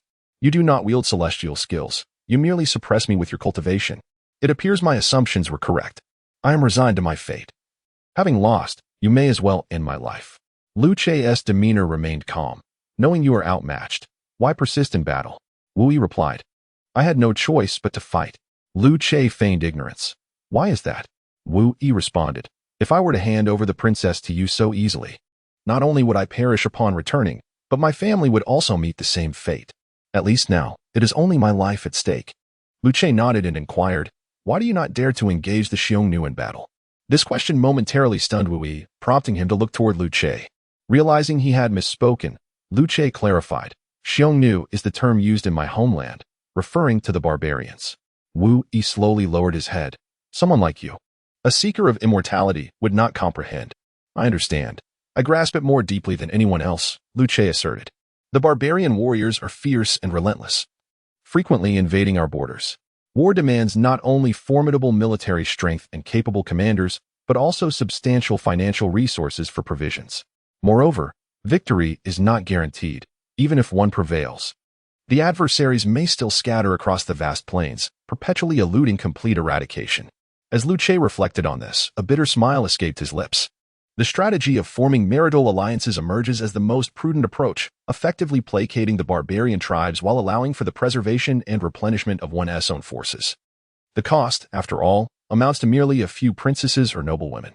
Upon hearing this, Wu Yi cast a glance at Lu Che and inquired, "If you comprehend this rationale, why then do you seek to obstruct it? Are you aware of the consequences of failing to send the princess? The burden is too great for both of us to bear." Lu Che scoffed lightly, retorting, "While forming alliances may appear secure, it is inherently a sign of weakness. If you refrain from confronting them, they will only take further liberties, perceiving you as easy prey. Sooner or later, they will breach the city gates and march upon the capital. At that moment, they shall become the sovereigns of this realm." Liu Bei and his companions had approached, just as Kublai Khan overheard Lu Che's words. Feeling somewhat awkward, he discreetly retreated, recognizing it was best to avoid confrontation. The princess, puzzled, asked what. Liu Bei responded, "It is nothing. Pay him no mind." The princess acquiesced, and as Liu Bei and she moved closer to Lu Che, Kublai Khan lingered nearby, eavesdropping intently. Hearing Lu Che's remarks, Wu Yi clenched his fists in indignation, glaring at Lu Che. "Words alone are futile. Do you think I do not wish to fight?" With great effort, Wu Yi rose to his feet and declared, "As a warrior, I would rather perish on the battlefield than." His gaze shifted to the princess, then to personally deliver her into the suffering of the northern wasteland. Lu Che was about to respond when the princess gently touched his arm, saying, "Please do not hold Wu Jiajun in contempt. The Wu family has been loyal for generations, serving as the backbone of the northern region. I implore you, do not harm him." "Who said I intended to harm him?" Lu Che smiled. "Not only will I spare Wu Jiajun, but I shall also consider him as a brother." At this, both the princess and Wu Yi were taken aback. Lu Che continued, "In you, I see a faint reflection of a dear friend of mine. However, I must say, you fall short of his stature. He would never bow to the Xiongnu." In the Great Li Dynasty, at Chengzhou City, within the confines of the Guangwu Xian Manor, a celestial spirit stone, now rendered ordinary, fell to the ground before Liu Xiu. Seated cross-legged, Liu Xiu slowly opened his eyes and exhaled a breath of stale air. He gazed at the stone that had lost all its luminescence and mused. So the celestial spirit stone is meant for cultivation. To exchange such a wondrous item for a mere 10,000 taels of silver is indeed a great loss. The realm of the spirit practitioner has been attained. Reward, 10 imperial pearls. Observing the automatically generated screen before him, Liu Xiu was initially taken aback, but quickly grasped the significance, eliciting a sense of joy. Subsequently, he exited his chamber and, after inquiring with his attendants, located Wang Mang and Zhao Zhan in the study. Upon entering, he found them diligently engaged in writing and deliberation. Noticing Liu Xiu's arrival, they exchanged brief greetings before resuming their tasks. Liu Xiu turned to observe Wang Mang, who was gazing at the scroll inscribed with the names Qin Dynasty, Yingzheng. Huhai, 2 individuals, Western Han, Liu Bang, Liu Ying, Liu Gong, Liu Hong, Liu Hang. 14 individuals. Following this were the names of the Xian dynasty, Eastern Han, and the 3 kingdoms, among others. Liu Xiu instantly comprehended that the 2 were enumerating the emperors of successive dynasties. As Wang Mang completed the final stroke on the name Puyi, he exhaled a sigh of relief, having finally finished. Upon careful calculation, Zhao Zhan remarked that the total number of red dots on the map amounted to 233, yet the names listed accounted for only 231, leaving a discrepancy of 2 individuals. "Is there a possibility of omission?" Liu Xiu replied, "The Emperor Gongshi has not been included." Zhao Zhan added, "Wang Mang asserted that the Emperor Gongshi should not be mentioned." Liu Xiu then directed his gaze towards Wang Mang, questioning, "What is it? Do you harbor objections towards my cousin?" Chapter 36. Enough. I shall not continue. Wang Mang expressed his discontent, questioning whether Liu Xiu deemed himself worthy. You fought for him, yet he indulges in pleasure and harbors a narrow mind. Ultimately, he meets his demise by your hand. Liu Xiu chuckled. How rare it is to hear you praise me. Wang Mang rolled his eyes and clarified. It is not that I do not include him, but rather that the young emperor has stated it is restricted to the emperors of the legitimate Huaxia dynasty. Liu Xian's establishment of the Xian Han is later categorized as a peasant regime. At this point, Zhaozhen interjected, after the fall of the Tang dynasty, chaos ensued across the realm, with various dynasties emerging and emperors multiplying like the stars. However, Wang Mang asserted that these were merely fragmented powers and did not count. Only the 5 dynasties of later Liang, later Tang, later Jin, later Han, and later Zhou are considered legitimate. Liu Xiu, having previously heard Zhaozhen's account, nodded in understanding. Wang Mang continued, Fortunately, Brother Zhan is here. He possesses a more detailed knowledge of history prior to the Song dynasty than I do. As for the periods after the Song, while I may not recall the specifics of each individual, the numbers are indisputable. The southern and northern Song dynasties along with the Liao dynasty boasted 9 emperors. The Jin dynasty had 10 emperors, the Yuan dynasty 11, the Ming dynasty 16, and the Qing dynasty 11. There exists another perspective that posits 12 emperors for the Qing. However, Nurhaci did not proclaim himself emperor. Rather, he called himself Khan and established the later Jin. After his passing, his son Hong Taiji unified the Manchus and formally declared himself emperor, renaming the nation Great Qing. Therefore, strictly speaking, the Qing dynasty comprises only 11 emperors, with Hong Taiji being the founding sovereign of the Great Qing. Pausing for a moment, Wang Mang added, Brother Zhan and I complimented each other, dedicating an entire day to compile this list. The count is undeniably accurate, totaling exactly 231 emperors. Liu Xiu inquired, but why the discrepancy of 2 individuals? Wang Mang replied, one is Sima Yi, whom I encountered at 9-Day Paradise. As for the other, I can only surmise it must be Cao Cao Chaomingda. Chaomingda? The name stirred a sense of familiarity in Liu Xiu, prompting him to glance at Zhaozhen. Did you not mention him to me? Zhaozhen responded, 2 usurpers of the Han. Ahem. He abruptly halted, nearly forgetting Wang Mang's presence. Wang Mang wore a vexed expression. Liu Xiu recalled, one usurper was you, Wang Mang, who overthrew the Western Han, and the other was Cao Cao, who usurped the Eastern Han. Sighing, Wang Mang raised his hand, exclaiming, I must speak on behalf of Boss Zhao. While you may accuse me, do not wrong Boss Zhao. He was a loyal minister of the Han. Until his death, Boss Zhao never usurped the Han nor declared himself emperor. Those actions were undertaken by his son, Cao Pai. Liu Xiu questioned, then why must this individual be him? Wang Mang replied, the reason eludes me.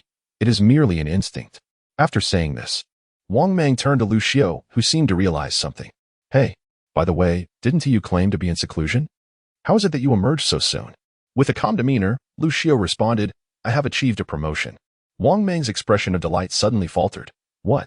Liu Xiu smiled. I have entered the realm of spiritual cultivation and ascended to the first tier of spiritual practitioners. Zhaozhen, the ancestral talents of Guangwu are indeed remarkable. I have been in seclusion for 2 days yet have failed to touch upon that level of mastery. You have ascended in just a day? Wang Mang, I refuse to believe it. With that, Wang Mang abruptly stood up. Liu Xiu glanced at Wang Mang. Cultivating immortality does not seem as arduous as you claim. As he spoke, Liu Xiu picked up the teacup on the table. In the next moment, the teacup shattered instantly in his hand, warm tea splattering across Liu Xiu's palm. Liu Xiu chuckled and began to wipe his hand with a handkerchief. This scene left Wang Mang wide-eyed, for he clearly observed that Liu Xiu did not crush the teacup with brute force. It simply shattered while he held it steadily. If it was tea brute strength, then it could only be attributed to spiritual power. Damn it, I'm done with this. With that, Wang Mang turned and strode towards the door. Upon seeing this, Zhaozhen quickly got to his feet. Mangzi, it's a rare occasion for the 3 of us to gather. How can you leave just like that? Wang Mang had already mentioned that he was not an ancestor, but rather a person from the future who had traversed time. Coupled with their interactions over the past few days, they had become familiar with one another. Thus, Zhaozhen's address to Wang Mang had transformed into something akin to friendship. Zhaozhen grasped Wang Mang's arm, and Wang Mang looked at Zhaozhen. Brother Zhen, do you think this old fellow is infuriating? He simply ascends and flaunts it. What is the fuss? Does the teacup cost nothing? Zhaozhen also smiled, aware of the unusual rapport between the two. He pulled Wang Mang back into his seat and said, Let us not compare ourselves to the ancestor of Guangwu. Let us compare ourselves to each other. Look at me. I too have stepped into the realm of spiritual beings. Wang Mang, I have no interest in competing with you. At that moment, Liu Xiu suddenly interjected. As long as there are ample immortal spirit stones, cultivation is not an issue. Upon hearing this, both turned to Liu Xiu. Liu Xiu continued, we each purchased a copy of the Imperial Immortal Sutra.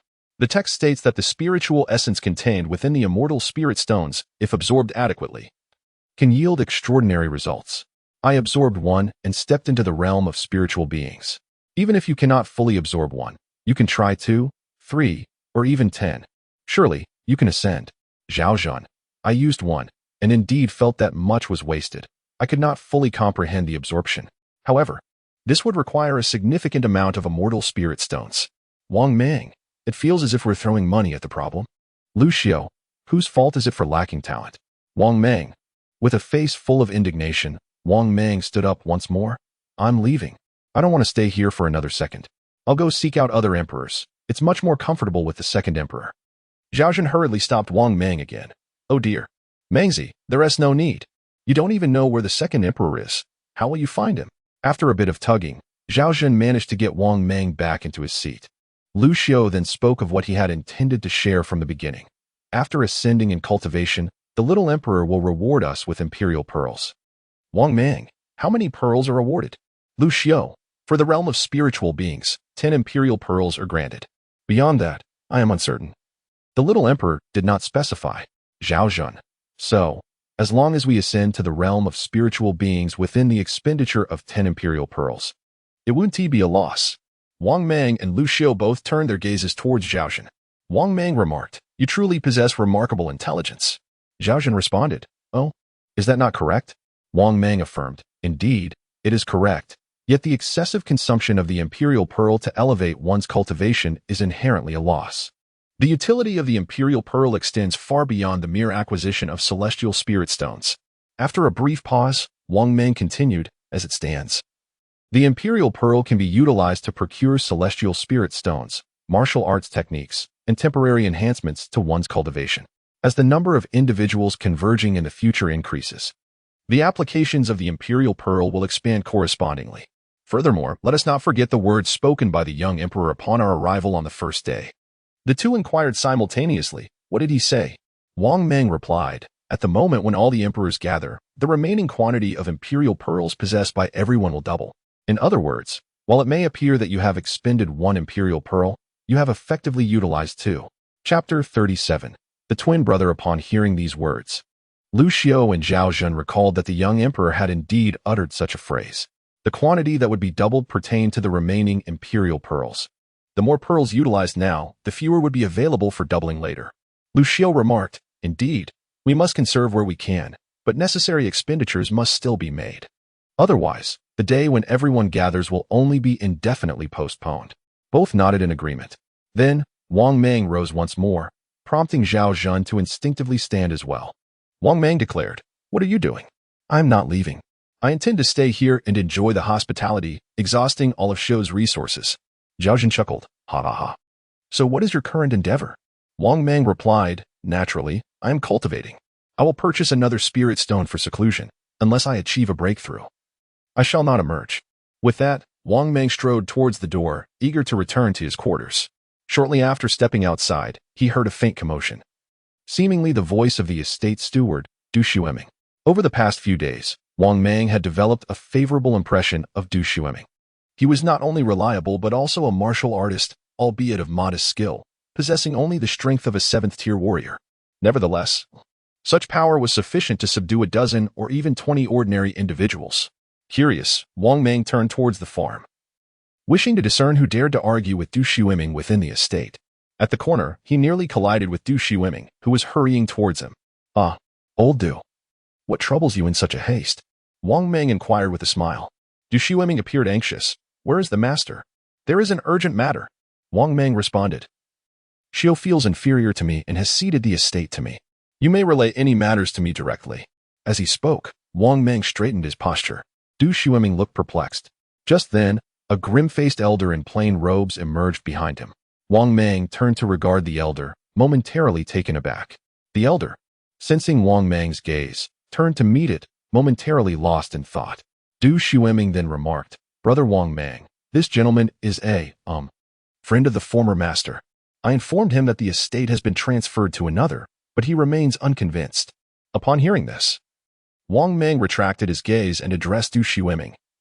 So he is a friend of the former master. We should invite him inside without delay. Slow down. The elder fixated on Wang Mang. Why do I feel that you are so familiar? Before he could finish, the elder suddenly recalled, his expression akin to that of a ghost. It is you. How can this be? However, Wang Mang merely smiled and said, I presume the esteemed elder has encountered my twin brother. Twin brother? The elder furrowed his brow. Wang Mang continued, my brother's name is Wang Chao.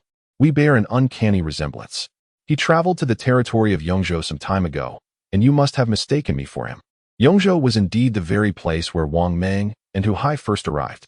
Initially, Wang Mang had been unaware, but in recent days, having studied the geographical map of the Great Li dynasty at the Guangwu Xinzhuang, he had come to understand. Upon hearing Wang Mang's words, the elder's expression shifted to one of uncertainty. Yet, he could not help but believe, for those two were slain by his own hand. Their severed heads lying lifeless upon the ground, devoid of any semblance of vitality. Even if a celestial being were to descend, they could not be revived. How could it be possible for them to appear before him unscathed? Contemplating this, the elder cast a deliberate glance at the exposed neck of Wang Mang. It was entirely intact, without a single scar or wound. The elder's tone softened. Indeed, I encountered him within the borders of Yongzhou. So it was. He had mistaken the identity. I am Wang Mang. May I inquire your esteemed name, senior? I am He Xian. It is an honor to meet you, Elder He Xian. My elder brother has ventured out for scholarly pursuits, and as his younger sibling, I am quite concerned. Since you have met him, may I ask if he is well? He is, indeed, faring well. Quite well, in fact. Really? Most certainly, he even declared that he would not return home until he has achieved greatness. Wang Mang regarded the elder, who seemed to weave lies more adeptly than himself, and nodded. Alas, my elder brother is truly something. Enough of him. Since you are acquainted with my brother, and are an old friend of the former estate master, you must be warmly received. Approximately half an hour later, a table laden with exquisite delicacies was prepared for the 4 individuals present. He Xian remarked, so, the master of this estate has indeed changed. It was impolite of me to intrude. Liu Xiu replied, Elder, you are being too courteous. As you were a friend of the former master, you are also my friend. Please, take a seat. He Xian, stroking his beard with a smile, naturally settled into the seat that was originally Liu Xiu's. The trio of Liu Xiu, Wang Mang, and Zhao Zhan exchanged glances, for Wang Mang had already confided in them the circumstances. This man was indeed the elder who had severed their heads that fateful day. Soon after, they all took their seats. Just as they were about to begin their meal, He Xian spoke. Does the estate master know the nature of my relationship with the former master? The tone of his voice carried an undertone of significance. Liu Xiu had been unaware. But just moments ago, Zhu Yuanzhang had discreetly informed him that He Xian and the former master were not merely friends. Several years prior, the former master had sought He Xian's assistance for a matter.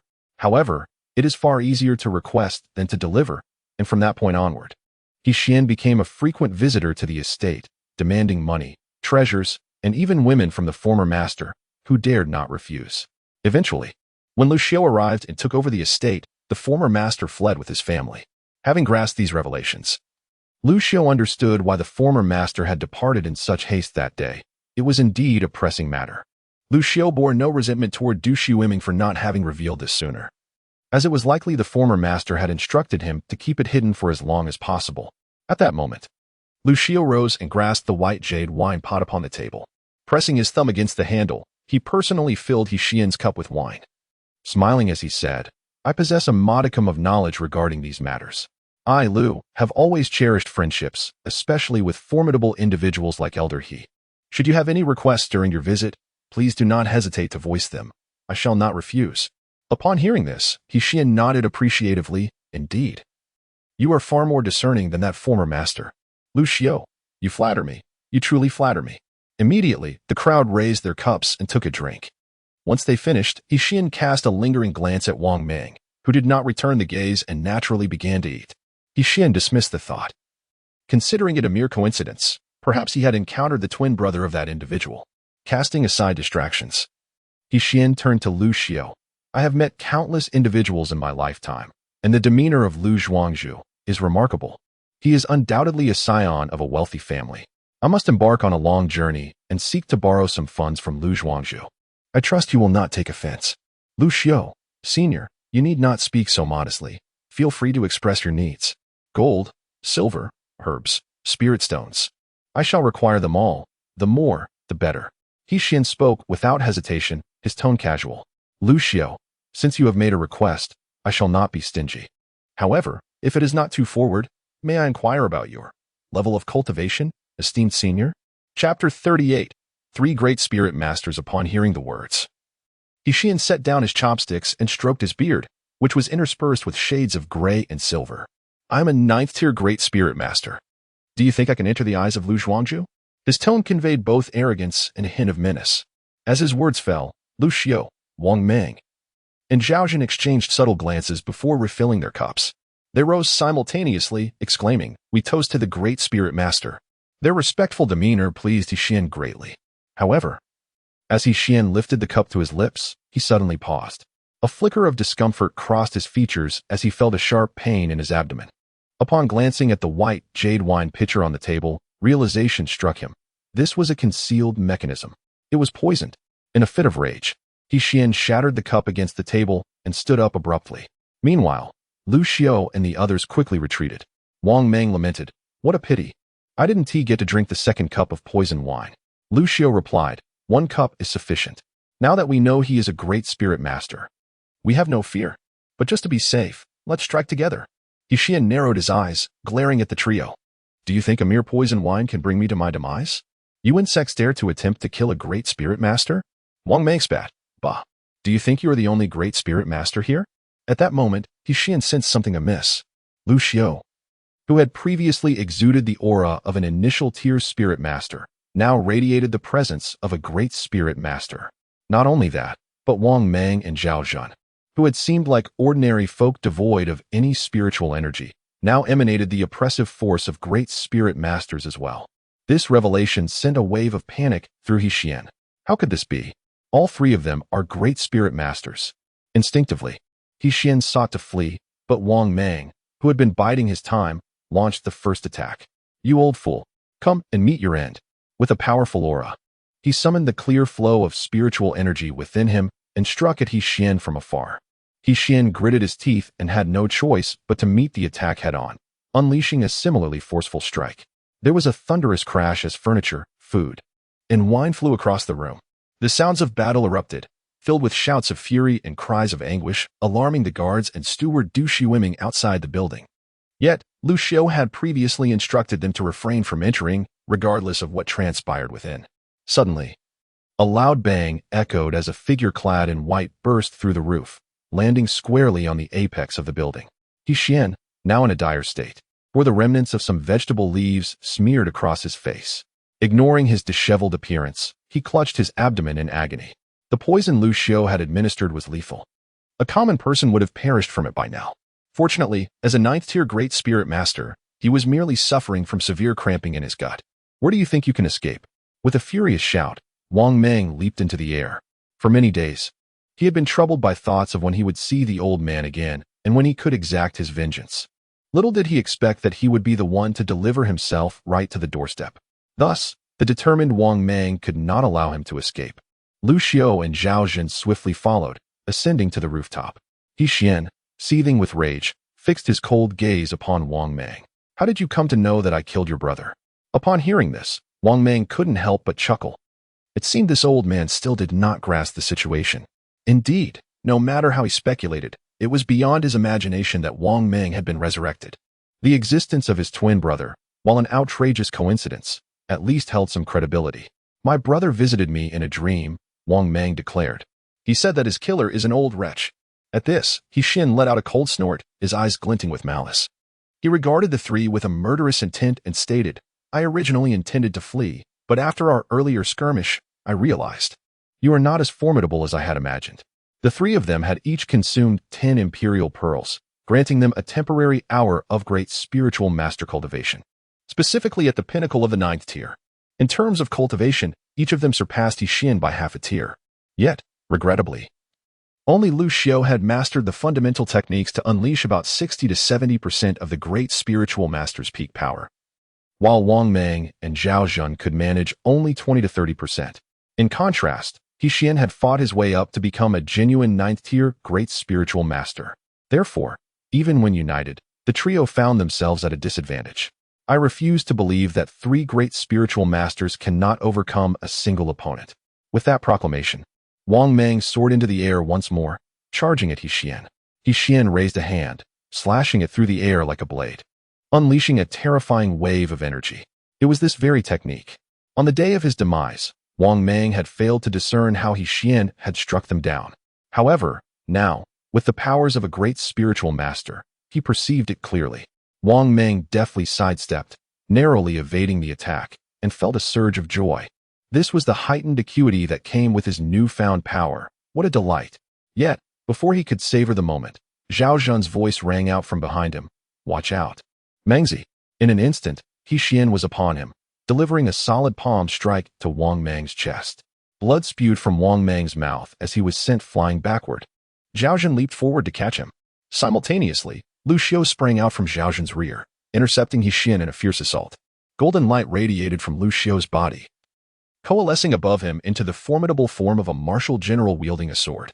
The martial figure moved in tandem with Liu Xiu, delivering both sword and fist with full force against Xian. The relentless assault forced Xian to retreat, and Liu Xiu, growing stronger with each exchange, became a source of irritation for him. Mangzi, how are you holding up? Zhao Zhun anxiously inquired while supporting Wang Mang. Wang Mang wiped the blood from his lips, feeling a sharp pain in his chest. He pulled aside his clothing to reveal a dark, ominous handprint on his chest. This old wretch. Does he poison his strikes? What kind of vile techniques is he practicing, damn it? Wang Mang exclaimed. You were too careless, Mangzi. This is our first time utilizing the powers of the great spiritual master, and we are still unfamiliar with them. We must approach this with caution, Zhao Zhun advised. Wang Mang let out a soft sigh, urging, enough of this talk, quickly lend a hand. We must not allow him to escape. Subsequently, the two rejoined the fray. The scene of 3 against 1 unfolded once more, as the four engaged in a fierce battle within the estate, causing chaos and disarray. Numerous servants of the manor either took refuge in the backyard or fled the premises altogether. What? You ask why we don't assist? For a mere 2,500 a month, what is my life worth? The struggle continued with intensity. Xian faced off against 3 adversaries, maintaining his ground. Various martial techniques and strategies emerged in abundance, some offensive, some defensive, and others designed for long-range engagement. Wang Mang found himself increasingly frustrated. He sensed that if Xian wished to flee, the trio would be utterly incapable of stopping him. It was as if they were thwarted by an indescribable force. Damn it, my energy is full, yet I have no skills. Wang Mang spat a mouthful of blood, cursing vehemently. Chapter 39. I am not done yet, Zhao Zhun. Huh? What do you mean? Liu Xiu, you two still have the leisure to chat. As he spoke, Liu Xiu struck with a powerful palm, infused with formidable spiritual energy, aiming for Xian's head. Whoosh! Xian, realizing he could not evade, suddenly transformed into a wisp of black smoke, losing his corporeal form. Liu Xiu's strike met only air. In the blink of an eye, the black smoke coalesced once more into Xian's physical form, now wielding a blade of air, launching a counterattack at Liu Xiu. Liu Xiu's pupils contracted as he defied the laws of physics. Though his feet exerted no force, his body soared backward, narrowly escaping the deadly blow. Xian chuckled, knowing that Liu Xiu, the most formidable opponent, would be hard to kill. Therefore, he decided to force him back and eliminate the other two first. As Liu Xiu retreated, Xian swiftly turned to target Wang Mang and Zhao Zhun. With particular focus on Wang Mang immediately evaded, leaping 10 meters into the air by stepping on the air itself. Xian, however, pursued relentlessly. I shall send you to meet your brother. With an enraged roar, Xian lunged like a soaring arrow, his hand like a blade, piercing Wang Mang's abdomen and emerging from his back. Wang Mang, Liu Xiu shouted. Wang Mang, impaled by Xian in midair, faced the arrogant and triumphant Xian. Slap. To Xian's astonishment, Wang Mang, despite being pierced, retaliated with a resounding slap. Did you truly believe you could kill me? Ha! How naive.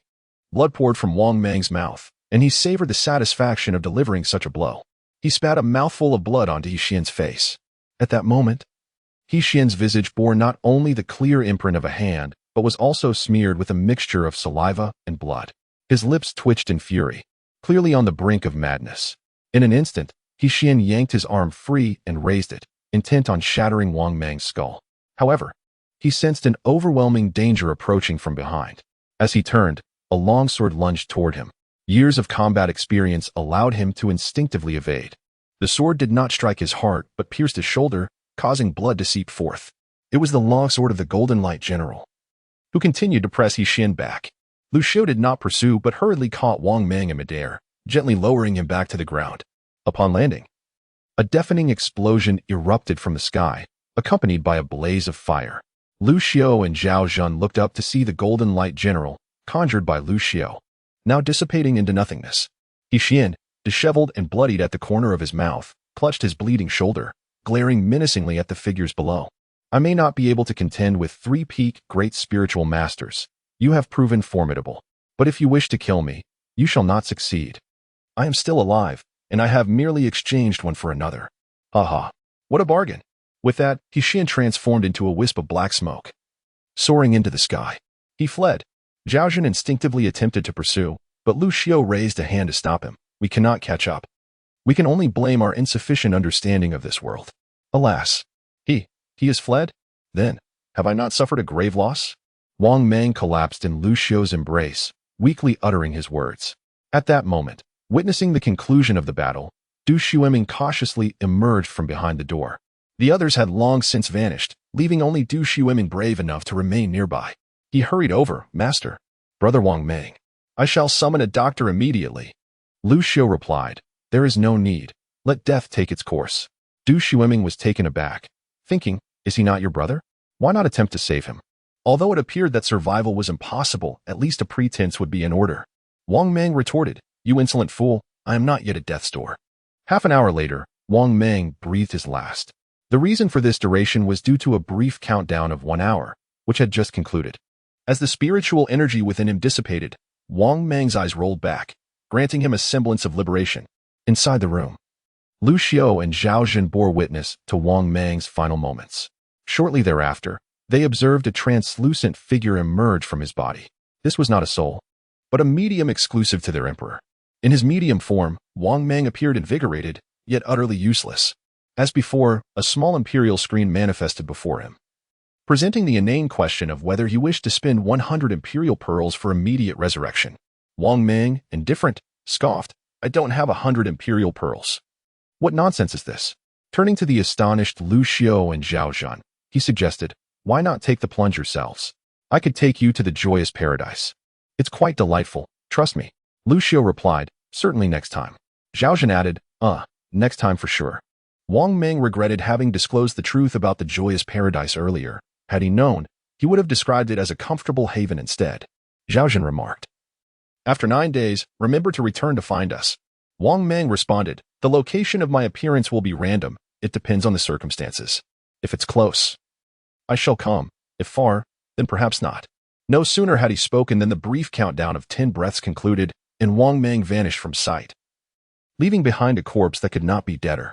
In the joyous paradise, Level 1, the rat, officially begins as Wang Mang opened his eyes again. He found himself in the scene of the first level, the rat. It was an oval arena, roughly the size of a football field, surrounded by towering walls. Wang Mang immediately scanned his surroundings and, in the distance, spotted a man who appeared to be in a state of disarray, running frantically. This man was unfamiliar to Wang Mang. In fact, he was the only other person in the entire arena apart from Wang Mang. Behind him loomed the nightmarish iron ball of the rat. At least I have company, Wang Mang thought with a smile as he approached. Hey, I know the way to break through. Would you care to hear it? Upon hearing this, the man turned to Wang Mang and, upon realizing a newcomer had arrived, instead of inquiring about the method to escape, asked, Might I ask which emperor you are, esteemed one? As soon as he finished speaking, he was ruthlessly crushed to death by the iron ball of the rat. Blood spattered everywhere, leaving Wang Mang utterly astonished. How brutal, how bloody, how heartless. However, immediately thereafter, the iron ball came hurtling toward Wang Mang, who, startled, fled in haste. Soon, within the arena, both Wang Mang and the resurrected man found themselves fleeing in a state of disarray. New Emperor, Wang Mang, what about you? They ran side by side. It turned out to be Wang Mang, the usurper of the Han dynasty. The man chuckled awkwardly. In the future, Zhu Yuanzhang, I am the founding emperor of the Ming dynasty. This Ming dynasty. Goodness, Zhu Chongba. Chapter 40. Do you know the Yongle emperor? Wang Mang was taken aback, not expecting that the person before him was actually Zhu Chongba. Upon closer inspection, he noticed that this individual had a darker complexion and well-defined features. Although there was a hint of naivety in his expression, it was overshadowed by an air of authority and the wisdom born from life's tribulations. Having returned to the age of 40, Zhu Yuanzhang appeared vigorous and agile, keeping pace with Wang Mang effortlessly. Upon hearing Wang Mang's words, Zhu Yuanzhang was momentarily stunned. He had intended to explain the Ming dynasty to his interlocutor, yet the man had directly addressed him by his birth name. Perplexed, Zhu Yuanzhang soon came to the realization that perhaps his ancestors had encountered the emperors of later generations. He murmured to himself, pondering which talkative descendant had disclosed his true name. Wang Mang chuckled. You were quite renowned in later times, old Zhu. Zhu Yuanzhang responded with a smile. Is that so? Ha ha. By the way, do you know the Yongle emperor? The Yongle emperor? Who might that be?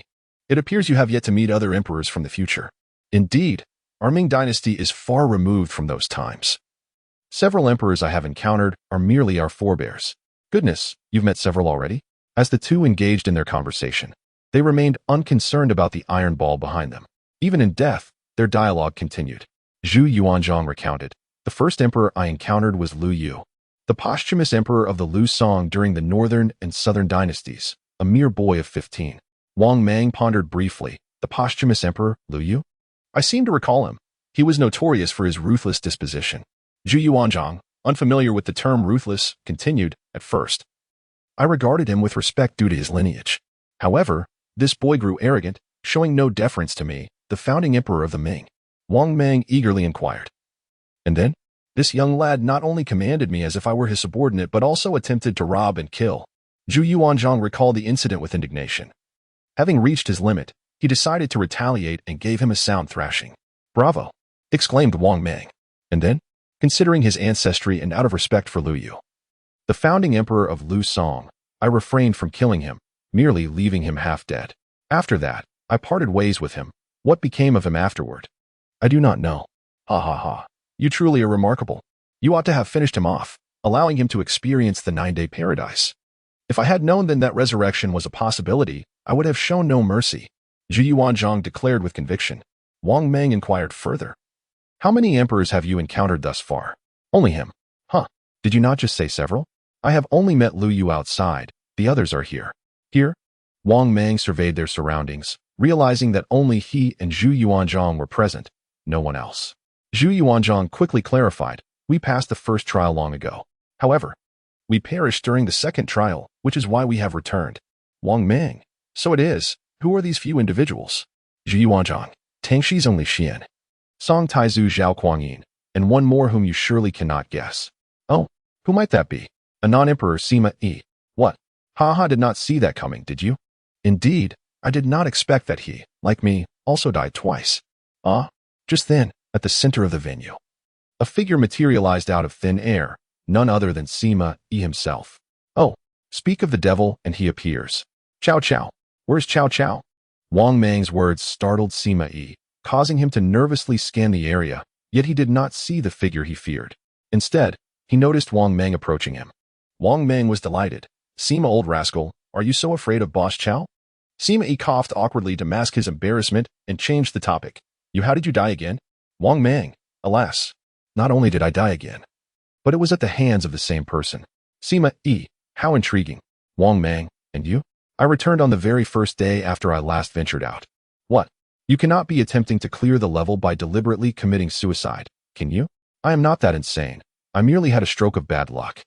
I materialized in a valley filled with toxic fog and succumbed to poison that very night. Ha ha ha, then you were even more unfortunate than I. Sima Yi's expression darkened. At that moment, another figure emerged in the venue, a young man in his 20s. Wang Mang observed him. He was slender, with an ordinary yet somewhat noble appearance. Moreover, the absence of a small imperial screen before him indicated he was not a newcomer but had returned from a later level. There could be no other than the 19th emperor of the Tang dynasty, Tang Shi's only Xian. Before Wang Mang could greet him, Sima Yi spoke. Everyone is here. Let us quickly clear the first level. Wang Mang.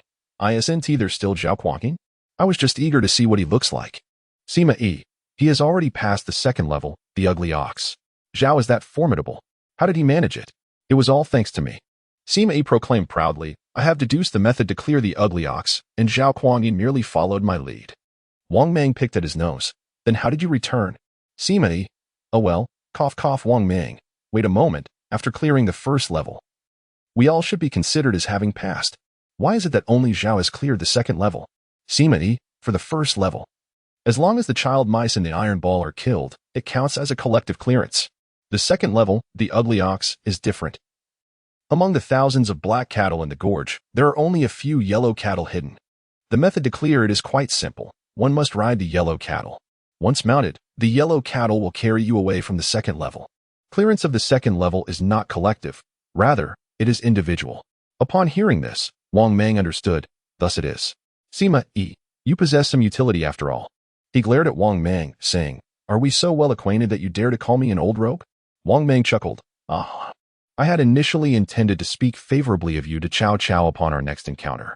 But since you claim we are not familiar, let it be. The word struck Sima Yi's ears, and he was taken aback. He has arrived?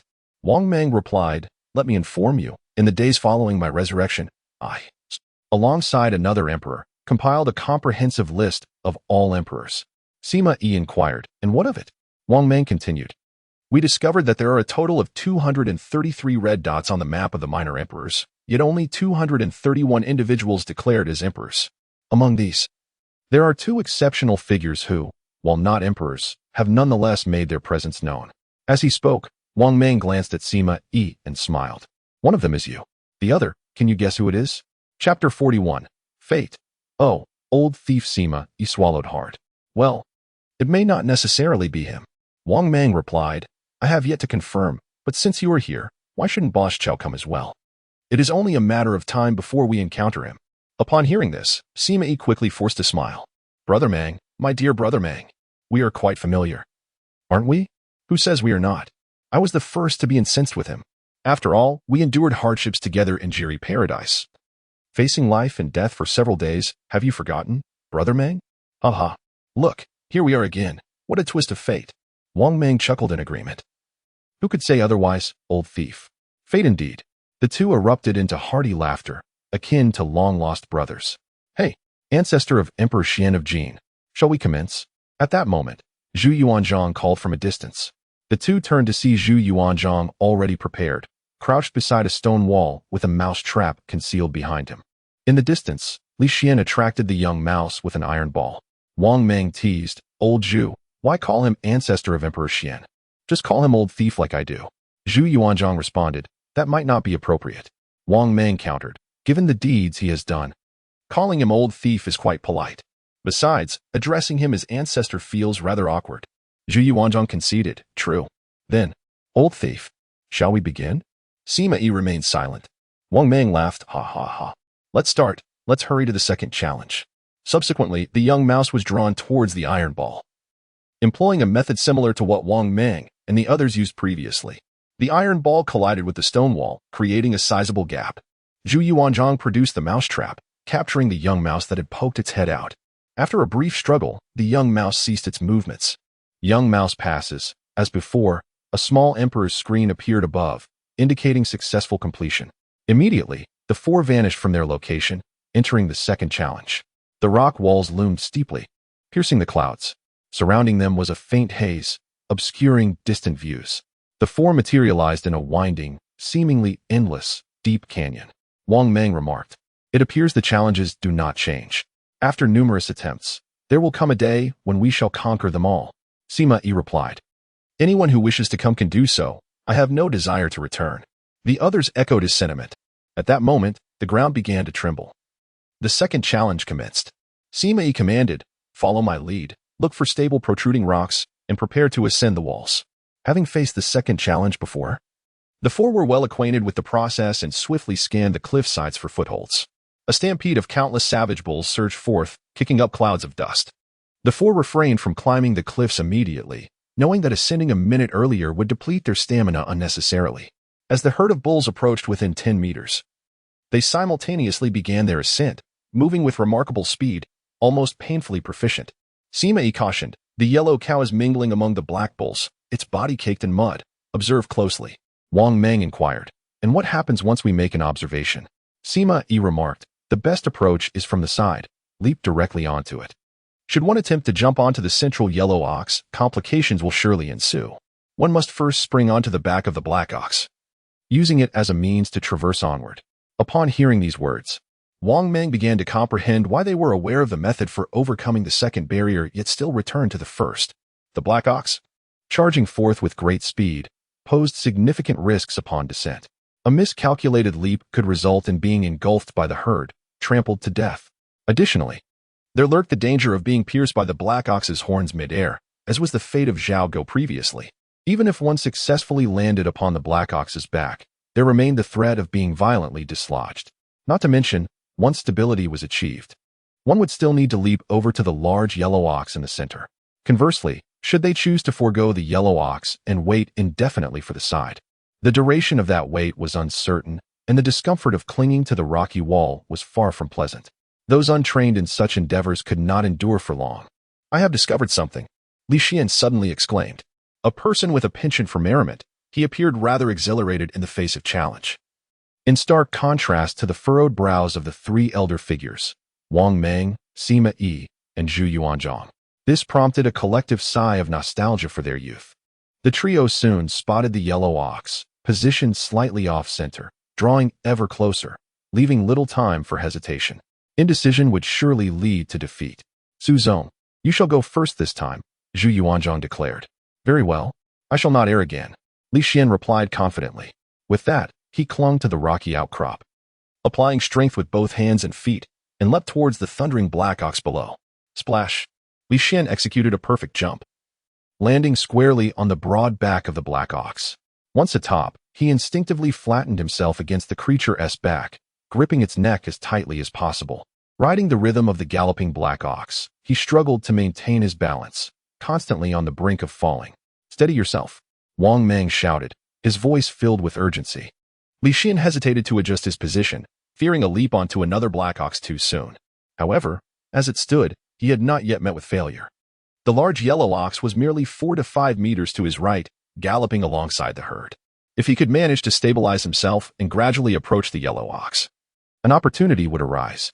Yet, Wang Mang and the others could no longer see him, as Liu Xiu was being carried further away, shrouded in mist. The trio shifted their gaze back.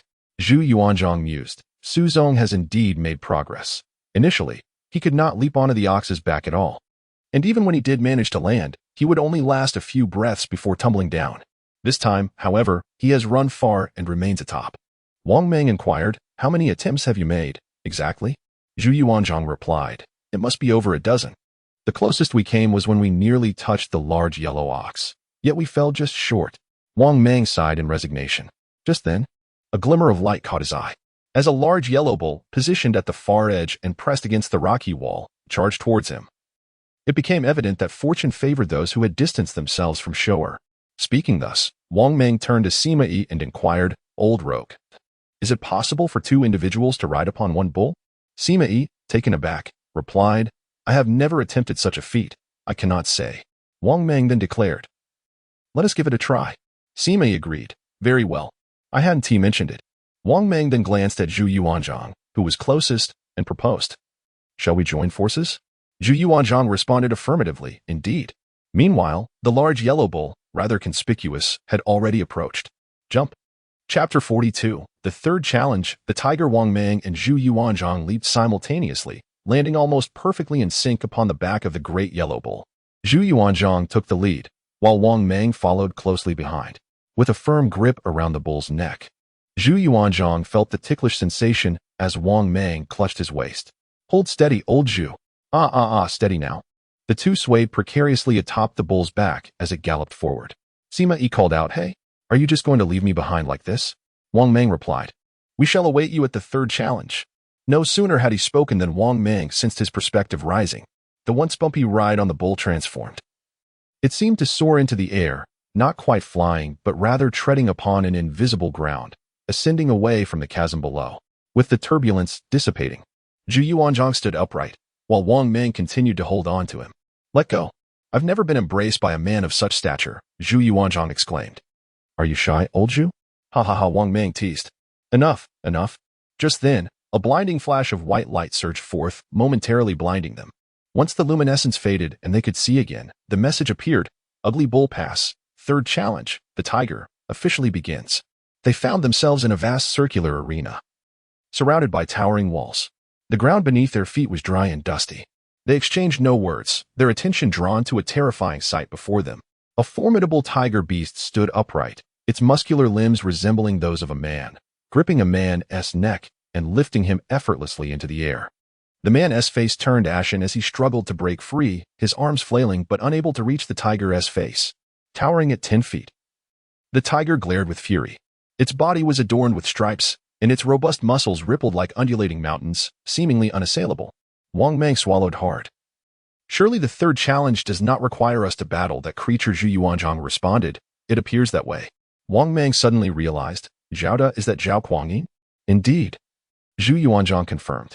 Wang Mang exclaimed, "By heaven, we must assist him at once." With that, Wang Mang charged forward, prompting Zhu Yuanzhang to follow suit. The tiger, still clutching Zhao Kuangyin, glanced disdainfully at the approaching duo. With a flick of its wrist, it hurled Zhao Kuangyin towards them like a cannonball. In perfect synchrony, Wang Mang and Zhu Yuanzhang dove aside, standing poised as Zhao Kuangyin soared between them. They uttered in unison. Zhao Kuangyin crashed to the ground, rolling several times, bloodied and battered. It was evident he had been engaged in a fierce battle with the tiger for quite some time, sustaining grave injuries. Zhao Kuangyin collapsed onto the ground, clinging to his last breath. He lifted his head, directing his gaze towards Wang Mang and Zhu Yuanzhang, uttering, "Hold on. Wait for me to return." With these words, his head fell heavily to the ground, and soon after, the battered Zhao Kuangyin vanished without a trace. It was evident he had returned to the first challenge, ready to begin anew. Zhu Yuanzhang remarked, "Wait for him to return." Wang Mang turned to Yin Hu and said, "What Zhao intends implies a war of attrition. As long as someone is present in the third challenge, Yin Hu's state will not reset." Zhu Yuanzhang inquired, "How can you be so certain?" Wang Mang replied, "Observe its right leg. There are marks of a kick, undoubtedly from Zhao. We entered the third challenge just before Zhao's demise, thus we can continue to fight it." Zhu Yuanzhang acknowledged, "Indeed, you are quite astute." Wang Mang chuckled, "I manage better than Xiu'er." "Xiu'er? You mean Liu Xiu?" "Oh, I see." Suddenly, a deafening roar echoed through the air, startling both Wang Mang and Zhu Yuanzhang. There stood Yin Hu, fists clenched, a fierce countenance upon its face, baring its fangs in a display of fury directed at them. Seemingly displeased by their light-hearted banter, Wang Mang exclaimed, "What a racket! You nearly startled me. Do you know what moniker is bestowed upon me?" Zhu Yuanzhang asked. "What is it?" Wang Mang replied, "Tisk. Do not respond to my words. If you do, I can no longer be your elder." Zhu Yuanzhang retorted, "I can't believe this." In a mere hour of contact, Zhu Yuanzhang had already contemplated several times to strike Wang Mang. Wang Mang, with a forced smile, said, No, just jesting." "So what is it?" "The title I bear is Wu Song. The greater the pretense, the harsher the beating." In their exchange, Wang Mang was sent sprawling 5 meters away, blood spurting from his mouth after just 3 exchanges. Zhu Yuanzhang scoffed, "You are not so impressive." "Wu Song, indeed." While saying this, Zhu Yuanzhang deftly dodged Yin Hu's relentless attacks, searching for an opportunity to counter. Wang Mang, clutching his body and curling on the ground, lamented, I am not a warrior by birth." The pain was unbearable. Wang Mang felt fortunate to have survived the fierce kick from Yin Hu, acknowledging his robust constitution. However, rejoining the fray seemed utterly impossible. With each thunderous punch, Yin Hu demonstrated its prowess. Despite being a tiger, it was a master of martial arts, executing sweeping kicks, punches, and blocks with remarkable precision, even performing backflips. Zhu Yuanzhang exclaimed, "This is futile." Yin Hu could make 1,000 mistakes, but if Zhu Yuanzhang faltered even once, he would suffer grave injury. At last, exhaustion began to take its toll on Zhu Yuanzhang as he evaded with diminishing strength. When Yin Hu unleashed another powerful punch, Zhu Yuanzhang instinctively raised his arms in defense. A resounding impact echoed through the air. Zhu Yuanzhang was forcefully propelled backward, landing several meters away with a heavy thud. Almost immediately, the formidable tiger strode purposefully toward him. Its majestic form loomed overhead, casting an imposing shadow that enveloped Zhu Yuanzhang entirely. crumpled on the ground. A trickle of blood stained the corner of his mouth, indicating the severity of his injuries. The tiger, exuding the triumph of a conqueror, slowly bent down, its paw gripping Zhu Yuanzhang's neck. As it lifted him, Zhu Yuanzhang found himself perilously close to the tiger's chest as it hunched over him. Despite his precarious situation, Zhu Yuanzhang's indomitable spirit refused to yield. Summoning every ounce of strength, he delivered a fierce kick to the tiger's chest. While this act might not inflict significant harm upon the beast's massive physique, he felt compelled to fight back. As anticipated, the kick merely caused a fleeting discomfort to the tiger, failing to disturb its formidable presence. However, the subsequent turn of events was something Zhu Yuanzhang could never have imagined. Just as he executed his kick, a sharp, 3-foot-long blade materialized from the tiger's broad chest.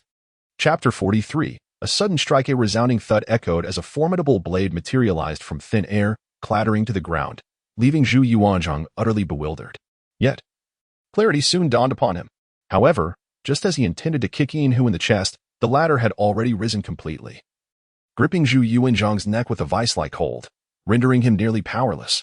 The last vestiges of his strength permitted him only to turn his head desperately towards Wang Mang. Wang Mang observed the fallen blade on the ground and then gazed into Zhu Yuanzhang's voiceless eyes. His mind raced. Goodness. So this fellow can drop equipment. With that, Wang Mang struggled to his feet and rushed forward, eager to seize the massive blade that lay before him.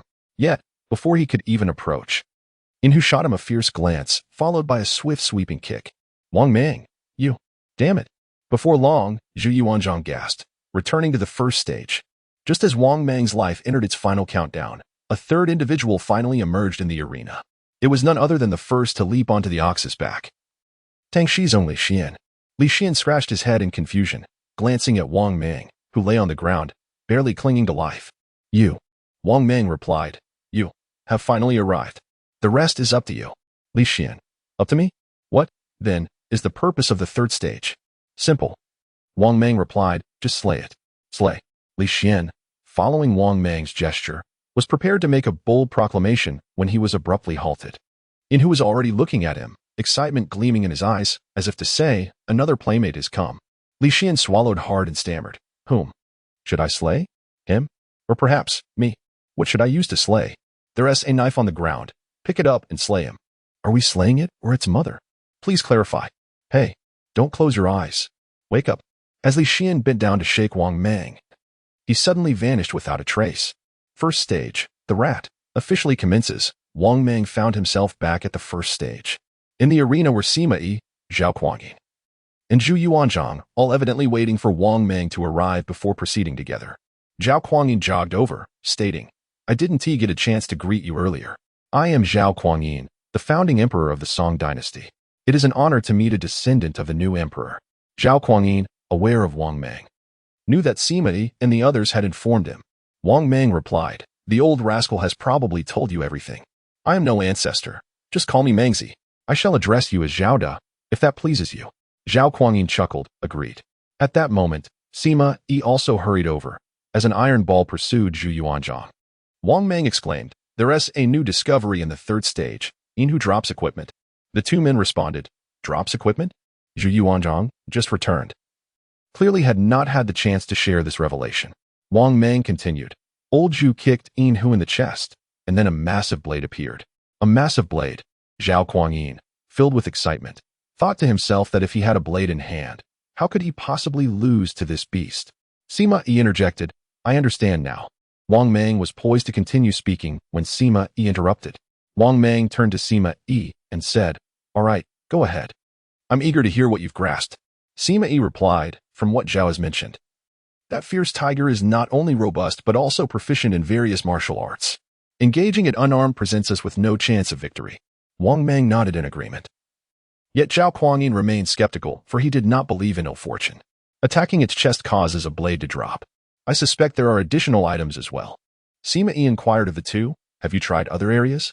Wang Mang responded, this time, you've truly understood. This is precisely what I wish to convey. We have only tested its legs and arms, but nothing fell. Zhao Kuangyin exclaimed, what about the head? Wang Mang confirmed, indeed. It's merely the head and other vulnerable spots like the eyes. Even if we fail to pass this time, we at least acquire more knowledge for future attempts. Zhao Kuangyin asserted, I believe a single blade will suffice. I wish to engage it once more. His demeanor radiated a fervent battle spirit. Wang Mang urged. Then let us make haste. While Li Xian is still at the 3rd level, we must move quickly. Sima Yi declared, let us go?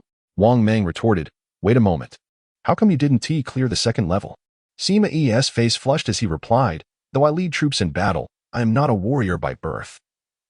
I am a strategist. Wang Mang exclaimed, you've stolen my lines. Zhu Yuanzhang chimed in, are we going or not, esteemed ancestors? In unison, the 3 responded. Let us go. Before long, they skillfully and effortlessly passed the 1st level and smoothly entered the 2nd. However, unbeknownst to them, as soon as they departed, Li Xian returned. Due to Li Xian's failure to perish sooner and catch this opportunity, he was greeted by a newly reset and refreshed set of iron balls. The mouse traps on the ground vanished once more. Li Xian pondered, what on earth? Thus, 10 days passed. In Linzhou City, at Zhuka Mountain. Within the hidden dragon stronghold, 2 men, bare-chested and showcasing their muscular physique, were engaged in combat. A crowd of bandits from the hidden dragon stronghold and individuals such as Li Ji watched in astonishment. In the center, it was none other than Li Shimin and the second-in-command, Niu Wu. Li Shimin's physique had become even more robust and defined. Each move he made carried tremendous force. Niu Wu, equally muscular, threw a punch towards Li Shimin. Li Shimin raised his arms in defense, but the impact from Niu Wu's punch created a sonic boom, causing Li Shimin to stagger backward. With a swift motion, Li Shimin retreated his right foot, leaving a long mark on the ground. However, he then vanished from his original position at a speed nearly imperceptible to the naked eye. Niu Wu was taken aback and instinctively swept his leg behind him, only to kick at empty air. At that moment, Li Shimin descended from above, delivering a powerful kick against Niu Wu. The strike landed solidly on Niu Wu's back, propelling him forward, and it appeared he was destined to faceplant into the ground. Suddenly, Niu Wu exerted his strength, causing him to leap into the air as if propelled by an unseen force. He abruptly turned, his aura swirling around him, distorting the very air itself. With a thunderous shout, Niu Wu unleashed a robust surge of true qi, striking towards Li Shimin from afar. Unyielding, Li Shimin met the oncoming force with a powerful punch. A resounding boom echoed as dust erupted, the reverberations shaking the surroundings. The onlookers hastily retreated, caught in the aftermath. As the dust began to settle, jubilant laughter pierced through the haze. Niu Wu exclaimed, ha ha ha. I have finally broken through to the bone refinement realm. As the smoke cleared, he was seen laughing exuberantly towards the heavens, while Li Shimin stood still, clutching his chest with blood at the corner of his mouth. Erlang. Tang Ying rushed forward to support Li Shimin, followed closely by Sima Xiao, Yuan Su, Li Ji, and Zhu Zhanji. Tang Ying shot a furious glare at Niu Wu, admonishing, Niu Wu, Erlang is merely a 9th-stage martial artist. What prompted you to use your full strength? Niu Wu's laughter faltered, resembling a child caught in mischief. Oh. Li Shimin chuckled softly. It's all right. I encouraged Niu Wu to unleash his full power. With a fist clasped in gratitude, Niu Wu replied, thank you, great leader, for aiding my breakthrough. Li Shimin wiped the blood from his lips, saying, we have assisted each other, for you have also helped me to advance. Chapter 44, Mount Xinggu. Tang Ying was taken aback. Really? Li Shimin nodded. I have reached the 1st level of body refinement. Li Ji and the other 3 had learned of this earlier. At the moment the dust settled, they had seen a small imperial screen pop up before Li Shimin, displaying, body refinement stage achieved, reward, 50 imperial pearls. Zhu Zhanji clasped his fists. Congratulations, Chief, on your ascension to body refinement. In unison, the mountain bandits shouted, congratulations, Chief, on your ascension to body refinement. At this moment, Niu Wu asked the question that had long lingered in his mind. Chief, what is your true cultivation level? Li Shimin replied, indeed, I am at the body refinement stage. The peak power I displayed earlier was achieved through certain costly secret methods. Upon hearing this, Niu Wu understood. So that was the case. Half an hour later, having washed up and donned a clean set of clothes, Li Shimin entered the main hall. Sima Xiao, Yuan Su, Li Ji, Zhu Zhanji, and Tang Ying had been waiting for quite some time. Li Ji inquired, Father, do you have something to command? Li Shimin stated, we shall set off immediately to Mount Xinggu. Everyone was taken aback. Although Li Shimin had previously mentioned that he would go to Mount Xinggu after reaching body refinement, no one expected him to embark on the journey immediately after his ascension.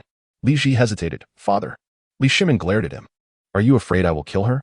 Li Ji lowered his head, remaining silent. Tang Ying interjected, Lang, in the eyes of those nuns at Mount Xingu. The body refinement stage is hardly significant. They would truly kill you. Li Shimin replied, I do not engage in endeavors without assurance. Since I have chosen to go, I naturally have my contingencies. Tang Ying responded, Fine, since you have said so, I will accompany you. Li Shimin did not oppose her. As the only woman of Hidden Dragon Village, her presence was indeed necessary. Li Shimin declared, Li Ji and Tang Ying will accompany me. The three of you shall remain to guard the village. Sima Xiao and Zhu Yuanzhang agreed. Understood. Yuan Su asked, May I also join? It is dreadfully dull in the village, and I lack any talent for cultivation. I spend my days with nothing to do. Sima Xiao and Zhu Yuanzhang were both engaged in daily cultivation. Sima Xiao had entered the spirit realm, while Zhu Yuanzhang had stepped into the martial realm. Even Li Ji had similarly ascended to the spirit realm. However, Yuan Su remained an ordinary person, uncertain if he lacked talent or simply dedication. He was the only one present without any cultivation. Li Shimin looked at Yuan Su. Are you certain? It will be dangerous. Yuan Su replied, No worries. I shall treat it as an outing. I will wait for you outside the mountain. I want to enter. Hearing this, Li Shimin nearly forgot that this elder in terms of seniority was merely a youth of 17 or 18. Although he displayed a certain steadiness, he was still prone to youthful playfulness. Li Shimin acquiesced, Very well. Let us depart. Thus, Li Shimin, Li Ji, Tang Ying, and Yuan Su, who merely sought amusement, set forth on horseback, leaving Hidden Dragon Village and heading straight to Mount Xingu. The four galloped onward, journeying until the following morning. The crowd arrived at the foot of Sacred Maiden Mountain. Gazing around, one could see a gentle mist floating, wrapping the mountains like a delicate veil. Following a winding path, one could look up slowly, flanked by ancient trees that shaded the sun. The entire Sacred Maiden Mountain exuded an ethereal aura, reminiscent of a legendary fairyland. Li Shimin turned to Yuan Sun and said, You shall remain here. Yuan Sun nodded. All right, you all be swift in your return. Subsequently, Yuan Sun stayed behind to tend to the horses, while Li Shimin and two others strode forward. Before long, a meandering stream came into view, obstructing their path. The water flowed gracefully, its rippling surface revealing the stones and fish beneath. As they approached the stream, the trio halted. Tang Ying, gazing across to the opposite bank, said with a grave expression, Crossing this stream signifies entering the domain of Sacred Maiden Mountain. The implication of her words was clear. Once they crossed, the inhabitants of the mountain might reveal themselves, and any male would be met with lethal force. At that moment, Li Ji timidly spoke, Father, must we truly meet her? Let her live here in peace. Before he could finish, Li Shimin shot him a glare. Let her live in peace? She has plunged my Tang dynasty into chaos. Why should I allow her to thrive here? Li Ji lowered his head. In my later years, I was foolish, losing our lands and willingly granting power to her. If blame is to be placed, let it be upon me. You. Li Shimin raised his hand in anger. But Tang Ying quickly intervened. Oh dear, do not strike the child. Both Li Shimin and Li Ji wore expressions of dismay. Li Ji thought to himself, Who is this child of yours? Li Shimin retorted, Step aside. This does not concern you. Tang Ying replied, Oh, with a wave of his sleeve. Li Shimin declared, I promise you, I shall not kill her. However, we must meet her. Firstly, to obtain the imperial pearl after our recognition, and secondly. He paused, contemplating. Secondly, I wish to see how she confronts me and whether she possesses the intention to apologize. Li Ji interjected, If Meng Yang sincerely apologizes, then father will forgive her, correct? Li Shimin replied, I cannot guarantee that. With that, he dismissed Li Ji and turned to Tang Ying. You may go, but be cautious. Tang Ying smiled. Second brother, I will. Li Shimin coughed. Hurry along. With another smile, Tang Ying looked ahead and then leaped. A true powerhouse at the 7th stage of the bone-tempering realm, she effortlessly soared over the 5 to 6 meter wide stream. Upon reaching the opposite bank, a gentle breeze caressed her, warm as cotton. The view was relatively open, lush with the greenery of spring. Upon her arrival, Tang Ying took a step forward and immediately halted. She scanned the surroundings, calling out, I am Tang Ying, the lady of the chief of the Hidden Dragon Village, here to seek someone at Sacred Maiden Mountain, with no ill intent. I implore the Sacred Maiden to reveal herself. As her words echoed, the wind stirred, and the leaves swayed. Li Shimin, on the opposite bank, sensed the presence of someone approaching, yet he could not discern their location. Immediately, an echo, seemingly distant yet close, resonated. There is no one here you seek on Sacred Ant Mountain. Depart swiftly. The voice was that of a clear and melodious woman. standing in stark contrast to Tang Ying's smoky timbre. Aware of the rules of Sacred Ant Mountain, we refrained from intruding recklessly. Tang Ying hastily explained that we were genuinely searching for someone who had appeared on Sacred Ant Mountain approximately a month ago. After her words fell, silence lingered for a considerable time without response. Just as Tang Ying was about to continue, the clear female voice returned. Indeed, such a person exists. But she has returned to Sacred Ant Mountain and is no longer entangled with the mundane world. A final warning followed. Depart at once. The woman had issued her ultimatum, indicating that if Tang Ying did not retreat, she would take action. At that moment, Shimin suddenly shouted, "Fairy, please behold this object." Chapter 45. Indeed. Not a single good man among them behold. Shimin raised a crystal-clear celestial spirit stone, radiating a gentle jade glow. This is indeed a celestial spirit stone. As an immortal maiden, you must be aware of its immense value. Shimin held the celestial spirit stone aloft, declaring, "I offer this precious stone." Merely seeking a fleeting glimpse of that individual. It need not be long, just a brief moment will suffice. Tang Ying turned to Shimin in astonishment, contemplating whether this was the clever ploy he had spoken of offering money. Though Shimin primarily pursued martial arts, he had utilized 2 such stones himself. This artifact was exceptionally beneficial, allowing for remarkable progress in cultivation. Subsequently, he sent someone to investigate the true worth of the celestial spirit stone. For common folk, copper coins and silver and gold were the currency of choice. However, for cultivators, spirit stones were the true medium of exchange. The value of spirit stones varied according to their spiritual resonance, with those classified as celestial spirit stones being of the highest quality. One celestial spirit stone could exchange for hundreds, if not thousands, of ordinary spirit stones.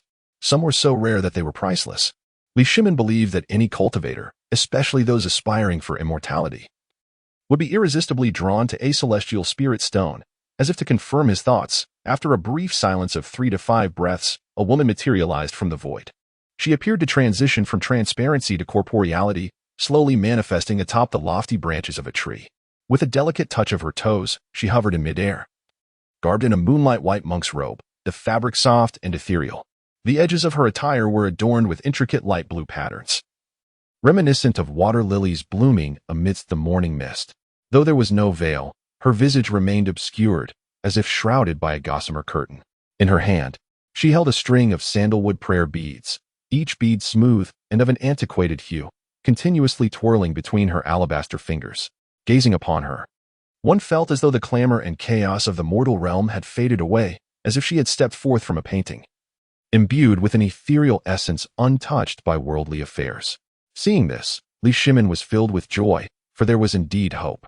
He extended the celestial spirit stone toward her, saying, "Immortal maiden, please accept this celestial spirit stone." Upon hearing his words, the monk-clad celestial maiden was anything but hesitant. With a subtle gesture of her hand, the celestial spirit stone in Shimin's grasp soared through the air, traversing the distance of several dozen meters, and gracefully halted before her. After a moment of contemplation, she gazed at Shimin with a hint of surprise, inquiring, "May I ask, to which sect do you belong, that you possess such a richly endowed celestial spirit stone?" Shimin replied, "A humble sect, far beneath the esteemed status of the immortal maiden's abode." His response was astute in such moments. Claiming to be without a sect would invite disbelief, while boasting of a grand lineage would be perceived as mere exaggeration. By humbly stating his lesser status compared to hers, he conveyed both authenticity and politeness. The celestial maiden nodded in acknowledgement, remaining silent. At this juncture, Li Ji could no longer contain himself and inquired, "If I may be so bold, how is she faring?" The celestial maiden turned her attention to Li Ji and Shimin, asking, "Please first inform me of your relation to her." Shimin replied, "She is my concubine." "Li Ji, she is my wife." "Fairy? Tang Ying?" Shimin's lips twitched, filled with indignation. He cast a fierce glare at Li Ji. Li Ji quickly corrected himself. No, she is my father's concubine." Despicable. Filthy. The fairy suddenly erupted in fury. She was merely a newborn who had just completed her month of life. Yet the two of you were already vying to be her husband. Such utter repulsiveness. Shaking with rage, the fairy spoke through gritted teeth. "Truly, there is not a single good man among you. I even find this celestial stone repugnant." As she spoke, the fairy instinctively attempted to return the celestial stone to Shimin. However, at the last moment, she hesitated. Then she declared, for the sake of this celestial stone. I shall spare your lives. But do not expect to see that girl again. Depart at once. If you dare to linger, I shall kill you." With that, the fairy's figure, along with the celestial stone, vanished into thin air, leaving 3 bewildered individuals behind. Both Li Shimin and Li Ji were filled with questions. Tang Ying hurriedly returned to the opposite bank of the stream, afraid to linger any longer. The fairy's words were clearly not a jest. "Tang Ying, what is happening? Did you not say she was the empress? How has she transformed into an infant?" "Li Ji, did we make a mistake?" Both turned their gaze towards Li Shimin. Li Shimin furrowed his brow. It made no sense. Could the circumstances be different? "We have returned to our 40s. But Wu Mingyang has reverted to a 1-month-old infant?" But he immediately shook his head in denial, convinced it was impossible. Li Shimin pondered the intricate details, recalling the historical records of his previous life. "Li Ji, could it be that a female infant emperor has emerged in later generations? Even Zhu Yuanzhang would not be aware of it." Li Shimin raised his hand, his eyes suddenly brightening as if he had remembered something. He slapped his thigh and exclaimed, "I know who it is." Tang Ying and Li Ji asked in unison, "Who?" Li Shimin pointed towards the path they had come from. "Quickly, go fetch Yuan's son." "Li Ji, huh?" Li Ji did not understand why he was being summoned. Li Shimin kicked Li Ji in the rear. "Hurry." "Li Ji, all right." Li Ji hurriedly dashed back along the path. Before long, he returned with Yuan's son, both panting heavily. "Yuan's son, chieftain, what has happened?"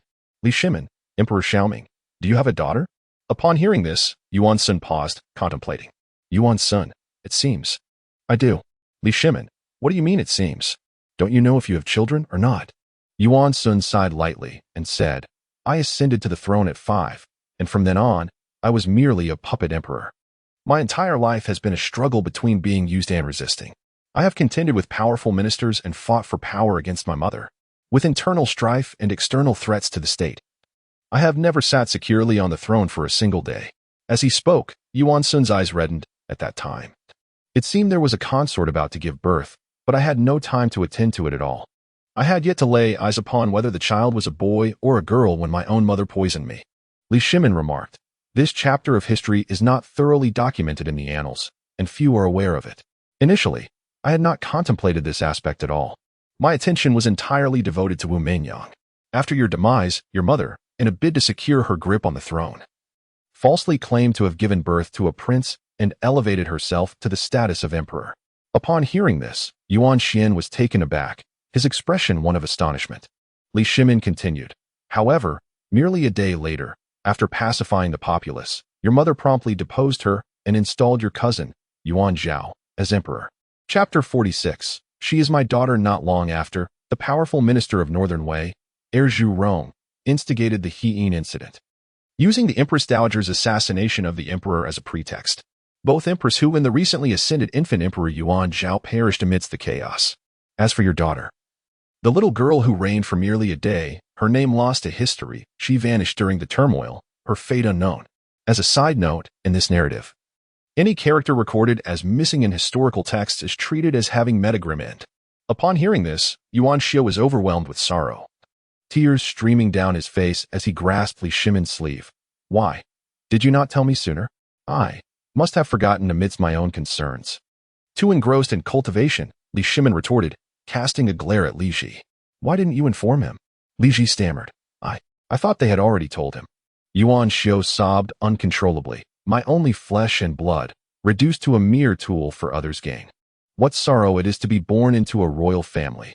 Li Shimin sighed softly, patting Yuan Xiu's shoulder. "Perhaps this may not be entirely bad news. You shall see her again." At these words, Yuan Xiu appeared momentarily stunned, as if he did not comprehend. Li Shimin clarified, "The one who has arrived at Xinggu Mountain is not Wu Mingyang. It is your own daughter. She has come as well." Yuan Xiu's eyes widened in disbelief. "Is it truly so?" Li Shimin nodded, a bitter smile gracing his lips. "If no further upheavals occur, we can be assured that she is indeed your daughter."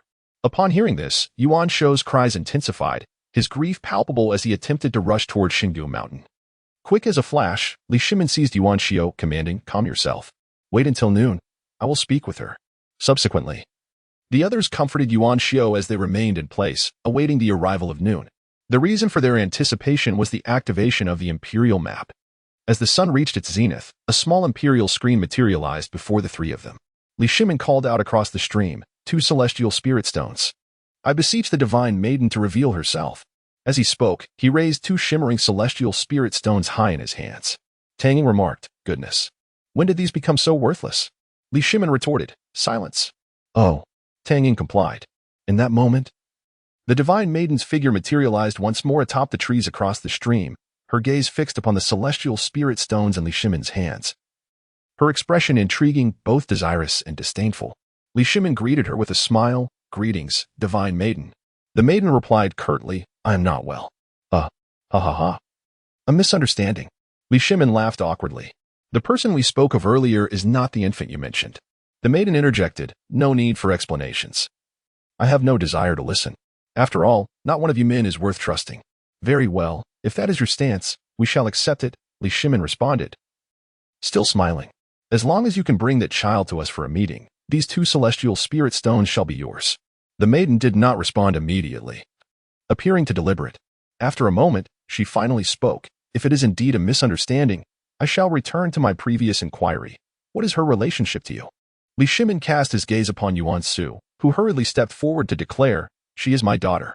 The celestial maiden let out a soft gasp, turning her attention to the weeping Yuanzhang. What brings your daughter to my sacred mountain? She inquired. I do not know, Yuanzhang admitted, at a loss for words, and chose to simply say he was unaware. The celestial maiden huffed softly. Do you truly deserve to be called her father? With his head bowed, Yuanzhang succumbed to tears once more. Li Shimin reiterated, 2 celestial spirit stones. He emphasized once again, indifferent to any notion of worthiness. Wishing to engage in no further dialogue. This was merely a transaction. He asked if the deal would proceed. Agreed. The single word fell from her lips, and the figure of the monk-like maiden vanished once more. Once she disappeared, Li Shimin promptly activated the map display. Looking at the persistent red that had lingered near Sacred Mountain for almost a month, the group remained in quiet anticipation. During the wait, Li Ji posed a question. Father, since it is an infant, how shall we recognize her? Li Shimin replied, she cannot even speak. What recognition is there? Besides, she has only been in power for a day. Can she possess the imperial pearl? Li Ji responded, that does seem reasonable. Tang Ying interjected, Erlang. What shall we do next? Is it merely a matter of meeting her? Pondering this, Li Shimin turned to Tang Ying and asked, can you care for a child? Tang Ying quickly waved her hands. Do not look at me. I detest children. Their crying is utterly bothersome. Li Shimin sighed, casting a sympathetic glance at Yuanzhang. I comprehend your feelings, but at present, it is not suitable for us to take her back. Yuanzhang inquired, why not? Li Shimin explained. The hidden dragon village is filled with rough men, perpetually drinking or fighting, their language foul. Do you wish for your daughter to grow up in such an environment? Yuanzhang fell silent. Li Shimin continued, we are ill-equipped to care for a child. Leaving her in the care of those celestial maidens at Sacred Mountain is actually a prudent choice. It ensures her safety and allows her to grow in a place abundant with spiritual energy. Rest assured, she will eventually recognize you. I will negotiate terms with them. But you must be prepared to invest more imperial pearls. Without hesitation, Yuanzhang nodded emphatically, very well. Let Taizong take the lead. I have no objections.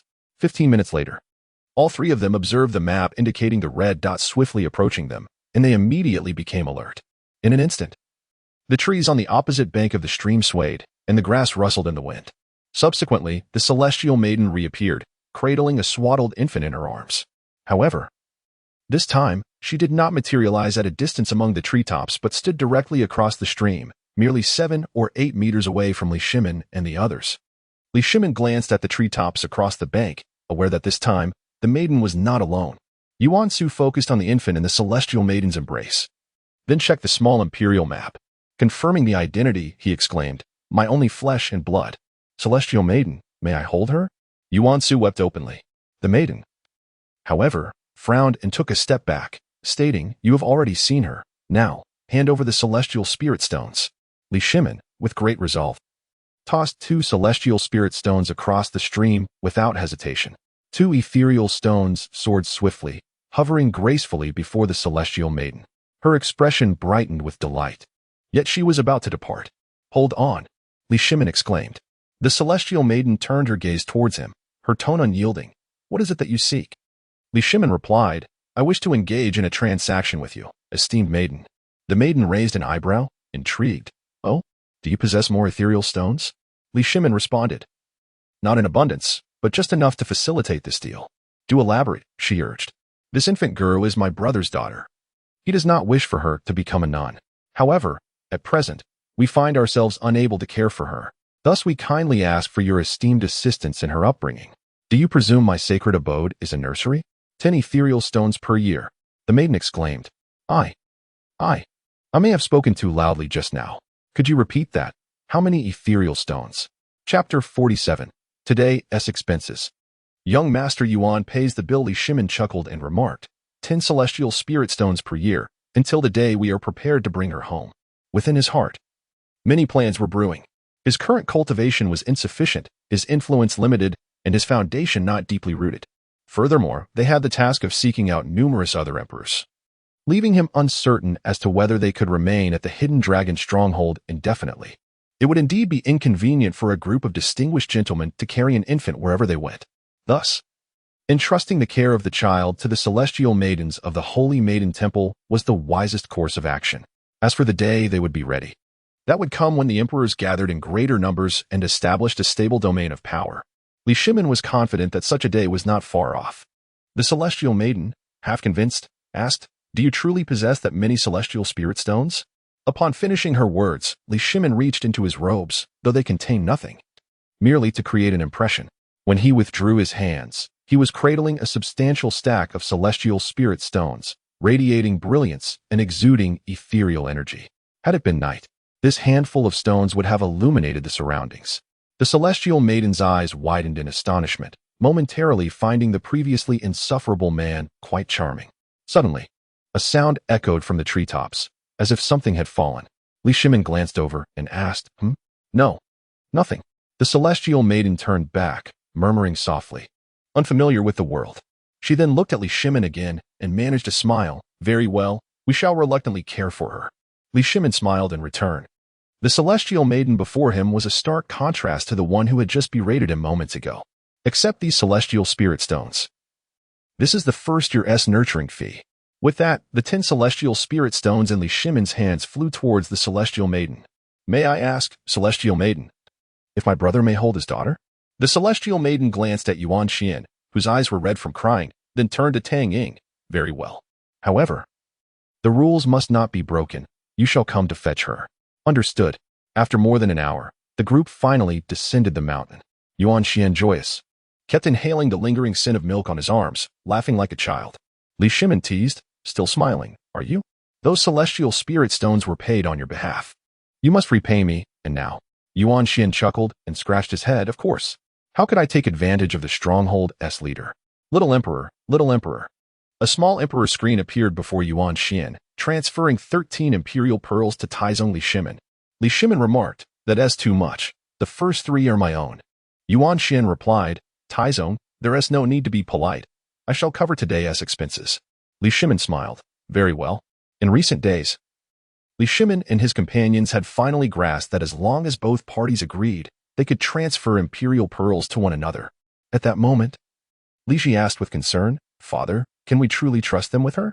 They seemed too captivated by wealth to resemble celestial beings. Li Shimin reassured him. They're good people. The 3 individuals were momentarily taken aback, glancing toward Li Shimin. Li Shimin remarked, When I presented the celestial spirit stone, I discerned her desires. Yet, it was not a mere avarice for wealth, but rather an insatiable yearning for the path of cultivation and enlightenment. Their cultivation levels elude my perception, but they undoubtedly surpass my own and are aware that I am but a humble practitioner of martial arts. Nevertheless, not a single thought of murder or plunder crossed their minds. Yuan Shui interjected, But if they feared the power behind us and dared not act? Li Shimin considered this. Perhaps that is partially true, yet more importantly, I believe they are not inherently malevolent. Upon hearing this, the 3 gained clarity. Li Ji then spoke, So, Father, the matter has been resolved without resorting to any contingency plans. May I have the imperial pearls returned to me? The contingency plans Li Shimin referred to entailed preparing for a potential battle. A Grand Spirit Master or even a bone refinement practitioner would be insufficient. Only the empowerment of 100 imperial pearls to reach the heavenly spirit or concentration realms could pose a challenge. Thus, Li Shimin had previously instructed Li Ji to transfer all his imperial pearls to him. At this moment, Li Shimin possessed a balance of 157 imperial pearls, while Li Ji had but one. Li Shimin replied, "Did I not leave you one?" Li Ji, with a sheepish expression, retorted, "What use is one?" Li Shimin responded, "It remains unreturned. This is to encourage your diligent cultivation, so that you may ascend sooner. Upon your elevation, rewards in the form of imperial pearls will naturally follow." Li Ji felt despondent. In the East Scale Kingdom, at the Moon Xin sect, a notification appeared. Spirit Master Realm achieved. Reward, 50 imperial pearls. Observing the notification on the small imperial screen, Qin Shi Huang exhaled a heavy breath. Just then, Liu Bang's voice echoed. "Zhenggu, this is not good. A serious matter has arisen." Liu Bang hurried through the bamboo groves of the rear mountain, seeking Qin Shi Huang, who had been in seclusion for several days. Qin Shi Huang rose and approached, quickly spotting Liu Bang's figure. "You arrived just in time. I have good news for you." "Zhenggu, I bear bad news as well," Liu Bang interjected. Qin Shi Huang, furrowing his brow, inquired, "What could possibly cause you such distress?" Liu Bang replied, "Our plot to eliminate that young man from the Lin family has been exposed." Taken aback, Qin Shi Huang's frown deepened. "What transpired?" Liu Bang continued, "Earlier today, Hu Hai went to the sect to find Gong Heir. Unfortunately, he encountered members of the Lin family, who were present at the Moon Xin sect." Qin Shi Huang questioned, "What of it? How could they recognize Hu Hai?" Liu Bang, visibly anxious, responded, "I am uncertain what methods the Lin family employed, but it seems they were aware. Upon seeing the second master, they immediately attempted to capture him. Fortunately, Wei Xiu was present to intervene, preventing Hu Hai from being slain. And then? They are still within the sect. Gong Heir hurried down to inform me, prompting my rush to seek you." Upon hearing this, Qin Shi Huang inhaled deeply. "What cannot be avoided shall ultimately confront us. Let us depart." "Understood." A short while later, the two individuals arrived at the grand square of the Moon Xin sect, where a considerable number of disciples had already gathered. Before they could approach closely, someone shouted, "They've arrived." The crowd instinctively parted to create a pathway for the approaching Qin Shi Huang and Liu Bang, their expressions predominantly reflecting a sense of amusement. With chests out and heads held high, Qin Shi Huang and Liu Bang strode confidently through the throng. What a sense of triumph they must feel. Having slain the third son of the Lin family, now, it seems the tables have turned. Those two who have partaken of the Moon Xian sect's hospitality will soon face consequences. Last time, they relied on their grandson. This time, I wonder who they will depend upon. Do not expect the sect master to offend the Lin family on your behalf. Ignoring the mocking voices around him, Qin Shi Huang remained unperturbed, advancing resolutely to the center of the square.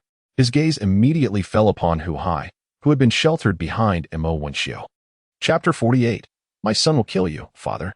Upon the arrival of Qin Shi Huang, Hu Hai rushed to him like a drowning man grasping at a lifeline. "Get away." "All right." Hu Hai quickly stepped aside. Qin Shi Huang advanced, first casting a glance at Wei Xiu, clad in white, and nodding in gratitude. He then turned his attention to an outsider opposite Wei Xiu, a man clearly not of the Yushin sect. He appeared to be in his 50s. Dressed in luxurious garments, with a jade ring encrusted with gold on his right thumb, emanating a faint green glow.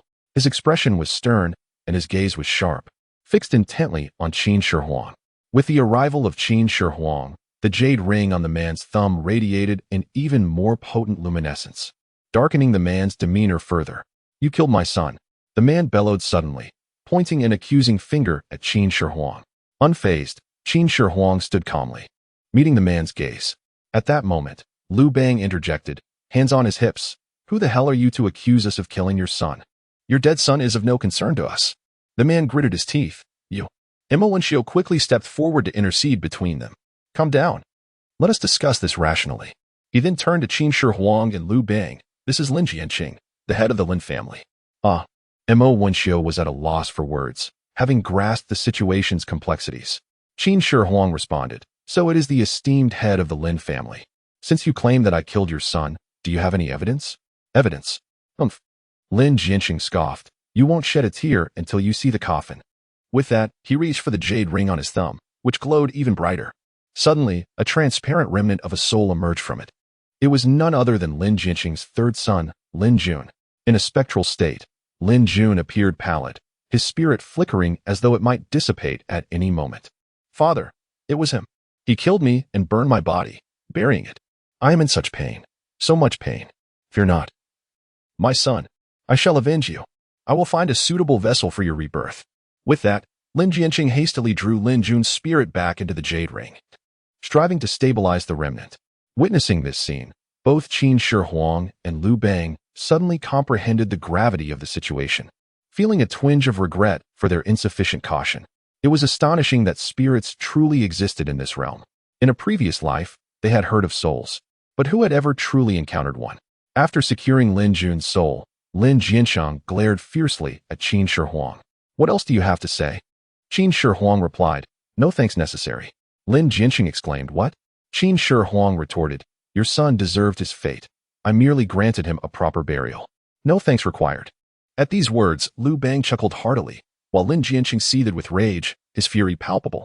Qin Shi Huang continued, you know better than I the nature of your own son. You, as a father, ought to instruct your child, otherwise, one day, others will come to teach him the ways of the world.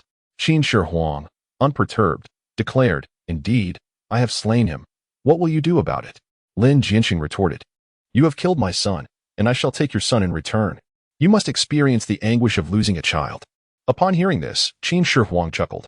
He then casually pushed Hu Hai forward and uttered 2 words, kill him.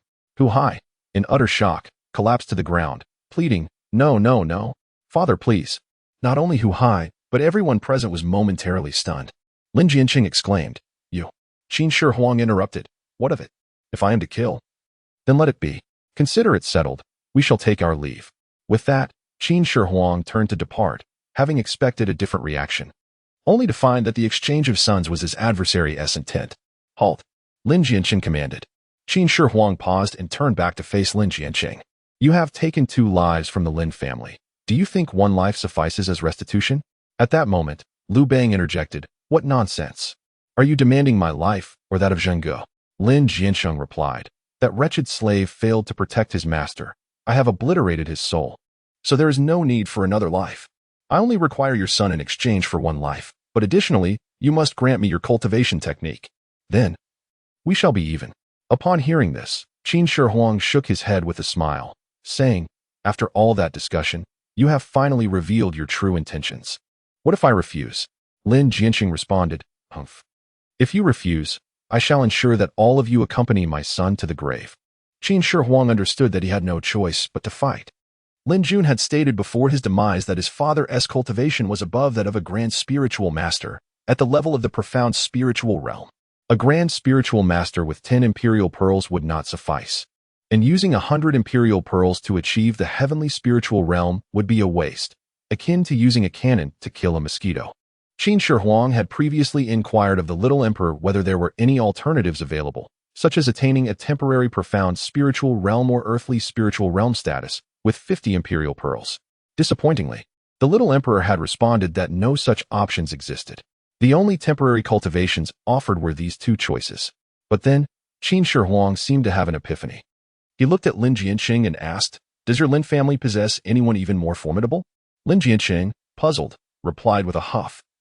The ancestor of the Lin family is at the pinnacle of the 9th stage of the earthly spiritual realm. He has been in seclusion for 10 years and is on the verge of breaking through to the heavenly spiritual realm. With that, Lin Jianqing smiled with pride. Yet there is no need for the ancestor's intervention. As a mere grand spiritual master, I alone am sufficient to slay you. At this moment, Mo Wenxiu remarked, Master Lin, your friending has already shown a willingness to sacrifice his son. Why must you be so aggressive?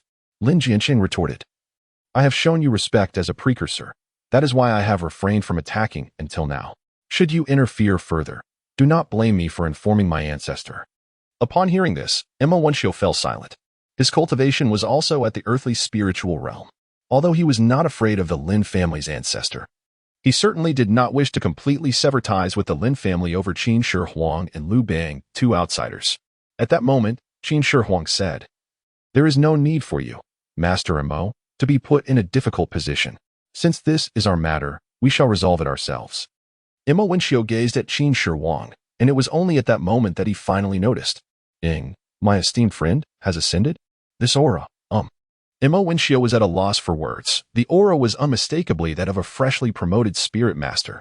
Yet, Lin Jianqing had asserted that he was a grand spirit master. Could it be that his perception was flawed? Qin Shi Huang paid no heed to Wen Xiu and turned his attention back to Lin Jianqing. Your son was to be slain by you, yet you hesitated. Thus, today I shall utterly eradicate your Lin family, including your reclusive ancestor. Lin Jianqing retorted, arrogance. Unable to restrain himself any longer, he unleashed a furious roar. Qin Shi Huang reacted swiftly, propelling himself into the air with a powerful leap. Chapter 49. How could he be of the celestial realm in an instant? Lin Jianqing leaped into the air, charging towards Qin Shi Huang. The members of the Moon Xian sect gasped in astonishment, all eyes drawn upward. He is a practitioner. I thought he was an ordinary person. But what of it? He cannot possibly rival the head of the Lin family. This fellow truly dares to confront the Lin family head-on. Liu Gong, feeling anxious, tugged at Wen Xiu's sleeve. Master, please assist Grandfather Zhang. Wen Xiu sighed, a look of helplessness on his face. Beside them, Li Xiu'er remarked, I told them to leave early, but they refused to listen. Now look where we are. Liu Bang interjected, who will emerge victorious is yet to be determined. My brother Zhang's strength is not something you can easily perceive. Upon hearing this, Li Xiu'er cast a glance at Liu Bang and scoffed, don't think I am unaware. You have been residing here for a month, practicing day in and day out. You are merely at the 8th level of the spirit realm, while he has just advanced to the spirit master level. But the head of the Lin family is undeniably a formidable figure of the Xianling realm. With a mere finger, he could eliminate you. Liu Bang retorted, oh, so you've been keeping tabs on us. Did you peek at me while I was bathing? Li Xiu'er shot back, you rogue. Who would sneak a glance at you? Liu Bang grinned. One can never be too sure. I am rather handsome, after all. Just as Li Xiu'er was about to retort angrily, an explosive sound reverberated through the air. Boom. Everyone's gaze was fixed on the sky.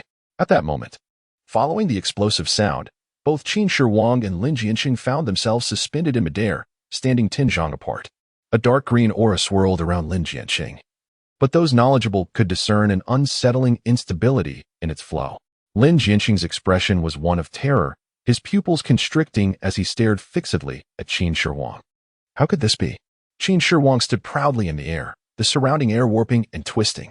Golden light flickered, flowing in an orderly manner. His gaze was filled with absolute authority and formidable strength, causing Lin Jianqing to feel an icy chill run down his back, overwhelmed by an inexplicable dread. You, what level of cultivation do you possess? Lin Jianqing demanded, his voice raised in incredulity, unable to fathom the truth. In just a fleeting exchange, he had sensed the vast chasm between them, akin to a mantis attempting to stop a chariot. Qin Shi Huang replied, did you not seek battle? Then I shall accompany you to the end. Why fear now? Is the Lin family merely a bully of the weak? Lin Jianqing's expression soured, as if he had tasted something foul. At that moment, he wished he could pull Lin Jun out from his jade ring and give him a sound thrashing. Who on earth have you provoked? The celestial realm. How could he possibly be of the celestial realm? Below, Wen Xiu gasped in astonishment. He was the first to perceive the truth, and among those present, only he could somewhat ascertain the level of aura emanating from Qin Shi Huang. The others, including Lin Jianqing, were unable to discern the specifics of Qin Shi Huang's cultivation. They only felt an overwhelming strength, an immense strength. Hearing this, the disciples of the Moon Xian sect were astonished, doubting their own ears. Li Xiu'er exclaimed, what? Sect master, are you saying he is of the celestial realm? Wen Xiu, with a grave expression, nodded. Indeed, he is of the celestial realm.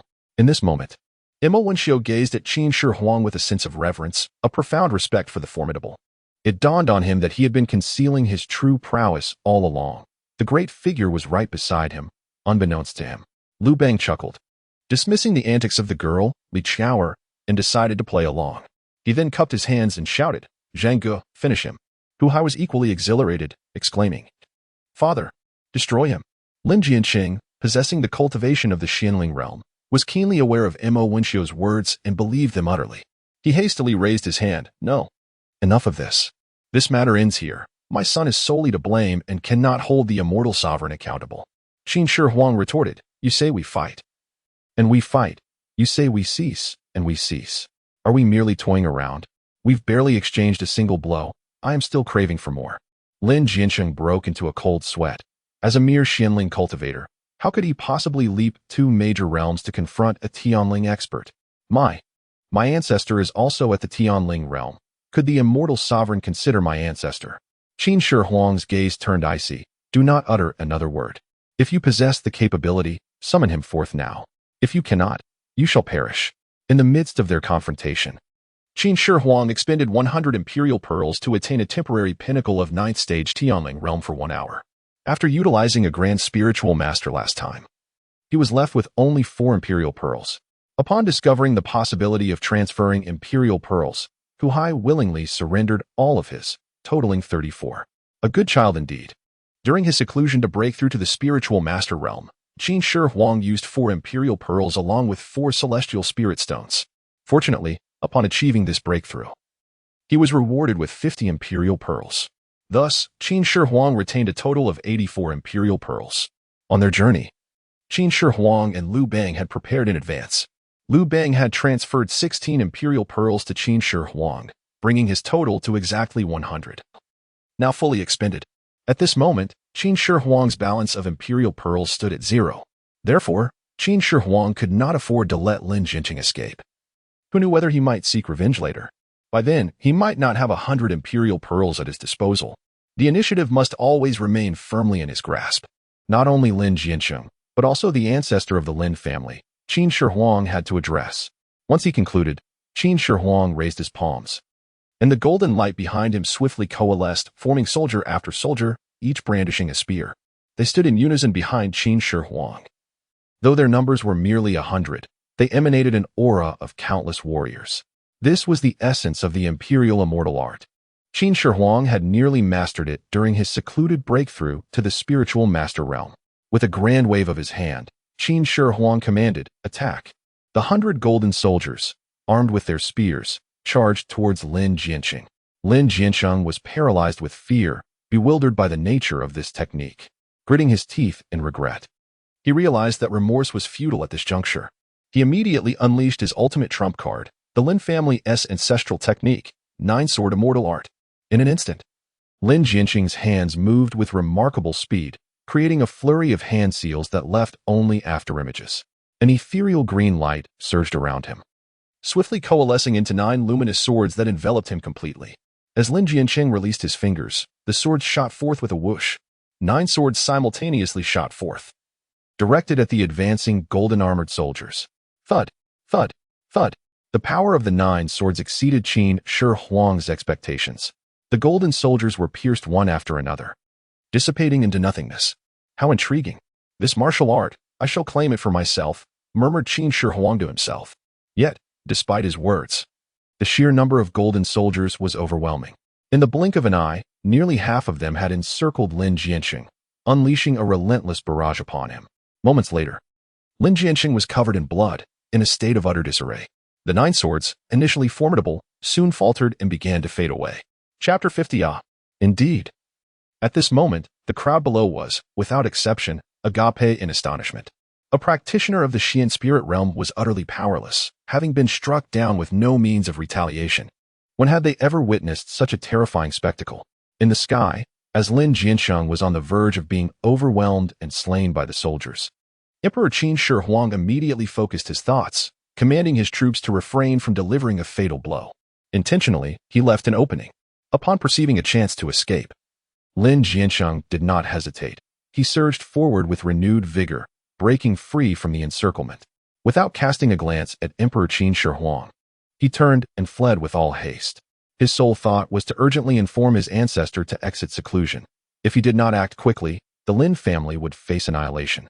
Seeing Lin Jinqing escape, Emperor Qin Shi Huang smiled and swiftly pursued him. The once grand and chaotic battle scene abruptly fell into silence. The crowd below was left bewildered, unsure of what had transpired. Coughing lightly, Liu Bang brought everyone back to their senses. The disciples of the Yuxin sect, upon glancing at Liu Bang, Hu Hai, and Liu Gong, were filled with a profound respect tinged with an undercurrent of fear. Mo Wenxiu bowed respectfully to Liu Bang, exclaiming, "Immortal sovereign, it cannot be." Mo Wenxiu was no longer certain of his own perceptive abilities.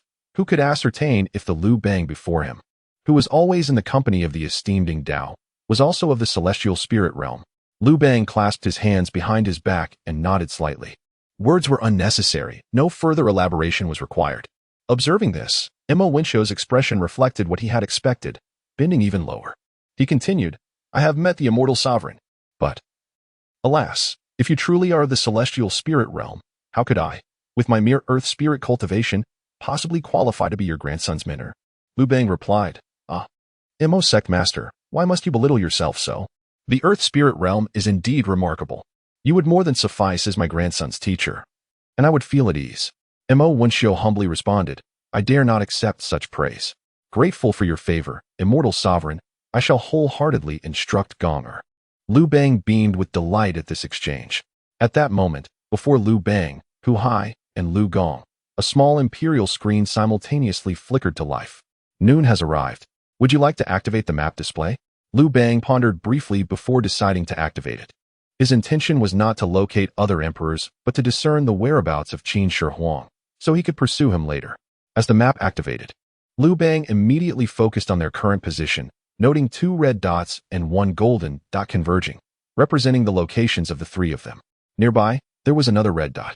Liu Bang instinctively assumed it to be Qin Shi Huang, only to soon realize it was not. For another red dot was moving away from Yuxian sect at an extraordinary speed. Liu Bang was taken aback. Hiss, the one fleeing is Zhengge. Then who is this? Mo Wenxiu inquired. What did the immortal sovereign say? Liu Bang replied, nothing of consequence. You all may continue with your affairs. Please take good care of Gonger for me. With that, Liu Bang grasped Hu Hai's hand and swiftly made his way down the mountain. At the foot of Yuxian sect, Wang Mang gazed at the screen before him, a wave of joy washing over him. Splendid. I have indeed made the right choice.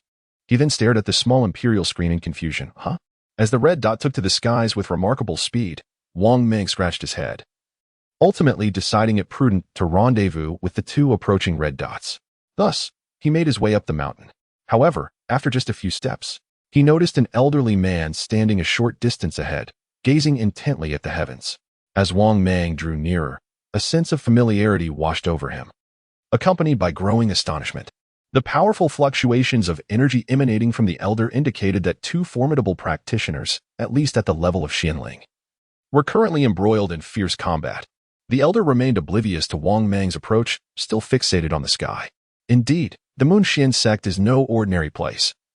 I must be in the right location, he muttered before finally retracting his gaze. It was then that he noticed Wang Mang, who stood just 3 paces away, staring intently back at him. In that instant, the elder froze, his calm demeanor giving way to bewilderment, followed swiftly by sheer terror.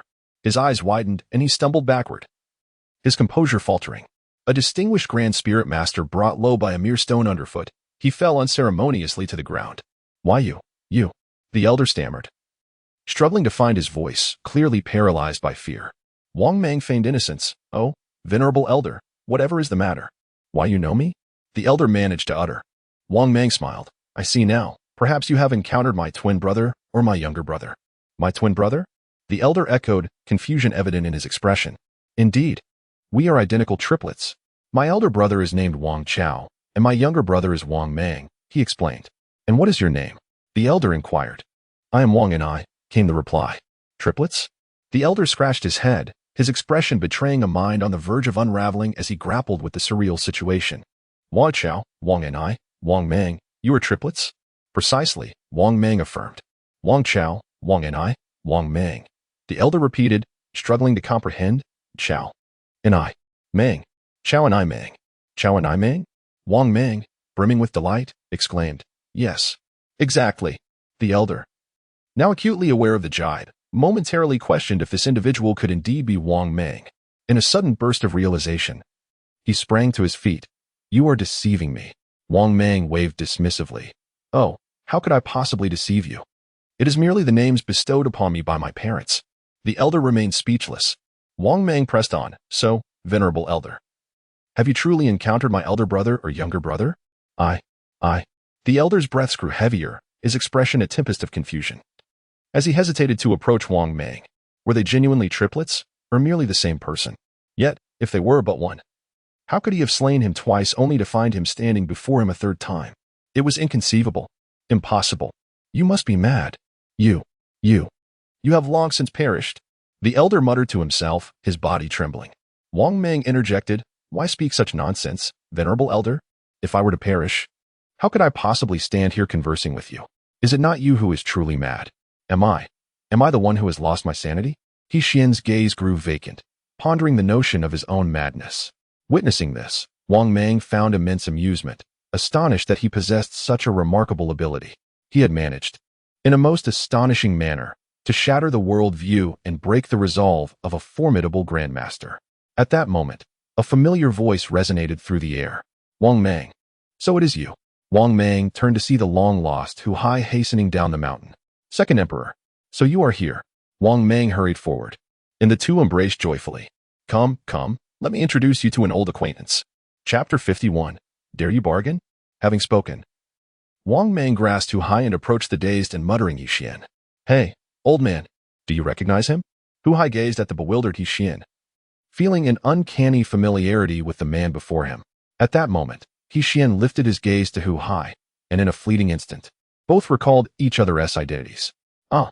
Hu Hai gasped in shock and promptly hid behind Wang Mang. However, Wang Mang, quick-witted, immediately pulled him back out. Fear not. Thus, the two stood unabashedly before Yixian, reminiscent of a time long past. Yixian's body trembled violently, his eyes widening in disbelief, as if his very eyeballs might pop out. No, no, it must be an illusion. I must be dreaming. It's all a deception. With that, Yixian frantically clawed at his own head, then delivered a resounding slap to his face. Yet, that was not enough, his disheveled hair swaying. He surveyed his surroundings before sprinting towards a tree, grasping it firmly, and forcefully ramming his head against the trunk. Thud, thud, thud, he struck with great fervor. Hu Hai stood there, utterly dumbfounded. What's wrong with him? Wang Mang chuckled, he has gone mad. Just then, a thunderous crash resounded as the tree, sturdy as a man, toppled to the ground, felled by Yixian's relentless assault. Blood streamed from his forehead, cascading down his face. Wang Chao, Wang and I, Wang Mang? Nonsense. All lies. Triplets? False. It's all a fabrication. Yixian, bloodied and frenzied, suddenly erupted into laughter. Ha ha ha. I have long since slain him. These are mere illusions. They do not exist. Ha ha. Do you think you can deceive me? Impossible. I understand now. This is the celestial phenomenon preceding ascension. I have become the Tao Master. Ha. His voice gradually receded, filled with both shouts and laughter, until his figure vanished from sight. At last, Hu Hai turned to Wang Mang. You truly are something. How did you drive him to madness? Wang Mang replied. Who told him to frighten himself? Hu Hai protested. No. He has fled. We have yet to avenge ourselves. Wang Mang sighed. He possesses the prowess of a grand spiritual master. Even in madness, it would be perilous for us to confront him with our current abilities. We might end up facing him a third time, which I would rather avoid. A third time? I have already been slain by him twice. As Wang Mang spoke, he felt tears welling up. Cough, cough. At that moment, a light cough echoed from behind. Both Wang Mang and Hu Hai turned simultaneously to find Liu Bang standing there. You are Wang Mang, Liu Bang stated. Indeed. And you are? Wang Mang inquired. Liu Bang's eyes turned icy. I am the one who will send you to the Nine-Sun Paradise for the third time. With that, Liu Bang raised his hand, delivering a strike. Wang Mang instinctively dodged, surprised at his own rapid reflexes. After a narrow escape, he retreated swiftly, increasing the distance between them. Your reflexes are indeed swift, but they are of no use, Liu Bang exclaimed. Uncle Liu. Uncle Liu. Hu Hai hastily intervened, stopping Liu Bang. Wang Mang has just arrived. Let us first sit down and converse properly. Liu Bang replied curtly, I have nothing to discuss with him. Liu. Uncle? Wang Mang pondered, considering who could compel Hu Hai to address him in such a manner. Wang Mang, exclaimed Liu Bang. Such audacity, daring to call my name directly. You seek death, Liu Bang retorted.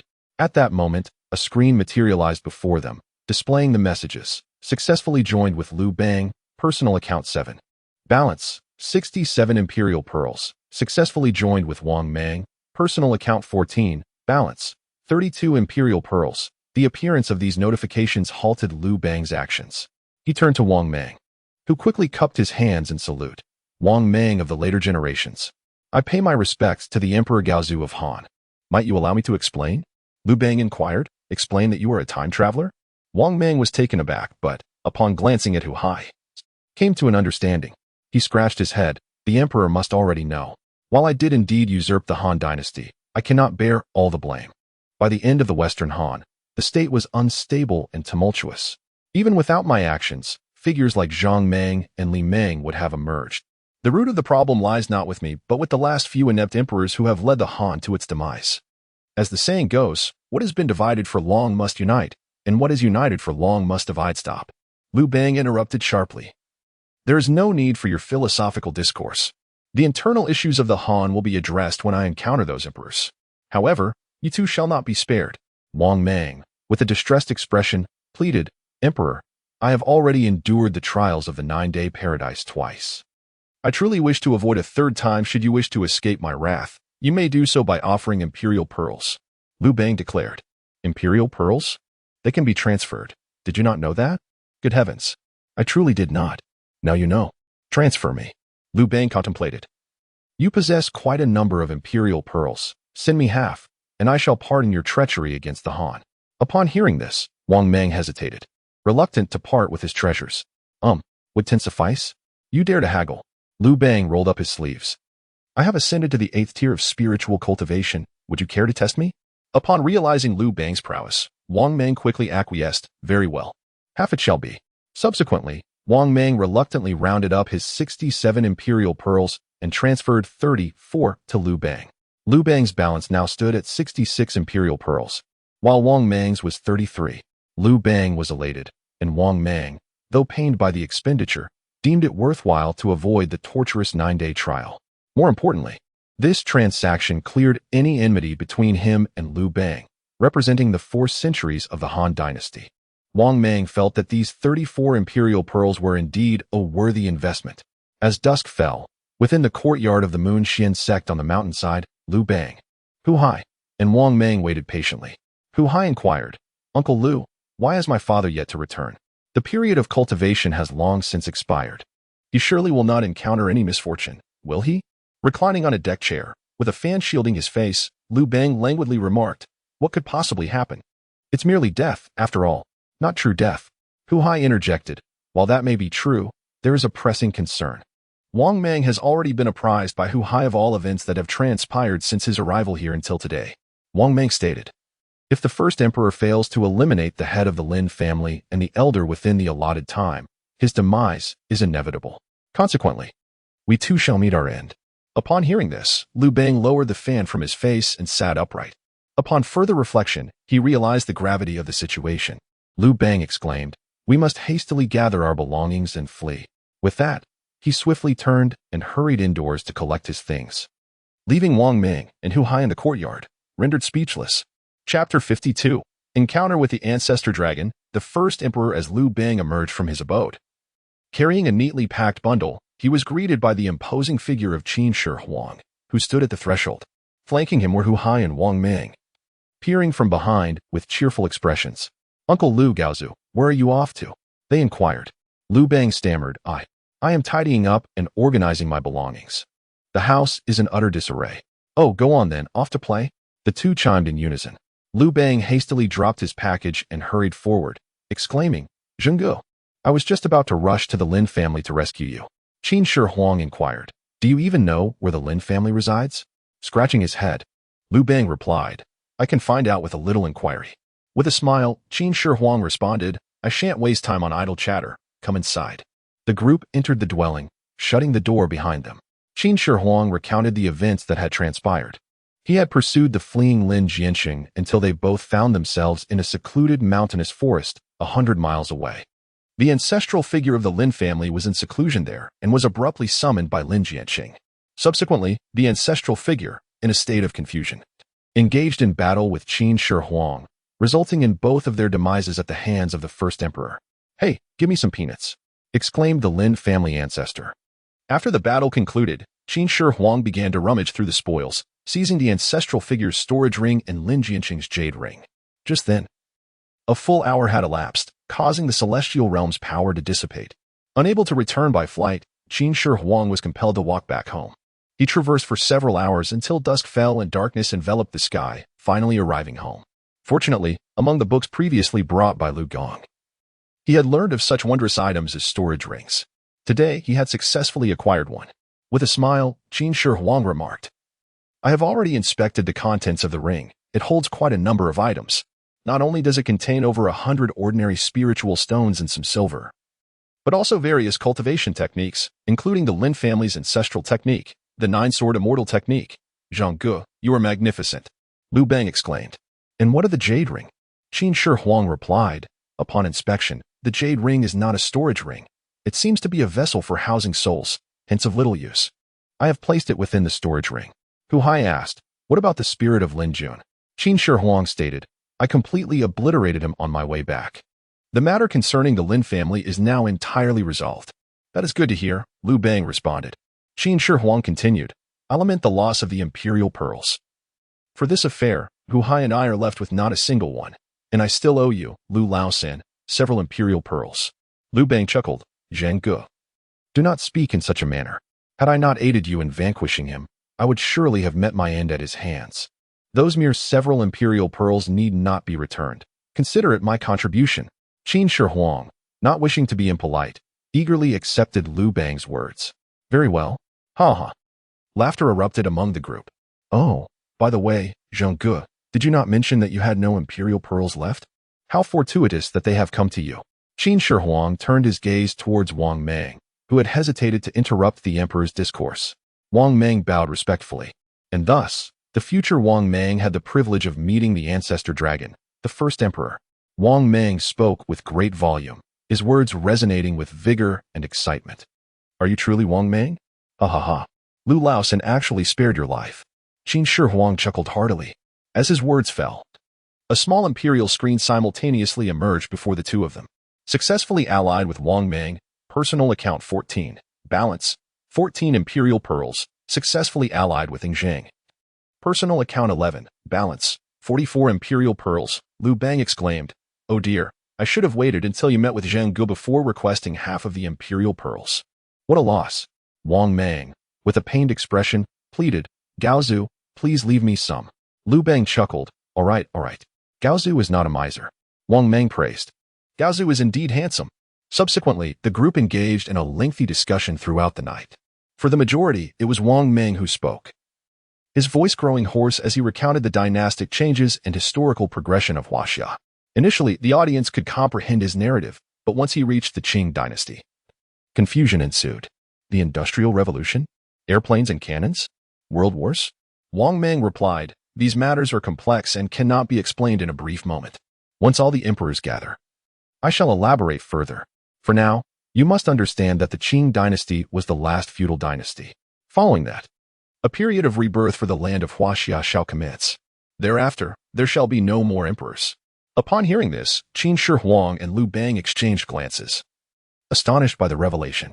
Yet, they refrained from pressing for more details. Since Wang Mang was unwilling to elaborate at this moment, they decided to let it rest for now.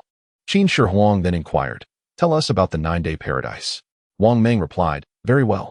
The second entry into the 9-day paradise was a harrowing experience for Wang Mang. On the third day, as Sima Yi had arrived 6 days prior, he cheerfully bid farewell to Wang Mang on the final day. Wang Mang shouted, old scoundrel, don't leave me behind. However, it was not just Sima Yi, Li Xian, Zhao Kuangyin, Zhu Yuanzhang, and others departed one after another before him. Yet, Wang Mang could not help but admire Zhao Kuangyin's tenacity. We were stuck on the third level, the Yin Tiger, and on several occasions. We nearly defeated it, but ultimately failed. In the end, I don't know if Zhao was inspired or if, as he claimed, he sought to hone his martial skills.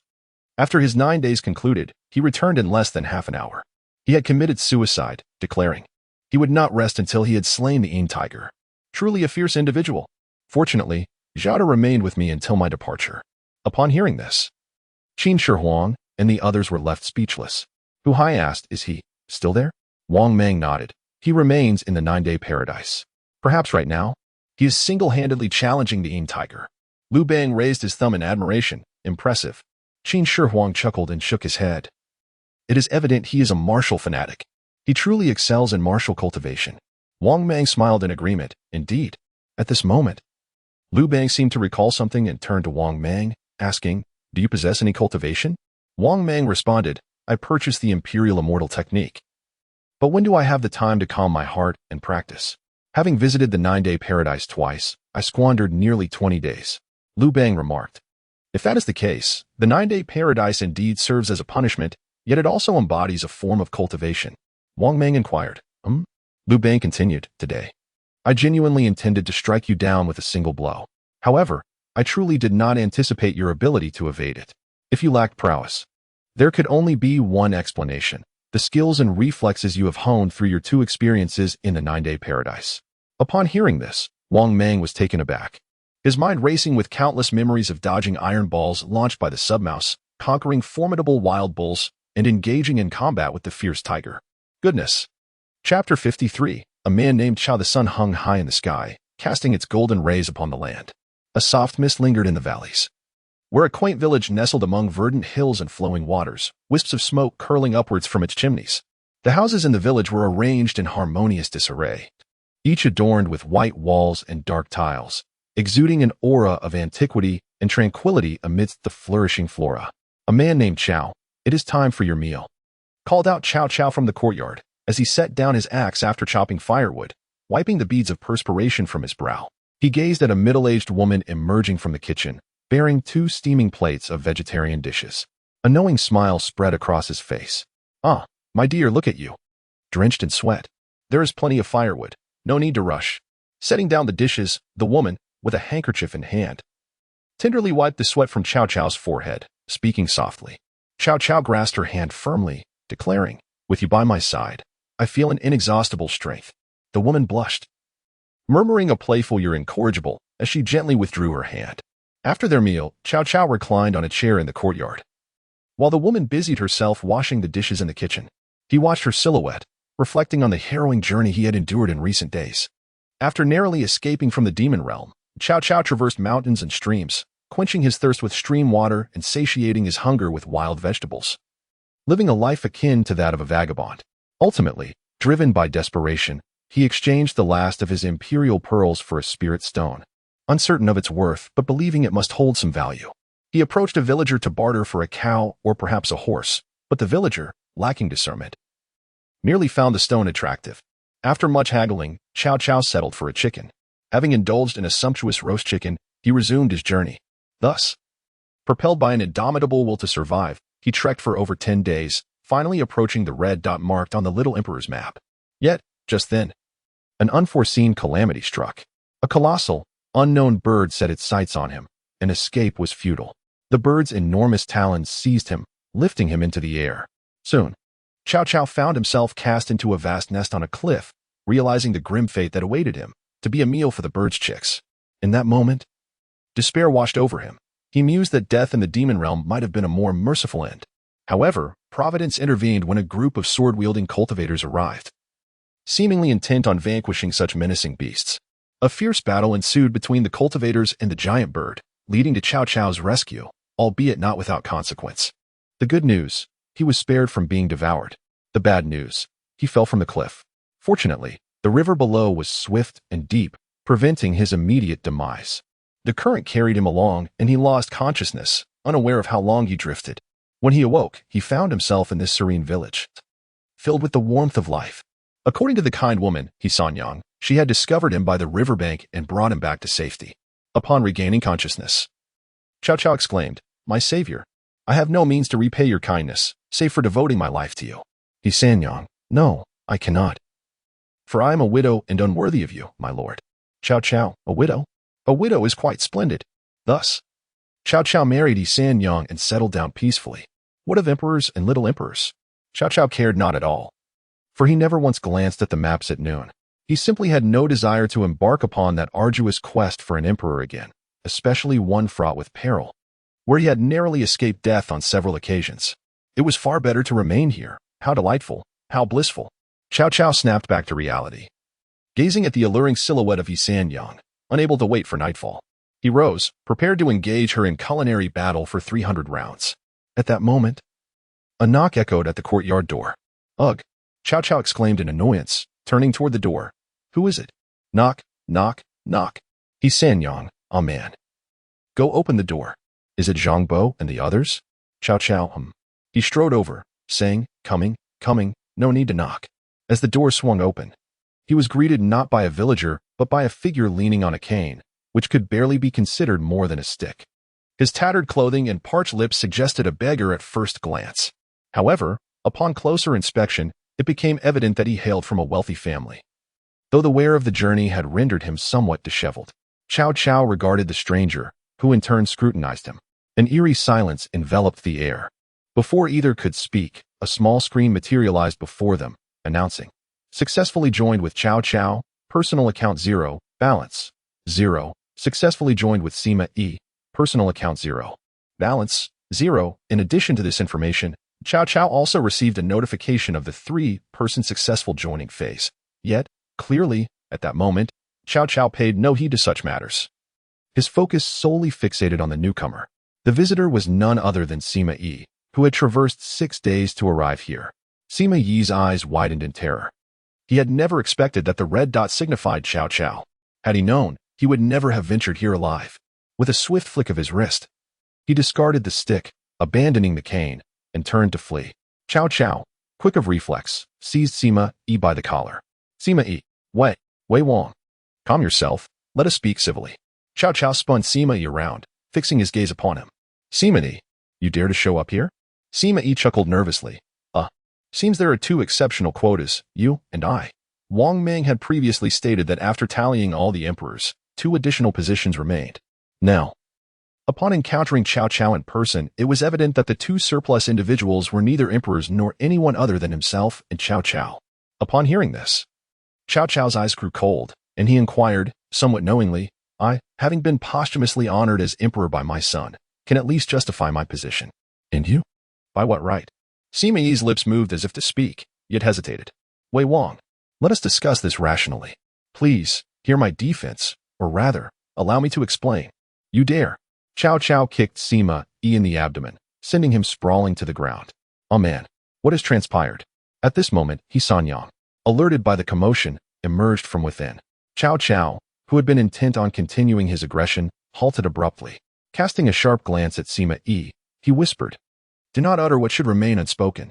Sanyang stepped forward, her gaze falling upon the fallen and woeful Sima Yi. He is. Cao Cao interjected. It is nothing, merely a beggar. Sanyang queried, then why did you strike him? Cao Cao stammered, I did not. He stumbled on his own. Sanyang retorted, I distinctly heard you kick him. As she spoke, she approached Sima Yi and offered him her assistance. My apologies, my husband can be rather impulsive. There are some provisions in the house. I shall fetch them for you. Sima Yi, somewhat bewildered, replied, oh, thank you. Cao Cao then proposed, Sanyang, please prepare another meal. I wish to share some wine with him and offer a proper apology. Sanyang smiled gently. Very well, I shall attend to it at once. Chapter 54. The unfinished bond between monarch and minister. Before long, Sanyang presented an array of dishes, a plate of tangy cold salad, a vibrant stir-fried sweet potato leaves, accompanied by a dish of peanuts. Cao Cao addressed Sanyang, saying, my dear, yesterday, our neighbor's second aunt requested your assistance in mending some garments. Would you kindly pay her a visit? Sanyang glanced at Sima Yi, who stood motionless in the corner, then nodded in agreement, very well. Following this, she exited the home. Cao Cao, in turn, retrieved a bottle of wine hidden beneath the bed and seated himself at the table. Why are you still standing there? Come here. Sima Yi, startled, cautiously approached but dared not take a seat. At that moment, Cao Cao broke into a hearty laugh, his face beaming with mirth as he poured a bowl of wine for Sima Yi before filling his own. Jonda, after all, we are both monarch and minister. But more importantly, we are confidants. As he spoke, Cao Cao affectionately draped an arm around Sima Yi's shoulder, pressing him into a seat. Come. You have traveled a great distance and must have endured many hardships. Eat and drink. Sima Yi replied, thank you, Your Majesty. He understood Cao Cao all too well. The more he laughed, the more mischief lurked behind it. Today, it seemed he would not escape death. Yet, upon reflection, he thought, what of it? At worst, he would merely enter the paradise of the 3 returns and emerge anew in 9 days. With this thought, Sima Yi felt a sense of fear dissipate. He raised his wine bowl, proclaiming, to the Wei King, a toast from Zhongda. Since your passing, I have missed you dearly. Cao Cao responded, oh, haraha. I feel the same. I have thought of you often. He clapped Sima Yi on the shoulder with such force that it caused Sima Yi considerable discomfort. Spilling some of the wine from his bowl, the 2 shared a drink, and after they finished, Cao Cao inquired, now, tell me, what transpired after my demise? Sima Yi set down his bowl, gathering his thoughts. He resolved to speak truthfully, for deceit held no purpose. Cao Cao would eventually meet other emperors. After your death, Cao Pai ascended to the throne as the king of Wei. In the same era, Han proclaimed an emperor, establishing the Wei state. As Sima Yi recounted the events, Cao Cao's chopsticks froze mid-air. With Cao Pai's establishment of Wei, followed by Liu Bei founding Shu Han and Sun Quan declaring Wu, the world officially entered the era of the Three Kingdoms. Cao Pai, a short-lived ruler, passed away at the age of 39. His son, Cao Rui, succeeded him, only to meet a similar fate at 35. Subsequently, the young Emperor Cao Fong was entrusted to Sima Yi and Cao Shuang. At this point, Cao Cao raised his hand. Wait. Sima Yi, puzzled, responded, what is it? Cao Cao exclaimed, my grandson has perished, yet you are still alive? Feeling somewhat embarrassed, Sima Yi scratched his head and replied, well, I haven't lived excessively long either, just 73 years. Cao Cao narrowed his eyes. Continue. Sima Yi pressed on, unsure of what more to say. He recounted how, during Cao Shuang's absence, while accompanying Cao Fong to Jiepingling to pay respects to their ancestors, he seized the opportunity to instigate a coup, gaining control of the capital, Luoyang. From that moment forth, Sima Yi ascended to the position of authority. Having labored tirelessly throughout my life, the moment has finally arrived for me to assume the role of a master. With a thunderous crash, Cao Cao overturned the table in a fit of rage, delivering a fierce kick to Sima Yi, sending him sprawling to the ground. In a storm of fury, Cao Cao pinned Sima Yi down, retrieving a jagged piece of pottery from the floor and pressing its sharp edge against Sima Yi's throat. You treacherous scoundrel Sima, have you truly usurped the foundation of my great way? Sima Yi, visibly shaken, stammered, my lord, I had no choice. Cao Shuang has been relentlessly sidelining me. If I do not act, I shall inevitably fall victim to his schemes. Cao Cao scoffed, nonsense. Your ambitions have long been evident. Did you think I was unaware? With a pained expression, Sima Yi protested, I have not proclaimed myself emperor, I swear. I have remained loyal to Cao Fong. His voice dwindled, much like, you once were to Emperor Xian of Han. Cao Cao responded coldly, what makes you think you cannot follow in my footsteps? His eyes narrowed. Do you recall what I once said? Sima Yi nodded. I remember. Better to betray than be betrayed. Cao Cao replied, it is good that you understand. Now you may find peace. Hold on. Do you have any last words? My lord, I must speak the truth. You cannot kill me. We are no longer bound by the same realm. This world is replete with wonders and bizarre phenomena.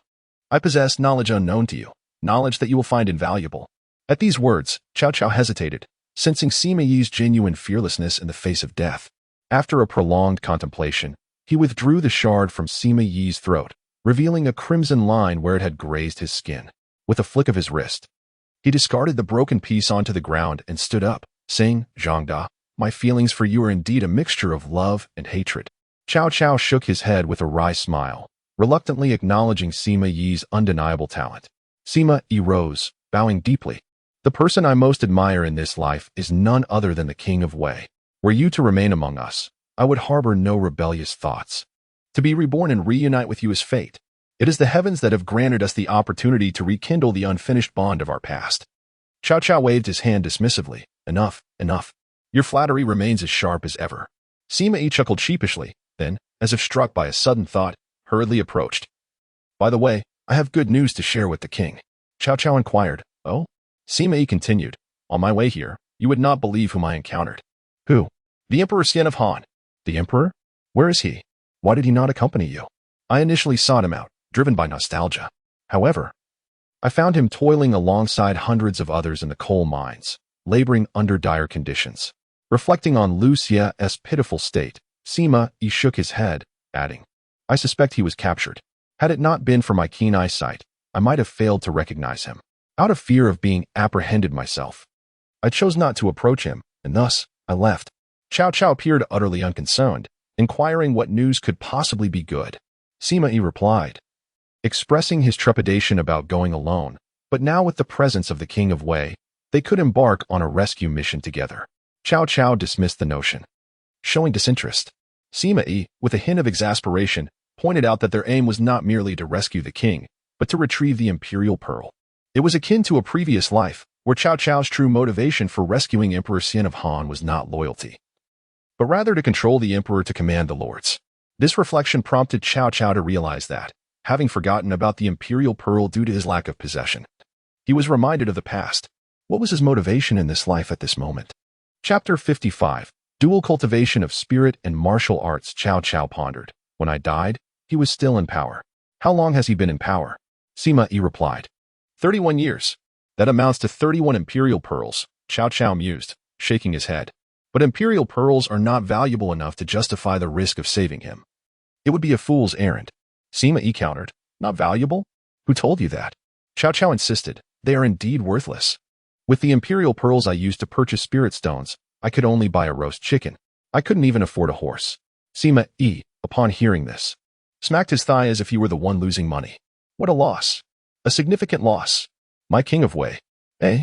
Sima Yi continued. Emperor Guangwu of Han traded one spirit stone for 10,000 taels of silver, directly acquiring an entire estate along with nearly 100 servants. His life was undoubtedly luxurious. Moreover, the utility of spirit stones extends far beyond mere currency. They can facilitate the cultivation of celestial arts, achieving the great Tao, and assist us in becoming the legendary immortals. They are the most invaluable treasures in the world. Upon hearing this, Cao Cao's eyes widened in disbelief. Really? Is that true? Who told you this? Sima Yi replied. Wang Mang. He mentioned it.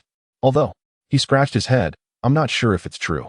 He told us this during our time in the Nine Sun Paradise, and he criticized Emperor Guangwu of Han many times.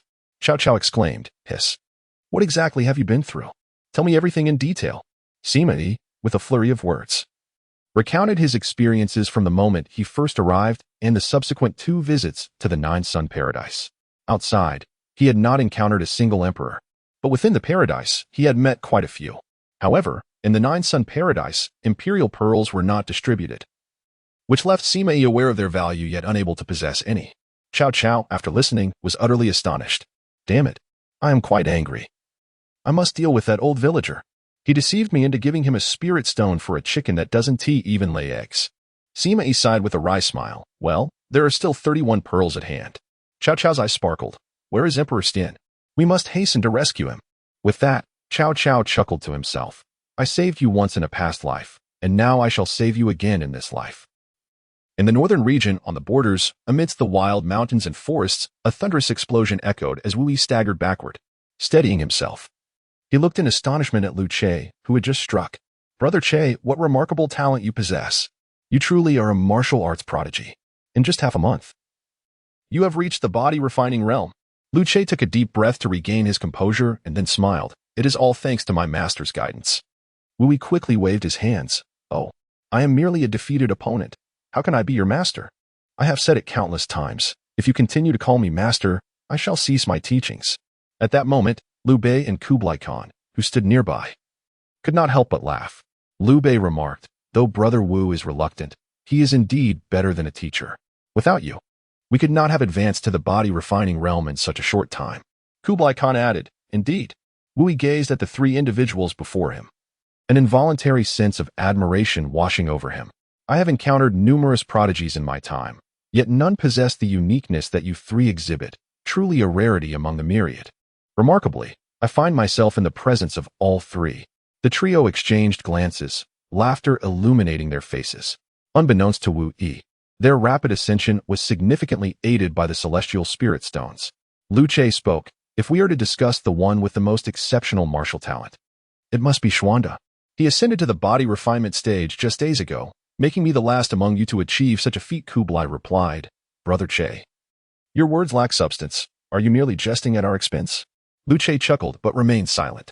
Kublai continued. We have all embarked on the dual cultivation of martial and spiritual arts. Although you were the last to reach the body refinement stage, the crux lies in the fact that you have already entered the realm of the spirit master in spiritual cultivation. Liu Bei added. My spiritual cultivation has only just grazed the threshold of the spirit realm. Since then, I have stagnated, unable to progress beyond the first tier of the spirit realm. Alas, I cannot compare to Brother Che. Kublai, with a rueful expression, remarked, Brother Xuanda, at least you have ascended to the spirit realm. I have yet to even touch the threshold of that realm. Liu Che took the opportunity to tease, you, a barbarian from the north. Struggling to comprehend the doctrines of Central Plains is quite the expected outcome. Laughter erupted among them. From that day forth, Liu Che and his companions sought refuge in a secluded mountainous area, primarily to evade the relentless pursuit of the Northern Yu dynasty and to dedicate themselves to rigorous training. Thus began their journey under Wu Yi's tutelage in martial arts, while simultaneously delving into spiritual techniques, each acquiring the 20 Emperor Pearls through the Emperor Immortal Art. Liu Xiu excelled in both martial and spiritual cultivation, reaching the Spirit Master realm in spiritual arts and the Body Refinement realm in martial arts. The rewards in Emperor Pearls amounted to a total of 120. During this time, Liu Xiu utilized 5 Celestial Spirit Stones, bringing his balance of Emperor Pearls to 134. Liu Bei, having reached the Body Refinement stage in martial arts, found himself stagnant at the first tier of the Spirit realm. He received a total of 70 Emperor Pearls, having employed 4 Celestial Spirit Stones, leaving him with a balance of 86. Kublai advanced to the Body Refinement stage in martial arts but made no progress in spiritual cultivation, receiving a total of 60 Emperor Pearls, having used 4 Celestial Spirit Stones, resulting in a balance of 126. At this moment, the 3 were undeniably making remarkable progress and amassing considerable wealth.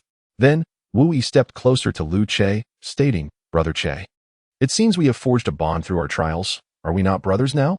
Liu Xiu nodded. "That is indeed the case. Is there something you wish to convey?" "Brother Xian?" Wu Yi inquired. "How did you elevate your cultivation to the heavenly spirit realm? What secret technique enables such a feat? If Brother Xiu is willing to impart this knowledge, I would kneel before you and call you my master." Upon hearing this, Liu Xiu chuckled. "My dear brother, it is not that I am unwilling to teach. It is simply beyond my capability." Wu Yi felt a tinge of disappointment, though he had not harbored great expectations. After all, who would readily share such invaluable secrets? Wu Yi clasped his fist in a salute. "I apologize for my boldness." Liu Xiu intended to clarify his stance, but reconsidered, choosing to let it go.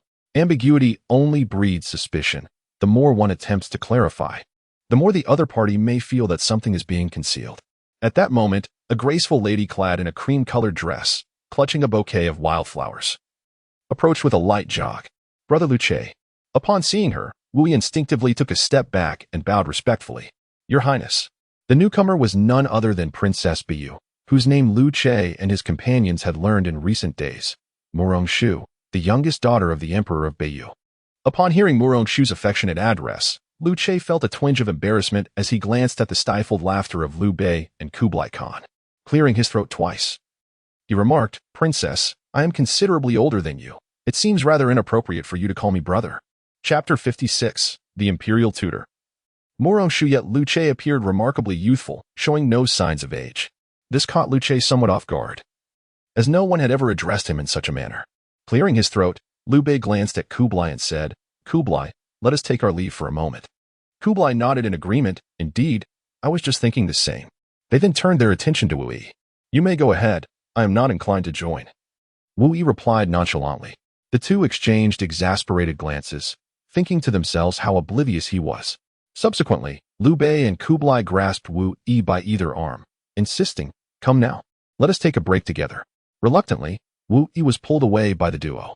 As the three departed, Liu Xiu felt a wave of relief mixed with an awkwardness that lingered. He turned to face Murong-Shu, who had already unveiled her enchanting visage, revealing a flawless beauty akin to a lotus flower in full bloom, radiating the delicate charm of youth. A faint blush adorned her cheeks, rendering her even more endearing. "Liu Xiu," she softly urged. "Call me Xiu'er," she interjected, at a loss for words. Liu Xiu observed as her bashful demeanor gradually gave way to a somber expression. "My 2 imperial sisters have both wed into the northern wilderness. But what have they truly gained?" Murong-Shu gazed at Liu Xiu, her voice tinged with melancholy. "As you mentioned, they are constantly demanding more, persistently encroaching upon the borders of Beiyu. Yet my father continues to yield, having lost the vigor he once possessed upon ascending the throne. When my second sister departed, she urged me to escape whenever the opportunity arose, to flee as far as I could." Tears welled in her eyes. With a voice laced with sorrow, she pleaded, "Liu Xiu, take me with you. Let us soar away from Beiyu. We could journey to Dali or Donglin. As long as you are willing to take me, I will follow you anywhere." In response, Liu Xiu sighed, "I am no longer the carefree youth of 17 or 18. I have endured far too much. Princess, elopement is not a viable solution to our troubles." Her eyes glistening with tears, Murong-Shu implored, "What are we to do then? My father will surely be furious upon learning of this. He may even dispatch the Yushuan guards to the borders." "Let them come," Liu Xiu replied resolutely. "Having waded into these murky waters, I fear neither life nor death." His fearlessness stemmed from Kublai's assurance that death would lead to rebirth in the paradise of 9 suns, where he could emerge anew after 9 days in a different place, still a valiant soul. However, Morongshu's heart sank at his words.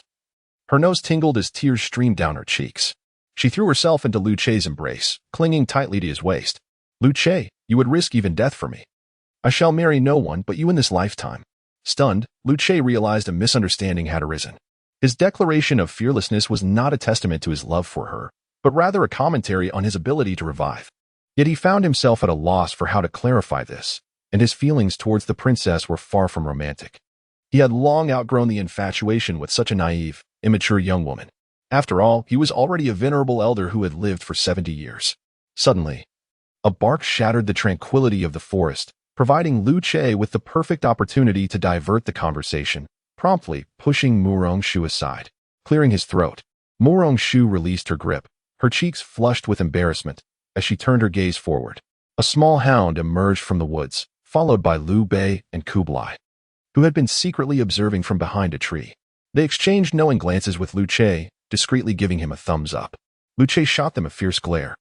While they struggled to contain their laughter, the hound swiftly approached Wu Yi, barking softly a few times. Wu Yi's expression gradually turned to one of terror. Realizing that something was amiss, Liu Chei hurried forward. Wu Yi exclaimed, "It's over. It's over. What has happened?" "Speak quickly," Liu Chei urged. Wu Yi replied.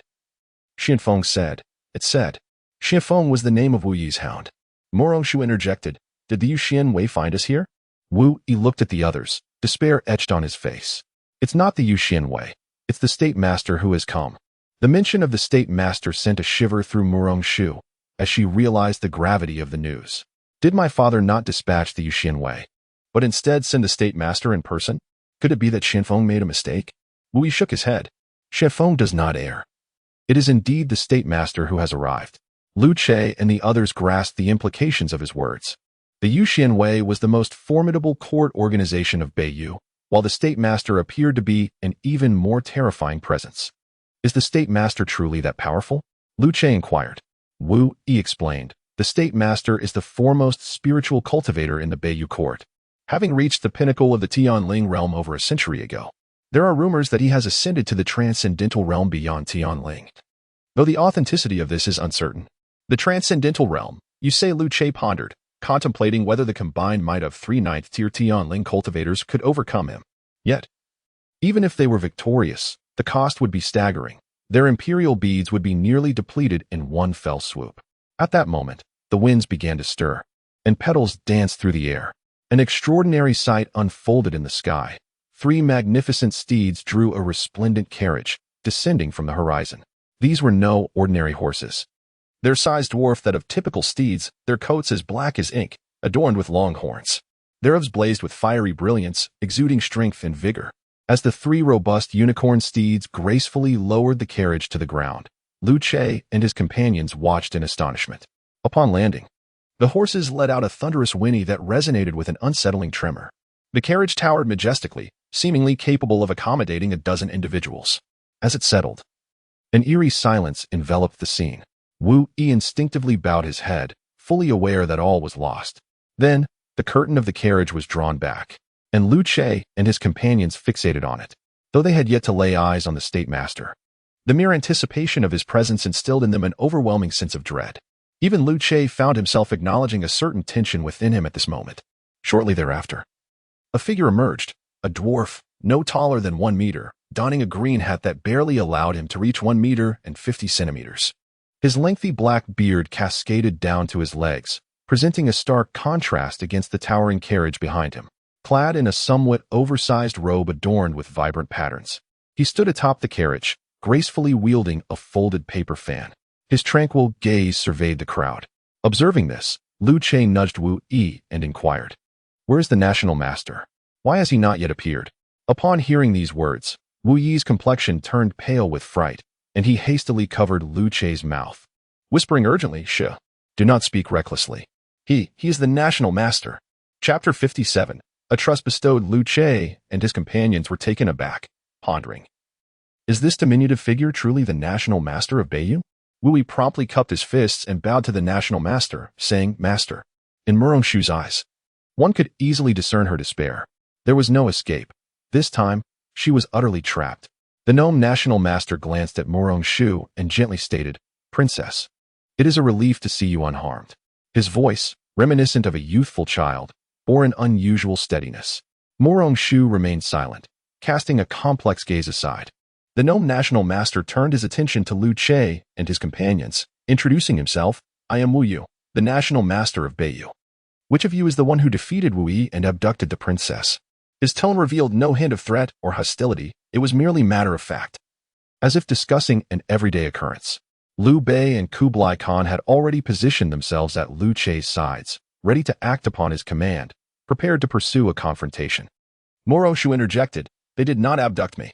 I ran away on my own." Liu Che raised a hand to halt her, stepping forward to meet Wu Yu's gaze directly, declaring, "It was I." Wu Yu scrutinized Liu Che closely. "My surname is Liu, and my name is Che. I have attained the pinnacle of the 9th stage in the celestial realm." Liu Che held his chest high, noting that the national master seemed to be of the same realm. If both were celestial realm practitioners, there was little to gain from a conflict, as it would only lead to mutual destruction. Wouldn't you agree? Upon hearing this, Liu Bei and Kublai Khan exchanged glances, momentarily taken aback. Was this an admission of defeat or a display of bravado? Yet, they quickly regained their composure, adopting a posture that conveyed, "Do you think I fear you?" As they regarded Wu Yu offered a faint smile and nodded. "What you say is indeed true. Engaging in combat at the celestial realm would have far-reaching consequences, inflicting harm on both sides. I, of course, would prefer to maintain cordial relations with you, and even forge a friendship." Liu Che inquired. "So?" Wu Yu replied, "By the Emperor's command, I have come to escort the princess back to the capital. His Majesty has decreed that from this day forth, Beiyu shall no longer engage in marital alliances with the barbarians. I also hope that the three of you will accompany us to the capital." At these words, Wang Xiu and Wu Yi were astonished, believing they had misheard. No longer engage in marital alliances with the barbarians? Liu Che furrowed his brow. While it was commendable that the emperor had come to this realization, he was wary of why they were being invited to the capital. What ulterior motives might they harbor? Wang Xiu asked, "Master, is this truly your word?" Wu Yi nodded. "The princess should understand that the emperor's previous alliances were born of necessity. Now, under the counsel of his loyal ministers, he has finally consented. You may rest assured and return to the capital with this old minister." Tears welled in Wang Xiu's eyes. She had never anticipated such a turn of events. Believing she was facing inevitable doom, she was instead met with an unexpectedly joyous revelation. At this moment, Liu Che questioned, "Why must we accompany you?" Wu Yi responded, "The emperor has not issued such a decree. I am here at the behest of another, inviting you all to join." Liu Che replied, "I do not know anyone in your Beiyu capital. Whom do you serve?" Wu Yu, "The two individuals are named Zhao Kuangyin and Zhu Qiyu." Liu Che responded without hesitation, "I do not recognize them." Liu Bei interjected, "I do not recognize them either." Kublai Khan inquired, "Zhao what? Please repeat that." Wu Yu replied, "Zhao Kuangyin, and he mentioned he has another name, Zhao Jiang." Kublai Khan was genuinely surprised and leaned closer to Liu Che, whispering, "He is one of us. As for that Zhu fellow, I am unfamiliar. He may have emerged after my time." Upon hearing this, Liu Che's expression grew complex. He believed in Wu Yu's words. The fact that he could name these two indicated he had indeed encountered them. Liu Bei quietly suggested, "Brother Che, we should go. Firstly, we can recognize each other with the imperial pearl, and secondly, we are not in any immediate danger." Liu Che nodded, realizing that to uncover the specifics of what transpired, he must personally meet Zhao Kuangyin and his companion. Liu Che declared, "Very well, we shall accompany you to the capital." Meanwhile, on another front, Cao Cao and Sima Yi rode for 2.5 days, finally arriving at a remote coal mine.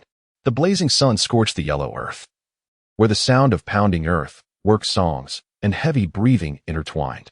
Hundreds of laborers, resembling an ant colony, filled the mine, bending under the weight of the dark coal.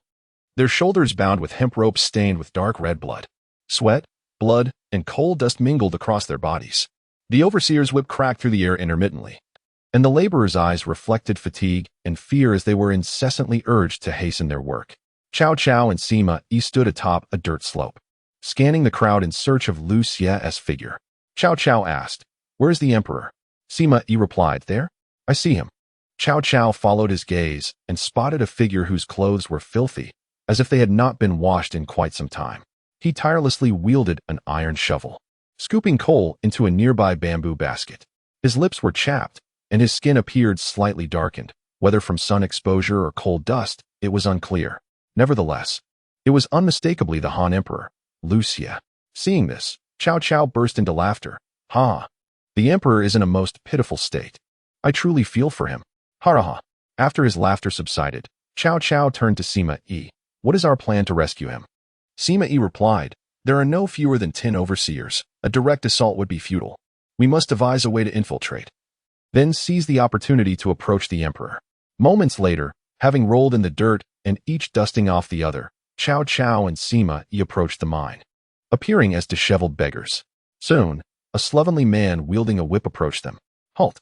Sima Yi bent slightly, rubbing his stomach while offering a forced smile. Brother, are you still hiring? Please, can you spare some food? Upon hearing this, the man, with his crooked head and squinting eyes, scrutinized Sima Yi and Cao Cao from head to toe. To his surprise, there were indeed those who had come to him. The man grinned mischievously, beckoning them closer. Not only will there be meals provided, but also compensation. It sounds quite appealing. However, the astute Cao Cao and Sima Yi perceived the underlying deception. The notion of remuneration was mere folly. Yet, both feigned belief, nodding fervently. Excellent, excellent. We are eager to begin immediately. The man with the sidelong glance urged, follow me. Consequently, they trailed him into the depths of the coal mine. He proclaimed, I must emphasize that once you arrive, you must labor diligently. Do not fear hardship or exhaustion. Above this coal mine, there are indeed overseers. As he led them deeper, he continued, our task extends beyond mere coal extraction. We shall also seek the ethereal stones hidden within the mountain. Should you uncover even a single one, regardless of its size, substantial rewards await. Do you understand? Chapter 58. Emperor Qin, we have come to rescue you. The man turned to look at the two individuals, only to find them gazing elsewhere, seemingly oblivious to his words. Hey, he exclaimed, cracking his whip against the ground with a fierce glare directed at them. Cao Cao and Sima Yi, withdrawing their attention from Liu Xiu, quickly donned smiles and replied, yes, yes, yes. A glint of unrestrained ruthlessness flickered in the man's eyes. It is quite normal for a few lives to be lost each day around here. Should I discover any slacking on your part, do not blame me. The two stood at attention, affirming, yes, yes, yes. Approximately half an hour later, Cao Cao and Sima Yi had seamlessly integrated into the mining site, each wielding a shovel and feigning industriousness as they stealthily approached the unsuspecting Liu Xiu. Breathing heavily, Liu Xiu swallowed dryly, the act causing discomfort in his throat. The duo, now flanking him, drew even closer until they stood shoulder to shoulder with him. What are you squeezing me for? Liu Xiu asked. Emperor, we have come to rescue you. Upon hearing this, Liu Xiu visibly stiffened, a mix of surprise and joy illuminating his expression as he turned to his left, where Cao Cao had just spoken. Cao Cao flashed a broad, toothy grin, exclaiming, Emperor, you are well. It was as if lightning had struck Liu Xiu, overwhelming him with shock. Despite the soot smudged across Cao Cao's face, he recognized him instantly. Such was the nature of their bond that even in ashes, he would still know him. Liu Xiu's pupils dilated in terror, and he was about to scream.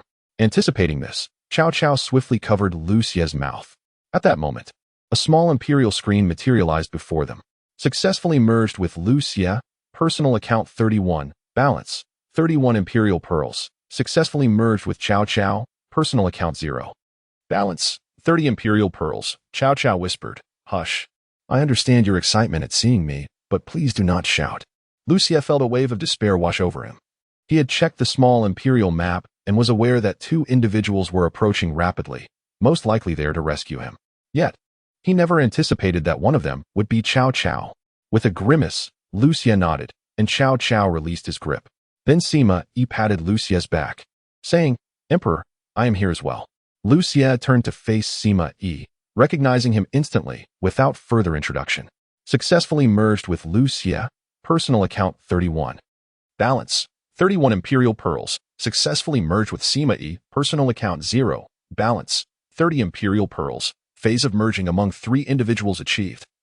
Unlocking technique library and temporary cultivation functions. Upon seeing the small imperial screen pop up, Sima Yi was elated. Cao Cao and Sima Yi joined hands and began to spin joyfully, exclaiming, We have imperial pearls. We have imperial pearls. Liu Xiu could only respond with silence. Cao Cao chuckled heartily. Come, Emperor, Let us take you away from here. Liu Xiu instinctively waved his hand. No? It's all right, I am fine here. Cao Cao asked, are you serious? Liu Xiu nodded, saying, ever since they discovered my medical skills, the tasks assigned to me have become considerably lighter. Thus, I find myself rather inclined to work here. Cao Cao responded. How was I unaware that you possess such skills? Liu Xiu chuckled awkwardly. I learned it later on. Cao Cao laughed heartily. That is splendid. Our village is in dire need of a physician. Today, you must accompany me, no matter what. Upon hearing this, Liu Xiu's expression soured. He would willingly follow anyone else, but the thought of accompanying Cao Cao filled him with reluctance. Suddenly, an idea struck him, and he quickly replied, it's not that I am unwilling to go with the king of Wei. It's simply not permissible. Just the other day, someone attempted to escape and was apprehended, only to be executed before all of us. Cao Cao reassured him, do not worry. If I say I can take you, then I shall. At that moment, a sharp crack of a whip echoed through the air, striking Sima Yi harshly across the back. Didn't I say, do not let me catch you slacking? Seeking punishment. Are we? The pain caused Sima Yi to flail about, as if scalding water had been poured over him, continuously grasping at his back. He turned to see the man who had struck him, the same squinty-eyed fellow who had led them in. Sima Yi, feeling quite aggrieved, protested. But it was those two who were chatting. Why did you strike me? The squinty-eyed man retorted, nonsense. My eyes are like a ruler. How could I miss? Sima Yi remained silent. The squinty-eyed man snorted disdainfully and lashed out again at Sima Yi. However, this time, the whip did not land on him, as it was deftly caught by the suddenly appearing Cao Cao. In a flash, before the squinty-eyed man could react, Cao Cao yanked the whip forcefully, drawing the man closer. He then delivered a swift kick, sending the man tumbling to the ground, rolling several times and crying out in pain. The whip slipped from the man's grasp and fell into Cao Cao's hands. Witnessing this scene, Liu Xiu exclaimed in dismay, oh no. The laborers nearby glanced over in fright, instinctively retreating to distance themselves from Cao Cao and his company. Soon after, 7 or 8 overseers approached, converging on their location. At that moment, Cao Cao quickly turned to Sima Yi, who looked momentarily bewildered. Cao Cao remarked, TSK, purchasing the cultivation of a great spirit master. Huh. Though Cao Cao and the others did not inquire about the specifics of the purchase from the young emperor, they were already aware. Naturally, it pertained to the 3-person convergence phase, which Sima Yi had already heard from Wang Mang. Within the 9-day paradise, the information each had acquired was commonly shared amongst them, fostering an environment conducive to their eventual reunion. Sima Yi replied, I'm buying it. He thought to himself that such an opportunity for glory should be reserved for the king of Wei. Cao Cao pressed, what is the matter? In my past life, when I dispatched you on campaigns, why didn't you inform me that you'd prefer I go solo to avoid overshadowing you? Sima Yi stammered, He chuckled awkwardly, scratching his head. All right then, I shall make the purchase. Reluctantly, and with a heavy heart, Sima Yi summoned the young emperor. The young sovereign purchased the cultivation of a grand spiritual master. Spent 10 imperial pearls. Balance, 21 imperial pearls. You have attained the pinnacle of the 9th stage of grand spiritual mastery, valid for 1 hour. Chapter 59. He was pretending in an instant. Sima Yi felt a warm current coursing through his entire being. He closed his eyes to savor the sensation, experiencing an unparalleled sense of ease and clarity. Even the air around him began to shimmer with a faint golden light. The cold dust beneath his feet swirled rhythmically, orbiting around him in an orderly fashion. Do you dare to strike me? You have truly overstepped. He bellowed fiercely, urging them to attack without restraint. The man with the slanted eyes was helped up by other overseers, angrily pointing at Cao Cao and his companions. As the words fell, a group of whip-wielding overseers charged towards Sima Yi with fury. Sima Yi, with his back to them, faced Cao Cao and Liu Xiu. He did not turn around, nor did he open his eyes, yet a serene smile gradually appeared on his face. Hey, they are coming, Cao Cao shouted, but immediately felt his exclamation was superfluous, for in the very next moment, Sima Yi casually waved his hand behind him. With a whoosh, the 7 or 8 overseers who had rushed at him were sent flying, tumbling over 10 paces before crashing to the ground like dumplings, utterly incapacitated. They were mere mortals, and that fall rendered them devoid of any combat capability, groaning pitifully on the ground. In stark contrast, Sima Yi maintained his composed demeanor, eyes still closed, exuding an air of nonchalance and strength. Witnessing this spectacle, both Cao Cao and Liu Xiu widened their eyes in disbelief. Damn it, I somewhat regret this. He is indeed pretending to be powerful, Cao Cao muttered. An immortal, the slanted-eyed man exclaimed, horrified. How can we fight him? This is beyond our capacity to handle. He scrambled hastily toward a nearby wooden cabin, shouting, Immortal. Immortal. This is a crisis. Come out quickly. Ignoring the man, Cao Cao approached Sima Yi and kicked at him, saying, still pretending, let us go. However, he kicked nothing but air, as Sima Yi effortlessly evaded him with a speed that Cao Cao could not comprehend. Cao Cao stood dumbfounded, only to hear Sima Yi's voice behind him. As the king of Wei, the sensation of possessing the prowess of a grand spiritual master is exhilarating. Cao Cao turned around, glaring at Sima Yi, who had opened his eyes and wore a joyful expression. You dare to dodge? Sima Yi replied. I am now a grand spiritual master. Cao Cao countered. So what if you are a grand spiritual master? You think that frightens me? I could easily acquire that status myself and challenge you right now. Sima Yi quickly waved his hands. No, I was wrong, King Wei. At that moment, Liu Xiu timidly inquired, what is happening? What is a grand spiritual master? Cao Cao answered, I'll explain on the way back. We need to leave now. Sima Yi interjected, we cannot leave. I sense the presence of other practitioners approaching. They are coming. Upon hearing this, Cao Cao and Liu Xiu immediately followed Sima Yi's gaze toward the direction in which the slanted-eyed man had fled. 3 figures clad in white descended gracefully, as if gliding over water, their feet barely touching the ground. Each was a youth, donned in immaculate long robes, wielding a 3-foot Qi Feng sword in hand. They landed lightly, and the central figure pointed his sword at the 3, demanding, who dares to cause trouble in my spiritual mine? State your names. Cao Cao, as the elder brother, was about to step forward when Sima Yi interjected, adopting an air of profundity, you are not worthy to know my name. Cao Cao was momentarily speechless. The youth retorted, arrogant. To provoke the genuine is to invite your own demise. With that, the 3 sword-wielding youths charged simultaneously at Sima Yi. With a faint smile, Sima Yi appeared to vanish into thin air, instantly disappearing from sight. It was then that Cao Cao, increasingly agitated and feeling overshadowed by Sima Yi, delivered a kick aimed at him. However, with Sima Yi's sudden absence, Cao Cao found his foot meeting only air, resulting in an unintentional split on the ground. Liu Xiu called out, Wei Wang, are you all right? Cao Cao, positioned awkwardly with his legs spread apart, blushed with embarrassment and turned to Liu Xiu, urging, quick, help me up. Suddenly, a series of explosive sounds echoed. From a distance, the laborers and overseers could only witness flashes of light and hear the resounding impacts. In mere moments, the 3 figures clad in white were sent hurtling backward, crashing to the ground. They rolled several times on the sooty earth, their pristine garments now soiled with black. Almost simultaneously, they spat out blood, 2 of them collapsing into unconsciousness. The strongest among them managed to plant his sword into the ground, struggling to rise. Clutching his chest, blood gushed from his mouth as he wore a look of dire apprehension. Could it be the great spiritual master? He uttered before collapsing as well. Witnessing this, the overseers, hidden in the distance, were struck with terror. These celestial beings had always been viewed as exalted and unassailable in their eyes. How could they fall so easily? What manner of terrifying presence could vanquish them so effortlessly? At that moment, Sima Yi descended gracefully from 2 meters above, his form elegant, his garments billowing with the gentle breeze, surrounded by a radiant aura that enhanced his ethereal demeanor. Celestial, a celestial being. The overseers cried out, we were forced into this. It is not our fault. Please spare us. They dropped to their knees, begging for mercy.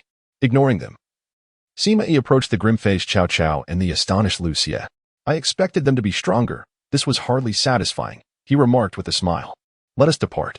Cao Cao scoffed. After an hour, I shall settle the score with you. With that, he turned and walked away. Sima Yi, realizing the situation, called after him, Wei Wang, do not go.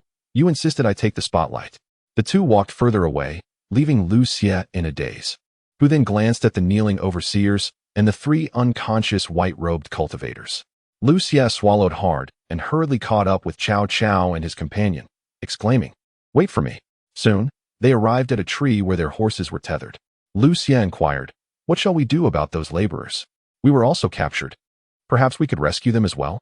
Cao Cao retorted, rescue? Do you take me for Liu Bei? I have no intention of dragging along a bunch of burdens while making my escape. Get on the horse, quickly. Cao Cao's thunderous voice startled Liu Xiu, rendering him speechless. Observing this, Sima Yi quickly signaled to Cao Cao and discreetly pulled him aside, whispering, my lord, This life differs greatly from the past. Do not forget. We are not the only ones who have arrived in this realm. There are also the myriad emperors of the illustrious Han dynasty spanning 4 centuries. Chapter 60, Your Majesty. Allow me to assist you upon hearing these words. Cao Cao swiftly grasped the gravity of the situation. The illustrious Han dynasty, spanning 4 centuries, was not something to be trifled with. To cite just 3 figures, Emperor Liu Bang, the founder of the Han, Emperor Wu, Liu Che, and Emperor Guangwu, Liu Xiu. Which of these legendary individuals could Cao Cao dare to confront? In a previous life, they were mere historical figures, but at this moment, they were very much alive.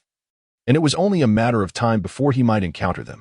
If that day came and Liu Xiu were to voice his grievances, how could Cao Cao expect to emerge unscathed? Cao Cao was not a fool. He simply had not yet fully comprehended the implications of Liu Xiu's significance. However, Sima Yi had preemptively awakened him to the reality of the matter. With alacrity, Cao Cao moved towards Liu Xiu, a broad smile gracing his features. Liu Xiu, startled, took several steps back, exclaiming, "W Wang of Wei, you." Cao Cao performed a deep bow, addressing Liu Xiu with utmost respect. "I, Cao Cao, humbly greet your majesty. I apologize for my tardiness in coming to your aid. Please bestow upon me the gravest of punishments." Liu Xiu, taken aback, stammered, "Ah?" This left him utterly bewildered. Sima Yi quickly followed suit, bowing deeply as well. "I, Sima Yi, greet your majesty. We beg for your forgiveness for our late arrival." Liu Xiu, regaining his composure, replied, "Oh, it's quite all right. Please, both of you rise." The 2 men straightened, their faces adorned with amiable smiles. Cao Cao inquired, "Your majesty, I couldn't help but notice that one of your imperial pearls seems to be missing. Have you used it?" Liu Xiu nodded. "I purchased a celestial spirit stone, intending to feign that I had unearthed it from a coal mine, hoping to exchange it for my freedom from the labor camp." Sima Yi asked, "And then what transpired?" Liu Xiu sighed with a wry smile. "I am uncertain if it was fortune or misfortune. Before I could present it to the overseer, another laborer snatched it from me. He then presented it to the overseer, claiming it was his discovery. When the overseer submitted it, he asserted that he had found it. The celestial official rewarded the overseer with 2 taels of silver, and the laborer who had seized my stone protested, asserting it was his find. Consequently, he was executed on the spot. Those so-called celestial officials observed the entire affair yet chose to intervene not at all." Liu Xiu spoke, a touch of fear evident in his breath. "From that day forth, I have dared not purchase another celestial spirit stone," he concluded. Cao Cao responded, "I see. Your majesty, simply command me, and I shall ensure their demise to avenge you." Liu Xiu quickly interjected, "No, there is no need. I do not wish to linger here. Let us depart swiftly." "Very well, let us go," Cao Cao declared, stepping forward to assist Liu Xiu onto his horse. Liu Xiu protested, "There is no need. Wang of Wei, I can manage on my own." Yet, Cao Cao did not release his hold and personally ensured Liu Xiu was securely mounted. Subsequently, Cao Cao mounted his own steed, turning to Sima Yi, "Why are you dawdling? Get on your horse." "Oh," Sima Yi responded, hastily complying. Thus, Liu Xiu rode alone on one horse, while Cao Cao and Sima Yi shared another. The trio galloped away with great speed, Sima Yi's arm wrapped around Cao Cao's waist, their bodies rising and falling with the rhythm of the galloping horses. "Wei. Oh, Lord Wei, you." Sima Yi hesitated, grasping the reins as Cao Cao galloped forward, calling back, "What is it?" Sima Yi furrowed his brow. "How long has it been since you bathed? The odor is quite peculiar." Cao Cao sniffed at his collar and retorted angrily, "I just washed yesterday. If you find it unpleasant, dismount and run back yourself. After all, your cultivation is not yet up to par. A grand spirit master should be able to run quite swiftly." Sima Yi panicked. No, I wouldn't make it back in an hour." Cao Cao, then be silent." Approximately 2/4 of an hour later, at the coal mine, they arrived at a gathering of several individuals clad in white robes, both young and old, all undoubtedly from the Jade Gold sect. Leading them was an elderly man with silver hair coiled atop his head and a slightly long black beard. The elders of the Jade Gold sect clasped their hands and reported, "Master, all 3 of them have perished." The silver-haired elder's eyes emitted a chilling glare as he attentively sensed the lingering spiritual energy and fluctuations around him. "A grand spirit master, You have slain 3 prodigies of the Jade Gold sect. Even if you are a grand spirit master, you shall not escape alive." Having spoken, the silver-haired elder suddenly frowned. "Hiss, what is this other aura?" 3 days later, in the Eastern Scale Kingdom, at the Moonshin sect, Since that day, when the sect master, Xiu, mistakenly believed that Qin Shi Huang and the others were hidden masters of the celestial realm, his demeanor towards them became exuberantly warm and filled with respect. Of course, he had been amiable before, but now he was even more enthusiastic, directly inviting them to reside in the mountains instead of those dilapidated huts halfway up. He arranged for Qin Shi Huang and the others to occupy superior rooms within the sect. Qin Shi Huang and his companions gladly accepted their accommodations, but did not take advantage of Xiu. After some discussion, they ultimately had Wang Mang purchase a celestial spirit stone to present to Xiu, which greatly delighted him, for such celestial-grade spirit stones are priceless and rare. However, let us set that aside for now. At this moment, it was noon within the room, where everyone gathered. Wang Mang pointed at the parchment map spread across the table, comparing it with the small imperial map displayed before them. He said, "This is our location, situated in the southeast of the Eastern Scale Kingdom, where 5 red dots converge. Next, in the southern region of the Great Li Dynasty, at the Guangwu Xinzhuang and Chengdu City, 4 red dots have gathered. This is Liu Xiu's stronghold. It appears that after my demise, 2 more emperors have joined the ranks of the deceased Xiu'er. Then, in the heartland of the Great Li, in Linzhou City, 5 red dots have also gathered. However, it remains uncertain who leads this stronghold. Furthermore, in the northern Yu Kingdom, within its capital city, 5 red dots have also converged. And it is yet unknown who heads this faction." Finally, here, Wang Mang pointed to the western side of the map and remarked, "According to Master Imo, this territory does not belong to any nation. It is a chaotic zone. Outlaws, rogue cultivators, and even rumored demon clans have taken root here. Additionally, 3 red dots have already gathered in this area." Wang Mang took a deep breath, casting his gaze upon Qin Shi Huang and the others. These 5 locations are currently established strongholds where 3 or more individuals have converged. Furthermore, the red markers within a 2,000-mile radius of these strongholds are gravitating towards the nearest one. This phenomenon is referred to as the clustering effect. After Wang Mang's analysis of the present situation, Qin Shi Huang nodded in agreement. "Indeed, you exhibit the qualities of a strategist." With a smile and a scratch of his head, Wang Mang replied, "You flatter me, Ancestor Dragon. I might just take pride in that." Qin Shi Huang continued, "In that case, we need not take further action. Let us simply wait for them to arrive." Liu Bang interjected, "Alas, my dear Xiu is far away in Dali. When shall we be reunited? I am eager to meet the one who will restore the Han Dynasty and extend its legacy for another 2 centuries, the illustrious Emperor Guangwu." Wang Mang had already briefed the group on the fundamental history, and Liu Bang was well aware of Liu Xiu. Without having met this descendant, he was already quite fond of him. Qin Shi Huang remarked, "If you wish to meet him, it is quite simple. I have a method that can enable you to see him today. Would you like to hear it?" Chapter 61. The encounter with Liu Bang initially felt a surge of joy, but it was swiftly replaced by the realization that Qin Shi Huang had not quite thought through his words. Liu Bang inquired, "Pray tell, what do you mean?" Qin Shi Huang chuckled, "I shall strike you down with a single blow, and you may then expend 100 imperial pearls to resurrect at any chosen location. You would then be able to see him immediately, would you not?" Liu Bang exclaimed, "Goodness, are you truly willing to go that far, Xingge?" Qin Shi Huang replied, "How could I not? If I am willing, you should not hesitate either. 100 imperial pearls could purchase a single ascension to the celestial realm. Furthermore, I currently lack such a quantity of pearls." Liu Bang suggested, "Perhaps I could borrow some from Wang Mang? Has he not recently ascended to the realm of the spiritual? And with the 10 pearls he received as a gift, he must possess over 40 now." Upon hearing this, Liu Bang turned to Wang Mang, who appeared taken aback. "I have already given you more than 30 pearls. Do you truly wish to ask for more?" He retorted, "And by the way, when did you learn to use such language, Bangu?" Liu Bang shot back, "Did you just call me Bangu, you rascal?" Wang Mang replied, "Calling you Bang Di would not be fitting either." Liu Bang, exasperated, rolled up his sleeves and raised his hand to strike. However, Wang Mang, feigning innocence, darted away before Liu Bang could make contact. "Hi, Ancestor. My apologies. I was merely jesting." He laughed. Qin Shi Huang interjected, "Haha. I must say, Wang Mang is not entirely in the wrong. The title of High Ancestor is not to be taken lightly.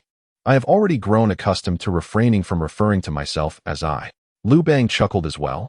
"I am aware that we are merely playing around with this rascal." At that moment, Hu Hai remarked, "Father, that red dot seems to be drawing near." Everyone immediately turned their attention to the small emperor's display screen, where a red dot was indeed approaching the moon's mystic sect. They had detected its presence 2 days prior, but deemed it too distant to warrant a welcoming party. However, it was now drawing ever closer. Qin Shi Huang commanded, "You two shall ride out to greet him." Wang Mang and Hu Hai responded in unison, "Understood." Subsequently, Wang Mang and Hu Hai mounted their swift steeds and set off to intercept the approaching red dot on the map. Approximately half an hour later, on a spacious thoroughfare, they spotted the figure in the distance, who likewise noticed them and halted his advance, awaiting their arrival. As Wang Mang and Hu Hai approached, they dismounted. Their eyes met, and they glanced at the nearly concluded small emperor's map display, confirming without a doubt that this was indeed the person they sought. Wang Mang appraised the man briefly. He appeared worn and haggard, his gaze unfocused. Although he had returned to the age of 40, he now seemed to bear the weight of over 50 years. His attire was somewhat tattered, and around his neck was a dark collar of uncertain material, perhaps a decorative item, or something else entirely. Yet Wang Mang gave it little thought. Perhaps it was merely a personal preference, akin to Runda's collar. After ensuring that no one else was present, Wang Mang clasped his hands in greeting. "I am Wang Mang, the new emperor of the Xian dynasty. May I inquire your name, brother?" Hu Hai added, "I am Hu Hai, the second emperor of the Great Qin." Both bore smiles, for they understood that this meeting could lead to the acquisition of imperial pearls, especially Hu Hai, who still has a balance of 0. However, the other party did not immediately report their name. Instead, they remained rooted in place, trembling. They averted their gaze from Wang Mang and the other individual. Wang Mang frowned. My brother surely does not hesitate to recognize us due to our notorious reputation, does he?" The man remained silent. Wang Mang continued, "Very well. If you look down upon us, so be it. But allow me to inform you that our leader is Qin Shi Huang, and also Han Gaozu. Surely, you must hold them in regard." Upon hearing this, the man's expression noticeably shifted as he turned to Wang Mang. "In the future, I have encountered 2 ancestors." He spoke weakly, a tremor evident in his voice. Observing this, Wang Mang offered reassurance. "You must be famished.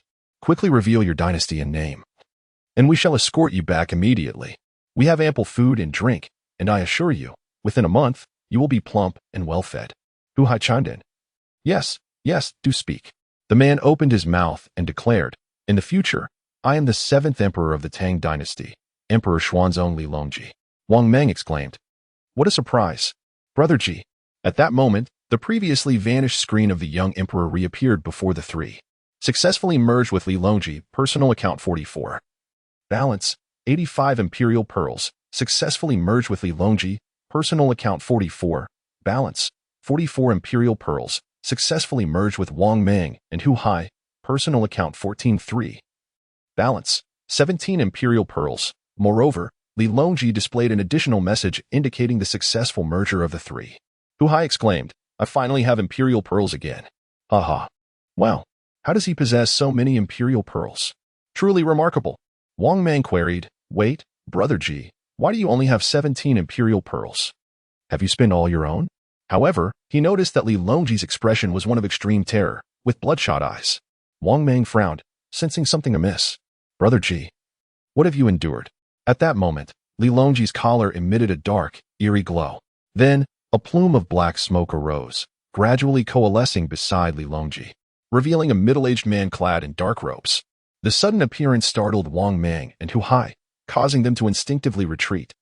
The face of the man in the black robe was devoid of color, resembling a corpse that had lain dead for several days. His expression was cold and greedy, accompanied by a sinister smile as he gazed at Wang Mang and the other. He rasped, "Greetings, emperors from another world." Startled, both Wang Mang and Hu Hai reacted in shock. Looking back at Li Longji, they saw him collapse to the ground in fear the moment the man in black appeared. Trembling uncontrollably, burying his head into the ground, too terrified to face the figure. Hu Hai, frightened, hid behind Wang Mang. Wang Mang turned to the man in black, saying, "Fellow, you seem to already be aware of our circumstances. I suspect you have subjected him to considerable torment." The man in the black robe smiled coldly. "Disobedience, of course, necessitates proper discipline. You are no exception." Wang Mang replied, "So, my friend, how do you wish for us to comply?" The black-robed figure responded, "Surrender all your celestial spirit stones." This declaration did not catch Wang Mang off guard. He nodded, having surmised the situation. Wang Mang said, "That will depend on your capabilities." With that, he turned to Hu Hai, quickly return and inform His Majesty. Hu Hai paused for a moment but quickly nodded. "Understood. Planning to flee?"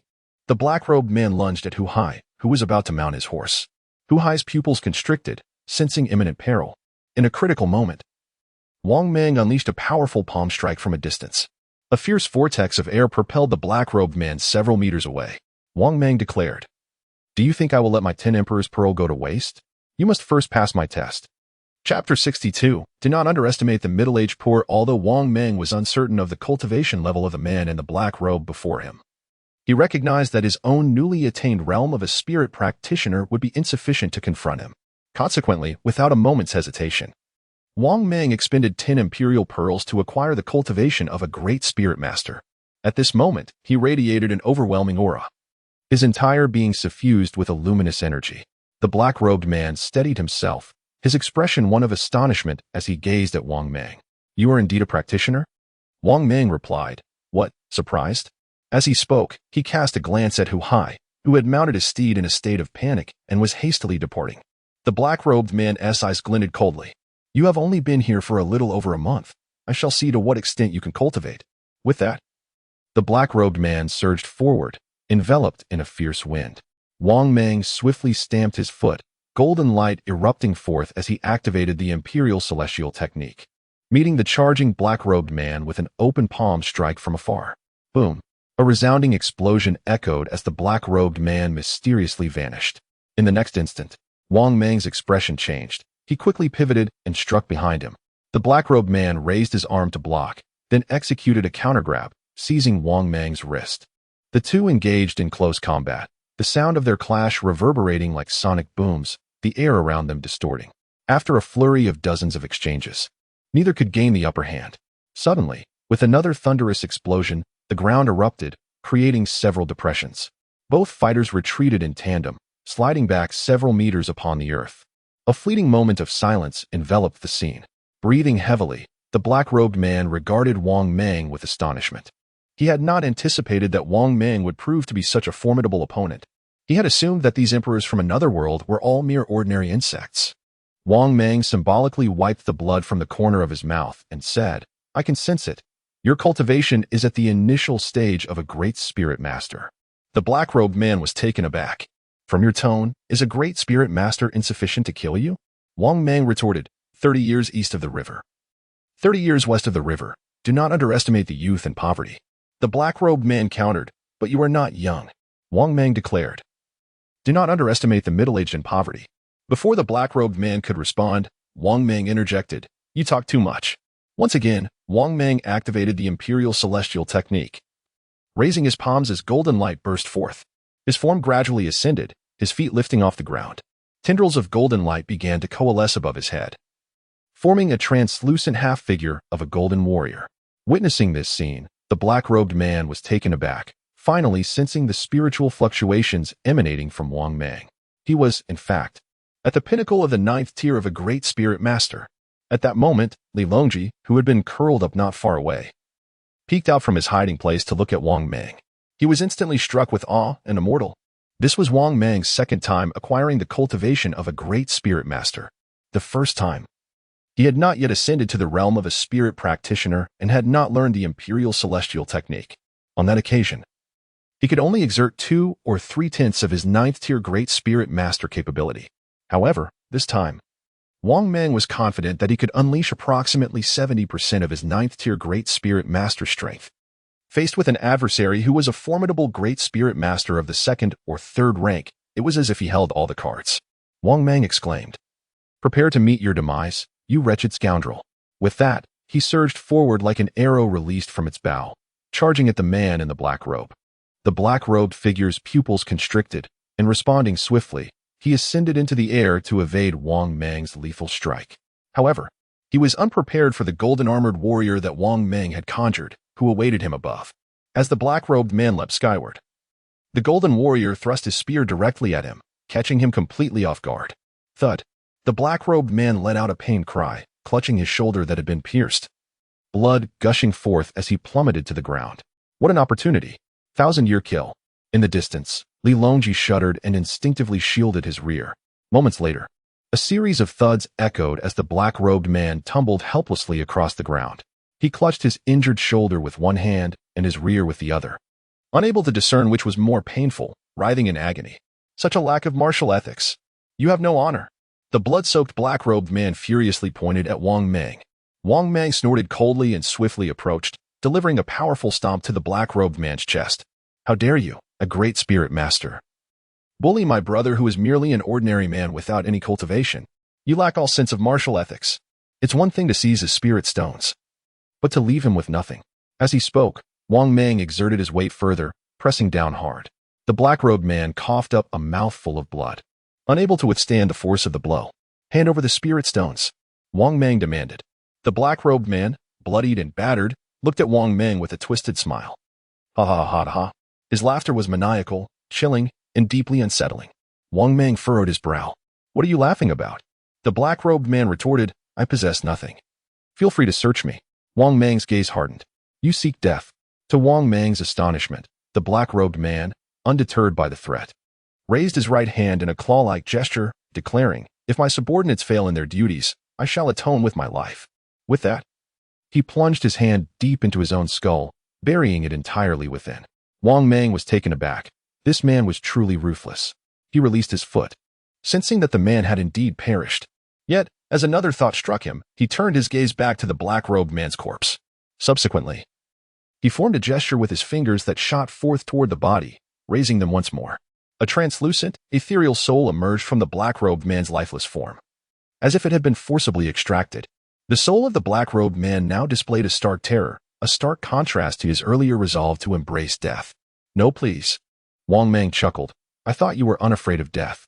Since you have died, let it be complete. Allow me to escort you on your journey. With that, Wang Mang transformed his fingers into a palm and struck. Poof. Like fragrant smoke dissipated by a gust of wind, the black-robed man's soul was utterly obliterated. The deed was done. Wang Mang clapped his hands and turned to gaze at Liu Longji, who appeared utterly stupefied, his mouth agape in astonishment. At that moment, the collar around Liu Longji's neck disintegrated into dust, vanishing with the wind as the dark-robed figure breathed its last. Wang Mang approached him and said, Brother Ji, you are safe now. Liu Longji remained in a daze until Wang Mang drew near. Immortal, Liu Longji stammered. I am not an immortal. We shall discuss that upon our return, Wang Mang replied. Liu Longji, overwhelmed with astonishment, exclaimed, You are so powerful, and yet, you are not an immortal. Wang Mang, finally comprehending, burst into hearty laughter. Ah, yes, indeed, I am an immortal. Do you wish to learn? I shall teach you. At that moment, the sound of galloping horses echoed in the air. Wang Mang looked up to see Qin Shi Huang, Liu Bang, and Hu Hai arriving. You are late, Wang Mang remarked. Qin Shi Huang dismounted hastily, asking, Did the villain escape? Wang Mang replied, No, you simply failed to witness how magnificent I was at that moment. Qin Shi Huang wore a look of exasperation. Chapter 63. None shall endure this humiliation in the chamber of the Moonxuanzong. 6 figures were present. Qin Shi Huang, Liu Bang, Hu Hai, Liu Gong, Wang Mang, and Liu Longji. Upon hearing that Liu Longji possessed a staggering 44 imperial pearls, the others were filled with elation. At last, they were in the presence of a sovereign who had reigned for a considerable duration, unlike themselves, none of whom had held power for more than 2 decades.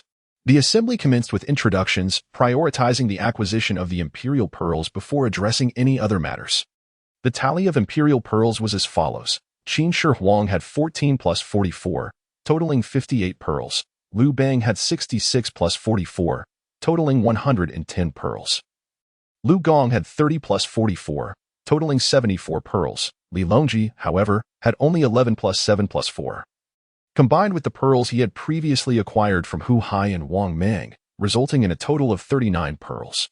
Liu Longji found himself at a loss for words, internally lamenting the fact that the collective total of the 5 others paled in comparison to his own singular accumulation. Awkwardness enveloped the room as the 5 exchanged uneasy glances and coughed lightly, diverting the conversation. Qin Shi Huang broke the silence, inquiring, Pray tell, what transpired? And who was that person? Seated in his chair, Liu Longji held the tea Hu Hai had offered him, his hands trembling involuntarily. He opened his mouth to speak but remained silent, his expression still betraying a lingering terror. Observing his demeanor, the others exchanged knowing looks. Liu Bang spoke up. We have heard of your life story from Wang Mang. You ushered in an unprecedented era of prosperity for the Tang dynasty. and you are indeed an extraordinary ruler. However, in your later years, you committed some imprudent acts that nearly led to the downfall of the Tang. Nevertheless, he added with a smile, that is a matter for your ancestors to ponder. We shall not impose upon you. Indeed, Qin Shi Huang raised his teacup. It is evident that you have endured considerable hardship since your arrival here. Yet, the matter has been resolved, and that individual is no longer a threat. What do you still fear? At these words, Liu Longji set his tea back on the table, rising to bow before Qin Shi Huang and Liu Bang. Great Qin Shi Huang, great Han Gaozu, it is not my weakness that has brought me here, but the terrifying scene I witnessed. After a pause, he turned to Liu Bang. Gaozu, I must inform you of something. Please accept my condolences. Liu Bang, taken aback, replied, What? Li Longji then began to recount the tale. The origins of this matter trace back to the 12th emperor of the Eastern Han, Emperor Ling, Liu Hong. After descending into this realm, Liu Hong endured a tumultuous period. Subsequently, he exchanged a celestial spirit stone for 300 taels of silver, transforming himself into a man of wealth. Having already indulged in a life of extravagance, Liu Hong now squandered his resources with reckless abandon. Yet, it was not long before his funds were depleted. When he returned to the pawnshop to exchange for another 300 taels, he was met by a man in a black robe. The black-robed figure struck Liu Hong unconscious and took him away. When Liu Hong regained consciousness, he found himself in a dimly lit cavern, vast and deep, populated by many individuals and filled with peculiar artifacts he had never encountered, including a colossal alchemical furnace. The man in the black robe, who captured him, appeared to be merely an inconspicuous minion within this cavern. They relentlessly interrogated Liu Hong about the origin of the celestial spirit stones. Initially, Liu Hong remained silent, but he could not endure the brutal beating. Ultimately, he relented, feigning a search of his body, when in truth he procured another celestial spirit stone and offered it to them, pleading for his release. Little did he know, they had already thoroughly searched him. Furthermore, powerful beings within the cavern had sensed his entire being with their divine consciousness, revealing that no additional spirit stones remained. Upon realizing that Liu Hong undoubtedly harbored some secret, their greed became palpable in their eyes. Consequently, Liu Hong was met with even more savage tortures.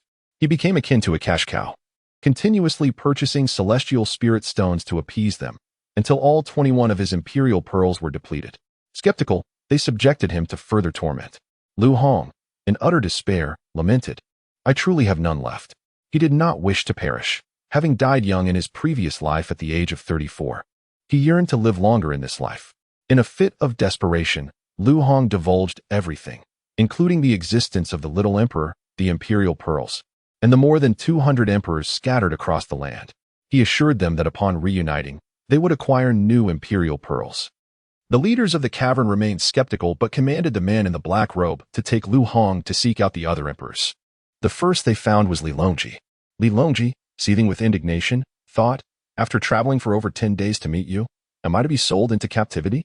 The ensuing scenario unfolded similarly. Li Longji was captured and subjected to a severe beating, leading to his compliance. All his imperial pearls were expended to acquire celestial spirit stones, which he surrendered entirely. This included the 44 pearls Liu Hong later acquired. Days passed, and Li Longji overheard their discussions. They speculated that using the flesh of an emperor as a medicinal catalyst might yield extraordinary elixirs. Consequently, Liu Hong was chosen among the two. In Li Longji's presence, he witnessed Liu Hong being cast into a blazing alchemical furnace. The agonizing screams of Liu Hong echoed from within, mingling with the derisive laughter of their captors, which incessantly pierced Li Longji's ears. The flames illuminated the faces of those who laughed maniacally, creating a scene reminiscent of hell itself. Li Longji's vision faded, and he succumbed to unconsciousness. Upon awakening, he was uncertain how much time had elapsed. The man in the black robe took him and departed the cavern in search of the next emperor. On that day, Li Longji, accompanied by the man in the black robe, was nearing the Moonshin sect. After recounting his tale, Li Longji slumped back into his chair, still haunted by the memories. The room fell into an unsettling silence, thick with dread. At that moment, a sudden crack echoed. Liu Bang slammed his palm onto the tea table beside him, shattering it instantly. He rose abruptly, his eyes blazing with fury. Do these nefarious scoundrels think of me, the Emperor of the Han, as mere livestock to be herded? The sound startled everyone, sending a shiver through the assembly. Never have I witnessed Liu Bang displaying any temper. Wang Mang, Hu Hai, and Liu Gong dared not utter a word.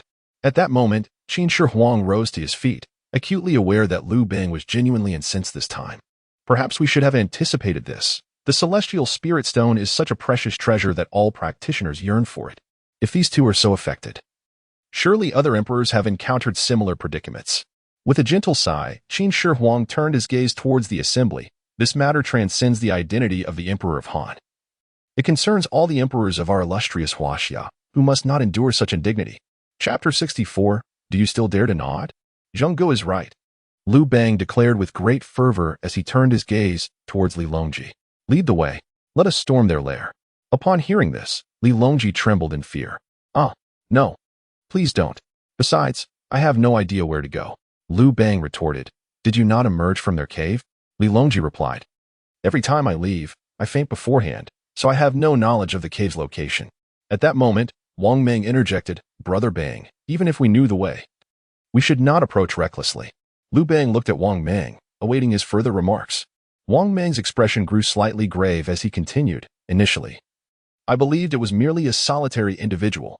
However, it turns out they are an organized sect with established strongholds. If it were an ordinary faction, we could simply eradicate them all at once. Yet, this sect may prove to be far more complex. Pausing briefly, Wang Mang glanced at Li Longji. According to Brother Ji, the black-robed man who brought him there is merely a subordinate within their cave. Yet, his cultivation level is that of a Grand Spirit Master. A Grand Spirit Master reduced to the role of a mere errand boy. Just how formidable must this organization be? What level of cultivation must their leader possess? Upon hearing this, Liu Bang furrowed his brow in contemplation. Though Li Longji did not fully grasp the significance of a Grand Spirit Master, he wholeheartedly agreed with Wang Mang's assessment, nodding vigorously. Indeed. Moreover, there are many more of them, far beyond the mere hundreds residing in that single cave. The crowd gasped, turning their attention to Li Longji. There is more than one? Li Longji explained. I overheard them discussing that this cave is merely a temporary outpost, not their main base. As this revelation sunk in, a shadow of concern enveloped Qin Shi Huang and the others. Had they stumbled upon a significant predicament? Liu Bang resumed his seat, taking a deep breath before stating. They have tasted victory and will not relent easily. Qin Shi Huang nodded in agreement, adding, Yet, there is a silver lining. Liu Hong is dead. And we have rescued Li Longji. They have effectively lost their little emperor map, making it unlikely for them to locate another emperor in the near future. Liu Bang turned to Qin Shi Huang, asking, Brother Zhong, what do you propose we do? Qin Shi Huang responded, This matter requires careful deliberation. For now, enhancing our own cultivation must be our utmost priority. We cannot continuously rely on the Emperor's pearls for temporary power. The cost of 100 Emperor pearls for a single ascension to the Heaven Spirit Realm is unsustainable. That amount could suffice for a revival at any location. The assembly nodded in agreement, expressing their concurrence. Qin Shi Huang then directed his attention towards Hu Hai. You still have the audacity to nod. Hu Hai, taken aback, replied. What is wrong with my nodding? Qin Shi Huang retorted, even young Gong heir, at merely 7 or 8 years of age, has reached the 6th tier of spirit mastery. While you have yet to step into that realm, do you still dare to nod? Hu Hai lowered his head, silenced by shame. Qin Shi Huang continued, moreover, Wang Mang was once in the same predicament as you, struggling to attain understanding. Yet, after 2 trials in the 9-Sun Paradise, he has broken through 3 levels in a single day of seclusion, now standing at the 3rd tier of spirit mastery. Thus, the discourse continued. Hu Hai felt a sudden jolt in his heart. Father, please, I do not wish to go. Qin Shi Huang's gaze turned icy. I grant you 3. No, merely 1 day. By noon tomorrow, should you not have entered the realm of the spirit, I shall personally escort you to the 9-day paradise for a thorough experience. Hu Hai, with a perplexed expression, dared not refuse. Wang Mang, stifling a laugh, wrapped an arm around Hu Hai's shoulders. Do not fear, Second Emperor, the 9-day paradise is quite enjoyable. Once you arrive, please convey a message to Zhao Da, urging him to cease his relentless duels with Yin Hu. You simply cannot prevail against him. Hu Hai replied, all right. Wait, when did I say I would go? I shall not. Tonight, I will practice diligently and surely break through before noon tomorrow. Wang Mang remarked, I shall await the outcome. Qin Shi Huang rubbed his temples, too weary to engage further with Hu Hai, and turned his attention to Liu Gong, smiling tenderly, Gonger. Liu Gong stepped forward, Grandfather Qin. Qin Shi Huang instructed. Go summon your master for me. Understood. Liu Gong dashed out in haste.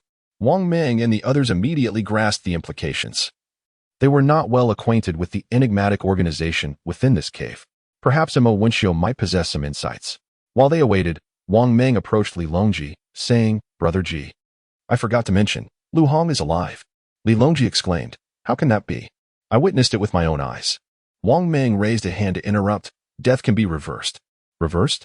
Li Longji was taken aback. "That is impossible. Since ancient times, the dead cannot return."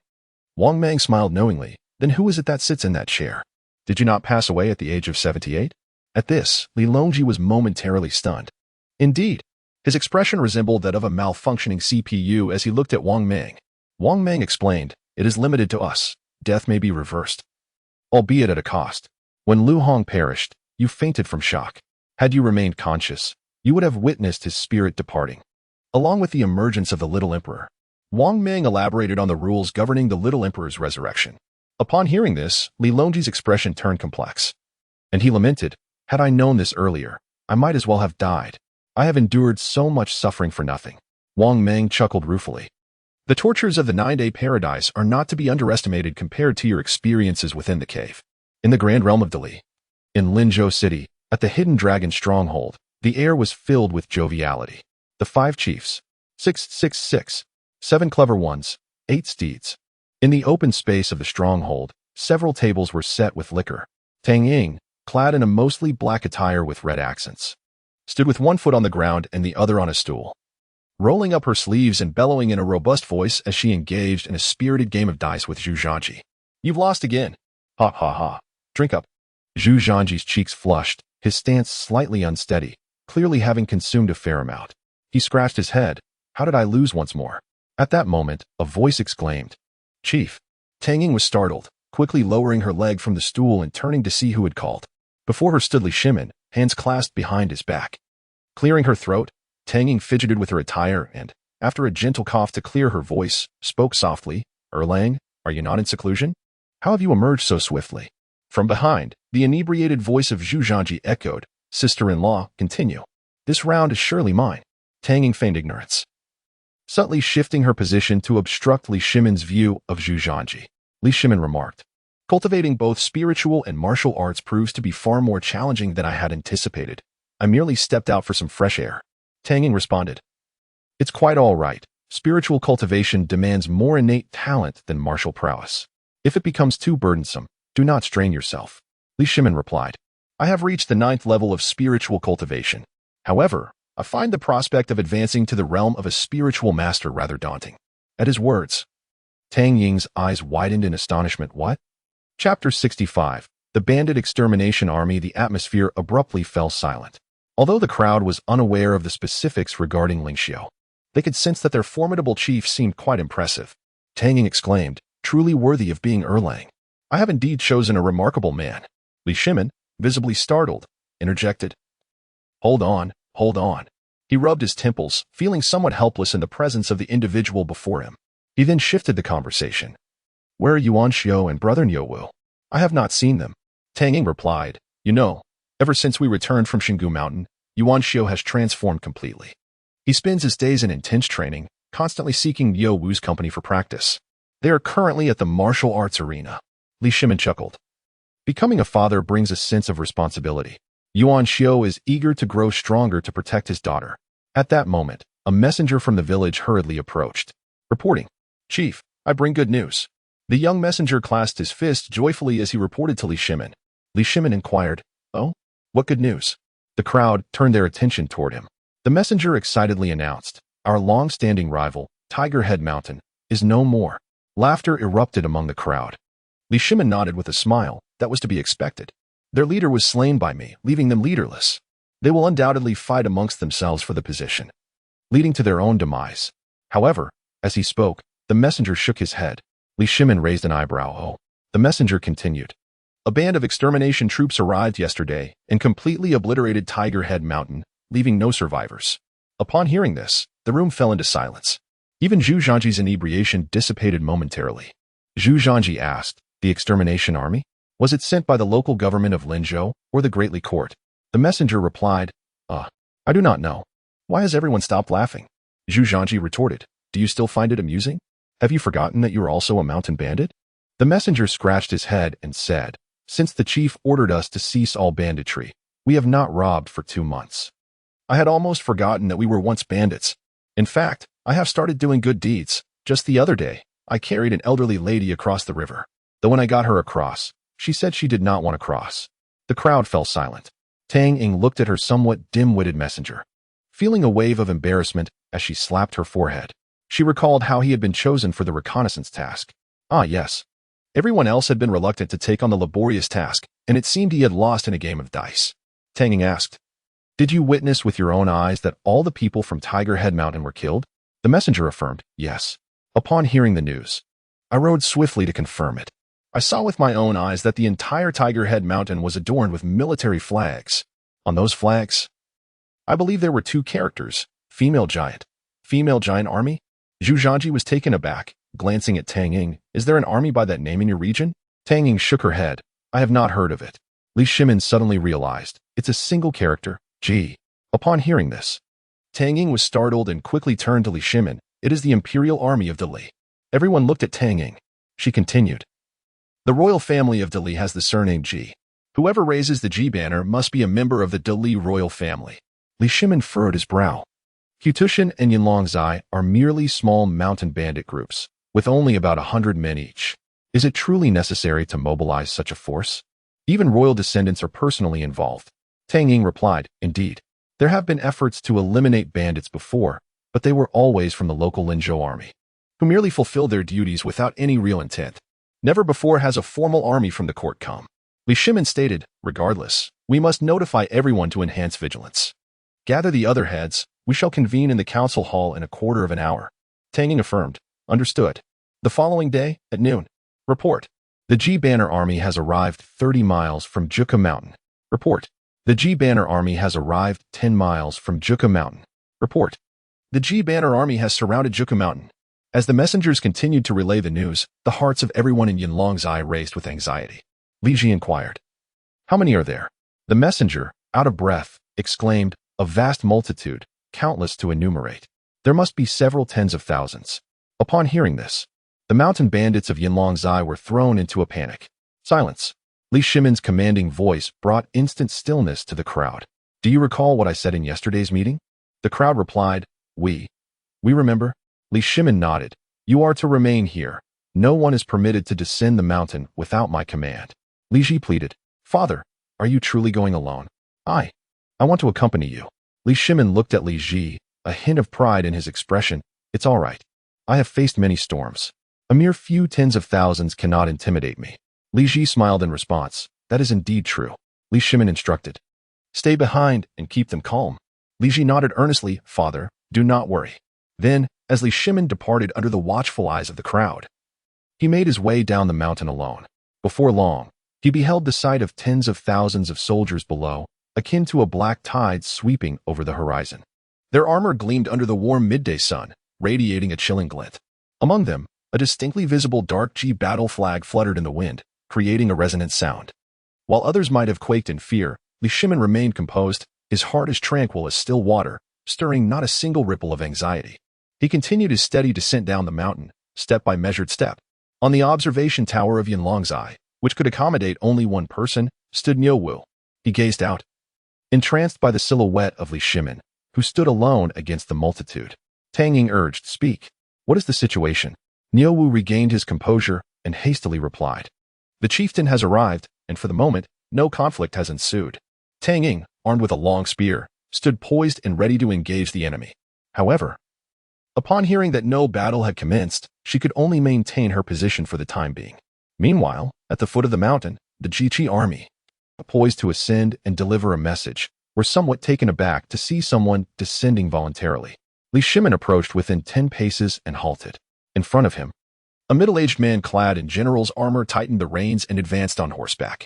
He circled around Li Shimin, scrutinizing him from head to toe, and spoke. "You possess a modicum of courage. Who are you? State your name." The man's voice was gruff, imbued with the formidable presence characteristic of a fierce warrior. Li Shimin responded, "I am Li Shimin, the sect leader of the Hidden Dragon Stronghold." Chapter 66. Chief alchemist of the Great Li the general was momentarily taken aback. "The sect master?" He scoffed, "What nonsense. This is clearly a den of bandits. How can there be a sect master? Li Shimin replied, You may not be aware, General, but that is a matter of the past. I have since established a sect, guiding these bandits towards righteousness and the path of cultivation. They no longer engage in robbery and pillaging. If you doubt my words, feel free to inquire. In these past 2 months, has there been any report of wrongdoing by those in my mountain? Upon hearing this, the general fell silent, for he had already conducted his inquiries. Li Shimin smiled and turned to the general on his steed. May I ask, General, your esteemed name? The general responded, I am Liu Bang, the cavalry general of the Great Li. Li Shimin was somewhat surprised, as he had expected the general to hold a military position specifically tasked with eradicating bandits. Instead, he was the Great Li's cavalry general, a significant rank indeed. Li Shimin remarked, General Li, we are of the same lineage. Would you honor me with a visit to my humble abode in the mountains? I would be delighted to entertain you with fine food and drink. Do not presume familiarity. Liu Bang retorted sharply. Even if what you say is true, you and your kind have committed acts of robbery in the past. You merely seek to escape responsibility under a new name. While Liu Bang remained mounted, his commanding presence exerted an unspoken pressure upon Li Shimin. However, he failed to perceive the slightest hint of trepidation in Li Shimin's demeanor, which unexpectedly garnered his admiration. Li Shimin replied with a calm smile, General, you are not truly here to hunt bandits, are you?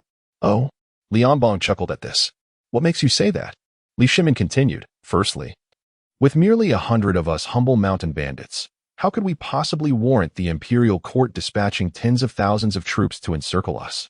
Secondly, if you were genuinely determined to eradicate bandits, you would have already acted rather than engage in idle conversation with me. Upon hearing this, Liu Bang erupted in hearty laughter. Ha! Now I see. You possess both courage and wit. You must be a friend of the celestial being of the supreme great void. What was it? The venerable lord of eternal longevity. Li Shimin was bewildered. What are you talking about? At that moment, a youthful voice interrupted, whether he is or not. Let me test his skills. Suddenly, a young man brandishing a spear leapt from the ranks of soldiers, charging directly at Li Shimin with a fierce thrust. The unexpected assault startled Li Shimin. Hadn't they been conversing amicably? Why had hostilities erupted so suddenly? Yet, he reacted swiftly, sidestepping to the right just in time to narrowly evade the young man's spear. Fighting has commenced, shouted Niu Wu from the watchtower. Upon hearing this, Li Ji, Sima Xiao, Zhu Yuanzhang, Tang Ying, and others quickly rose to their feet, hastily arming themselves. Niu Wu cautioned, Wait. It seems only one person is challenging the chieftain. Zhu Yuanzhang inquired. Challenging? Li Ji urged, Everyone, remain calm and trust in our chieftain. At this moment, below the mountain, Li Shimin engaged in combat with the young warrior, while Liu Bang withdrew to the side to observe the battle. The young man wielded a long spear with a chilling precision, delivering blows that left Li Shimin momentarily unable to retaliate. Meanwhile, Niu Wu atop the watchtower provided a constant commentary. That fellow lacks martial virtue. Attacking the chieftain with a weapon, it seems the chieftain is somewhat outmatched. Tang Ying commanded, Follow me into battle. The crowd immediately rose. Niu Wu interjected, Wait. The chieftain just kicked him. The crowd settled back down. Niu Wu continued, He just thrust the spear at the chieftain. It's unclear if he hit. Tang Ying urged once more, Follow me into battle. The crowd stood again. Niu Wu announced, Hold on. The chieftain has seized the spear from him. Well done. The crowd sat back down once more. Down the mountain, as Li Shimin unleashed a punch imbued with martial essence and spiritual power, the young warrior staggered back repeatedly. Liu Bang swiftly dismounted and steadied the youth, inquiring, Your Highness, are you unscathed? The young man replied, I am fine. Li Shimin looked at the youth, Your Highness? The young warrior appeared to be around 20, strikingly handsome, dressed in dark silk brocade, his robe adorned with gold-threaded intricate patterns of coiling dragons. At his waist, he wore a white jade belt embellished with golden dragon motifs, exuding an air of elegance amidst his opulence. It was evident that this young man hailed from the royal family of the Great Li, a member of the Jiqi army. Li Shimin stepped forward, extending the long spear with both hands. I thank you for your graciousness. The youth accepted the spear, smiling. You practice both martial and spiritual arts, indeed impressive. Yet, I haven't revealed my true abilities. If I were to do so, the outcome would remain uncertain. Li Shimin chuckled, unconcerned with the trivialities of victory or defeat. I appreciate your highness's restraint. The youth smiled back. I am the 7th prince of Great Li, Ji Zhou. Given your skills and valor, It is clear that you are a friend of the Grand Master of the Five Thunder Realms, Xian, the Taoist of longevity. Upon hearing this, Li Shimin was momentarily bewildered, pondering the meaning of such an elaborate title. May I inquire, Your Highness, who exactly is this individual? Zhou replied.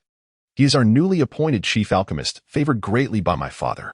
This title was requested by him from my father, and we all refer to him as such to show respect. Li Shimin chuckled awkwardly, but what is his actual name? Zhou answered, Zhu Yuanzhang. Li Shimin responded, Ah, I see. A pleasure to make his acquaintance. Though internally he mused that he hardly knew the man. He was astute enough to recognize that this individual shared the surname Zhu with Zhu Yuanzhang, and both Zhou and Liu Bang referred to him as a friend. The implication was clear. This person was likely one of the emperors of Huaxia, and very possibly from the Ming dynasty. Li Shimin asked, Might I trouble you, Your Highness, to elaborate on the details? Zhou smiled, Certainly. He has mentioned that while he is here, there are several of his friends present. We were en route northward and decided to inform you as we passed through this area. His supply of celestial stones for alchemy is nearly exhausted, and he urgently requires you to deliver them post-haste. He is currently situated in the capital city of the Great Li Kingdom.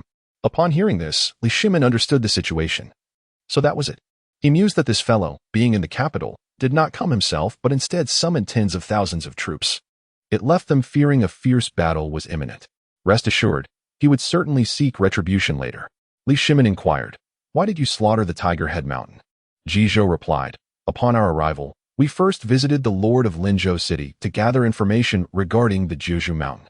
Realizing that Tiger Head Mountain is your sworn enemy, we took the liberty of resolving that matter as a gesture of goodwill towards you. After all, you are a friend of our esteemed alchemist from the Great Li Kingdom. Such a favor is, of course, warranted. Chapter 67. He is my great-grandson. Upon hearing those words, Li Shimin could only manage a bitter smile and shake his head, realizing that this was akin to using a cannon to swat a fly. He then clasped his hands together and said, Your Highness the Seventh Prince, Generally, please, do come in. We have prepared wine and delicacies on the mountain. Zhou raised his hand and replied, There's no need for that. We must continue our march. We have already delayed for several days and cannot afford to linger any longer. Li Shimin glanced at the formidable army of Da Li behind Zhou, and his professional instincts compelled him to inquire, Is there a war on the horizon? Liu Bang interjected, That is not a question for you to ask. Zhou sighed and said, Brother Li is not an outsider. I can share this with him. He turned to Li Shimin and continued, It is nothing of great consequence. The kingdom of Beiyu is about to engage in war with the northern barbarians. Beiyu has dispatched envoys seeking assistance. Situated between De Li and Bei Huang, should Beiyu fall to Bei Huang, it would be a dire situation for us as well. Thus, my father has commanded me to lead 30,000 troops to their aid. Additionally, it serves as an opportunity for me to gain experience. Saying this, Zhou smiled, exuding the enthusiasm of a rookie soldier eager to face battle. Li Shimin nodded, understanding the situation more clearly now. This led him to recall the map of the small emperor, which displayed more than 10 red dots within the borders of Beiyu, with 5 of them clustered in the capital. Furthermore, there were several red dots scattered across the Bei Huang grasslands. Though they were quite distant from one another and had yet to converge, one could only wonder if the impending conflict between Beiyu and Bei Huang would affect them. However, Li Shimin quickly dismissed these thoughts. The distances were too great for him to intervene, and he could only hope for their well-being. Given this, I shall not delay your highness's campaign any further. We will return to the capital and seek out the Lord of Longevity, Li Shimin stated. Zhou corrected him, No, it is the supreme great immortal who presides over the Five Thunder Great Deity, Lord of Longevity in the Xian realm. Li Shimin was at a loss, wondering how Zhou had memorized such a lengthy title so effortlessly. Zhou looked at him expectantly, waiting for him to repeat it. Feeling somewhat embarrassed, Li Shimin stammered, The supreme great immortal? What was it about the Five Thunder deity? It is the Five Thunder Great Deity, Zhou clarified. Beside them, Liu Bang could barely contain his amusement and stepped in to alleviate the awkwardness, saying, Your Highness, we must continue our journey. Zhou turned to Li Shimin, feeling that he had completed the task assigned by the supreme great immortal who presides over the Five Thunder Great Deity. Take care, brotherly. We shall spar again when the opportunity arises. Li Shimin smiled, recognizing Zhou as a good-natured and passionate young man, seemingly on good terms with Zhu Yuanzhang. He clasped his fist in salute. Take care, Your Highness. Soon after, Zhou led his army away, and Li Shimin returned to the mountain stronghold, where he recounted the events to the others. Upon hearing this, everyone turned their gaze towards Zhu Yuanzhang. Zhu Yuanzhang pondered deeply, muttering to himself, Gao Zhan Qi Jianyu. Hozai Changyu, he is my great-grandson. Sima Xiao inquired, what were you reciting earlier? Zhu Yuanzhang replied, these are the 20 generational characters bestowed by the esteemed Emperor Taizu of the Ming dynasty for the descendants of my father's lineage. Furthermore, it is imperative to adhere to the principle of the 5 elements. Wood generates fire, fire produces earth, earth yields metal, metal begets water, and water nurtures wood, which dictates the choice of the 3rd character in the names.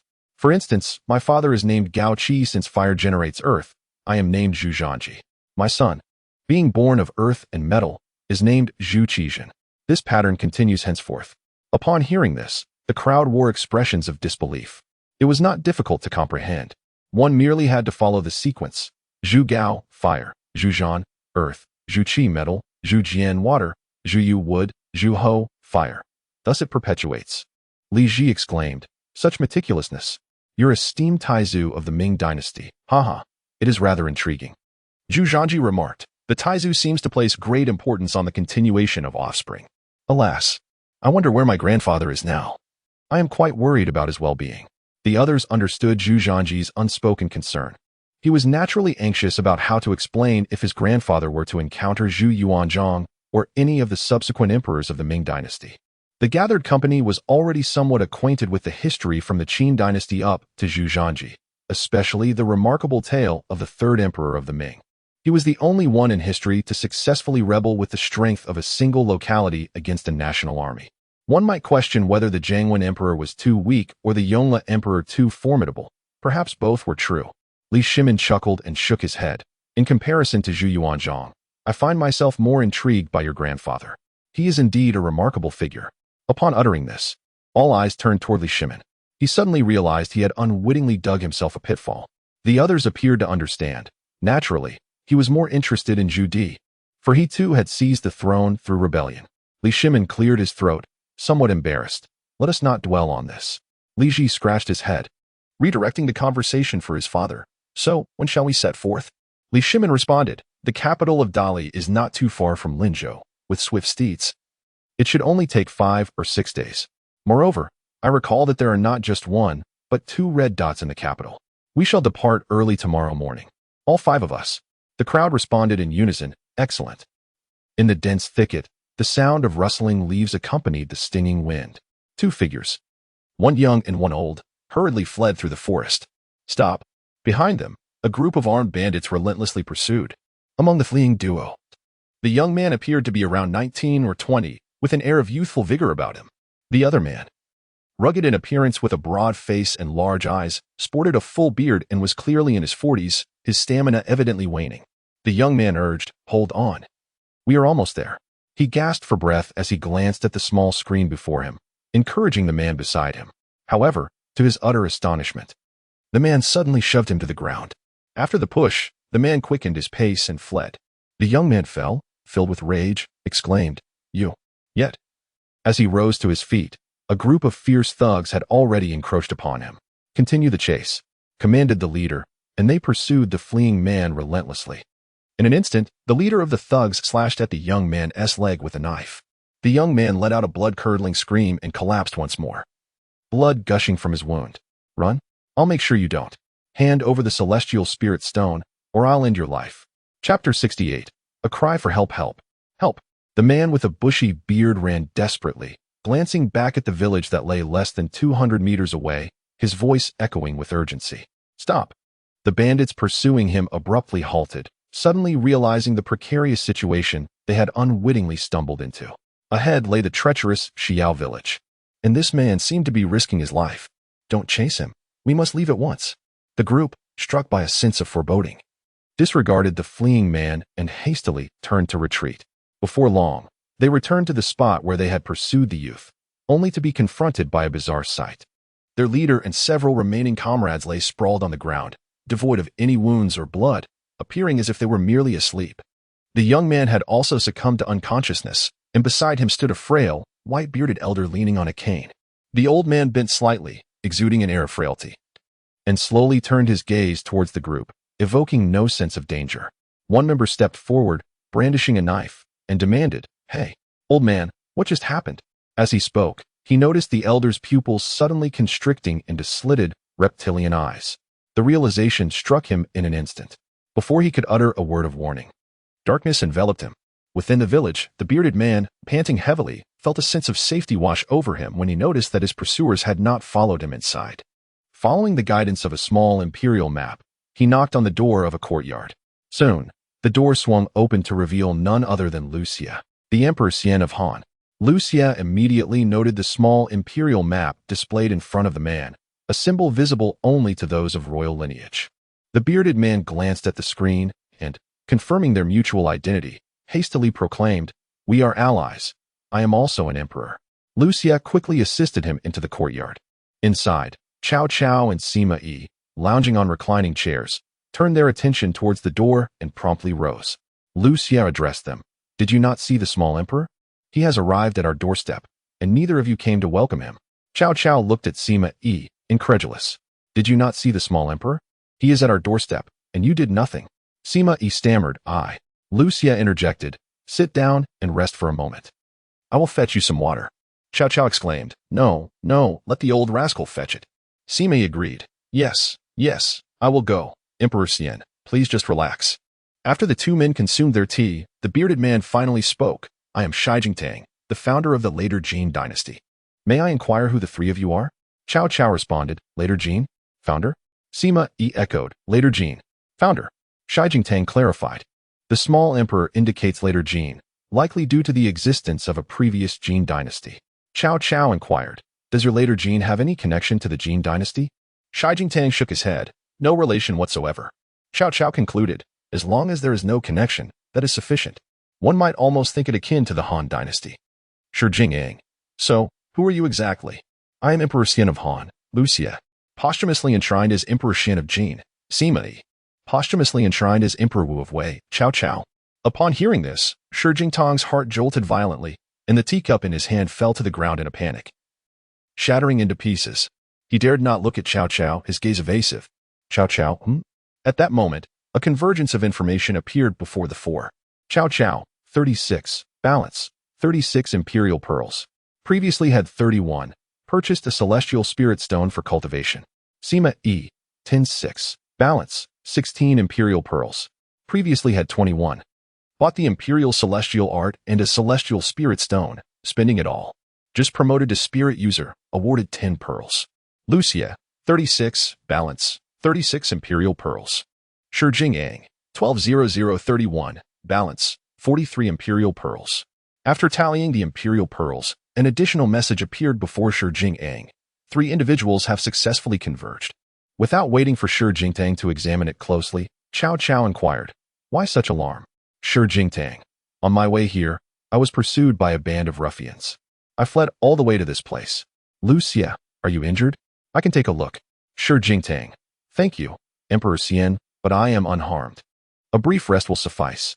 Cao Cao regarded Shi Jingtang with a lingering sense of unease. His panic stemmed not solely from his escape. There must be other reasons. "Cao Cao, are you a wise ruler or a foolish one?" This sudden query tightened Shi Jingtang's heart once more. He forced a smile and replied, "I am undoubtedly a wise ruler. I am even the founder of a dynasty." "Cao Cao, how long has it been since the end of the Han to the later Qin?" Cao Cao refrained from inquiring about the histories of Cao Wei or the Qin dynasty, as Sima Yi had already informed him of the general historical trajectory of the Qin during their time at Jury Paradise. Since arriving here, Sima Yi had conveyed to Cao Cao that the Western Qin was relatively orderly, at least a unified dynasty, whereas the Eastern Qin was lamentably chaotic. Hearing this, Cao Cao was quite pleased and uttered 2 words, "Serves you right." Shi Jingtang, the later Qin is approximately 700 years removed from the end of Han. The world at that time was in utter disarray, even more so than during the waning days of Han. Within the Central Plains, numerous warlords rose, and the realm was fractured. To the north, there were the Khitan barbarians, invading the Central Plains and seizing the 16 prefectures of Yin and Yun. The 3 were astonished. The 16 prefectures of Yin and Yun. Such vast territory was taken by the barbarians? Shi Jingtang quickly added, "However, it was not in vain. Later I led an army of hundreds of thousands and reclaimed it. We struck the Khitans so fiercely that they wailed and knelt, calling themselves the son of the emperor and acknowledging me as their father. Ha ha. Upon hearing this, the three finally relaxed and laughed along. Cao Cao, well fought.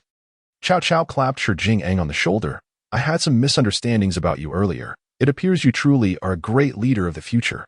Quite commendable. Sanyang, Cao Cao called out behind him, only to remember that Sanyang had gone next door to visit. Cao Cao, never mind, I shall cook personally. Come, come. Let us graciously treat our brother to a sumptuous feast, for we shall not return until we are thoroughly intoxicated. Upon hearing the invitation for a meal accompanied by wine, Shi Huang was instantly filled with uncontainable joy. However, at that moment, just as Cao Cao was preparing to head to the kitchen to prepare the meal, he was interrupted by the sound of a knock at the courtyard gate. Could it be that Sanyang has returned? Sima Yi declared. I shall go and answer the door. Swiftly, he made his way to the entrance. As the door swung open, a hunched old man, leaning on a cane, stood at the threshold. At his feet lay a young man, unconscious. Sima Yi inquired, Village chief, where have you been, and why have you brought someone back with you? The elderly man slowly rubbed his back, emitting sounds of age. I could hardly lift him. It was Guzi who brought him here. Sima Yi asked. And where is Guzi? The old man replied. That lazy fellow went off to the outhouse. This young lad is injured. We need to have Dr. Liu take a look at him. Only then did Sima Yi notice the bloodstains soaking the young man's legs. Very well, that shall be done, he responded. The old man smiled and, leaning on his cane, ambled away at a leisurely pace. Sima Yi called after him, please take care not to strain your back. Remember to practice the health exercises I taught you. It will surely grant you an additional decade or so of life. Chapter 69. This is not recorded in historical texts. Subsequently, Sima Yi carried the unconscious young man into the courtyard. Please lend a hand, he urged. Cao Cao and Liu Xiu both approached, inquiring, who is this? Sima Yi replied, I do not know. Guzi found him outside. The village chief asked to show him to Emperor Xian, as he seems to be injured. At that moment, Shi Huang, who was resting in a chair, felt a sudden jolt of alarm upon seeing the person Sima Yi was holding. How could he have survived the chase? Did he actually escape into the village? Soon, Liu Xiu examined the young man's injuries indoors, while Sima Yi assisted, retrieving various medicines. Meanwhile, Cao Cao returned to the courtyard and turned to Shi Huang, who appeared extremely uneasy, as if sitting on pins and needles. What troubles you? Cao Cao inquired. Nothing. Nothing at all, Shi Huang stammered. Cao Cao furrowed his brow, sensing something amiss about Shi Huang, though he could not pinpoint it. He stepped closer. You seem quite afraid of me. Startled, Shi Huang swallowed hard. The might of Wei Wu Emperor is such that anyone from future generations would naturally be quite astonished to meet you. Cao Cao chuckled. I wouldn't harm you. What is there to fear? After all, you have successfully reclaimed the 16 prefectures of Yan and Yun, so do not let me look down upon you. Shi Huang forced a smile. Wei Wu Emperor, you jest. I am quite well. Cao Cao continued. By the way, I noticed that you originally possessed 12 imperial orbs, yet you have only ruled for 6 years. Surely, you must have encountered other emperors? No, Shi Huang instinctively attempted to deny it, but found himself at a loss for a reasonable explanation. Well, yes, but we became separated. Cao Cao pressed. Who was he? Shi Huang hesitated, unable to respond. Very well, I shall go prepare a meal. We can discuss this later. Cao Cao stated, turning toward the kitchen. All right, Shi Huang replied, finally exhaling a sigh of relief as he sat in the courtyard. He glanced toward Liu Xiu, who was tending to the injured young man. Who was this youth? It was none other than Cao Mao, the 4th emperor of Chao Wei. Though he had yet to receive an imperial title, the noble Xiang Gong, the additional imperial orbs Shi Huang possessed were indeed Cao Mao's 6 orbs. Taking a deep breath, Shi Huang was utterly astonished to discover that within this gathering of red dots in the village, one was Cao Cao himself. Wasn't Cao Cao supposed to have never claimed the throne? How could he also be present? If Cao Cao were to learn that Shi Huang had resorted to treachery against his descendants in order to save his own life, how could he possibly survive? Cao Cao was notoriously ruthless and malevolent, and Shi Huang, as a person from future generations, understood this all too well. However, the good news at present was that the display of the young emperor's map had already concluded. The 3 of them were not acquainted with Cao Mao, so they remained unaware for the time being. With this thought in mind, Shi Huang rose and walked toward the room. Upon entering, He observed that the trousers of Cao Mao's injured leg had already been torn open, and Liu Xiu was diligently bandaging the unconscious Cao Mao's wounds. Is he dead? Shi Jingtang inquired. No, he is not dead, Liu Xiu assured as he completed the bandaging. He wiped his forehead with the back of his hand and remarked, "It is indeed somewhat peculiar. Given the amount of blood, the wound should be quite substantial. Yet, he does not appear to be severely injured, as if someone has already treated him. Strange." Upon hearing that Cao Mao was still alive, Shi Jingtang's heart leapt into his throat.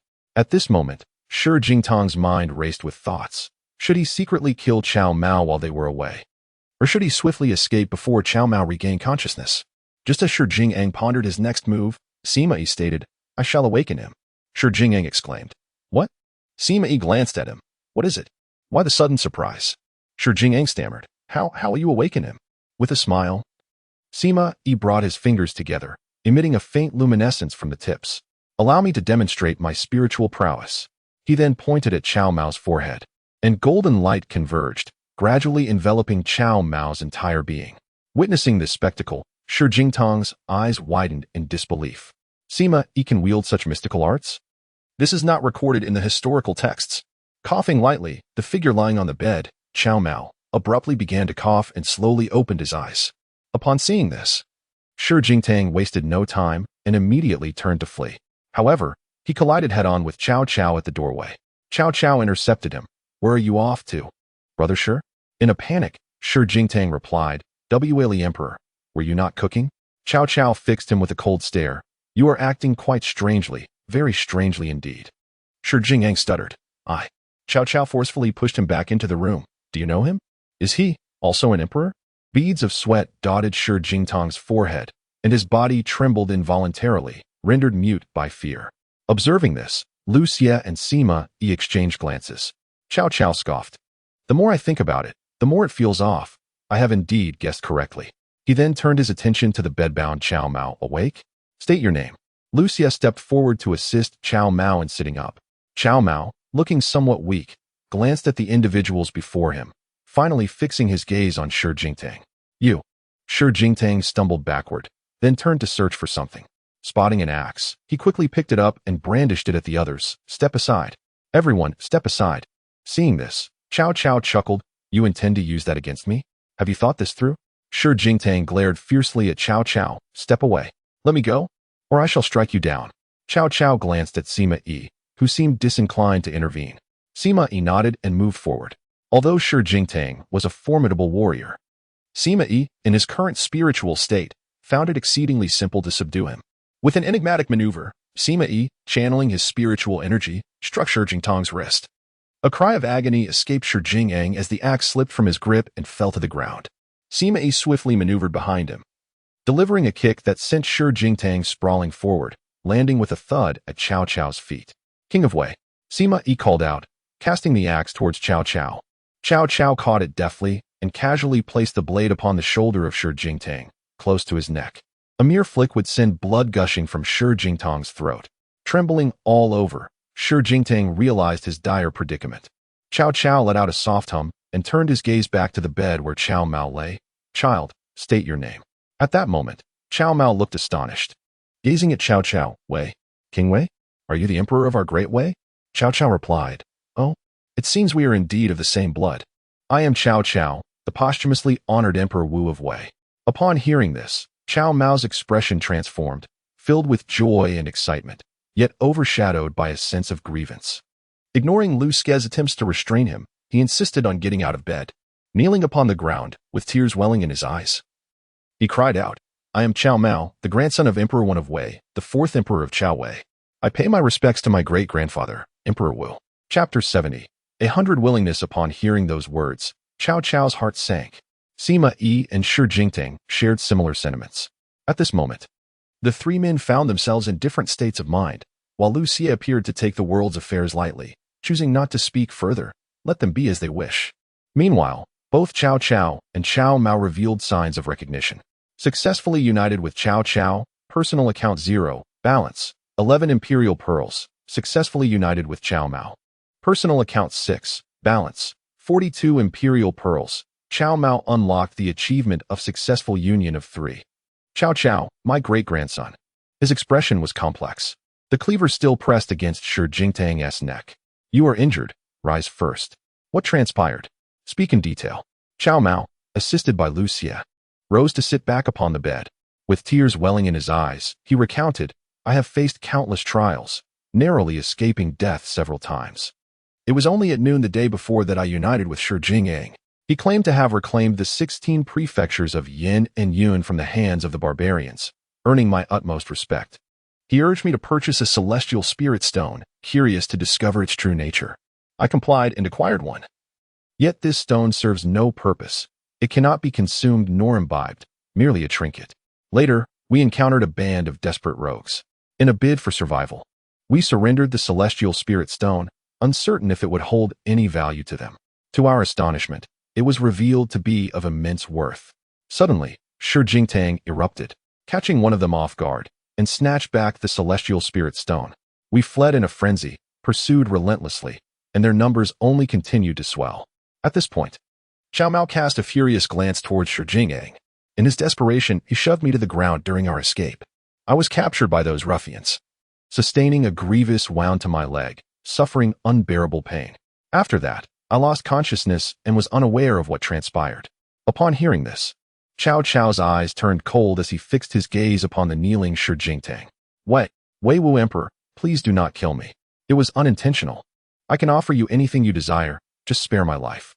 As he spoke, Shi Jingtang frantically searched his bosom and produced a celestial spirit stone, presenting it with both hands. The celestial spirit stone. That scoundrel claimed it to be priceless. It is yours. Yours. Cao Cao seized it with a fierce grip, retorting, This was originally purchased by my great-grandson. It is not a gift. It is a return. Shi Jingtang nodded vigorously. Yes, a return. I shall return it to you. Cao Cao's piercing gaze remained locked on Shi Jingtang. Before he queried, Is it true that you reclaimed the 16 prefectures of Yin and Yun from the barbarians? The scourge of this chaotic era? You do not seem to embody such a stature. Shi Jingtang averted his gaze, unable to meet Cao Cao's eyes. The cleaver pressed closer to his neck. Speak.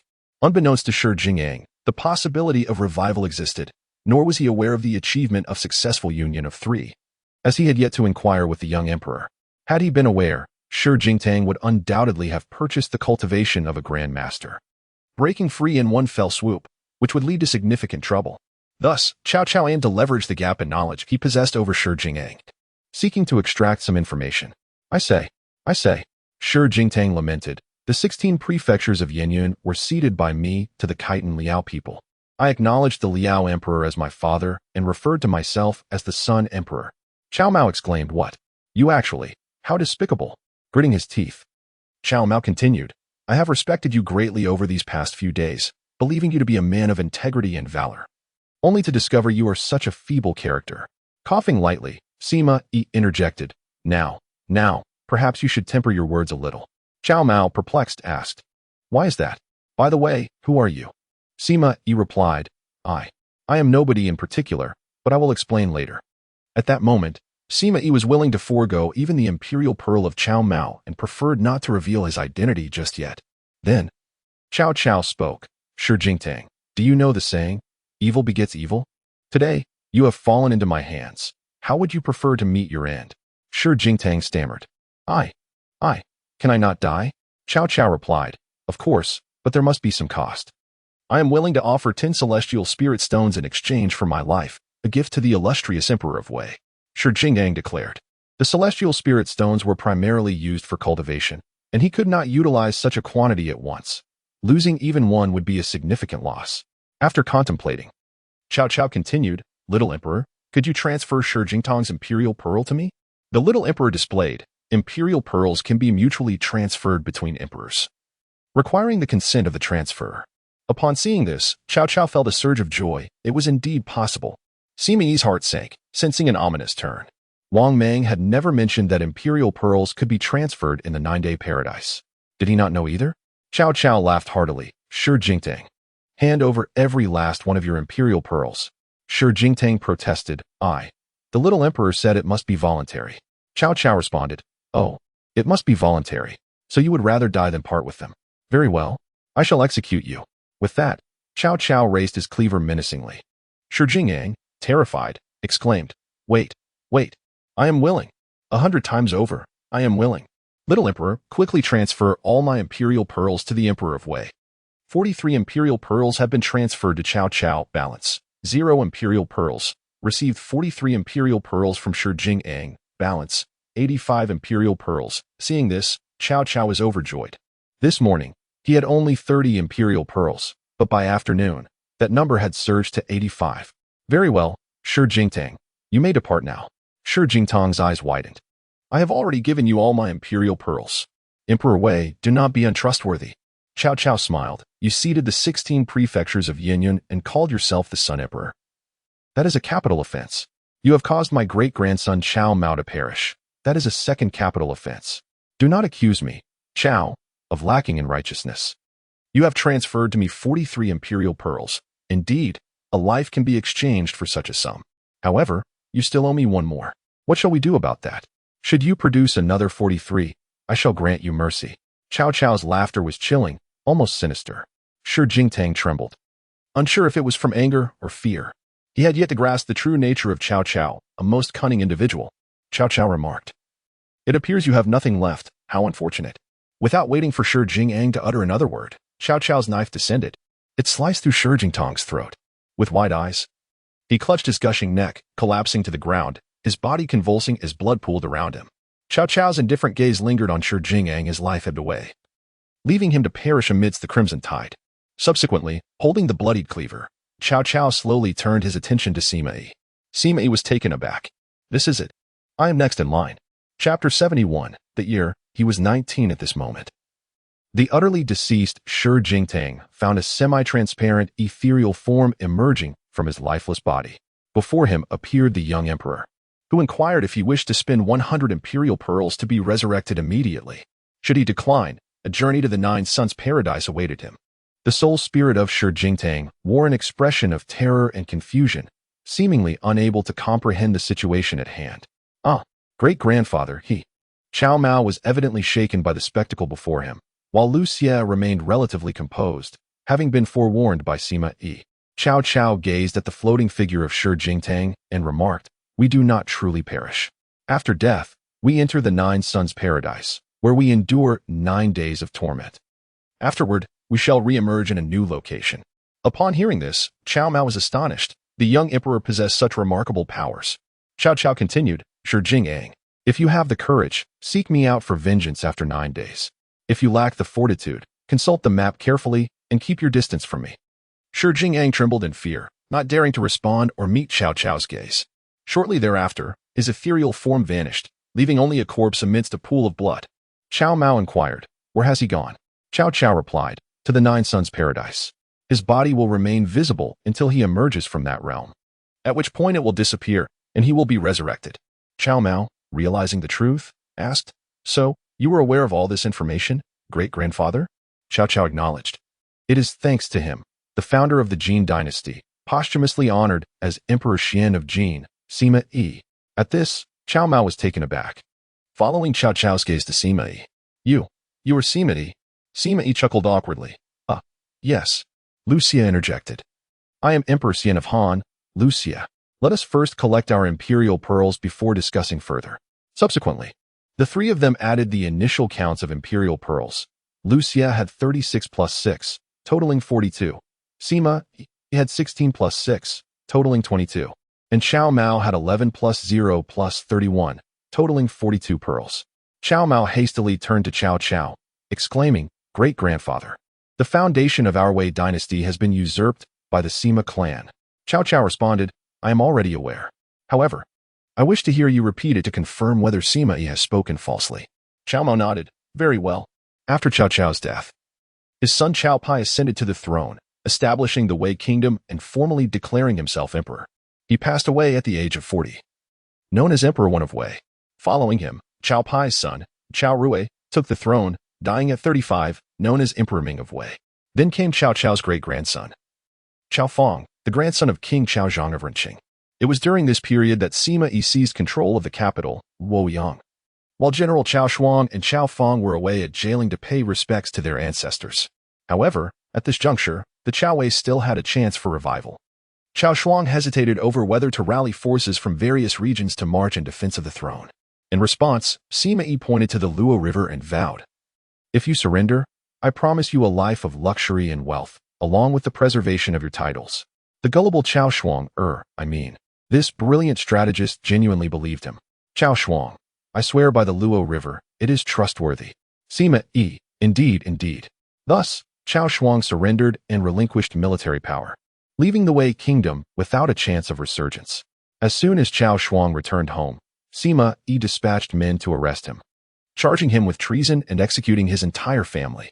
Hearing this, Cao Cao's face darkened as he gripped the axe in his hand. "I sensed something amiss at the time. It turns out this old scoundrel employed such despicable means to usurp the foundation of our Wei dynasty." Although Sima Yi spoke of the matter, he intentionally omitted the oath of the Luo River. "Sima Yi, I did not lie. I simply forgot to mention it." Cao Cao regarded him with a look that promised retribution, nodding slightly. He then turned back to Cao Mao. "Continue. I wish to hear the rest." Subsequently, Sima Yi passed away at the age of 73, and his son Sima Shi took control of the Wei regime. Sima Shi deposed Cao Fang and installed the then 13-year-old Cao Mao as emperor. The following year, Sima Shi died, and his brother Sima Zhao succeeded him. "Sima Zhao, indeed. It is I." The intentions of Sima Zhao are well known. He has overstepped his bounds.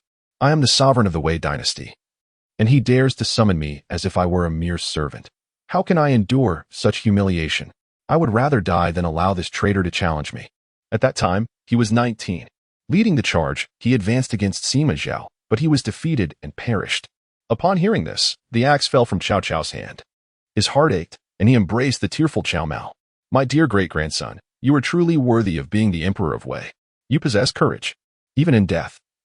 You shall make the Sima family see. We of the Wei lineage are no cowards." "Cao Mao, great-grandfather, I have not brought you shame." "Cao Cao, yes. Well done." Nearby, Liu Xiu scratched his head, wondering why he felt somewhat uneasy despite having no direct connection to the events. At that moment, Cao Cao suddenly turned to face Sima Yi. Sima Yi, startled, instinctively retreated, only to realize he had already backed himself into a corner, with no escape left. "Sima Yi, my lord, it has all passed. Shall we not dwell on the matters of the past? We have shared such joyful times together, drinking and reminiscing. Ha ha. Would you not agree?" Cao Cao remained silent, seemingly lost in thought. Taking a deep breath, he softened his tone. "It is all in the past. As long as we move forward with unity, I shall not hold previous grievances against you." "Sima Yi, thank you, my lord. I shall be ever loyal. I swear before heaven." Cao Cao quickly raised his hand. No, do not make such oaths." Sima Yi, feeling somewhat awkward, scratched his head. "Very well. No oaths. I assure you of my loyalty." On the bed, Cao Mao, perplexed, wondered why their great-grandfather forgave this old rogue who had seized their Wei dynasty's foundation. Just as he was about to voice his thoughts, he felt Cao Cao's grip on his hand tighten. Cao Cao then gently patted Cao Mao's hand, signaling him to remain calm. In the present moment, Cao Cao did not wish to irreparably sever ties with Sima Yi. Firstly, Sima Yi was a person of exceptional talent. Just as in the past, Cao Cao valued him precisely for his capabilities. Even though there were inherent risks, he felt compelled to retain him. Secondly, Sima Yi had been promoted to the rank of a spiritual master. Should he feel truly cornered at that moment, Cao Cao would find it difficult to prevail against him.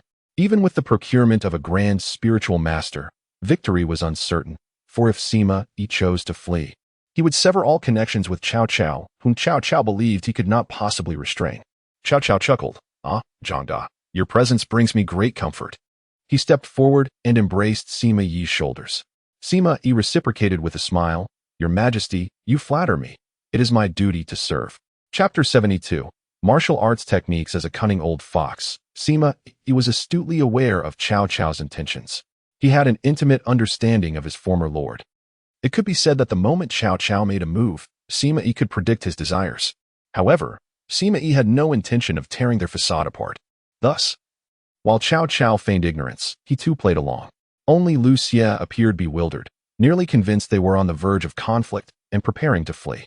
Yet, in the blink of an eye, the two seemed as amicable as brothers. Cao Cao remarked, "Ah, indeed. Zhongda, why have I yet to ascend to the realm of spiritual practitioners?" Sima Yi pondered for a moment and replied, "I comprehend the situation. Cao Cao inquired. Sima Yi displayed an enlightened expression. It is surely because you, King Wei, have not purchased the imperial celestial technique. Cao Cao retorted, though I have not bought it. Have I not been utilizing your expertise all along? Sima Yi smiled wryly, reflecting on the 20 imperial pearls he had expended for the technique, while Cao Cao reaped the benefits without cost. Now, it seems I have ascended while you remain stagnant, he mused. It would be prudent for King Wei to acquire it himself. Cao Cao, deep in thought, proclaimed, No, I believe I have conceived another possibility. Sima Yi queried. Cao Cao continued, Perhaps I am ill-suited for spiritual cultivation and should pursue martial cultivation instead. Upon this revelation, as if awakening to a truth, he eagerly added, Little Emperor, what martial techniques do you recommend? Recommended martial techniques for fist training. Azure Dragon 10 fists, priced at 40 imperial pearls. For leg training, Gale 18 kicks, priced at 50 imperial pearls. For body training, Diamond Skeleton, priced at 50 imperial pearls. For martial weaponry, Imperial Fury 9 sword techniques, Divine Gate 18 spears, Mountain and River 1 blade slash. As the screen displayed numerous options, Cao Cao found himself overwhelmed. To him, these were not mere techniques, but rather a call for expenditure. Why are they all so much more expensive than the Imperial Celestial technique? Little Emperor remained silent. However, Sima Yi explained. The Imperial Celestial technique priced at 20 imperial pearls is merely the first volume. There are also the middle and lower volumes, which can only be purchased once a greater number of individuals gather. Since Little Emperor had not specified it as the first volume, it was assumed to be the complete edition. Upon hearing this, Cao Cao nodded. With determination, he declared, Very well. I shall purchase the Azure Dragon 10 fists and practice it for now. The following day, in the kingdom of Beiyu, the capital city of Yujing, a man of athletic build, with well-defined features and garbed in a manner reminiscent of a chivalrous figure, approached the entrance of a seemingly affluent residence. The plaque above the door read, Liu Residence. Noticing the absence of guards, the man scrutinized the surroundings and verified his position on Little Emperor's map before stepping forward to knock on the grand door. Before long, the door opened. A middle-aged man, dressed in luxurious attire and exuding a somewhat languid demeanor, answered. However, upon catching sight of the screen displayed by the visitor, he immediately regained his composure. Oh, the arrival was indeed swift. Just yesterday, you had mentioned that there were still over 200 miles to traverse. However, traveling through the night may facilitate an earlier reunion. I am unaware of your esteemed identity. It is the second emperor of the Song dynasty, Song Taizong Zhao Kuangyin. Upon hearing this, the man exhibited a hint of surprise, promptly stepping back and clasping his hands in reverence. I am the founding emperor of the Ming dynasty, Ming Taizu, Zhu Yuanzhang. I pay my respects to Song Taizong. Zhu, you are Zhu Yuanzhang? Zhao Kuangyi's expression was one of intrigue, as though he had long been acquainted with the illustrious name of Zhu Yuanzhang. At that moment, both individuals received notifications of their successful convergence. Successfully united with Zhao Kuangyin, personal account 21, balance, 96 imperial pearls, successfully united with Zhu Yuanzhang. Personal account 31, balance, 125 imperial pearls, Zhu Yuanzhang inquired. Does Song Taizong recognize me? Zhao Kuangyin laughed heartily. Come inside, and we shall speak further. Zhu Yuanzhang entered, and Zhao Kuangyin swiftly closed the door behind him. He then hurried deeper into the residence, calling out, Zhu Qiyu, your ancestor has arrived. Soon, 4 individuals emerged from the expansive courtyard. Liu Che, Liu Bei, Kublai Khan, and Zhu Qiyu. Following this was a lengthy dialogue that spanned several hours. Initially, Liu Che and his companions, accompanied by the Northern Yu's master Wei Yu, traveled to the capital of Northern Yu in a flying carriage. They remained vigilant, wary of any potential schemes from Wei Yu. However, upon meeting Zhao Kuangyin and Zhu Qiyu, recognizing each other and receiving imperial pearls, nothing untoward transpired. Moreover, Wei Yu arranged accommodations for them, and thereafter, he did not return. Liu Che and his companions settled in, requesting that all servants vacate the premises, leaving not a single soul behind. This was to prevent any potential spies and to facilitate their discussions and quiet cultivation. Simultaneously, they kept a watchful eye on the movements of the red dots within the Northern Yu territory. Aside from the 5 of them, there were 8 additional red dots approaching the capital, some nearer than others. Thus, Liu Che and his companions remained, cultivating and awaiting the arrival of others. As for Zhu Yuanzhang, after departing from the 9 Days Paradise, he gained further insight into this realm through Wang Mang. Shortly thereafter, he encountered another emperor, the second emperor of the later Liang, Zhu Yuanzhang. Zhu Yuanzhang felt a headache coming on, for he found himself in the company of tyrants and foolish rulers. First, Liu Xiu, a reckless youth eager to kill, and now Zhu Yuanzhang, a usurper who had slain his own father to seize power. Fortunately, Zhu Yuanzhang managed to achieve the three-person convergence phase due to their presence, allowing him to commence formal cultivation through the small emperor. Zhu Yuanzhang bore a disdain for Zhu Yuanzhang, even harboring a sense of animosity. How could a man who had slain his own father still claim the surname Zhu? Although his father was not a paragon of virtue, I would gladly send you on your way in his stead. Before half a stick of incense had passed since their convergence, Zhu Yuanzhang could no longer contain himself. With a swift motion, he dispatched Zhu Yuanzhang back to the 9 days paradise. Thereafter, Zhu Yuanzhang resumed his solitary path of cultivation. He purchased the Imperial Immortal Sutra and, while hastening towards the northern capital, engaged in his cultivation along the way. Upon his arrival at this juncture, he had ascended to the 5th tier of the Spirit Master realm. The recent acquisition of 96 imperial pearls included 60 that were rewards for his cultivation. However, upon gathering with others, the total increased further. Zhu Yuanzhang, 96 54 234 8, balance, 194 imperial pearls. Liu Xiu initially possessed 134 imperial pearls, but after acquiring a martial arts sword technique, he spent 60 pearls. Thus, he had 74, Zhao Kuangyin 21, Zhu Yu 8, Zhu Yuanzhang 31, balance, 134 imperial pearls. What a coincidence! Liu Bei originally held 86 imperial pearls, reluctant to purchase any techniques, confident in his own swordsmanship. He only bought 2 celestial spirit stones for cultivation, giving one to Liu Xiu. Therefore, 84 21 831, balance, 141 imperial pearls. Kublai Khan initially had 126 imperial pearls. Purchasing a martial arts body refining technique for 50 pearls, along with 2 celestial spirit stones.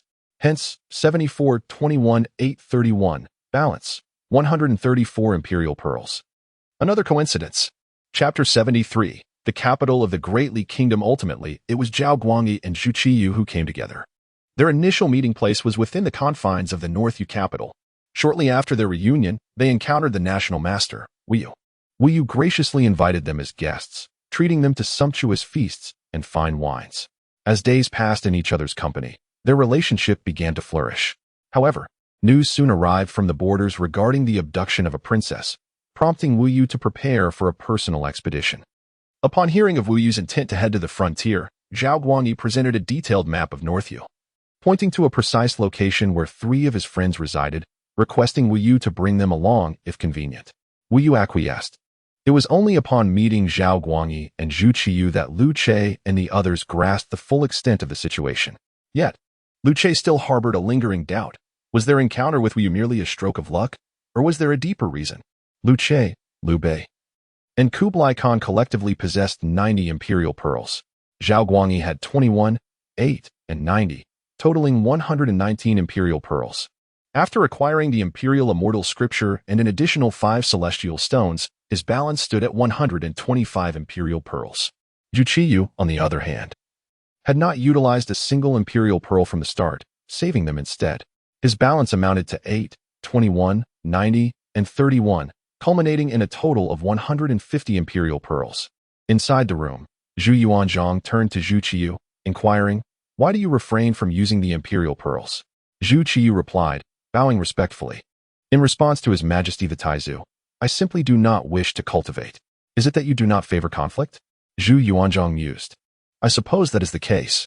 Yet, one cannot expect the Emperor of our Ming dynasty to be perpetually steeped in bloodshed." Zhu Qiyu remained silent, feeling an overwhelming sense of anxiety. "Repeat that," Zhu Yuanzhang commanded. "What is your name?" Zhu Qiyu did not respond. "Zhu Qiyu," Zhao Kuangyin interjected. Hearing this, Zhu Yuanzhang finally reacted, springing to his feet. A fierce light flashed in his eyes. "No. The name we bestowed upon our offspring in the 20-character generation does not include the character Qi."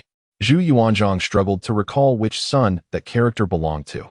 With one son having 20 characters and over 20 sons, it amounted to over 400 characters, leaving Zhu Yuanzhang bewildered.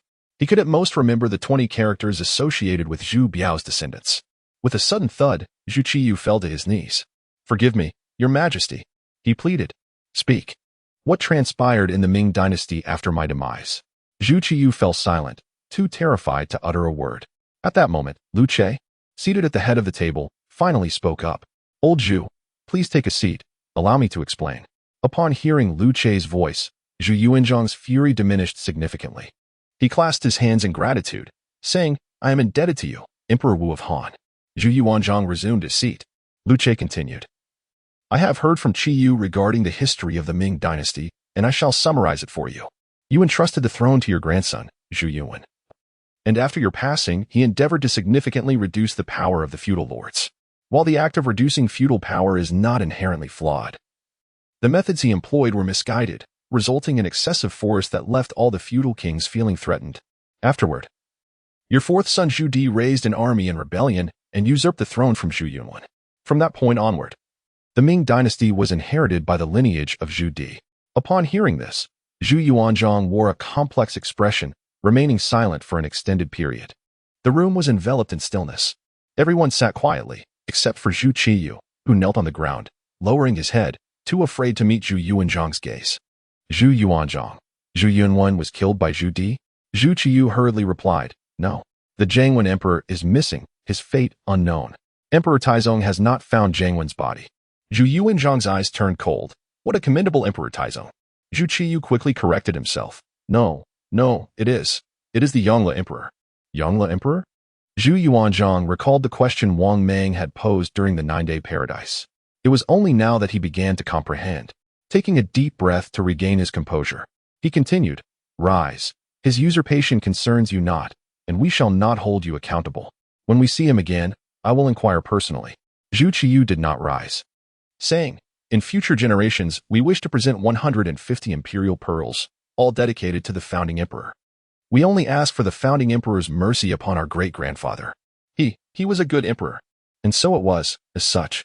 In the blink of an eye, 5 days passed. In the capital of the great Li Kingdom, Li Jing City, Li Shimin, Li Ji, Sima Yi Yuan and Zhu Zhanji, a group of 5, rode swiftly on horseback, finally arriving at Li Jing City. At that moment of arrival, the 5 were left astounded. They beheld the towering city walls of Li Jing, resembling the spine of a dragon, stretching between heaven and earth. Numerous city towers, adorned with flying eaves and intricate brackets, resonated with the tinkling of copper bells, echoing the horns of merchant ships from the moat. Moreover, a shimmering veil of light seemed to envelop the skies above the entire city of Li Jing, casting its glow over hundreds of miles. Among the throngs of passers-by were many extraordinary individuals, each more captivating than the last. At that moment, a jet-black panther, crackling with lightning, strode past Li Shimin and the others, bearing upon its back a young cultivator with closed eyes. A glance from the corner of their eyes startled the 5. Where did such a large panther come from? Yet, the panther paid them no heed, ambling leisurely toward the city gates with the young cultivator upon its back. The horses they led grew restless, prompting the group to calm them. Li Ji, father. This Li Jing City. Li Shimin. It is a realm of cultivation. It is understandable. Li Shimin took a deep breath.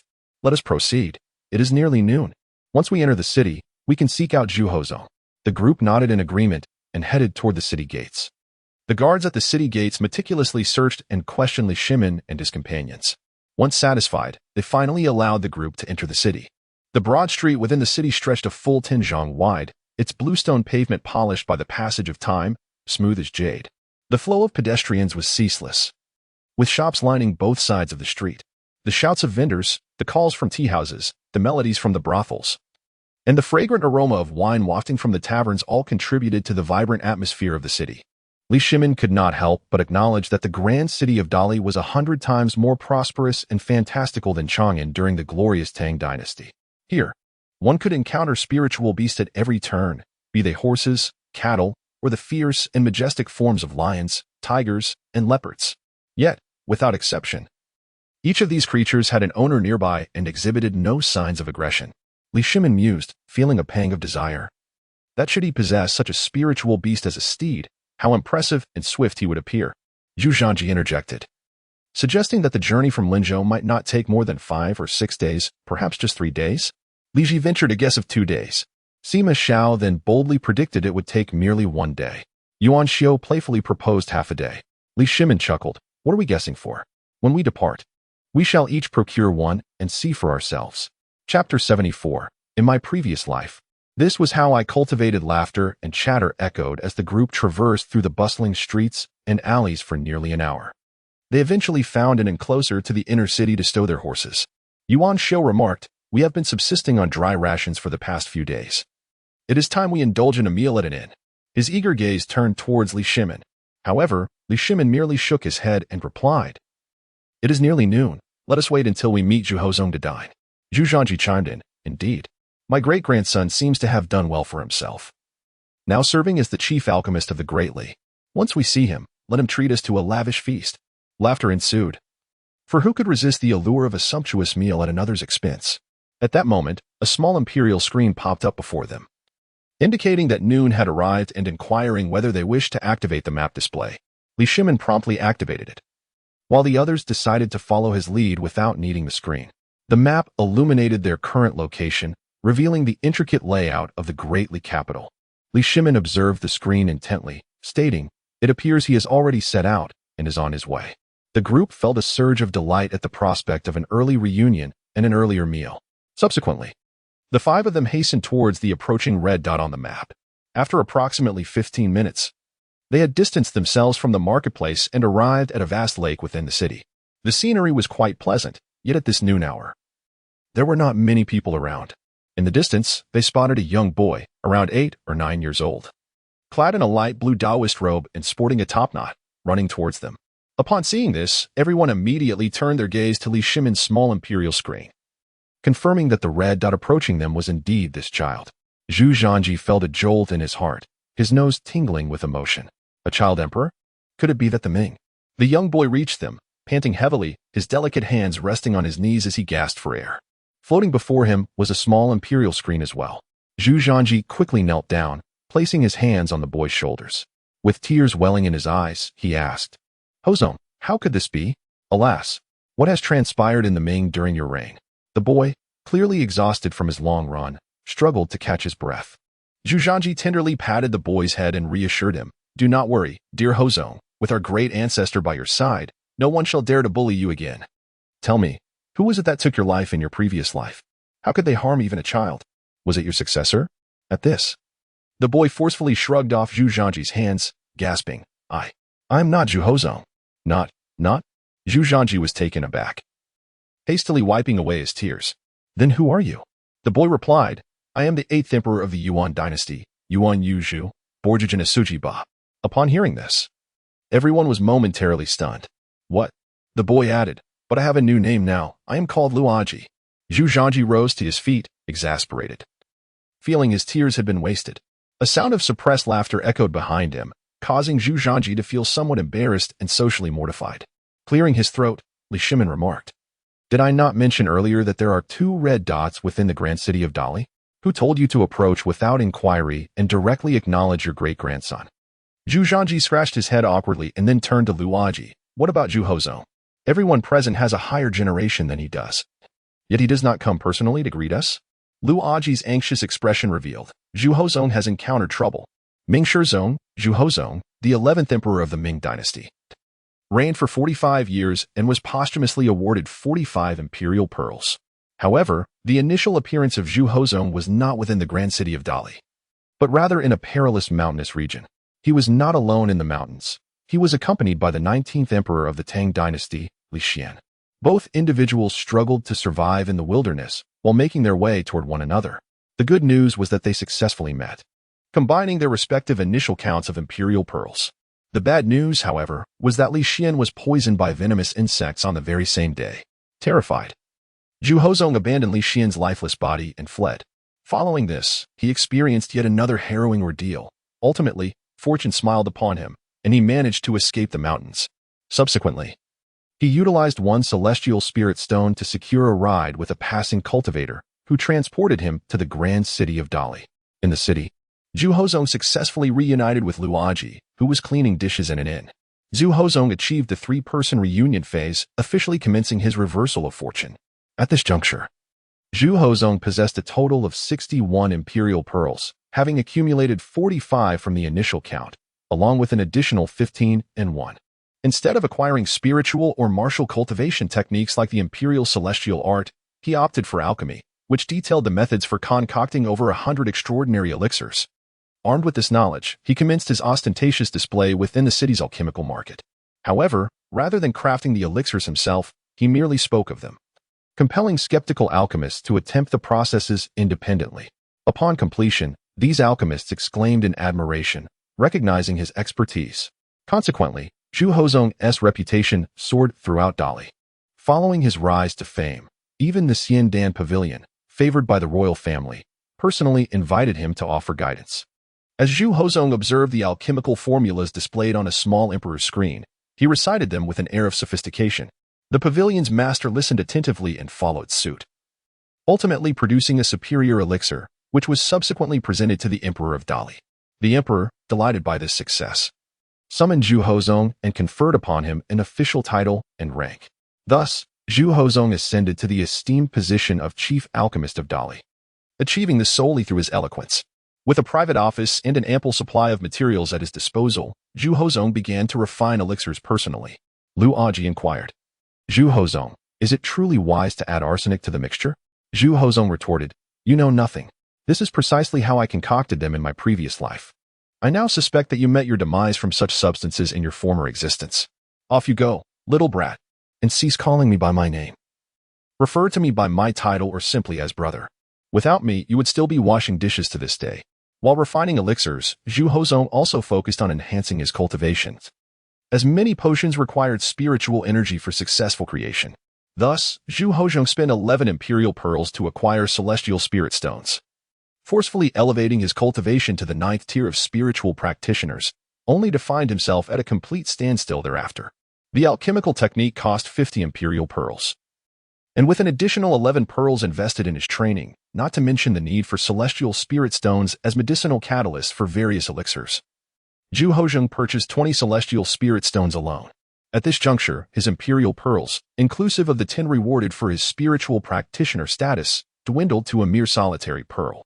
Hence, there arose an urgent necessity for someone to deliver more imperial pearls to him.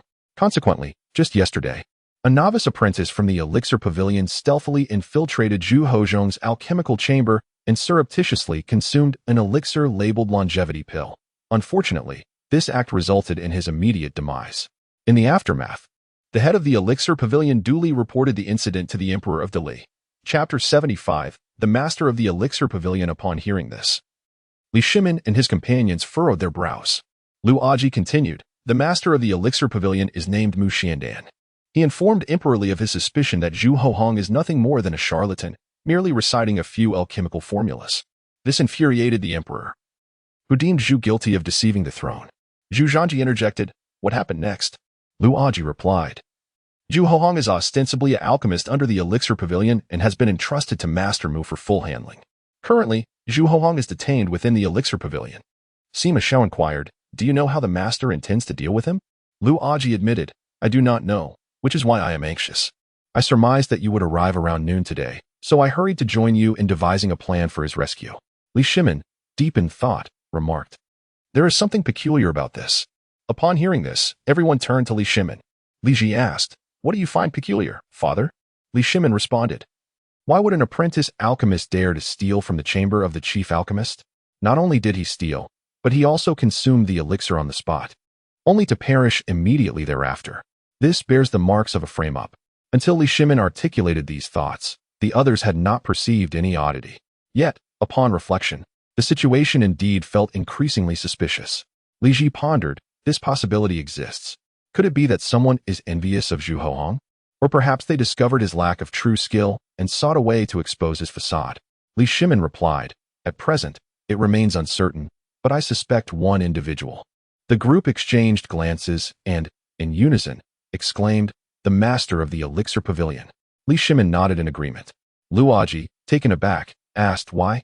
Scratching his head, Liu Abaoji struggled to keep pace with the adult's reasoning. "Well, as long as you can rescue him, that's what matters. By the way, I still haven't asked, who are you all?" Subsequently, each individual introduced themselves along with their respective dynasties. Shimin and his companions each accumulated an additional imperial pearl. Meanwhile, Liu Abaoji's tally became 1, 2, 13, 23, 34, 10, along with Zhu Huang's 45, totaling 128 imperial pearls. Liu Abaoji exclaimed, "You are the heavenly Khan. I've heard tales of you from my kin since childhood. My education is limited, and you are the only one I recognize among you." Shimin chuckled. "Ah, merely a title. By the way, young one, how long have you been in power?"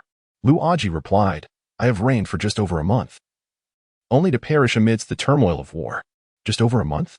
Shimin glanced at the others. Li Ji remarked, "Isn't it one imperial pearl per year?" Zhu Yuanzhang mused. "Does this mean that any emperor starts with at least one pearl?" Yuan Sun added, "Then my daughter, having reigned for a day, should have at least one as well." Alas, she cannot yet speak to acknowledge it.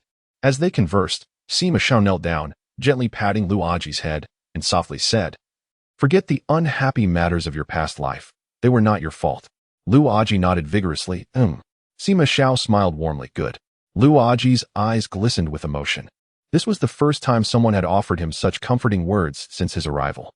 Zhu Yuanzhang remarked, "Xiaoga, your actions render us quite unprincipled." Li Ji concurred, "Indeed." Sima Yi rose and glanced at the assembly, smilingly inquiring, "Are we to rescue Zhu Huangzong or not? The map is nearing its conclusion." Zhu Yuanzhang insisted, "Let us proceed. I must ascertain the true nature of my great-grandson." With the limited time remaining on the map for the young emperor, the group hastened their pace towards the red dot representing Zhu Huangzong. The Xiandan Pavilion was not far from their location, and in the blink of an eye, they were close to their destination. However, at that moment, Shimin noticed that the red indicating Zhu Huangzong was retreating swiftly in the opposite direction. Shimin furrowed his brow. "He has left the Xiandan Pavilion." Li Ji added, "It is illogical for him to deliberately evade us. Someone must have taken him."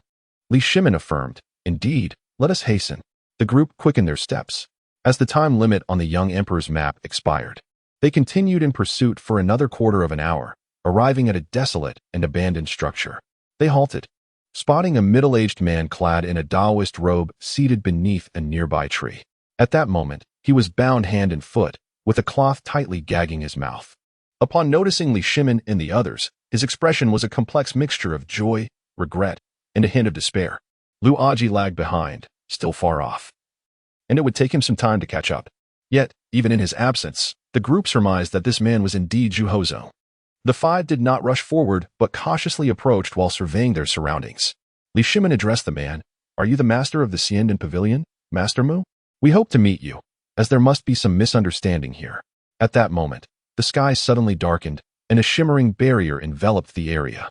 In an instant, an elderly figure in a white robe appeared, floating 3 zhang above Zhu Huangzong's head. The elder's expression was placid, devoid of any emotional fluctuation, his lifeless eyes scrutinizing Shimin and the others. The elder was none other than the master of the Xiandan Pavilion, Mu Xiandan. The news transmitted from the master had indeed been accurate. A group of emperors from another realm had descended here. Upon hearing this, Shimin and the others were taken aback. "What?" exclaimed Shimin. "Does Master Mu know of our presence?" Mu Xiandan replied, "I know a little." Shimin pressed, "Then I wish to hear just how much you know." Mu Xiandan stated, "Emperor Pearl, Immortal Spirit Stone, young emperor. Does that suffice?" This simple phrase left everyone present feeling as though their garments had been stripped away. They turned their gaze towards Zhu Huangzong, their eyes filled with the ire of betrayal. Bound and unable to speak, Zhu Huangzong desperately shook his head, signaling that it was not him, truly not him. Shimin then inquired of Mu Xiandan, "Who is this master you speak of?" Shimin did not believe that this master referred to the emperor of Dali. Mu Xiandan smiled lightly. "Though you are emperors, you remain mere mortals of a world devoid of cultivation, merely a larger ant, unworthy of knowing who my master is. Shimin, therefore, you are not the lord of the alchemy pavilion of the great Li. Mu Xiandan, you are mistaken. I am. However, my allegiance does not genuinely lie with the great Li."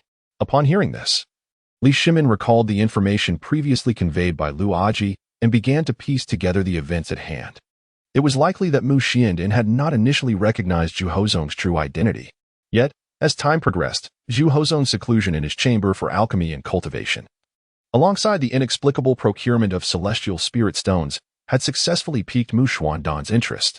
That alchemical apprentice was undoubtedly sent by Mu Xiandan with the intent to extract Zhu Huangzong from the grasp of the Li Emperor, delivering him to the so-called master he mentioned.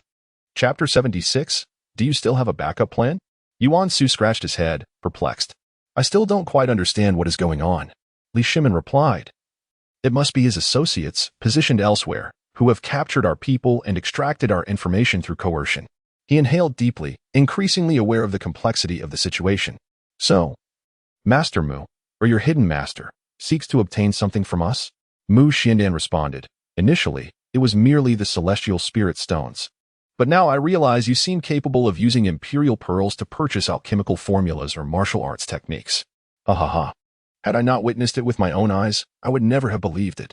With the predatory gaze of a wolf eyeing its prey, Mu Xiandan looked at the 5 individuals. To capture 6 emperors from another realm at once would surely delight my master. I can assure you, as long as you comply, I will guarantee your safety. Furthermore, I can even grant you a certain status, allowing you to fully join us. This would spare you from enduring physical torment, wouldn't it? Upon hearing this, Li Shimin let out a cold snort. Are we to be kept like livestock until every ounce of our worth is extracted? Mu Xiandan laughed heartily. Ha ha ha. If you wish to perceive it that way, so be it. How infuriating. I can no longer endure this. Zhu Yuanzhang bellowed, leading the charge toward Mu Xiandan. Li Shimin commanded, let us attack together. With that, all 5 leapt into the air, simultaneously charging toward Mu Xiandan. A cold glint flashed in Mu Xiandan's eyes. You overestimate yourselves. As he spoke, he swept his long sleeves, and the 5 airborne figures were met with a violent gust of wind. Even Li Shimin, whose highest cultivation had reached the realms of spirit master and body refinement, found himself unable to withstand it. Thud, thud.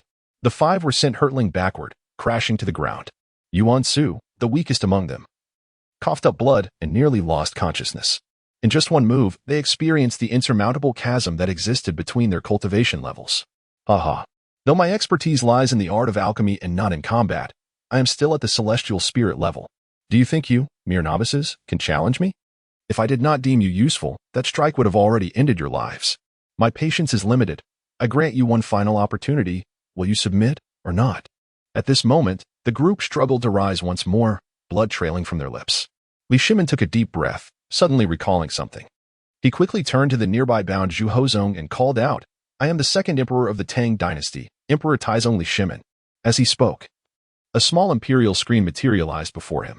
Successfully merged with Zhu Yuanzhang, personal account 45, balance, 162 imperial pearls. Upon seeing this, Sima Yi and the others reacted. I am the 2nd emperor of the Eastern Jin, Emperor Ming Sima Yi. Successfully merged with Zhu Yuanzhang, personal account 45. Balance, 122 imperial pearls. I am the 9th emperor of Northern Wei, Emperor Xiaoming Yuanzhang. Having successfully reunited with Zhu Yuanzhang, my personal account has increased by 45, leaving a balance of 108 imperial pearls. I am the 3rd emperor of the Tang dynasty, Emperor Gaozeng Liji. Having successfully reunited with Zhu Yuanzhang, my personal account has increased by 45, leaving a balance of 47 imperial pearls. I am the 5th emperor of the Ming dynasty, Emperor Xuanzong Zhu Yuanzhang. Liji pondered, why is it that everyone else has over 100 pearls while I am left with a meager amount? Previously, Li Shimin had taken away most of Li Ji's imperial pearls, leaving him with only one, which he had saved until now. After recognizing Liu Abaoji, he gained one more pearl, and with Zhu Yuanzhang's contribution of 45, he now possesses a total of only 47 pearls. Moreover, Zhu Yuanzhang's pearl count had also increased significantly. He had 1, 23, 2, 13, and 34 pearls remaining, totaling 83. He felt elated to have more imperial pearls, but soon, the gravity of his current situation dampened his spirits. In the arena, Li Shimin initially looked toward Li Ji, but upon seeing the meager number of pearls he possessed, he swiftly shifted his focus to Zhu Yuanzhang. You and I will purchase the realm of concentration, while the 3 of you should acquire the grand spiritual master. Use them sparingly. Zhu Yuanzhang, who pursued martial arts, recognized that while Li Shimin practiced both spiritual and martial disciplines, martial arts evidently held the upper hand. Thus, they opted for the realm of concentration priced at 100 imperial pearls instead of the higher-tier heavenly spiritual realm. The 4 nodded in agreement. Very well. At this moment, Mu Xiandan narrowed his eyes. Do you still have a backup plan? Just as he spoke, Mu Xiandan's expression suddenly froze. What was this fluctuation of energy? His consciousness distinctly perceived that Li Shimin and Zhu Yuanzhang had unexpectedly unleashed the aura of the realm of concentration.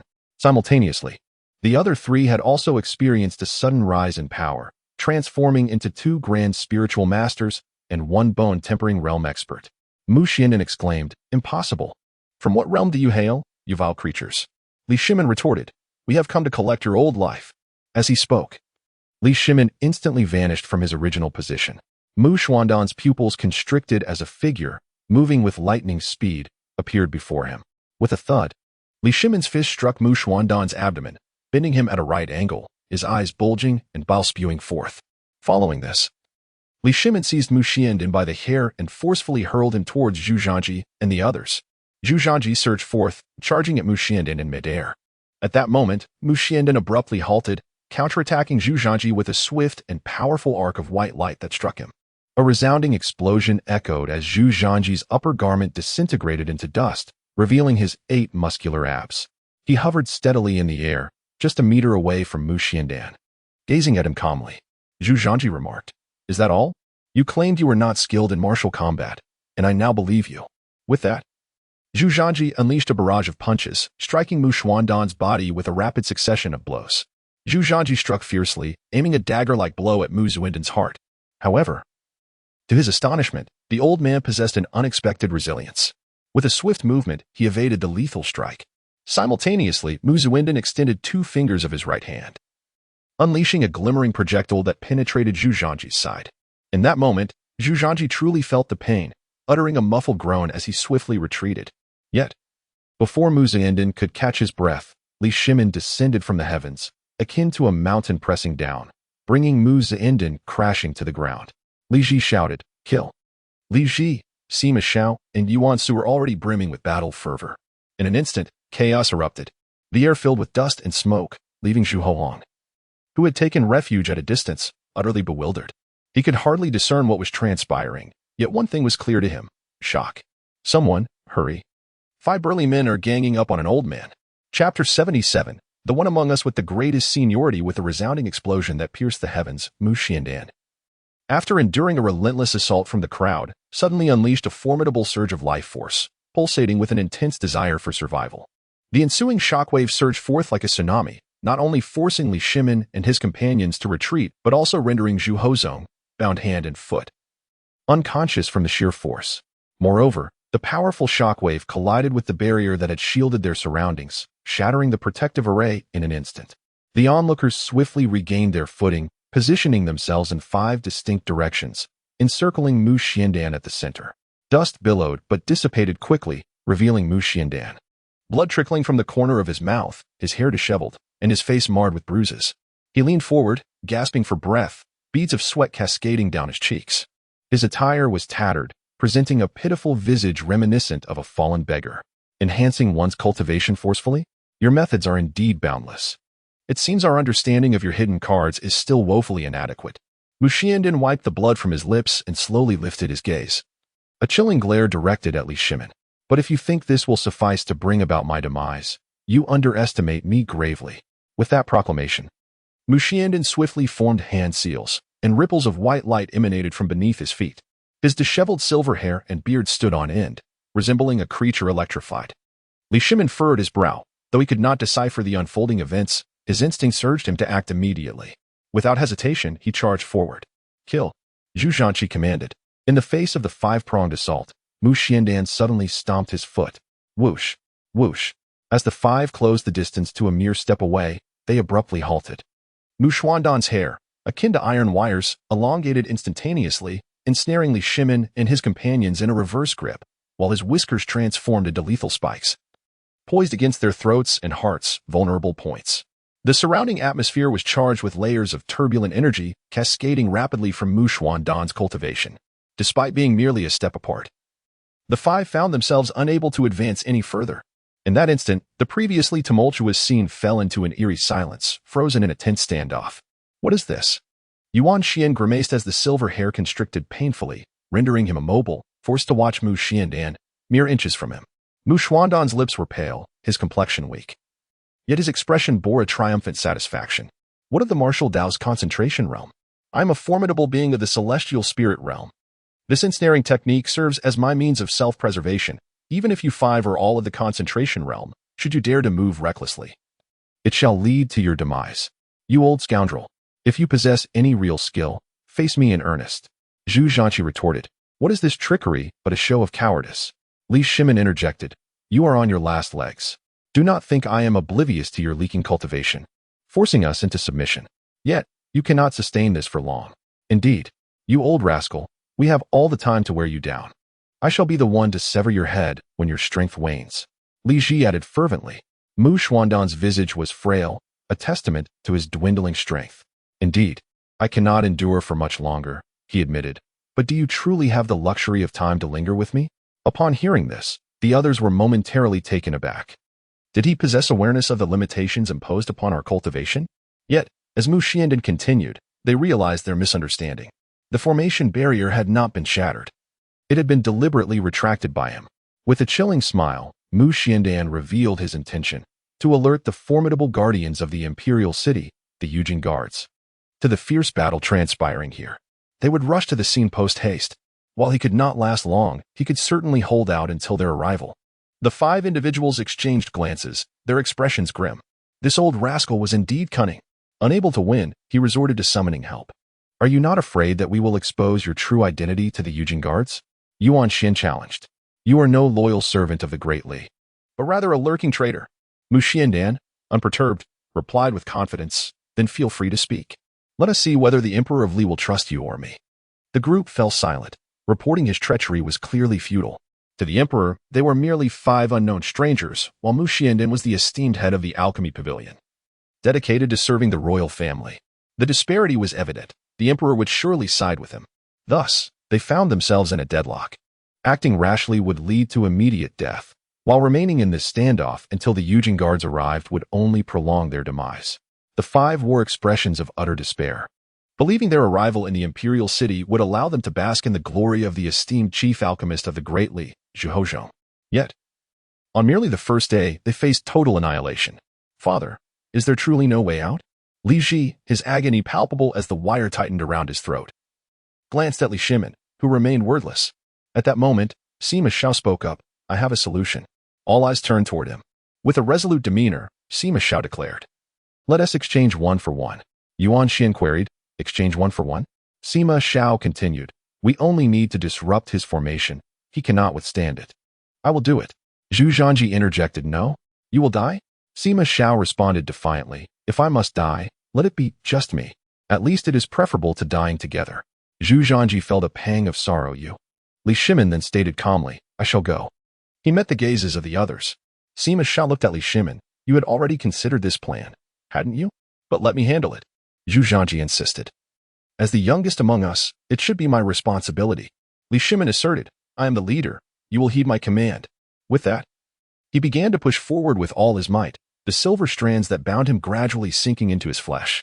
Mu Xiandan, trapped in the center, displayed unmistakable panic. No. You truly dare to do this? Li Shimin, Sima Yi shouted, as the eldest here, you will listen to me. Do you wish to defy our ancestors? Li Shimin halted, turning to face Sima Yi. Sima Yi took a gentle breath, his tone softening. Erlang, this gathering place of emperors can exist without me. But it cannot do so without you. Upon hearing this, Li Shimin's expression shifted, as he could not bear the thought of losing anyone. He wished for no one's demise. Li Ji lamented. Xiao Gu Yuan Xiu echoed. Xiao Gu. At this moment, the crowd's eyes brimmed with tears. With Zhu Yuanzhang shedding tears more freely. Xiao Gu, you have always yielded to us in the camp. Can't you commit a single misdeed? You are the sole one in the entire Qin dynasty. Sima Yi replied. My ascension in the Qin dynasty is unjust, and its frailty has brought suffering upon the people. I implore you all, when you encounter the Emperor of Qin in the future, to show mercy. This is the last act I can perform for the Qin dynasty. Zhu Yuanzhang declared. Xiao Gu. In our next life, let us be brothers once more.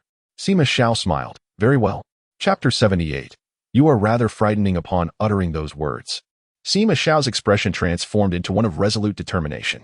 He fixed his gaze intently on Mu Xiandan, disregarding the strands of hair entangled around him and the roots pressing against his throat and heart. Gritting his teeth, he strained to close the distance between himself and Mu Xiandan.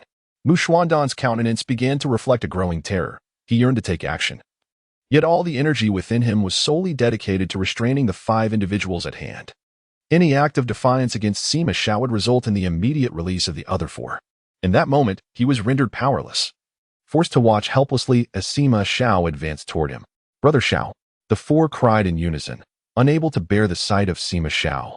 Now drenched in blood and increasingly disfigured, countless strands of hair had penetrated his body, tearing through skin and embedding themselves into bone, releasing torrents of scalding blood. The iron roots had pierced his throat and chest, and his mouth was filled with blood. He endured the excruciating pain coursing through him, gritting his teeth as he gathered all the spiritual energy he could muster into his right fist. Boom! Sima Xiao delivered one final, desperate blow, his fist crashing into Mu Xuandan's face. Puff! The solid impact caused Mu Xiandan to spew blood and collapse to the ground. In an instant, the silver hair and iron roots that had bound Li Shimin and the others retracted and returned to Mu Xiandan. The liberated individuals, without exception, were engulfed in a fury. Their eyes, fierce and blood-red, bore down on Mu Xiandan, and they immediately descended upon him in a brutal assault. Zhu Zhaji's first punch shattered Mu Xuandan's skull. Following closely, Shimin's blow inadvertently obliterated Mu Xuandan's very soul. Unbeknownst to Li Shimin, this was the formidable essence of martial arts at the level, capable of causing one's spirit to disperse entirely. "Brother Xiao," Yuan Su cried out in agony. Gazing at the ground littered with numerous chunks of flesh, a gruesome sight of blood and gore, yet distinctly separated. The group halted their assault on Mu Xuandan's remains and turned their attention to the ground, their expressions steeped in profound sorrow, silently weeping. However, they remained oblivious to the ethereal, translucent entity that emerged from the scattered remnants of flesh. "Sima Xiao, what does this mean?" Yuan Su, sobbing, replied, "I think I heard Brother Xiao speaking." "Zhu Zhanji, Brother Xiao, you may depart in peace. Rest assured, I shall make Zhu Hozong wish he had never been born." Sima Xiao, "No, I believe I'm not dead." Li Shimin, "I must be hearing things too." "Brother Xiao, you can rest easy." Sima Xiao, "No, I truly am not dead." Li Ji, the meat chunks are speaking. "Brother Xiao, you should leave quickly. This is rather unsettling." Sima Xiao, "For heaven's sake, lift your heads and look." At his words, the four finally raised their heads, gazing at the figure of Sima Xiao floating in midair. A ghost. The four were taken aback, stepping back in shock. Sima Xiao hastily explained. "The young emperor said he could be resurrected, but it requires 100 imperial pearls. Just perfect. I have 100. Before he could finish his sentence, Sima Xiao's spiritual medium suddenly vanished, leaving Li Shimin and the others in a state of bewilderment, staring at one another in silence, unable to comprehend the situation. Li Ji stiffly turned to Li Shimin and asked, "Father, has Xiao Gu truly died or not?" Li Shimin replied, asked the young emperor. "In the 9-day paradise. Level 1, Zishu officially begins gazing at the screen of the young emperor." Sima Xiao exclaimed, "I want to use 100 imperial pearls to resurrect. I haven't had the chance to say it yet. If no choice is made within 10 breaths. Default entry into 9-day paradise," Sima Xiao remarked. "Brother, who are you to be so wealthy? You possess more than 100 imperial pearls?" At that moment, a figure in the Zishu arena came rushing towards Sima Xiao, shouting.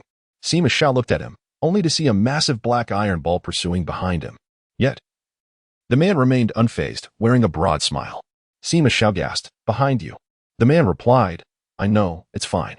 In the first level, dying is trivial." No sooner had he spoken than he was crushed into a pulp. Sima Xiao was left in shock, thinking, "Is this what you call trivial? You turned into mush. At least I still had some semblance of form. You were completely obliterated." Before long, Sima Xiao and the resurrected individual began to run together.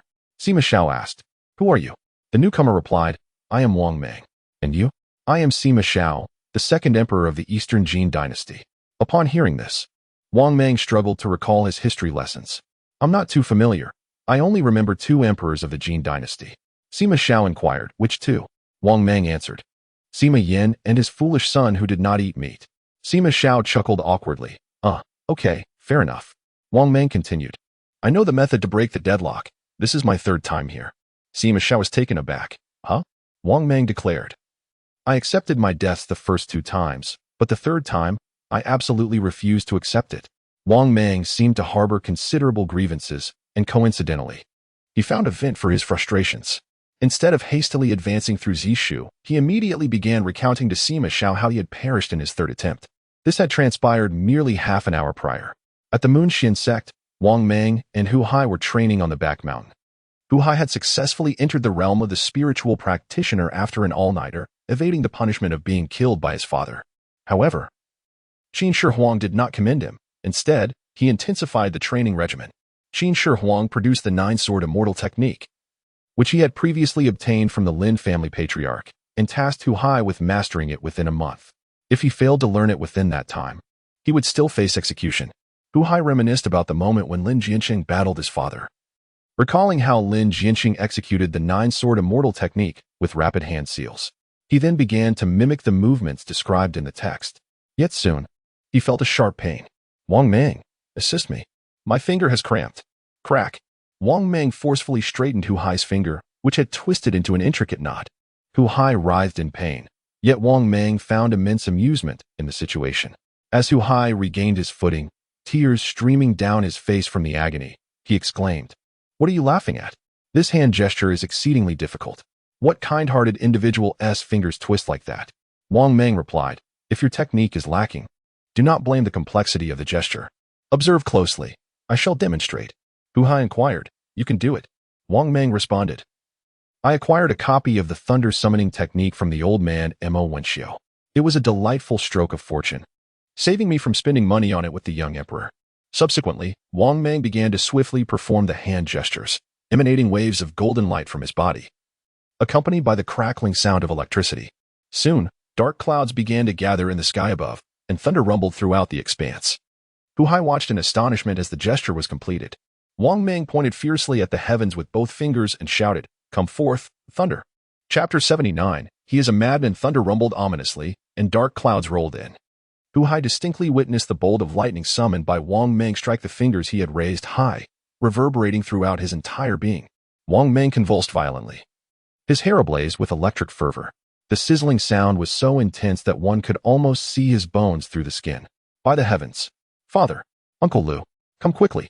Wang Mang has been struck dead by lightning." Hu Hai, petrified with fear, dashed back to the sect like a madman. Upon hearing this, Sima Yi was utterly astonished yet filled with admiration. "This thunder summoning technique possesses immense power," he remarked. Wang Mang, on the verge of tears, lamented, "I inadvertently overdid it, summoning far too much lightning. My cultivation at the spirit master level is barely able to withstand it." Sima Yi inquired, "You have reached the spirit master level, new emperor?" Wang Mang replied, "I just advanced yesterday. What about you?" Sima Yi responded, "I am at the 9th stage of the spirit realm, inferior to your predecessor, new emperor." Wang Mang chuckled, "Ah, it is merely a matter of a final push. Let me tell you, once we exit in 9 days, you must immediately strive for a breakthrough in your cultivation. Within half a day at most, you shall ascend." "Why?" Sima Yi asked. "After the 9-day paradise concludes, you will understand. By the way, do not refer to me as new emperor anymore. Just call me Mangzi, and I shall call you Xiao Gu." As they conversed while running, Sima Yi protested, No, the new emperor is my superior. How can I call you brother?" Wang Mang smiled, finding a favorable first impression of Sima Yi. Suddenly, both were overtaken by the pursuing iron ball of the rat, resulting in their demise. Upon reviving, Sima Yi felt a lingering dread. The pain from that brief encounter was achingly real. He quickly sought out Wang Mang, who was not far away, calling out, "Mango, did you not know the method to break through the first level? We must hurry past it." As he spoke, Sima Yi had already started to run. Wang Mang replied, "There is no rush to clear the level. The subsequent challenges are equally perilous. Xiao Gu, since this is your first visit to the 9-day paradise, you should spend some time in the first level to cultivate properly." "Cultivate?" Sima Yi questioned. "Indeed, the 9-day paradise is also a form of cultivation," Wang Mang asserted. Just then, Wang Mang executed a swift turn to evade, the iron ball of the rat nearly grazing his shoulder as it careened past. With a graceful spin, he came to a steady halt.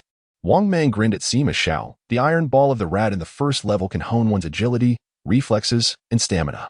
"Did my narrow escape impress you?" Sima Yi replied, "Mangu, you are impressive, but be careful." Suddenly, the iron ball of the rat, having made a swift return, charged back without needing to turn or pivot, crashing directly towards them. A horrifying scream escaped Wang Mang as he was reduced to a puddle of flesh. Approximately 15 minutes later, a figure re-emerged in the arena of the iron ball of the rat. The absence of the small imperial screen before him indicated that he was not newly deceased, but rather had returned from a later level after meeting his end. Indeed, There are others behind, Wang Mang noted. What Wang Mang encountered was indeed this. Yet the individual before him was not the Zhao Kuangyin he had envisioned. As he spoke, Wang Mang hastened towards him. The man was rugged, with a face adorned by a thick beard, exuding an air of raw masculinity. His expression was one of fear, panting heavily. The sight of someone rushing towards him startled him greatly. Wang Mang exclaimed, "I am the new emperor, Wang Mang. And who might you be, brother?" "New emperor." Shi Jingyang responded, regaining his composure, "I am Shi Jingyang, the founder of the later Jin dynasty." "Shi Jingyang?"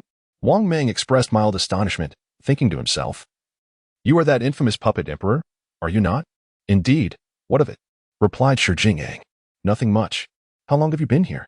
6 days. "Have you encountered Zhao Kuangyin?" At this, Shi Jingyang visibly flinched, as if recalling a figure of great terror. "A madman." He suddenly raised his voice. "He is nothing but a lunatic." Just then, another figure appeared in the arena. He was robust, with a face flushed from vigorous blood flow, exuding a mighty presence. "Zhao Da!" Wang Mang exclaimed with delight, rushing towards him. Upon seeing him, Zhao Kuangyin was taken aback and chuckled. "Mangzi, how is it that you have perished again?" Wang Mang, feeling embarrassed, replied, let us not speak of it. Zhao Da, you have surely died more times than I have. Confess, how many times have you entered?" Zhao Kuangyin pondered. "This is the 5th time." Wang Mang exclaimed, "My goodness, you are truly relentless. 5 times, 45 days. Have you been here for a month and a half?" "Not quite. Today marks the 1st day of the 5th time. It has not yet been a month and a half. Isn't it only a matter of time then?" "So, have you triumphed?" "I won once." "Zhao Da, you are impressive." Zhao Kuangyin smiled. "During this month of fierce battles against the Yin Tiger, I have gained much. After my 3rd encounter, on the 9th day, I intended to end my life and return immediately. However, I sensed an overwhelming surge of energy within me, an indescribable sensation, perhaps what you refer to as cultivation. Thus, I immediately purchased a celestial spirit stone, sought a place of solitude, and began my seclusion. For 3 days and nights, I neither ate nor drank, and with unwavering resolve, I stepped into the realm of martial arts refinement. Upon entering, I felt invigorated, believing I could take on 1,000 adversaries. Consequently, I took my own life and re-entered the paradise of 9 days to settle the score with the Yin Tiger." Wang Mang was left speechless, and then, "I finally defeated it once." Zhao Kuangyin replied with a bittersweet smile, "Yet, the Yin Tiger is formidable. That victory was merely by chance. Although I won, I soon faced the 4th challenge, the Mao Rabbit. As soon as I passed, I was gravely injured and fell unconscious. When I awoke, I found myself back at the 1st challenge." Pausing, Zhao Kuangyin glanced at Shi Jingyang, who dared not meet his gaze, and continued, "A few days later, that wretched Shi Jingyang arrived. I lost all desire to confront the Yin Tiger again. Instead, I tormented him for a full 6 days. He perished at my hands over 100 times. At this, Zhao Kuangyin chuckled. At times, I would break his legs and leave him in a corner. Then the mouse, unable to strike him with the iron ball, would extend its head and gnaw at every piece of flesh upon his body. At times, I would bind his hands with cloth and suspend him from the tail of a wild bull. The bull would drag him along the ground, tossing him about, carrying him further and further. Ha ha ha. Such an existence was akin to a fate worse than death. On another occasion, I twisted off his head and kicked it like a ball, passing it to the tiger. The tiger returned it to me, and I sent it back again. Ha ha." Zhao Kuangyin grew increasingly animated, reveling in his tales. Wang Mang listened in astonishment. "You truly are a living incarnation of the King of Hell." Wang Mang, with a wry smile, understood well why Shi Jingyang had branded him a madman. He had devised every possible means to torment him. Yet, one could empathize. Had it not been for Shi Jingyang willingly surrendering the 16 prefectures of Yin and Yun to the Liao dynasty, Zhao Kuangyin would not have spent his life in anguish striving to reclaim those territories. Chapter 80. Your father, Wu Song, is here. If the Song dynasty possessed the 16 prefectures of Yin, it would indeed represent a truly unified empire, regardless of the Song or Zhao Kuangyin himself. Their standing within the entirety of Huaxia would ascend to unprecedented heights. The architect of this turmoil is none other than Shi Jingyang. How could Zhao Kuangyin not harbor resentment? Wang Mang, so your 5th entry is merely to continue tormenting him? Wang Mang chuckled, wondering if 6 days of torment had not yet satiated his appetite. Zhao Kuangyin, humph. I have lost interest in this scoundrel. I wish to resume my cultivation and seek a one-on-one duel with Yin Hu. I aim to achieve a definitive victory. A mutual destruction, in my view, does not constitute a win. Wang Mang grinned. A ruthless individual indeed. By the way, have any other emperors visited during this time? Zhao Kuangyin. Only two, Liu Hong of the Eastern Han and Zhu Yuanzhang of the later Liang. Wang Mang did not hear the answer he desired. That insufferable Liu Xiu must be developing in seclusion. I wonder what his current cultivation level is. It should be, perhaps, definitely not higher than mine. Zhao Kuangyin smiled, recalling how Wang Mang had incessantly mentioned Liu Xiu, deeming it unnecessary to heed. He continued, Liu Hong perished at the hands of a mysterious organization, his imperial pearl. Wang Mang, I am aware, we have already made contact with them. Zhao Kuangyin, but you surely do not know about Zhu Yuanzhang. Haha. You would never guess Zhu Yuanzhang was killed by Zhu Yuanzhang. Haha. Zhu Yuanzhang even claimed he would seek vengeance upon his exit. The two engaged in lively banter, amusing themselves while simultaneously dodging the iron balls of the Zishu, showing them no mercy. Sima Yi and Shi Jingyang, however, were overwhelmed. During the course of Wang Mang and Zhao Kuangyin's conversation, Sima Yi had already perished several times. Sima Yi, can we please cease this chatter? How on earth do we overcome this challenge? Wang Mang, we are exchanging vital information. It will prove useful once we exit. By the way, Xiao, what is the situation outside? Please elaborate. And you, Shi Jingyang. The four of them spent the entire day in the first challenge against the Zishu iron balls, exchanging all known information. After all, the first challenge allowed for ample communication, as death resulted in immediate resurrection, permitting continued dialogue. The second challenge, suspended upon the rock face, could not be sustained for long, and the third challenge would escalate into direct combat. Subsequently, Wang Mang picked up a mouse trap and demonstrated to Sima Yi how to conquer the first challenge. The four of them successfully transitioned into the second challenge, the Ugly Bull, without wasting much time, merely half a day. Wang Mang, Sima Yi, and Zhao Kuangyin entered the third challenge, the Yin Hu, almost in succession. Shi Jingyang, whether intentionally or not, met his demise in the second challenge. Failing to join the others in the third, they were too weary to concern themselves with him. Third challenge, Yin Hu, officially commences in the vast arena. Approximately 20 meters apart from the three, stood a colossal creature with the head of a tiger and the body of a man, towering at 10 feet high. It glared ferociously, its muscular limbs resembling mighty mountains. It was Sima Yi's first encounter with the Yin Hu, leaving him utterly astonished, swallowing hard. He stiffly turned his head to Zhao Kuangyin and remarked, You have been dueling with this fellow daily for over a month? Zhao Kuangyin nodded in affirmation. Sima Yi expressed admiration, Impressive. You are even more ruthless than Erlang. Zhao Kuangyin chuckled. The illustrious Emperor Taizong of Tang is a paragon of wisdom. I cannot dare to compare myself. He continued, I am aware of the consuls at 4 of the 5 strongholds. After this outing, I do not intend to return. I shall seek refuge at the one closest to me. At that moment, a sudden roar erupted from Yin Tiger. Zhao Kuangyin retorted, Beast, are you so eager to be defeated by me? With that, Zhao Kuangyin charged forward, and Yin Tiger, muscles rippling, lunged to meet him. With swift precision, Zhao Kuangyin deftly evaded Yin Tiger's every move, retaliating vigorously. His punches were rapid, each strike unexpected. He executed a sliding tackle, maneuvering behind Yin Tiger, then sprang up, delivering a powerful kick to the back of Yin Tiger's leg. With a thud, Yin Tiger collapsed to the ground. Immediately, Zhao Kuangyin leaped again, delivering a fierce flying kick to Yin Tiger's head. Upon impact, a 7-foot-long spear, entirely silver and adorned with fine tassels, materialized beside Yin Tiger. Zhao Kuangyin, with remarkable finesse, rolled and retrieved the fallen spear. Not far away, Wang Mang commented, Such skill is almost painful to witness. Sima Yi inquired, Where did that spear come from? Wang Mang replied, Yin Tiger has the ability to drop equipment. Previously, when Lao Zhu kicked him in the chest, a broadsword fell out. Zhao must have discovered that a kick to the head can yield a spear. Sima Yi remarked, I see. So it works like that. Wang Mang suggested, Let us join in. This challenge is an excellent opportunity to hone our martial skills. With that, Wang Mang and Sima Yi swiftly entered the fray. The battle raged on.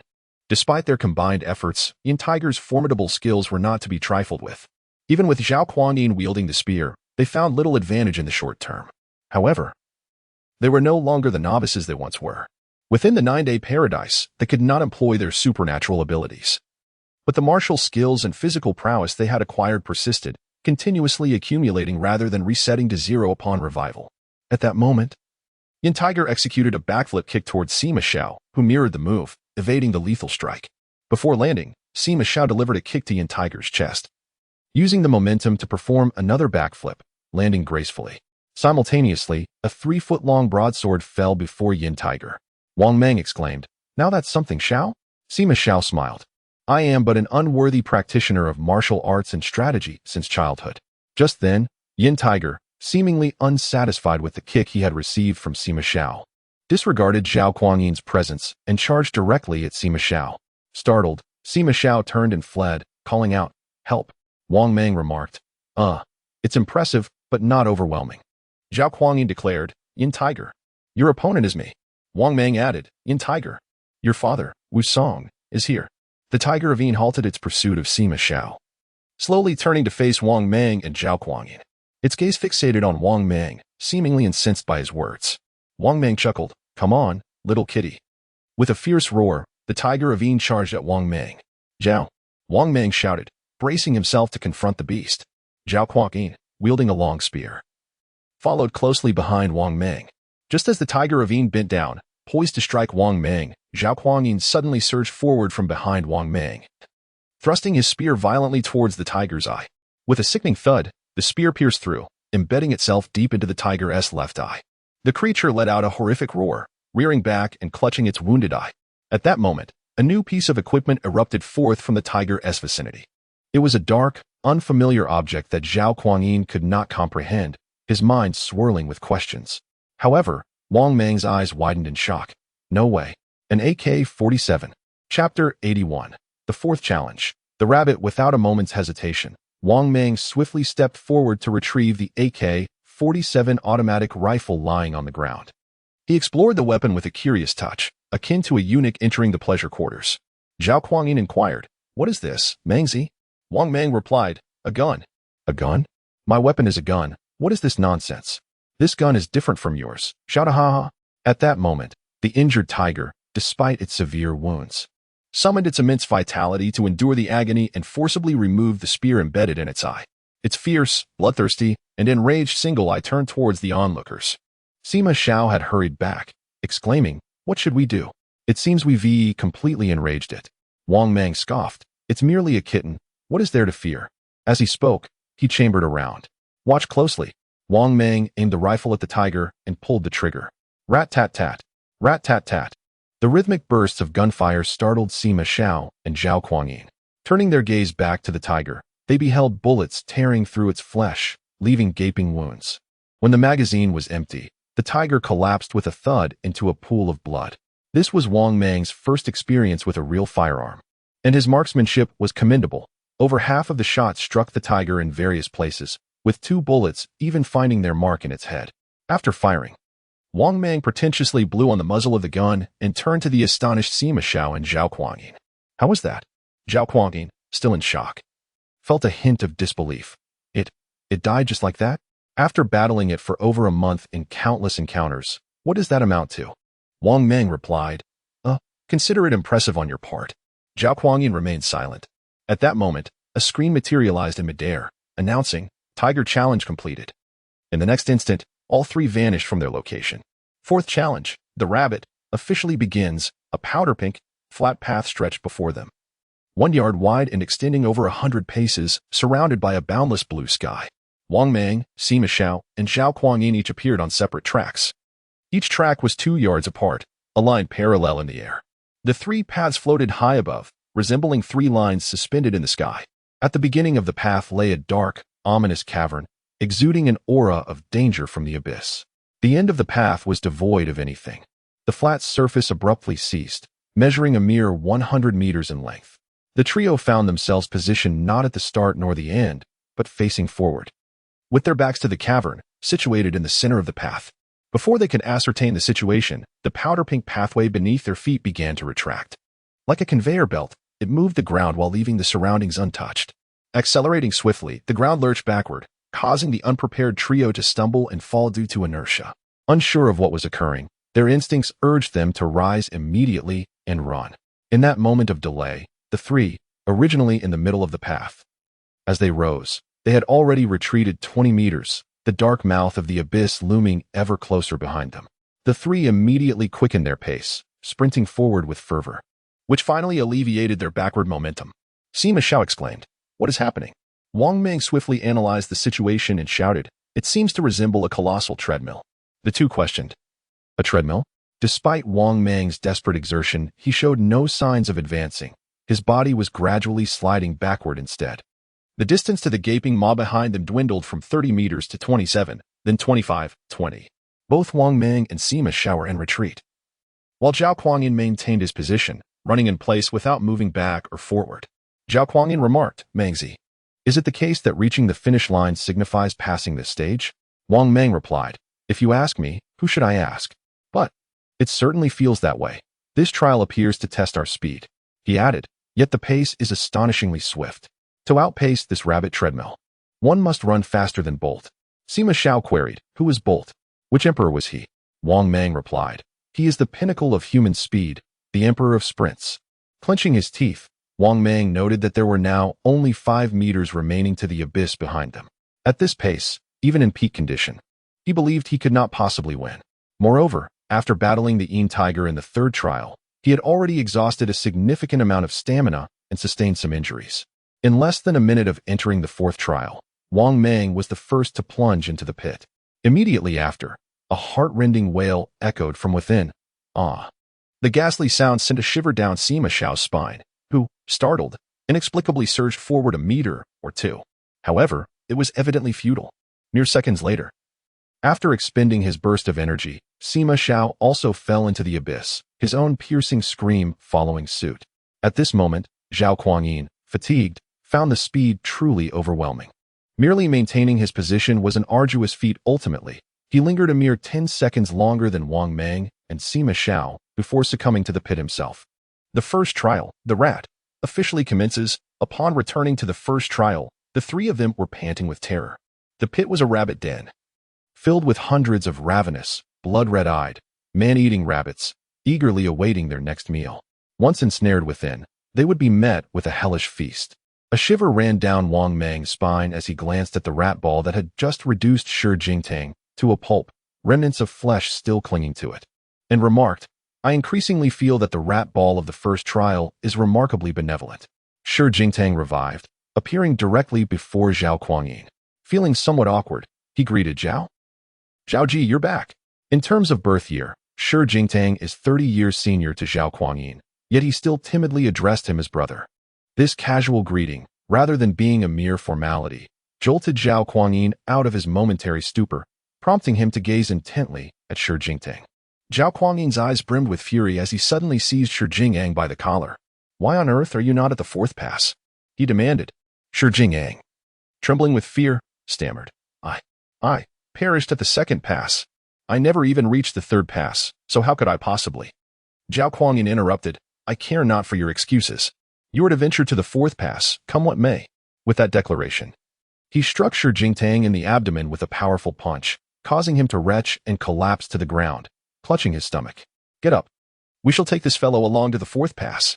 Chapter 82. The Emperor's Dragon Qi in the Eastern Scale Kingdom, upon the summit surrounded by towering mountains. Two beams of golden light soared into the heavens, only to vanish in an instant. Before Qin Shi Huang and Liu Bang, a small imperial screen emerged automatically, displaying, "The cultivation realm of the Great Spirit Master has been achieved. Reward, 100 imperial pearls."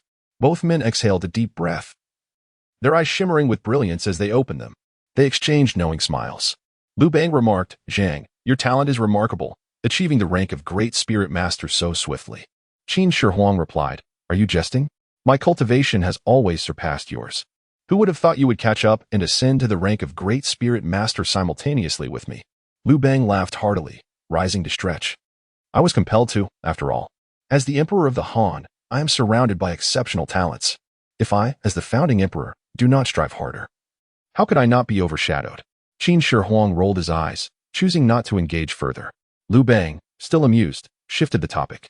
"That little brat Wang Mang. Practicing so recklessly he might end up harming himself. His body has vanished. Who knows where he has appeared now?" Qin Shi Huang replied, "Do not concern yourself with him. If he is nearby, he shall return in due time." Liu Bang nodded and continued, "But speaking of which, Zhang, have you ever contemplated dual cultivation of spirit and martial arts? I believe other emperors must have ventured down this path." as two of the most senior emperors. We cannot allow ourselves to be outdone by them. Qin Shi Huang also rose. How do you know I have not? Liu Bang exclaimed. What? Qin Shi Huang smiled. My martial cultivation has already reached the body refinement stage. Liu Bang gasped. No way. When did you practice without my knowledge? Listening to him, Qin Shi Huang stood at the cliff's edge, gazing at the vast sky. My martial cultivation is not aimed at achieving dual cultivation.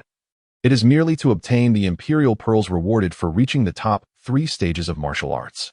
Liu Bang inquired, why the top 3 stages? Qin Shi Huang explained. The first 3 stages of martial arts are warrior, body refinement, and bone tempering. Attaining these stages is not overly difficult, and the reward consists of 160 imperial pearls. If they are available, one should seize them. However, to truly master dual cultivation, achieving excellence in both is exponentially more challenging, consuming tenfold, even 100-fold, more time and energy. The path of martial arts emphasizes dominance and strength. Talent accounts for less than 30%. The majority lies in dedicating extensive time to training one's physical abilities and honing one's will. This ranges from daily stone lifting and mountain climbing to monthly brutal combat until exhaustion renders one unconscious. As he spoke, Qin Shi Huang shook his head with a wry smile. A crude martial artist indeed, and I lack the time to devote to martial cultivation.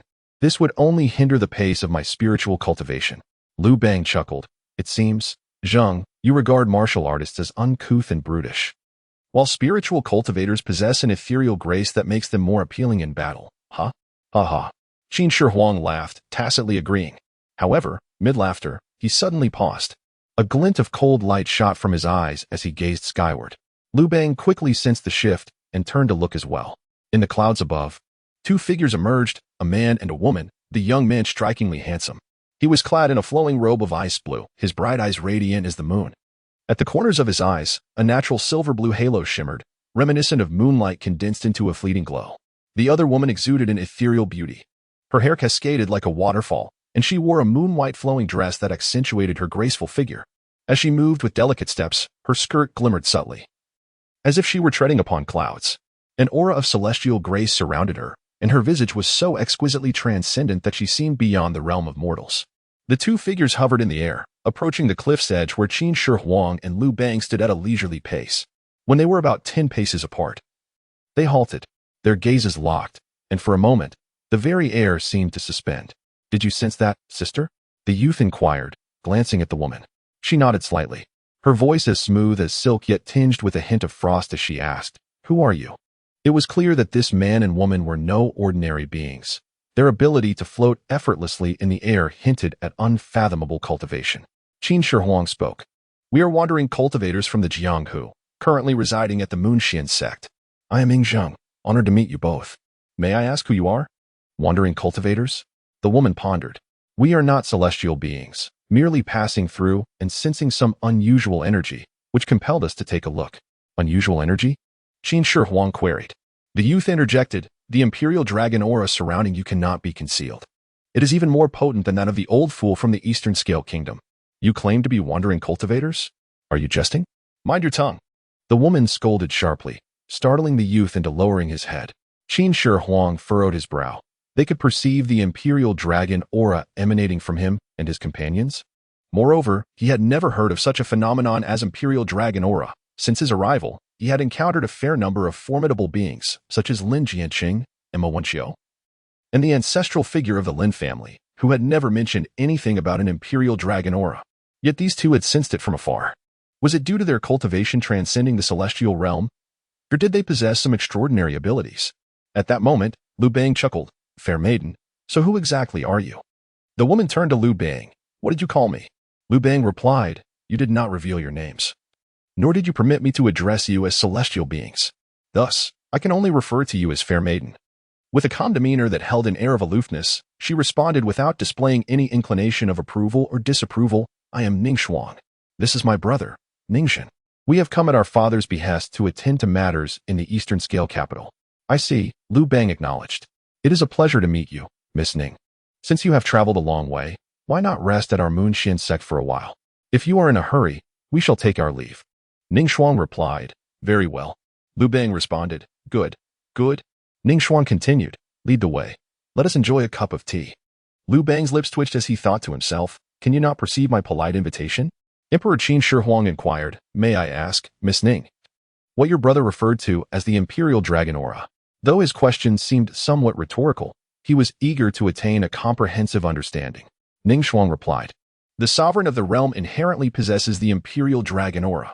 The emperor continued, "Is there a method to conceal it?" Ning Shuang responded, "Indeed, there exists such a method. Yet it is unnecessary. In all the world, those capable of perceiving the imperial dragon aura are exceedingly few. To my knowledge, only the master of Beiyu and a handful of ancient sages from Xianyun Mountain possess this ability." The emperor then asked, "Which faction does Miss Ning belong to?" Ning Shuang replied, "Neither." Chapter 83. There must be some mistake. Qin Shi Huang pondered the meaning of the phrase "none at all." The implications of those three words were subtle. It was evident that only a select few possessed such capabilities across the realm. Yet, both of you were among those few. And you did not belong to that limited circle. What, then, were your true identities?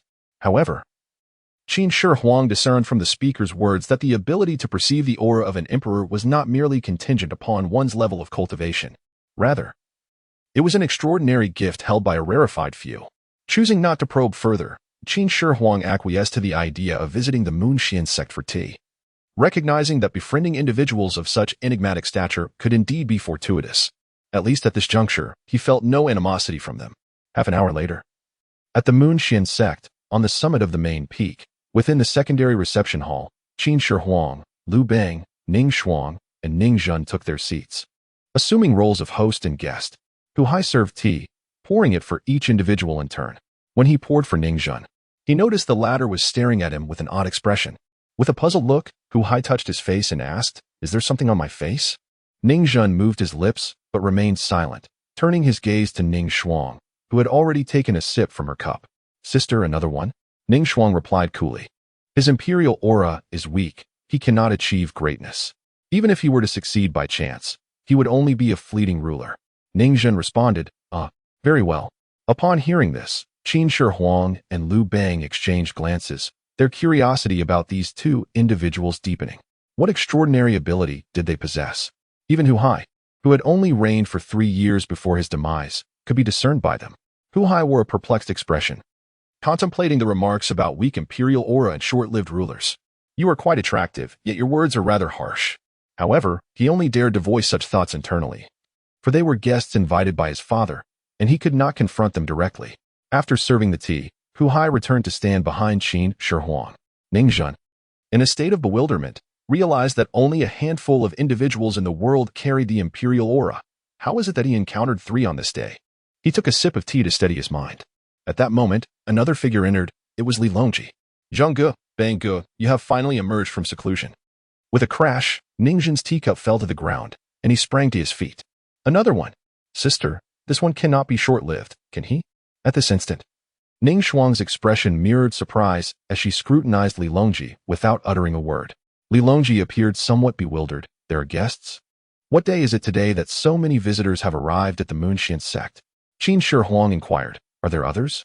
Li Longji replied, "This morning, another individual came to pay a visit to Sect Master ML. They are in the main reception hall and have been conversing for quite some time."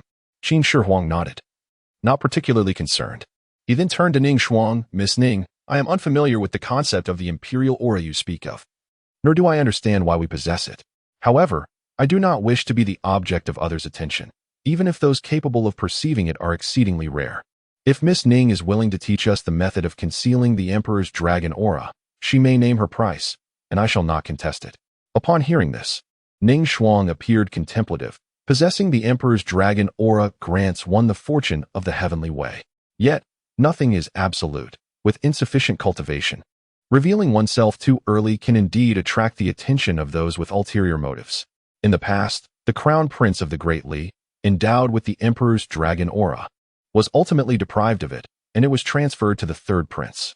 Today, the most powerful sovereign of the Central Plains, the ruler of the Great Li, is that very third prince, while the original crown prince has long since met his demise. How tragic, how lamentable. Qin Shi Huang then asked, "So, Miss Ning, would you be willing to impart your knowledge?" Ning Shuang remained silent. At that moment, a child dashed into the room, exclaiming, "Grandfather."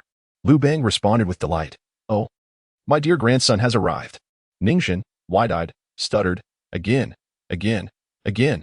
He was utterly flabbergasted. As the saying goes, misfortune comes in threes. Yet he had witnessed 5 occurrences.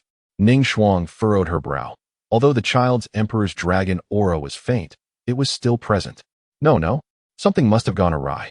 Doubt crept into Ning Zhen's mind as he rubbed his eyes and surveyed the 5 individuals in the room, before turning to Ning Shuang. Sister, it must be that our prolonged journey has caused some anomaly in our perception, leading us to see every person with the emperor's dragon aura. Ning Shuang pondered whether such a possibility could indeed exist. Just then, an elderly voice echoed from outside. Friending, have you returned from your seclusion? Wen Xiu entered the room, accompanied by a cheerful laugh. However, as soon as he stepped inside, Ning Zhen blocked his path. You don't have it? Wen Xiu was taken aback, pondering who this was. I don't have what? Why don't you have it? What do I have? Oh, I have it. I have it. You must be here to see the celestial spirit stone. As he spoke, Wen Xiu produced the celestial spirit stone that Wang Mang had gifted him as lodging fees for their group. With a proud expression, he declared, this is no ordinary spirit stone. It is indeed a celestial spirit stone. I wonder if you can recognize its worth. By the way, who are you? Ning Zhen cast a glance at the celestial spirit stone in Wen Xiu's hand, revealing no interest. Isn't it just a celestial spirit stone? I have plenty at home. Now tell me, do you or do you not? Wen Xiu was completely bewildered. Ning Zhen, do not be rude, Ning Shuang admonished sharply, and Ning Zhen, clearly intimidated by his elder sister, quickly retreated. Ning Shuang then rose and addressed Wen Xiu without formal greeting, simply stating, we are passing through this place. Invited by these two to have a cup of tea. I apologize for disturbing you. Sect Master Wen Xiu glanced at Qin Shi Huang and Liu Bang, who nodded in acknowledgement. He then smiled broadly. Not at all a disturbance. Coincidentally, I have guests today as well. As noon approached, the two of you must certainly stay so that I may offer my hospitality. Ning Shuang, I do not consume meat. I prefer more vegetarian dishes. This statement left Wen Xiu momentarily bewildered. All right. Wen Xiu was in high spirits, his demeanor consistently cheerful. After speaking, as if recalling something, he quickly turned to glance towards the door. Daoist Xiu, please come in. He is here. Everyone turned their gaze towards the entrance. There stood an elderly man in a gray robe, his silver hair and long beard signifying his advanced age. He entered slowly, a gentle smile gracing his features as he surveyed the room filled with guests. Wen Xiu waved to Hu Hai, who stood behind Qin Shi Huang, saying, Young Master Hu Hai, come. Chapter 84. The demon spirit sect. Hu Hai was momentarily taken aback. Are you looking for me? He inquired as he stepped forward. Wen Xiu turned to the elder surnamed Qiu and remarked, the friend Wang Mang, who gifted me the celestial spirit stones, has truly met his demise, struck down by heavenly lightning in a most tragic manner. You may not believe it, but he can attest to it. He was present and witnessed the event firsthand. The elder named Qiu glanced at Hu Hai. Hu Hai nodded. Indeed, he has passed away. Do you know him, senior? Qiu replied, I do not know him personally. I merely have an affinity for celestial spirit stones and wish to inquire if you possessed any more. I would be willing to pay a handsome price. It is indeed a misfortune that such talent has been taken by fate. Might you have any, young master? Just as Hu Hai was about to respond, a voice resonated from behind him, higher. Turning around, Hu Hai saw Qin Shi Huang approaching. I regret to disappoint you, my friend. We are not blessed with such fortune to possess treasures like celestial spirit stones. Qiu interjected, but Wang Mang had some. Qin Shi Huang retorted. Then you may as well inquire with him. Qiu was momentarily speechless. The man was deceased. Where could he ask? Persisting, Qiu asked, Are you certain you have none? Qin Shi Huang replied firmly, None whatsoever. Their exchange bore a hint of tension. Wen Xiu hurriedly intervened. Dear friend Xiu, I can attest that they truly have none. However, he turned his gaze towards Ning Zhen. This young master here just mentioned that he possesses an abundance of celestial spirit stones. Perhaps you could inquire with him. Upon hearing this, Qiu turned to Ning Zhen, who was also looking at him. Before Qiu could pose a question, Ning Zhen spoke first. You do not have any either? Qiu responded. Of course I do not. If I had, why would I come here to buy? Ning Zhen pressed on. Why do you not have any? This doesn't add up. Qiu retorted. Why would I have any? Are you ill? I clearly stated I am here to purchase. Suddenly, a streak of golden light shot towards Qiu without warning. His pupils constricted, but being highly skilled, he immediately conjured a cloud of dust before him. A resounding bang echoed as Cao Cao was sent flying backward, landing steadily in the courtyard outside. The unexpected turn of events startled everyone. Upon turning to see the assailant, it was not Ning Zhun, but rather Ning Shuang. Wen Xiu exclaimed, "Do not escalate the situation. We are all guests here. Let us converse amicably." Ning Shuang, with an icy demeanor, strode past the crowd and exited the door. Qin Shi Huang and the others exchanged glances, intrigued by the unfolding drama, and quickly followed. Ning Shuang stood at the doorway, coldly staring at Cao Cao in the courtyard. Wen Xiu rushed out, positioning himself between them. "Please, do not fight. Xiu, you ought to apologize to her friend. Why insult her with such words? Let us discuss this civilly." Flustered, Wen Xiu wondered how the situation had escalated so rapidly. It was hardly warranted, especially with a meal and drink planned later. Ning Zhun asked, "Sister, what is wrong with you?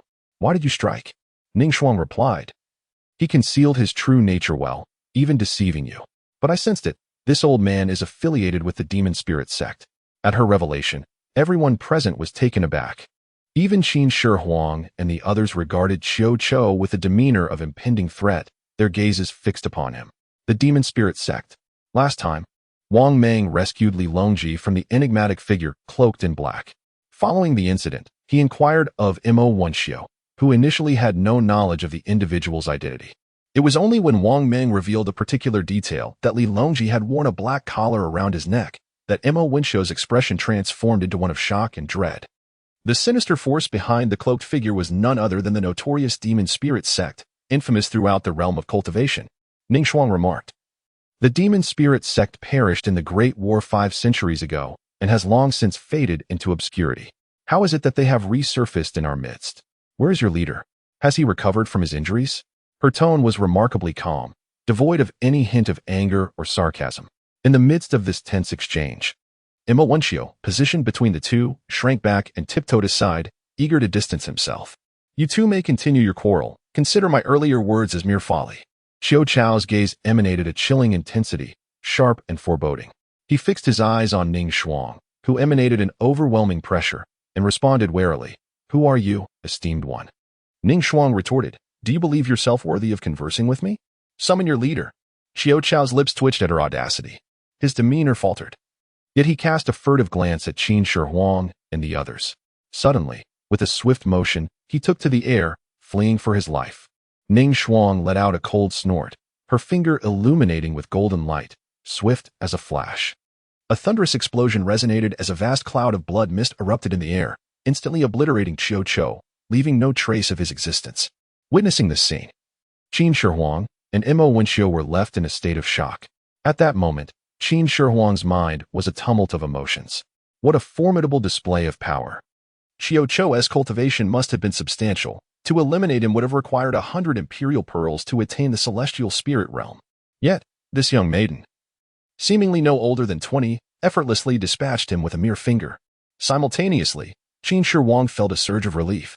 As the saying goes, "The enemy of my enemy is my friend." Ning Shuang bore no hostility towards him, and now that he discerned her affiliation was seemingly opposed to the demon spirit sect, it further solidified his resolve to ally with her. "Thank you, Miss Ning, for your timely intervention," Qin Shi Huang expressed gratefully. Ning Shuang turned to him. "What is there to thank me for? I did not slay him for your sake." Qin Shi Huang replied, "Miss Ning, you may be unaware, but we have certain entanglements with the demon spirit sect. This individual sought us out today for vengeance." Ning Shuang responded, "I see." At this juncture, Liu Bang, who had been huddled aside, interjected, addressing the flustered Wen Xiu, "Old Mo, are you eager for our demise? Or how did you manage to bring a member of the demon spirit sect here?" Wen Xiu, taken aback, hurriedly explained, I truly do not know. He sought me out, claiming to have heard that I possessed a celestial spirit stone and wished to behold its radiance. His cultivation is formidable. He is a practitioner of the earth spirit realm, his strength comparable to my own. Therefore, I dared not neglect him and treated him with the utmost courtesy. But how could I have known he was from the demon spirit sect? Alas. Liu Bang pressed, "Then how did he come to know you possessed a celestial spirit stone?" Wen Xiu, feeling somewhat embarrassed, scratched his head and confessed, "I was merely boasting to a few old friends, and then it just spread." Liu Bang, rendered speechless, turned to Qin Shi Huang and remarked, "Zhang, this situation is rather precarious. We may not be able to remain here any longer. Qin Shi Huang nodded, then recalled something and glanced at Ning Shuang. Earlier, Miss Ning mentioned that you intend to travel to Donglan capital? Ning Shuang affirmed, indeed. Qin Shi Huang continued, I have several acquaintances in Donglan capital and plan to seek them out. Shall we accompany each other, as it is on the way? Ning Shuang replied, that would be agreeable. Qin Shi Huang urged, we should not delay, let us depart at once. Ning Shuang countered, not yet. I have yet to savor the exquisite vegetarian dishes prepared by Master Mo. The others responded with silence. Chapter 85. It seems you have yet to experience death in a tranquil forest. The golden aura surrounding Sima Xiao gradually dissipated as he slowly opened his eyes and exhaled a breath of stale air. Wang Mang's words rang true. Upon exiting the Nine-Sun Paradise, immediately entering seclusion allowed for his ascension. Sima Xiao smiled and rose to his feet. Glancing at the time, it was already late noon. Nearly 1 o'clock in the afternoon. The map from the Little Emperor indicated that events had commenced, but Sima Xiao had neglected it during his meditation. At that moment, the Little Emperor had automatically withdrawn.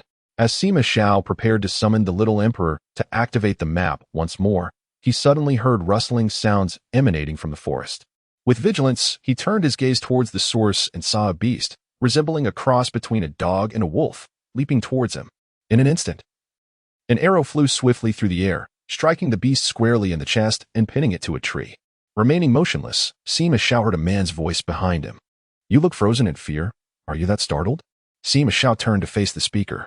The man was clad in half-sleeved animal hide, his exposed arm displaying a robust strength, and he wielded a self-crafted longbow. Sima Xiao clasped his hands in gratitude. Thank you, brother, for your timely rescue. The burly man chuckled. No need for thanks. We are kindred spirits. Sima Xiao inquired. Oh? May I ask who you are, esteemed brother? The man replied. You tell me first, and then I shall decide whether to share my identity. Confused, Sima Xiao asked, why is that? The man retorted, no reason. Just the way it is. Sima Xiao introduced himself. I am Sima Xiao, the second emperor of Eastern Jin, known as Emperor Ming. The man pondered for a moment, seemingly trying to recall who Sima Xiao was. After a prolonged silence, he finally stated, I am Yelu Abaoji, the founding emperor of the Liao dynasty. Sima Xiao, upon hearing this, also racked his brain, recalling that Zhu Yuanzhang had spoken of all history up to the Ming dynasty. Simultaneously, both of their screens displayed the Little Emperor's interface. Successfully united with Yelu Abaoji, personal account 10, balance, 172 imperial pearls, successfully united with Sima Xiao, personal account 2, balance, 34 imperial pearls. Additionally, Yelu Abaoji's screen revealed a second line of information stating 3 individuals successfully united. However, he did not dwell on it, instead exclaiming in astonishment, You have only been in power for 2 years?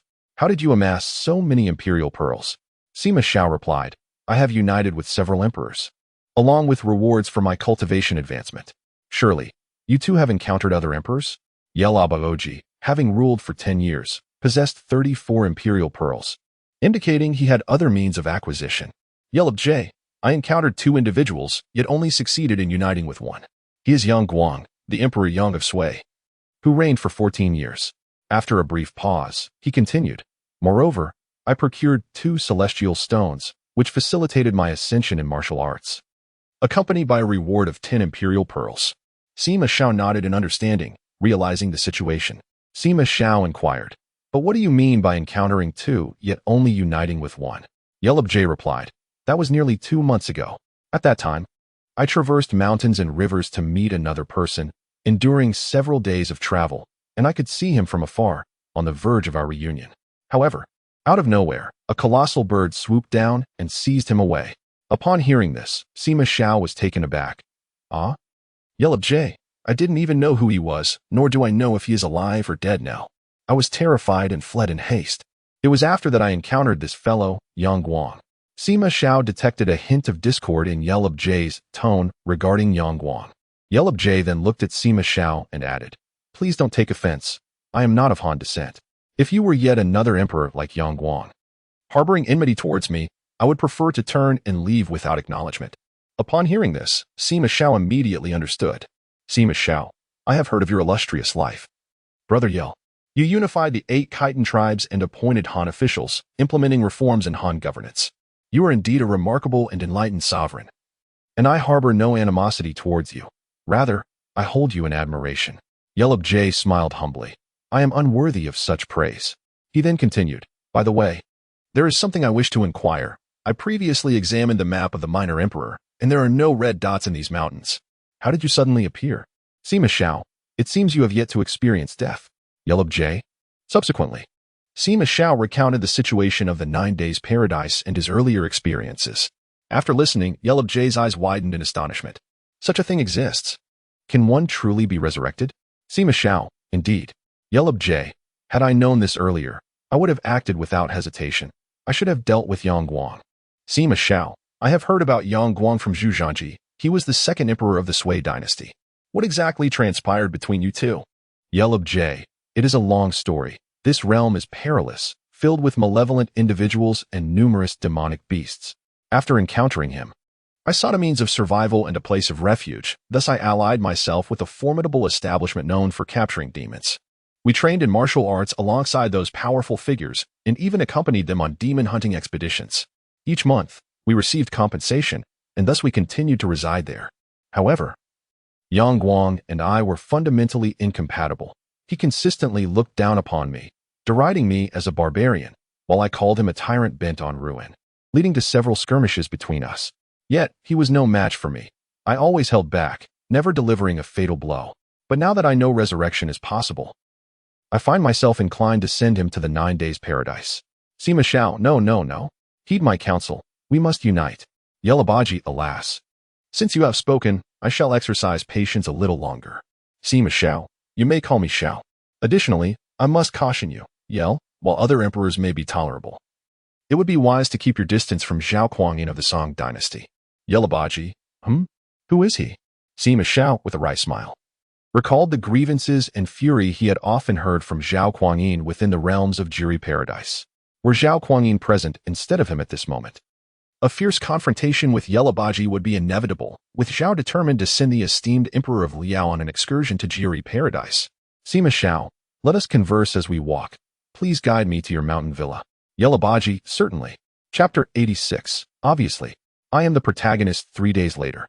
Wang Mang found himself standing before the grand entrance of the Zhu residence, his mouth slightly agape. Damn, another person thriving so well. Just as he was about to knock on the door, it swung open.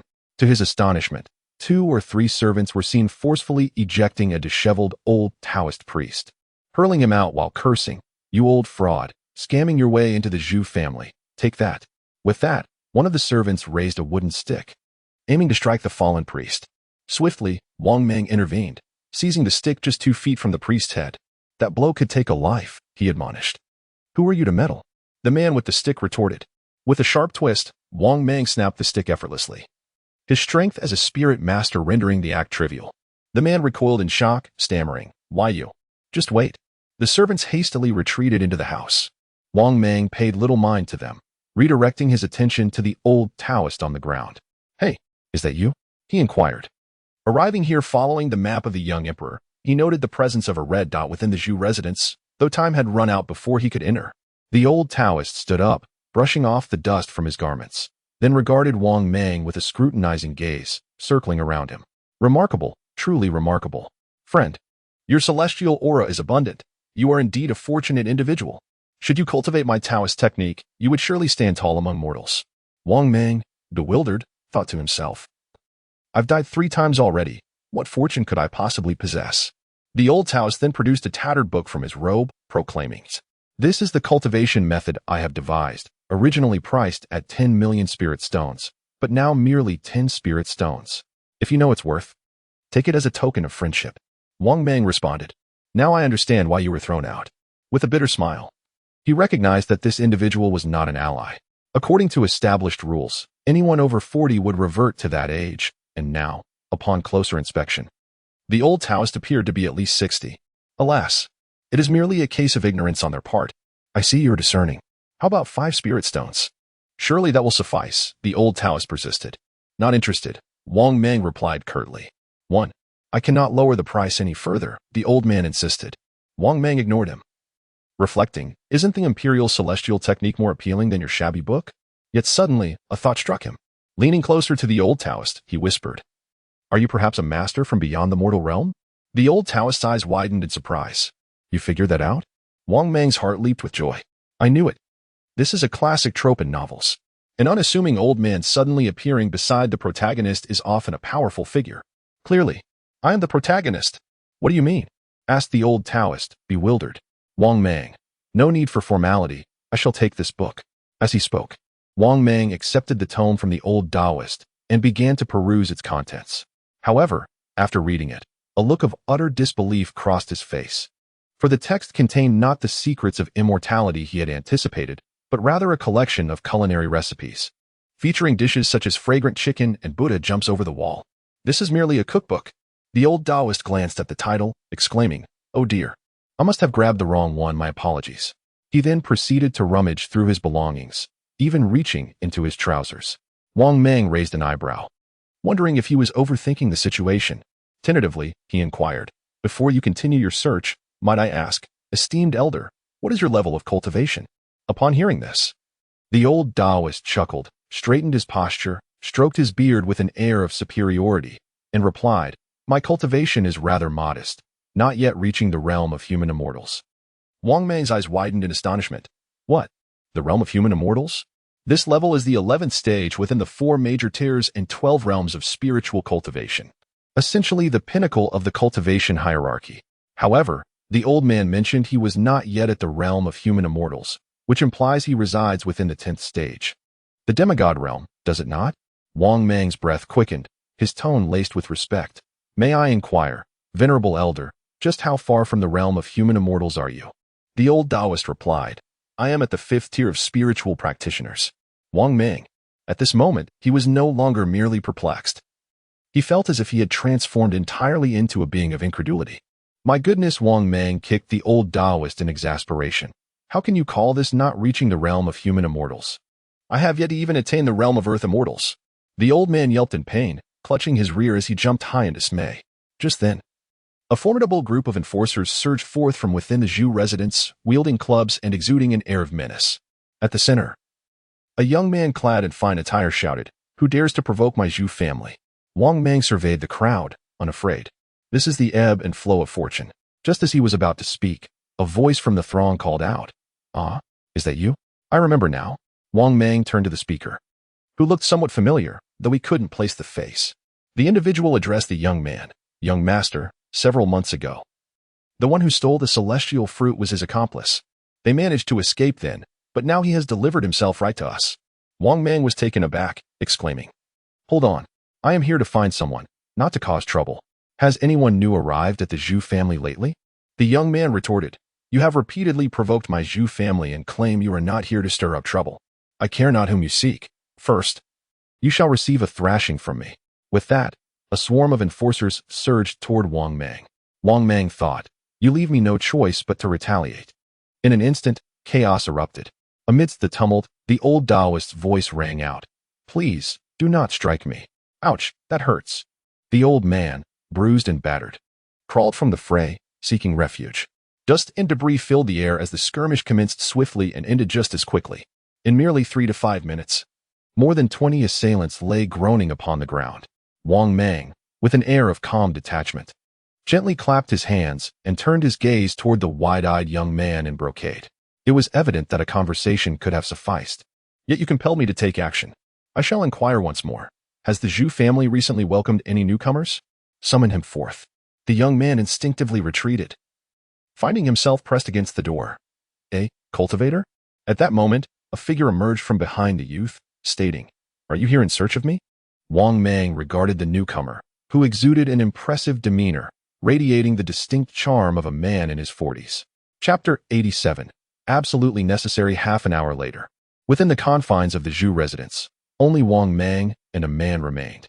Successfully joined forces with Zhu Di, personal account 22. Balance, 147 imperial pearls. Successfully joined forces with Wang Mang, personal account 14. Balance, 92 imperial pearls. The man in question was none other than Zhu Di, the third emperor of the Ming dynasty, known as the Ming Qingzhou. The two exchanged information and conversed for an extended period, deep into the night. When Zhu Di initially arrived, he encountered numerous challenges and was fortuitously rescued by a group of traveling bodyguards. Impressed by their formidable martial prowess, he resolutely chose to join their ranks. Zhu Di began training in martial arts under these bodyguards, laboring diligently as one of their own. As the months swiftly passed, Zhu Di's martial skills advanced remarkably, reaching the 7th stage of body refinement. He was now capable of matching his mentor, the head of the bodyguards, in combat. Consequently, Zhu Di decided to part ways, as there was little more for him to learn from them. After his departure, Zhu Di set his sights on a nearby stronghold teeming with people, passing through the Zhu residence. He recognized it as his ancestral home and decided to rest there for a few days, coincidentally awaiting Wang Mang's arrival. Wang Mang exclaimed, "Goodness! I thought you had encountered other emperors, which is why you possessed so many imperial pearls. Instead, it seems your martial prowess has simply reached the stage of body refinement." Zhu Di replied, "It has been 3 months. You are the first emperor I have come across. It's been far too long." Wang Mang chuckled, "Is it too far? Or is it that you were fearful of encountering Zhu Chongba?" Zhu Di was taken aback. "You? How dare you call my father by his name?" As an ancestor, it seems acceptable." Wang Mang responded, "It's not merely a question of ancestry. I have shared hardships and life-and-death experiences with old Zhu for several days, which has fostered a strong bond. He does not mind me calling him Chongba. I typically refer to him as old Zhu." Upon hearing this, Zhu Di was astonished, fully aware of his father's temperament. For someone to be on such familiar terms with his father, Wang Mang must have an extraordinary relationship with him. With a somewhat ingratiating expression, Zhu Di asked, "Ancestor, have you spoken kindly of me in front of my father?" Wang Mang assured him, "Certainly." Without a doubt. Zhu Di rejoiced, promptly refilling Wang Mang's cup with tea. Expressing his gratitude, Wang Mang teased, "After all, he is the illustrious Ming Qingzu, the Yongle Emperor. You, a mere commoner Zhu Chongba, have no reason to cause such a commotion." At this remark, the teapot in Zhu Di's hand slipped, crashing to the ground along with the cup. His eyes widened in shock as he glared at Wang Mang, wishing he could take revenge. "You, just joking, just joking. Ha ha, look how you've been startled." Wang Mang laughed heartily, quickly assisting Zhu Di to sit back down. He continued, "I was merely jesting. I did not reveal your identity to him. I only asked if he was aware of the Yongle Emperor. He shook his head in ignorance, and I left it at that. Old Zhu likely remains unaware of your current circumstances, but that was then. After 9 days' paradise.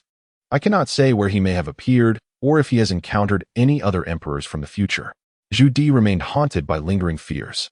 Wang Mang reassured him, "Relax, Zhu Di. To be frank, your achievements are sufficient to ensure that old Zhu will not make things too difficult for you." Zhu Di turned to Wang Mang, questioning, "Is that truly the case?"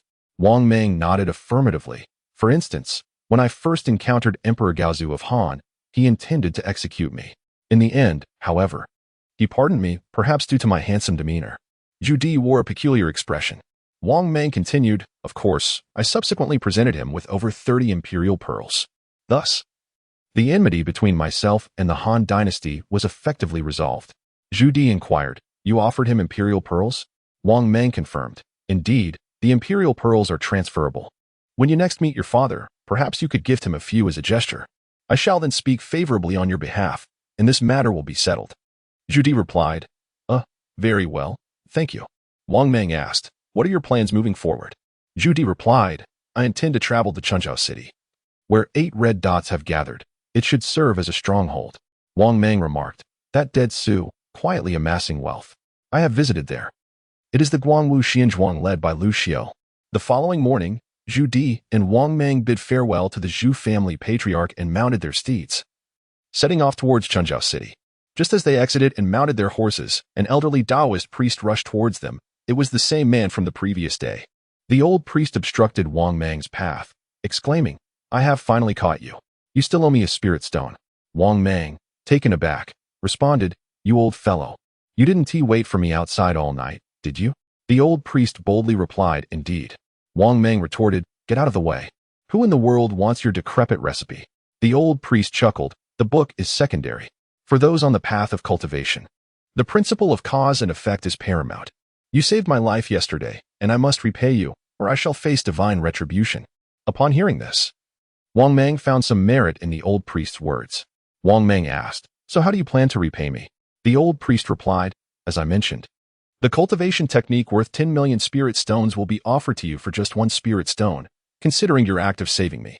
Wang Mang was taken aback. He scrutinized the old priest before him. Ragged clothing, a face covered in grime, and a neck caked with dirt that could easily be rolled into a ball.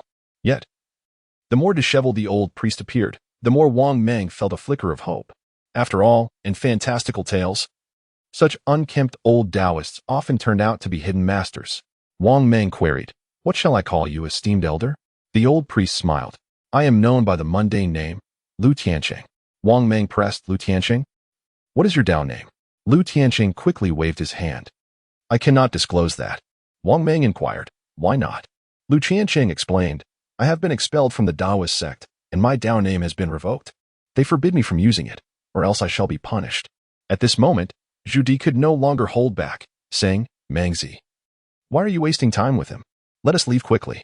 After a moment's thought, Wang Mang declared, "Let us take a gamble." He turned to Liu Tianqing. "Mount up and come with us." Liu Tianqing asked, "Where are we going?" "To Chunjiao City. Will you provide for my food, drink, and lodging?" "Absolutely." "Splendid." And so, they continued on their journey. In consideration of Zhu Di, the Zhu family prepared an additional steed for the venerable Taoist, Liu Tianqing. The trio mounted their horses and galloped forth, heading straight for Chunjiao City, specifically to Guangwu Xinzhuang.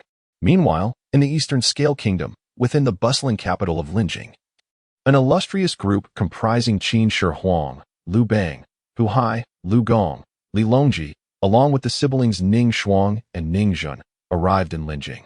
The city thrived with opulence, imbued with an ethereal charm. As the seven companions traversed the expansive thoroughfare, they were suddenly met with a cacophony of excitement ahead. "The foremost poet of the great scale has made his appearance," they exclaimed, right before the elegant Yachuan building. "Hurry, I must seek his autograph."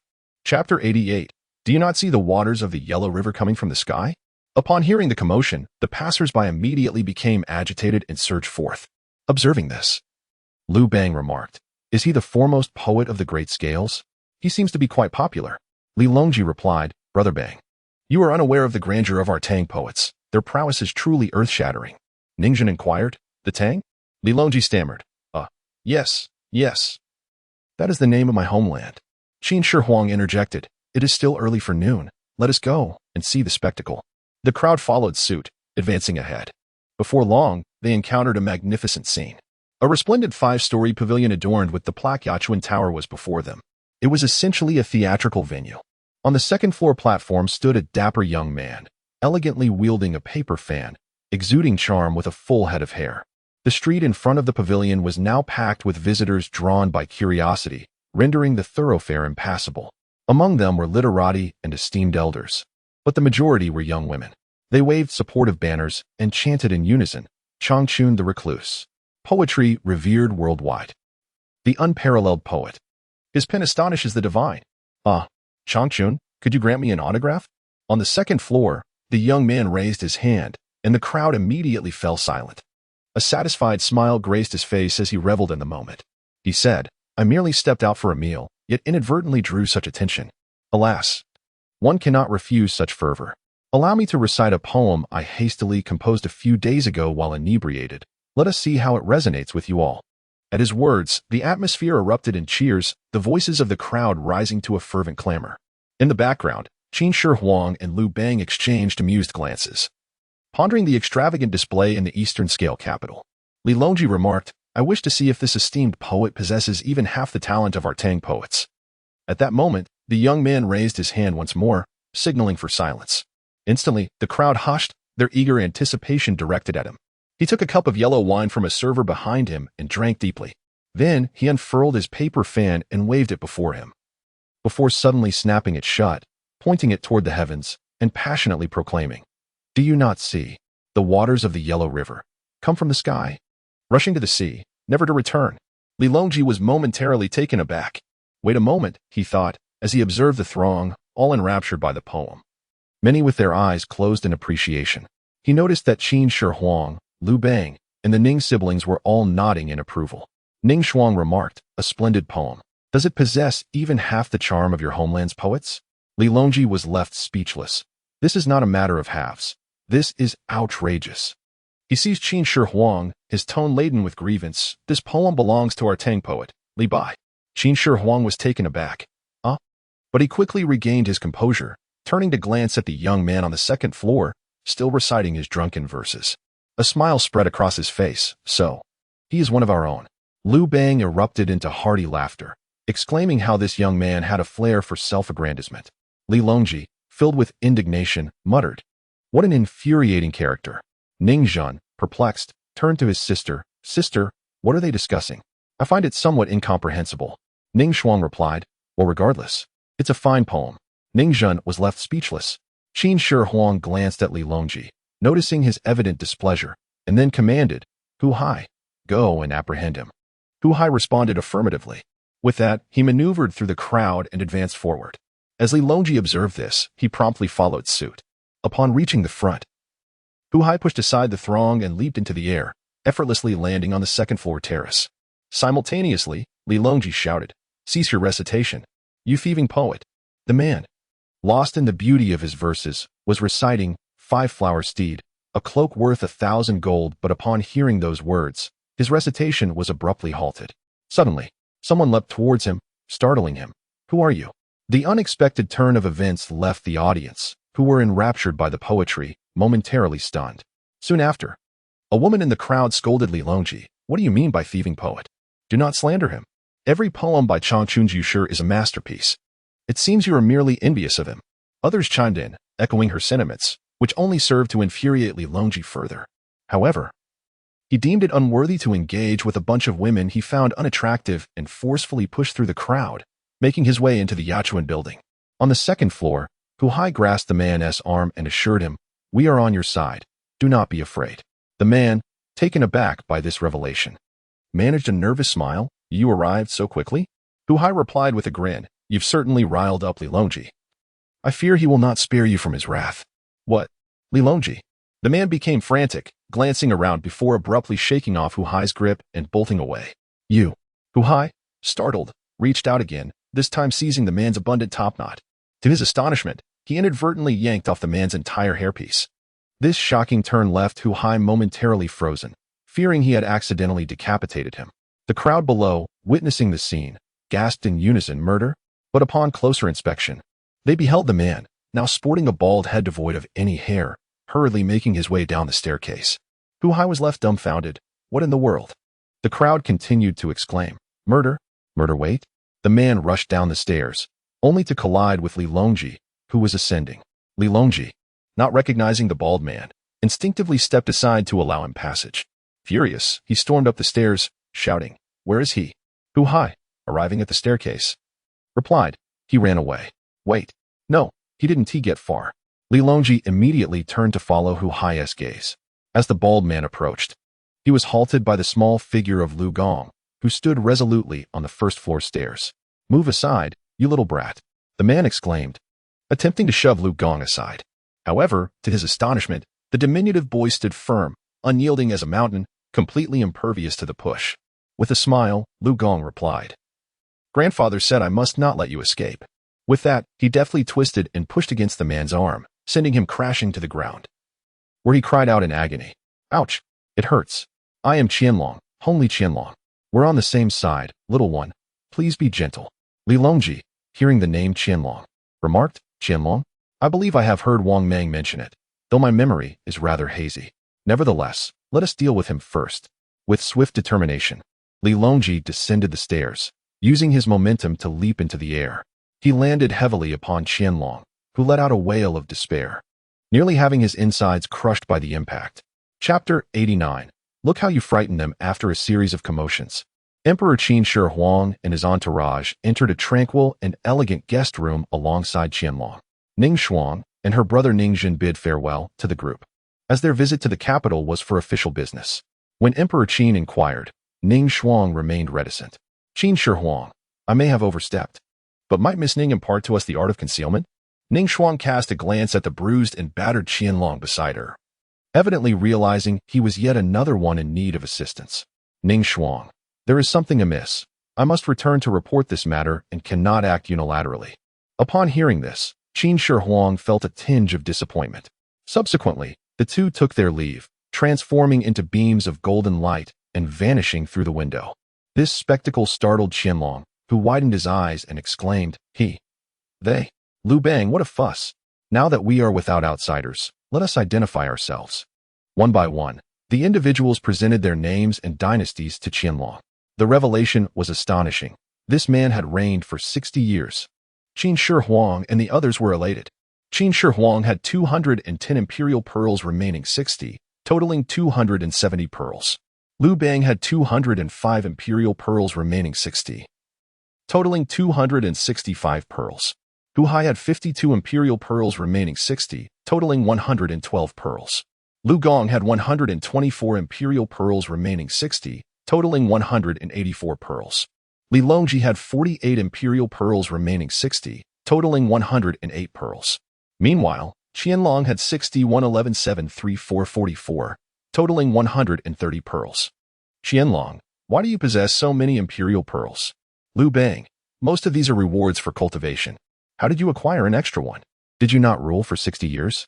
Qianlong, in Linjing City, there is another emperor from the southern and northern dynasties, Emperor Liu Yu of the Liu Song. He reigned for only 2 years. I once purchased a celestial stone, initially attempting to cultivate myself, but it proved futile. Hence, I gifted that celestial stone to him. Liu Bang, he shares the Liu surname? Where is he now? Qianlong, he is at the military camp. I have been here since my arrival, and he sought me out 2 months ago. We have managed quite well in Linjing City, making the acquaintance of numerous notable figures. Just then, a sharp sound echoed as Li Longji delivered a slap to the back of Qianlong's head. I know Liu Yu, he is formidable, but how could you dare to appropriate my Tang poetry while claiming to be both civil and martial? Qianlong shrank his neck and murmured, I merely borrowed it. Li Longji, you cannot use it. Qianlong, if I cannot, then I shall not. My own poetry is equally astounding. Li Longji, recite one for us to hear. Qianlong, Qianlong struggled to produce a word, his face reddening in the effort. Observing this, Liu Bang chuckled and shook his head, choosing not to pursue the matter further. He then turned his attention to Qin Shi Huang, who had been gazing out of the window, seemingly disinterested in the conversation. Liu Bang approached, Zhang Good. What occupies your thoughts? Qin Shi Huang, I have overlooked an important matter. Liu Bang, what is it? Qin Shi Huang, Little Emperor. Upon finishing his words, a delicate golden screen depicting the little emperor appeared before Qin Shi Huang. There exists a technique capable of concealing the imperial dragon energy. Recommendation, hidden spirit technique, which not only obscures the imperial dragon energy, but also conceals one's cultivation level. Price, 50 imperial pearls. Qin Shi Huang chuckled, truly deserving of the title, Little Emperor. In the Great Li Dynasty, in Chenzhou City, at the Guangwu Xinzhuang. After a swift 4-day journey, Wang Mang, Zhu Di, and the old Taoist Liu Tiancheng finally arrived at Guangwu Xinzhuang. The atmosphere was as harmonious as ever. Servants were busy planting flowers, tending to vegetables, feeding horses, and caring for chickens. As soon as the trio arrived, an old acquaintance emerged to greet them. The steward of Guangwu Xinzhuang, Du Xueming. Du Xueming approached Zhu Di, who had just dismounted, and clasped his hands in greeting. The master has commanded me to await your arrival, the three of you. The feast of wine and delicacies has been prepared, just waiting for your presence. Please follow me inside. As he spoke, Du Xueming's gaze shifted from Zhu Di to Wang Mang. Upon seeing him, Du Xueming was utterly astonished, his soul nearly escaping him. Wang Mang. Du Xueming fell to the ground in shock, scrambling to his feet and sprinting towards the manor, shouting, Master, it's terrible. Wang Mang's ghost has returned for revenge. Wang Mang, Zhu Di, ha ha ha, look at how frightened he is. Wang Mang had previously shared his experiences with Zhu Di, so he understood why Du Xueming, having witnessed Wang Mang's death, was now so terrified. Wang Mang, Brother Di, you still have the leisure to laugh. There are at least 8 present in this manor. Are you not concerned that one of them might be? Upon hearing this, Zhu Di was startled. He instinctively took a step back, contemplating escape. No, that would be too coincidental. Now it was Wang Mang's turn to laugh. Ha ha, it's only a matter of time. At that moment, several figures hurriedly approached from within the manor, at least 8 or 9 of them. Among the crowd, Wang Mang recognized 2 individuals. One was Liu Xiu, whom he would recognize even in ashes, and the other was the ever-composed and kind Zhaozhen. Zhaozhen quickly stepped forward and embraced Wang Mang. Zhaozhen, Mangzi, you have finally returned. It's truly you. Wang Mang, haha, Brother Zhen, how have you been? Zhaozhen, with Brother Xiu here, all is well with us. At this point, Du Xueming, who had been hiding behind Liu Xiu, spoke up. Master, isn't he dead? He must have transformed into a vengeful spirit because you did not save him. Liu Xiu smiled. Is that so? Wang Mang, I hear you intend to take revenge on me? Wang Mang looked at Liu Xiu, Revenge? It would be a simple matter. Do you know my current cultivation level? Liu Xiu, what is it? Wang Mang. I have reached the 3rd tier of the Spirit Master Realm. Zhaozhen, Mangzi, you possess such talent. Weren't you struggling to break through before? Wang Mang. It's all thanks to the 9-day paradise. You'll understand once you visit. Liu Xiu, you've already reached the Spirit Master Realm. That is indeed impressive. Apologies, but I have only just ascended to the rank of Grand Spiritual Master yesterday afternoon. Upon hearing this, Wang Mang appeared as though struck by lightning. An expression of disbelief etched upon his face. Wang Mang exclaimed, "What? You've activated your cheat mode again.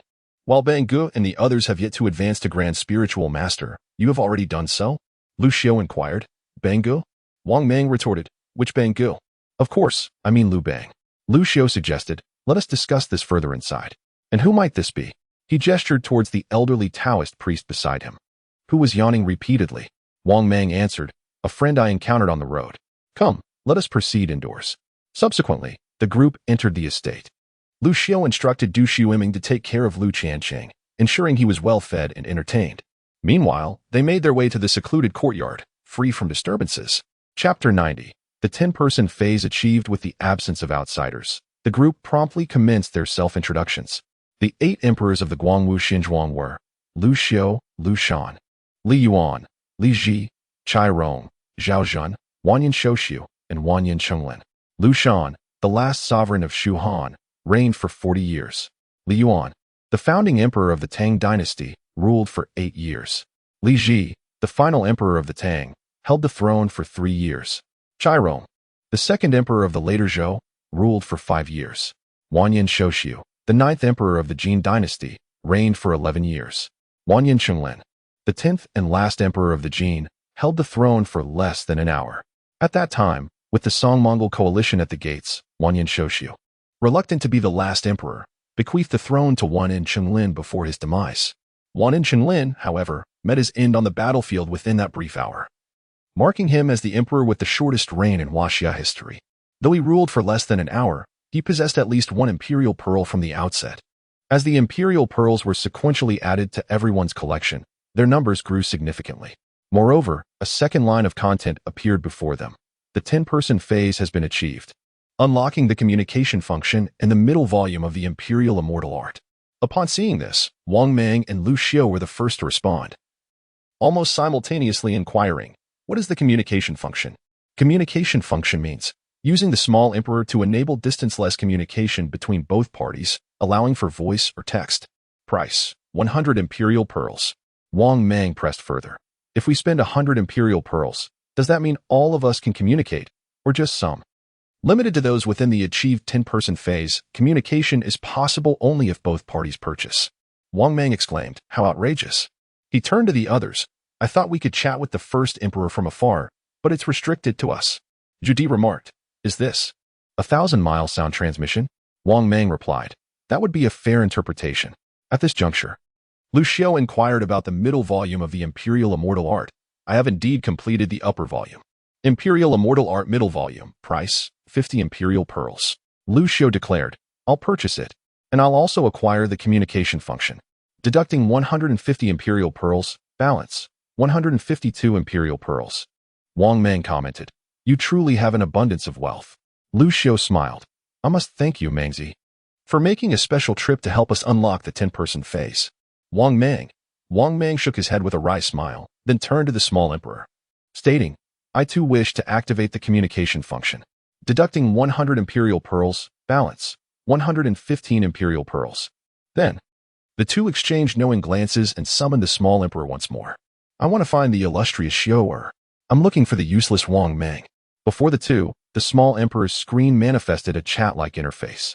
Wang Mang silently recited, then sent a message. On Liu Xiu's small emperor screen, a message appeared, "Wang Mang." With a thunderous roar from the heavens, Wang Mang makes a dazzling entrance. Liu Xiu, less than 10 breaths after the entrance. A myriad of meteors besiege us. Wang Mang's expression darkened. And then, the crowd engaged in deep conversation until the late hours of the night, primarily exchanging information already known to one another. After hearing Liu Xiu's account, Wang Mang could not help but feel that they had been living rather comfortably. Wang Mang exclaimed, "Really? Have you encountered no troubles at all these past few months?" Is it merely a cycle of eating and sleeping? Liu Xiu replied, there has also been training. Wang Mang responded. Liu Xiu continued, there were indeed some minor issues that arose during their journey, but I resolved them effortlessly. Wang Mang rolled his eyes. At that moment, Zhao Jin interjected, Mang, just how perilous is this demon spirit sect you mentioned? Wang Mang recounted, according to old MO, the demon spirit sect is a sinister cult. At its peak, it boasted a following of 1 million. Fortunately, they suffered a severe setback in the Great War 500 years ago, and for centuries thereafter, no news of the sect has surfaced. However, now that 5 centuries have passed, it seems the sect may be stirring from its ashes.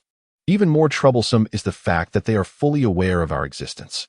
With so many imperial pearls and celestial spirit stones at stake, they will undoubtedly search for us relentlessly. This will only lead to increasing complications. Once one of us is captured, the others will not be far behind. Upon hearing this, a shadow fell over the group. Liu Xiu inquired, what is the situation on my ancestors' front? Wang Mang replied, in recent days, I have perused the maps of the Little Emperors and discovered that they have left the Moonxian sect and moved to Donglin capital. However, I cannot fathom why they have abruptly changed their stronghold. Could it be that Liu Xiu interjected, the demon spirit sect has approached the Moonxian sect? Wang Mang acknowledged. It is a possibility we cannot dismiss. We must notify more emperors. They need to understand one crucial fact. We can be resurrected. Many emperors remain unaware of this ability. And should they fall into the hands of the demon spirit sect, those with fiery temperaments may fare better, but I fear for those who lack resolve. However, if everyone learns of our capacity for resurrection, we need not fear the demon spirit sect. Liu Xiu queried, what do you intend to do about it? Wang Mang declared, I have devised a plan. He then turned to Li Yuan and stated, Tang Gaozu, I know where Li Erlang is. Li Yuan was taken aback. Erlang? Where is he? Wang Mang answered, he is also in Dali, in a place called Linzhou City. The territory of Dali is vast, even by horse. It would take several months to reach Linzhou. Liu Xiu asked, do you plan to go? Wang Mang affirmed, indeed. First, as Li Erlang is the mightiest carbon-based being of the 7th century, the Grand General of Asia, I must meet him, if only to request his autograph. Secondly, as I previously mentioned, the more people I encounter, the more I can inform. Liu Xiu nodded and remarked, so that is your reason for acquiring communication devices. Wang Mang replied, communication is an excellent feature. It allows us to stay connected. At this juncture, Liu Shan asked, Mang brother Mang, do you know the whereabouts of my father? Wang Mang responded, as for Liu Huashu, I have neither seen him nor heard any news from others concerning his location. Rest assured, once I receive news of him, I shall promptly communicate it to Liu Xiu, who will then relay the message to you. Liu Shan, thank you very much. Zhu Di, if you happen to encounter my father, please convey my regards. Wang Mang chuckled and gazed at Zhu Di. I have informed you. So it would be wise to keep your distance from him, wouldn't it? Zhu Di, what you say is not true. I intend to visit him. Indeed. Just like that. 2 days later, Wang Mang and the old Taoist Liu Transheng mounted their horses. Wang Mang, Tang Gaozu. Are you truly certain you do not wish to accompany me? Li Yuan, there is no way I would seek refuge with my son. Let him come to me instead. Wang Mang, ha ha ha. I shall certainly convey that message, but whether he will come is another matter entirely. Liu Xiu, take care, Mangzi. Wang Mang turned to Liu Xiu. I know. Chapter 91. The war begins. On the road, Wang Mang persistently questioned the old Taoist priest, Liu Tiancheng, about whether he was indeed a reclusive master. Liu Tiancheng replied, as the saying goes, there is always a higher mountain. In this world, there are no true reclusive masters. It is merely your narrow perspective that limits your vision. Confused, Wang Mang pressed on. Then what was your Taoist name? And why were you expelled from the sect? Liu Tiancheng retorted, can you not ask something else? You only bring up memories I would rather forget. Those matters do not concern you, so refrain from inquiring. Wang Mang responded, all right, I didn't wish to hear it either. Let me ask something different. How long do you intend to follow me? Liu Tiancheng chuckled. You still owe me a spirit stone. Until you repay me, I shall undoubtedly accompany you. Wang Mang thought to himself, I possess no spirit stones, but I do have quite a few celestial spirit stones. Would you like those? Would I? If I were to accept those, would you even give them to me? Wang Mang said, Liu Daozhang, you seem to be of considerable age. Surely, you have gained much wisdom through your experiences. Liu Tiancheng displayed a smug expression, indeed. The roads I have traversed far exceed the grains of rice you have consumed. Wang Mang was at a loss for words, pondering the absurdity of that comparison. He then inquired, "Do you know of the demon spirit sect and the demon realm? Is there any connection between them?" Wang Mang was aware of the demon realm, having heard about it from Sima Yi during their initial meeting at the Nine Suns Paradise. According to Sima Yi, there were 2 red dots within the demon realm, but their identities remained unknown. After Sima Yi was captured by the demon clan, he never encountered them again and ultimately met his demise at their hands. Lu Qiansheng remarked, "The demon spirit sect is merely a group of deluded heretics aspiring to attain immortality. As far as I know, they seek to establish a connection with the demon realm. However, the ruler of the demon realm holds them in disdain. Moreover, the ruler is a woman, reputed to be exceedingly beautiful." Wang Mang asked, "Lu Daozhang, are you not a monk?" Lu Qiansheng cleared his throat, ahem. "And so what?" Wang Mang continued, "If the demon realm is indeed so powerful, why do they not emerge to unify the realm of immortals, instead of remaining confined within their barriers?" Lu Tianqing explained, "Do you think they do not wish to? They dare not, for the presence of Xianyan Mountain suppresses them, preventing any rash movements." As the sun set, the silhouettes of the 2 men on horseback gradually faded into the distance. And thus it was, and thus it shall be. In the blink of an eye, a month passed. At the northern frontier, the war drums thundered. On the vast, desolate plains, tens of thousands of troops clashed under the blood-red remnants of the setting sun, their battle cries shaking the heavens. The Northern Yu army, consisting of 36 captains from the assault camp, shouted in unison as they charged into the enemy ranks. Among them were Liu Che, Liu Bei, Zhao Kuangyin, Kublai Khan, and Zhu Yuanzhang, each leading a contingent of 500 warriors at the forefront. In stark contrast, the 30,000 soldiers from the northern wilderness were imposing figures, wielding long curved blades, clad in leather armor adorned with beast fur, and riding fierce steeds smeared in red cinnabar. When the 2 armies collided, it felt as if the very heavens and earth were about to be split apart. "Kill!" roared Liu Che, his spear slicing through the air as he impaled a barbarian off his mount. Liu Bei wielded dual swords, the blades slicing through the silence, as 2 barbarian heads tumbled to the ground. Kublai Khan, fierce as a vengeful spirit, with bloodshot eyes, fought with unparalleled fervor. Zhu Yuanzhang brandished his longsword, its edge whistling through the air. The flying blade pierced the chest of his adversary before returning to Zhu Yuanzhang's grasp. Yet, the most audacious was Zhao Kuangyin, who drove a chariot pulled by 3 valiant steeds, charging recklessly into the ranks of the northern barbarians, cutting a path of destruction. He executed 7 daring incursions, scattering foes in his wake, sending them crashing to the ground. With a swift 360-degree maneuver, he turned the chariot around, grasping 3 reins, and plunged back into the fray. At that moment, Zhao Kuangyin felt his body suddenly propelled upwards. With a resounding thud, a formidable barbarian leaped onto the chariot, crushing it under his weight. Thrown by the inertia, Zhao Kuangyin fell to the ground and quickly rose to see a towering, burly man, wielding twin hammers, emerging from the wreckage of the chariot. Zhao Kuangyin cried out for help, fleeing at once without the chariot. Liu Che commanded, "Kublai, lead the 2nd battalion to break through the enemy lines." Kublai responded, "Understood." Liu Che continued, "Yuanda, go rescue Zhao Kuangyin." Zhu Yuanzhang interjected, "He has already gone." Liu Che instructed, "Old Zhu, we shall divide our forces and flank that barbarian leader." Zhu Yuanzhang agreed, "Very well."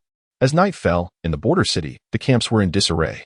Within the tents, a raucous celebration of boisterous men indulging in food and drink filled the air. Liu Che, Liu Bei, Zhao Kuangyin, Kublai Khan, and Zhu Yuanzhang sat in a row, facing the warriors of Beiyu. Among them was Wu Yi. At the head of the table sat the supreme commander of the northern expedition, General Wu Yi of Beiyu, who was also Wu Yi's father. Wu Yi, a robust figure whose age had begun to show, still retained the vigor of youth in his countenance. He raised his cup to Liu Che, exclaiming, "Brother Che, come." Liu Che lifted his cup, and the 2 drank together. After drinking, Wu Yi remarked, "To be honest, Brother Che, before departing, the national advisor insisted that you 5 accompany the army. Initially, I was reluctant, thinking this was merely a group seeking to gain military merit through backdoor means. However, after today's battle, I must admit I was mistaken about this old fellow. Ha ha ha, I shall punish myself with 3 cups. With that, Wu Yi drank again. Liu Che replied, "General Wu, you flatter us. It is only right that we contribute to Beiyu." Liu Che and his companions had resided in the capital of Beiyu for some time until the national advisor, Wu Yu, arrived to inform them that war was imminent. Zhu Qiu, lacking martial prowess, remained in the capital of Beiyu. The reasons Liu Che and his companions were willing to join the army were threefold. Firstly, while they could discuss many matters when it came to fighting barbarians, each of them was eager to engage. Secondly, the northern wilderness grassland bore 5 red markers, all trending towards the borders. Accompanying the military here, one may conveniently receive them.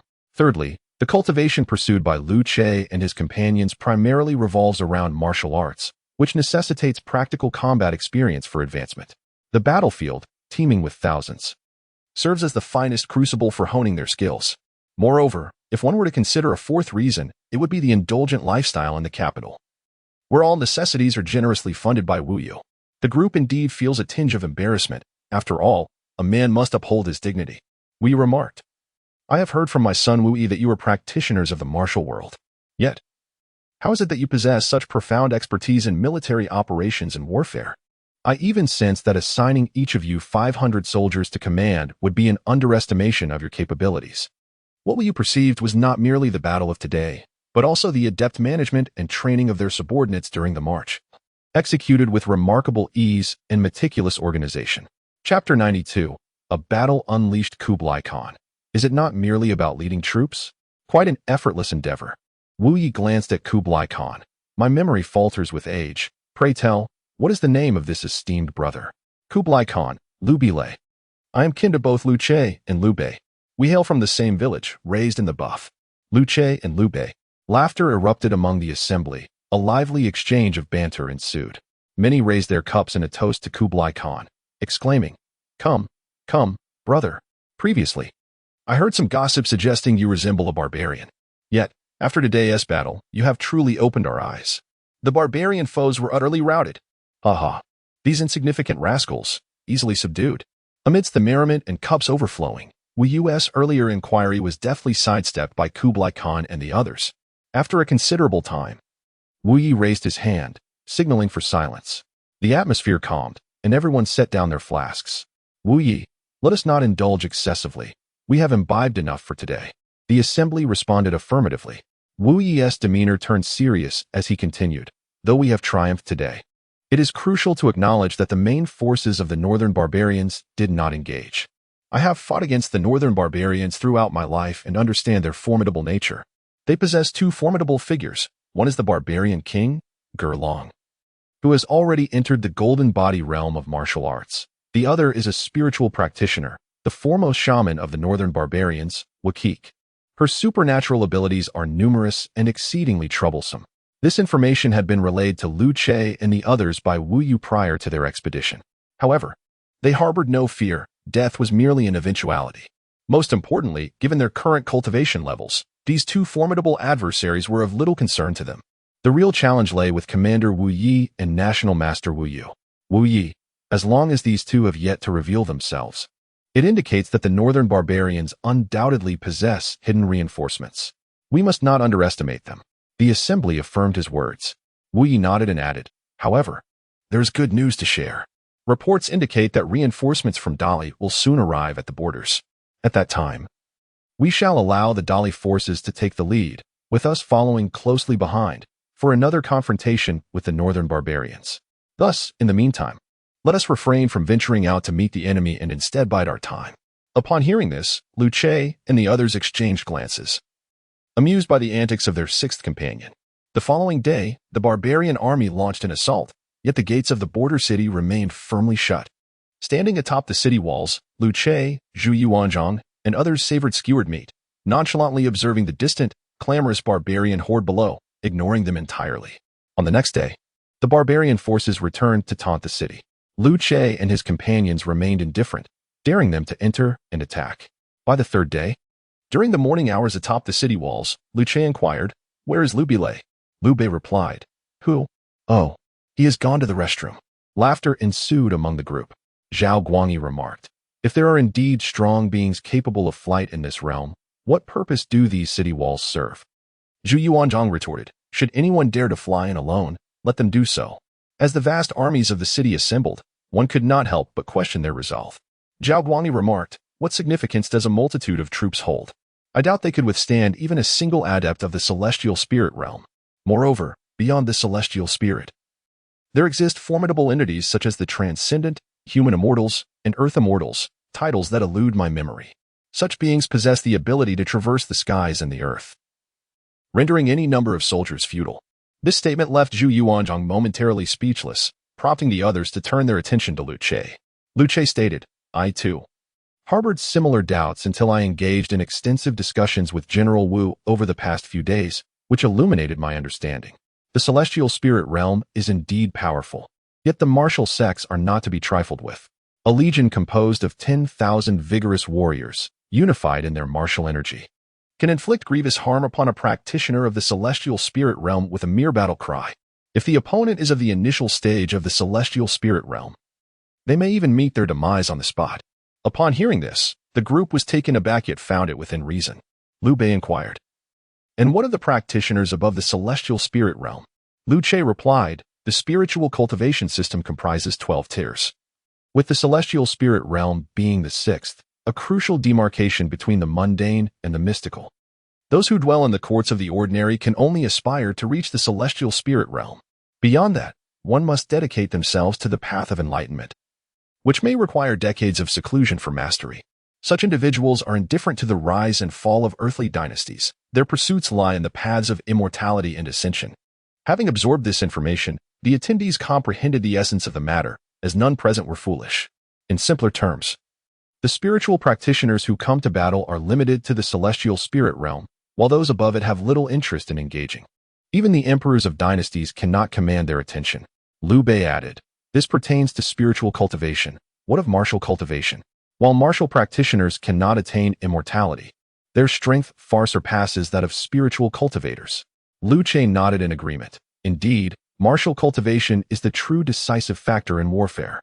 Just as Liu Che was passionately articulating his thoughts, he was abruptly interrupted by a sentry's announcement. The barbarian army approaches. Upon hearing this, the group lost all inclination for further discussion and hurried to gaze beyond the city walls. They beheld, much like the previous days, the formidable barbarian horde, standing at a distance without advancing. Soon, a gaunt and weary-looking man, unmistakably a native of the Central Plains, trembled as he approached the city gates from the ranks of the barbarian forces. He halted, gazed up at the towering walls, and shouted, come forth for battle. On the walls, Liu Che, Liu Bei, Zhao Kuangyin, and Zhu Yuanzhang appeared, their minds filled with questions. Zhao Kuangyin remarked, pray tell, who are you? So audacious as to issue a challenge alone. The soldiers atop the walls erupted in laughter, while archers prepared their bows, awaiting Liu Che's command to release a lethal arrow. The man, raising his voice once more, declared, by the command of the barbarian king, I have come to challenge you. You of Beiyu tore asunder the marriage pact first, dishonoring my north wilderness. The might of my north wilderness shall undoubtedly trample your capital and herald a change of dynasty. Are you all merely turtles, too cowardly to face me in combat? In that case, hasten to present your wives and daughters for our enjoyment, and we shall spare your lives. Upon hearing these words, the soldiers of Beiyu displayed expressions of profound anger. Zhu Yuanzhang remarked, it is indeed true that they are from the Central Plains, yet they conspire with barbarians to challenge us. What manner of ungrateful offspring emerges from such households? Truly a misfortune of 8 lifetimes. Liu Bei interjected, indeed. Shall we not simply end his life with a single arrow? As Liu Che hesitated, at that moment, Kublai hurriedly approached, adjusting his trousers. What is happening? Are the barbarians attacking again? Zhu Yuanzhang replied, behold, this wretched creature speaks with such vile language. Kublai advanced closer and peered down at the city wall. At that sight, he was momentarily taken aback, and after a prolonged contemplation, he finally recalled the encounter at the 9-day garden. What on earth? You Qian? Chapter 93. The usual tactics of the barbarians. Upon hearing the words, Zhu Yuanzhang's expression of curiosity abruptly froze. Who is it? He seized Kublai Khan's arm and demanded, tell me, who is he? Kublai Khan replied, if I am not mistaken, it should be him, though he has become considerably thinner. Zhu Yuanzhang questioned, how do you recognize him? Kublai Khan responded, the 9-sun paradise. Did I not mention it before? Have you forgotten? Zhu Yuanzhang fell silent. It was not that he had forgotten, but rather that he was unwilling to acknowledge the individual below as his descendant. At that moment, Liu Che shouted downwards. Is that not Zhu? Indeed, it was none other than the 6th emperor of the Ming dynasty, Mingzong, Zhu. Yet, at this moment, Zhu Qian's gaze was filled with fear and confusion. As if he had not heard Liu Chie's words, he continued to repeat. I come on the orders of the barbarian king. You breached the marriage contract first. Kublai Khan bellowed, Zhu Yuanzhang. Do you not see who I am? Zhu Yuanzhang maintained his posture, yelling at the top of his lungs. Kublai Khan insisted, this is incorrect. I already knew him from the Nine-Sun Paradise. Upon meeting again, there should be no need for introductions. Merely seeing each other should suffice for us to immediately exchange our imperial pearls. Hearing this, Zhu Yuanzhang ignited with hope. I knew it. You must have mistaken him for someone else. Liu Chie observed. He seems somewhat off. Old Zhu, you are the only one here who has stepped into the realm of the Grand Spirit Master. Can you utilize your spiritual sense to perceive him? Zhu Yuanzhang nodded affirmatively. Very well. He then placed his fingertips to his forehead, closed his eyes, and released strands of luminous energy, carefully attuning his senses to Zhu Yuanzhang below. The ability to sense through the spirit could only be attained after entering the Grand Spirit Master realm, and even then, it remained in its nascent stage. It required complete concentration to perform. Witnessing this, Liu Chie, who had cultivated both martial and spiritual practices, gradually comprehended the challenge of single-minded focus. Although he had reached the 9th level of physical cultivation and the 9th level of spiritual mastery, both aspects had yet to ascend to the next tier. In contrast, Zhu Yuanzhang, who had dedicated himself solely to spiritual cultivation, had advanced ahead of him to become a Grand Spirit Master. At this moment, from Zhu Yuanzhang's perspective, though his eyes were closed, his vision had become extraordinarily clear. What he perceived was not merely the physical form but the ethereal waves of spiritual energy, martial essence.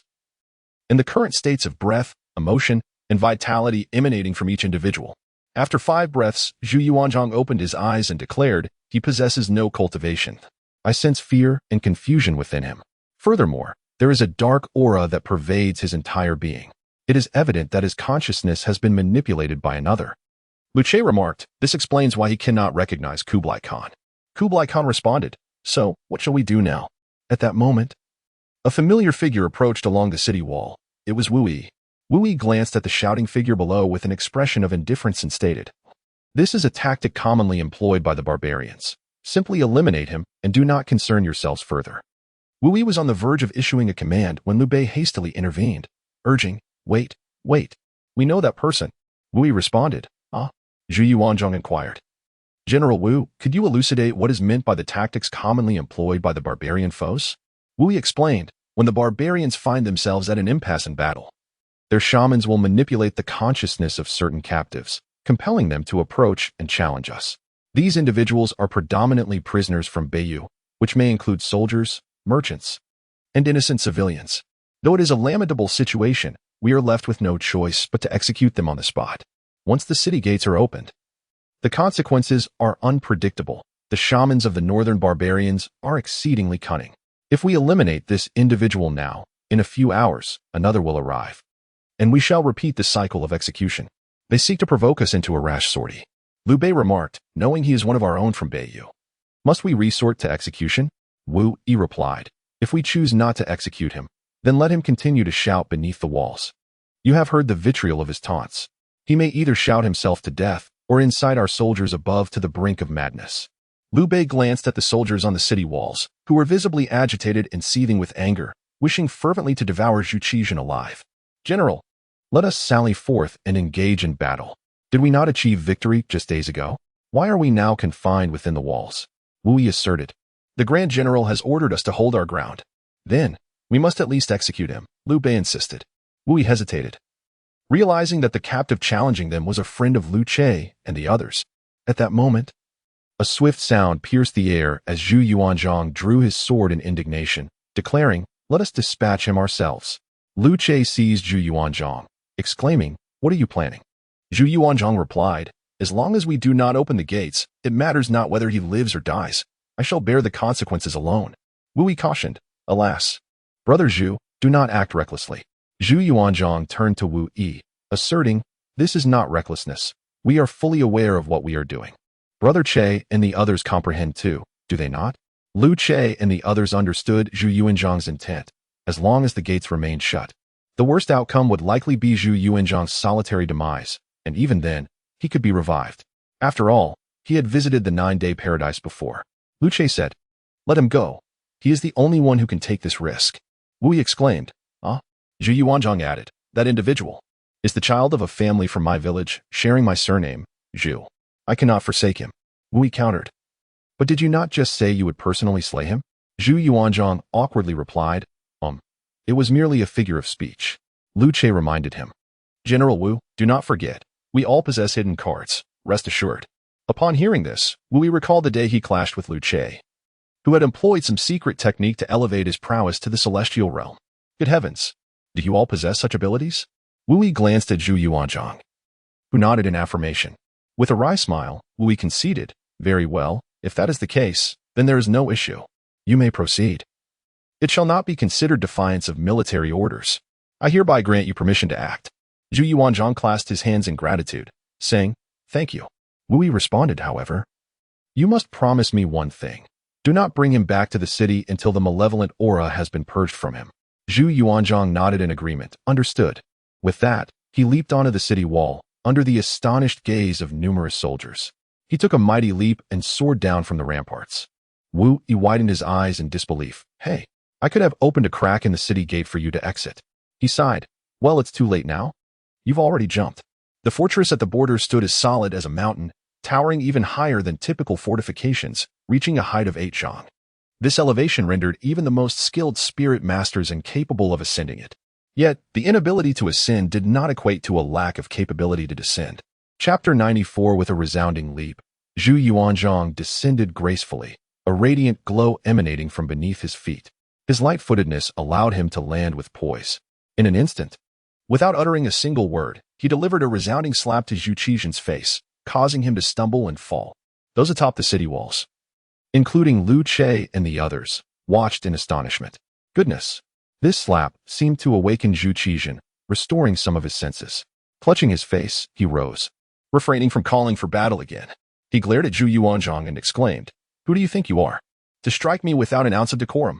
Zhu Yuanzhang, anger flaring, twitched his mouth and retaliated with a kick that sent Zhu Qijian sprawling once more. This was followed by a flurry of punches and kicks. The onlookers atop the walls gasped in shock, exclaiming, Goodness! Oh, how outrageous!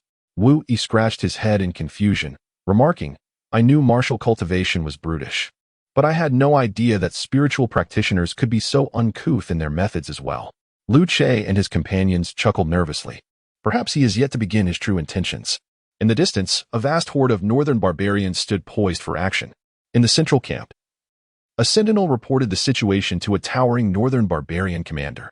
The commander furrowed his brow in disbelief, suspecting he had misheard.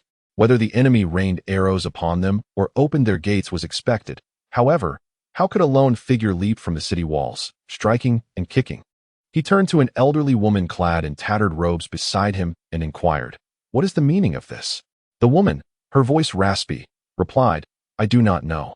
However, I have taken control of the captive. If he can enter the city, I shall find a way to open the gates. The commander replied, I did not expect him to enter the city. I desire them to come forth and engage in battle. The old woman retorted, Hasn't one emerged already? At that moment, another messenger arrived. Report, the northern commander has taken the captive. Upon hearing this, the commander rejoiced. He truly brought him into the city? The scout clarified, No. He merely took him away, heading west toward the grasslands. The commander exclaimed, What? The scout hesitated. Should we pursue or not?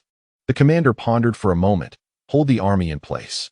I shall send a unit of cavalry led by the witch to investigate personally. I sensed something peculiar about that northern commander. The old witch appeared reluctant, yet she nodded, understood. Zhu Yuanzhang swiftly led the despondent Zhu Qijian across the grasslands, their footsteps light yet brisk. The great spiritual master moved with remarkable speed, covering 10 miles in a mere quarter of an hour. Here, a winding stream meandered across the prairie. With a splash, Zhu Yuanzhang casually tossed Zhu Qijian into the water, which was shallow, reaching only to his knees. As Zhu Qijian plunged into the stream, he instantly regained a semblance of clarity, thrashing about in the water. Help! Help me! Save! With a grim expression, Zhu Yuanzhang let out a cold snort.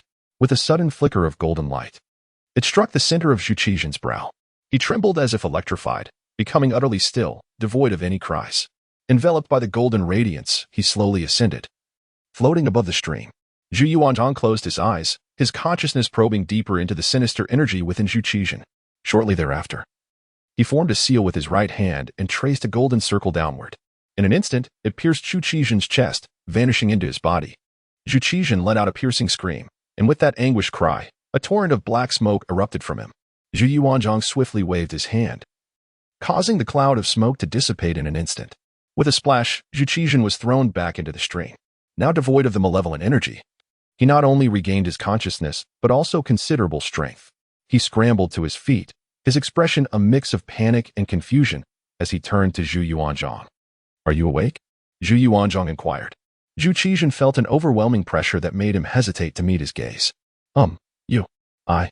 Zhu Yuanzhang declared, "I am your ancestor, the founding emperor of the Ming dynasty." Upon hearing this, Zhu Yuanzhang felt as if struck by lightning. What?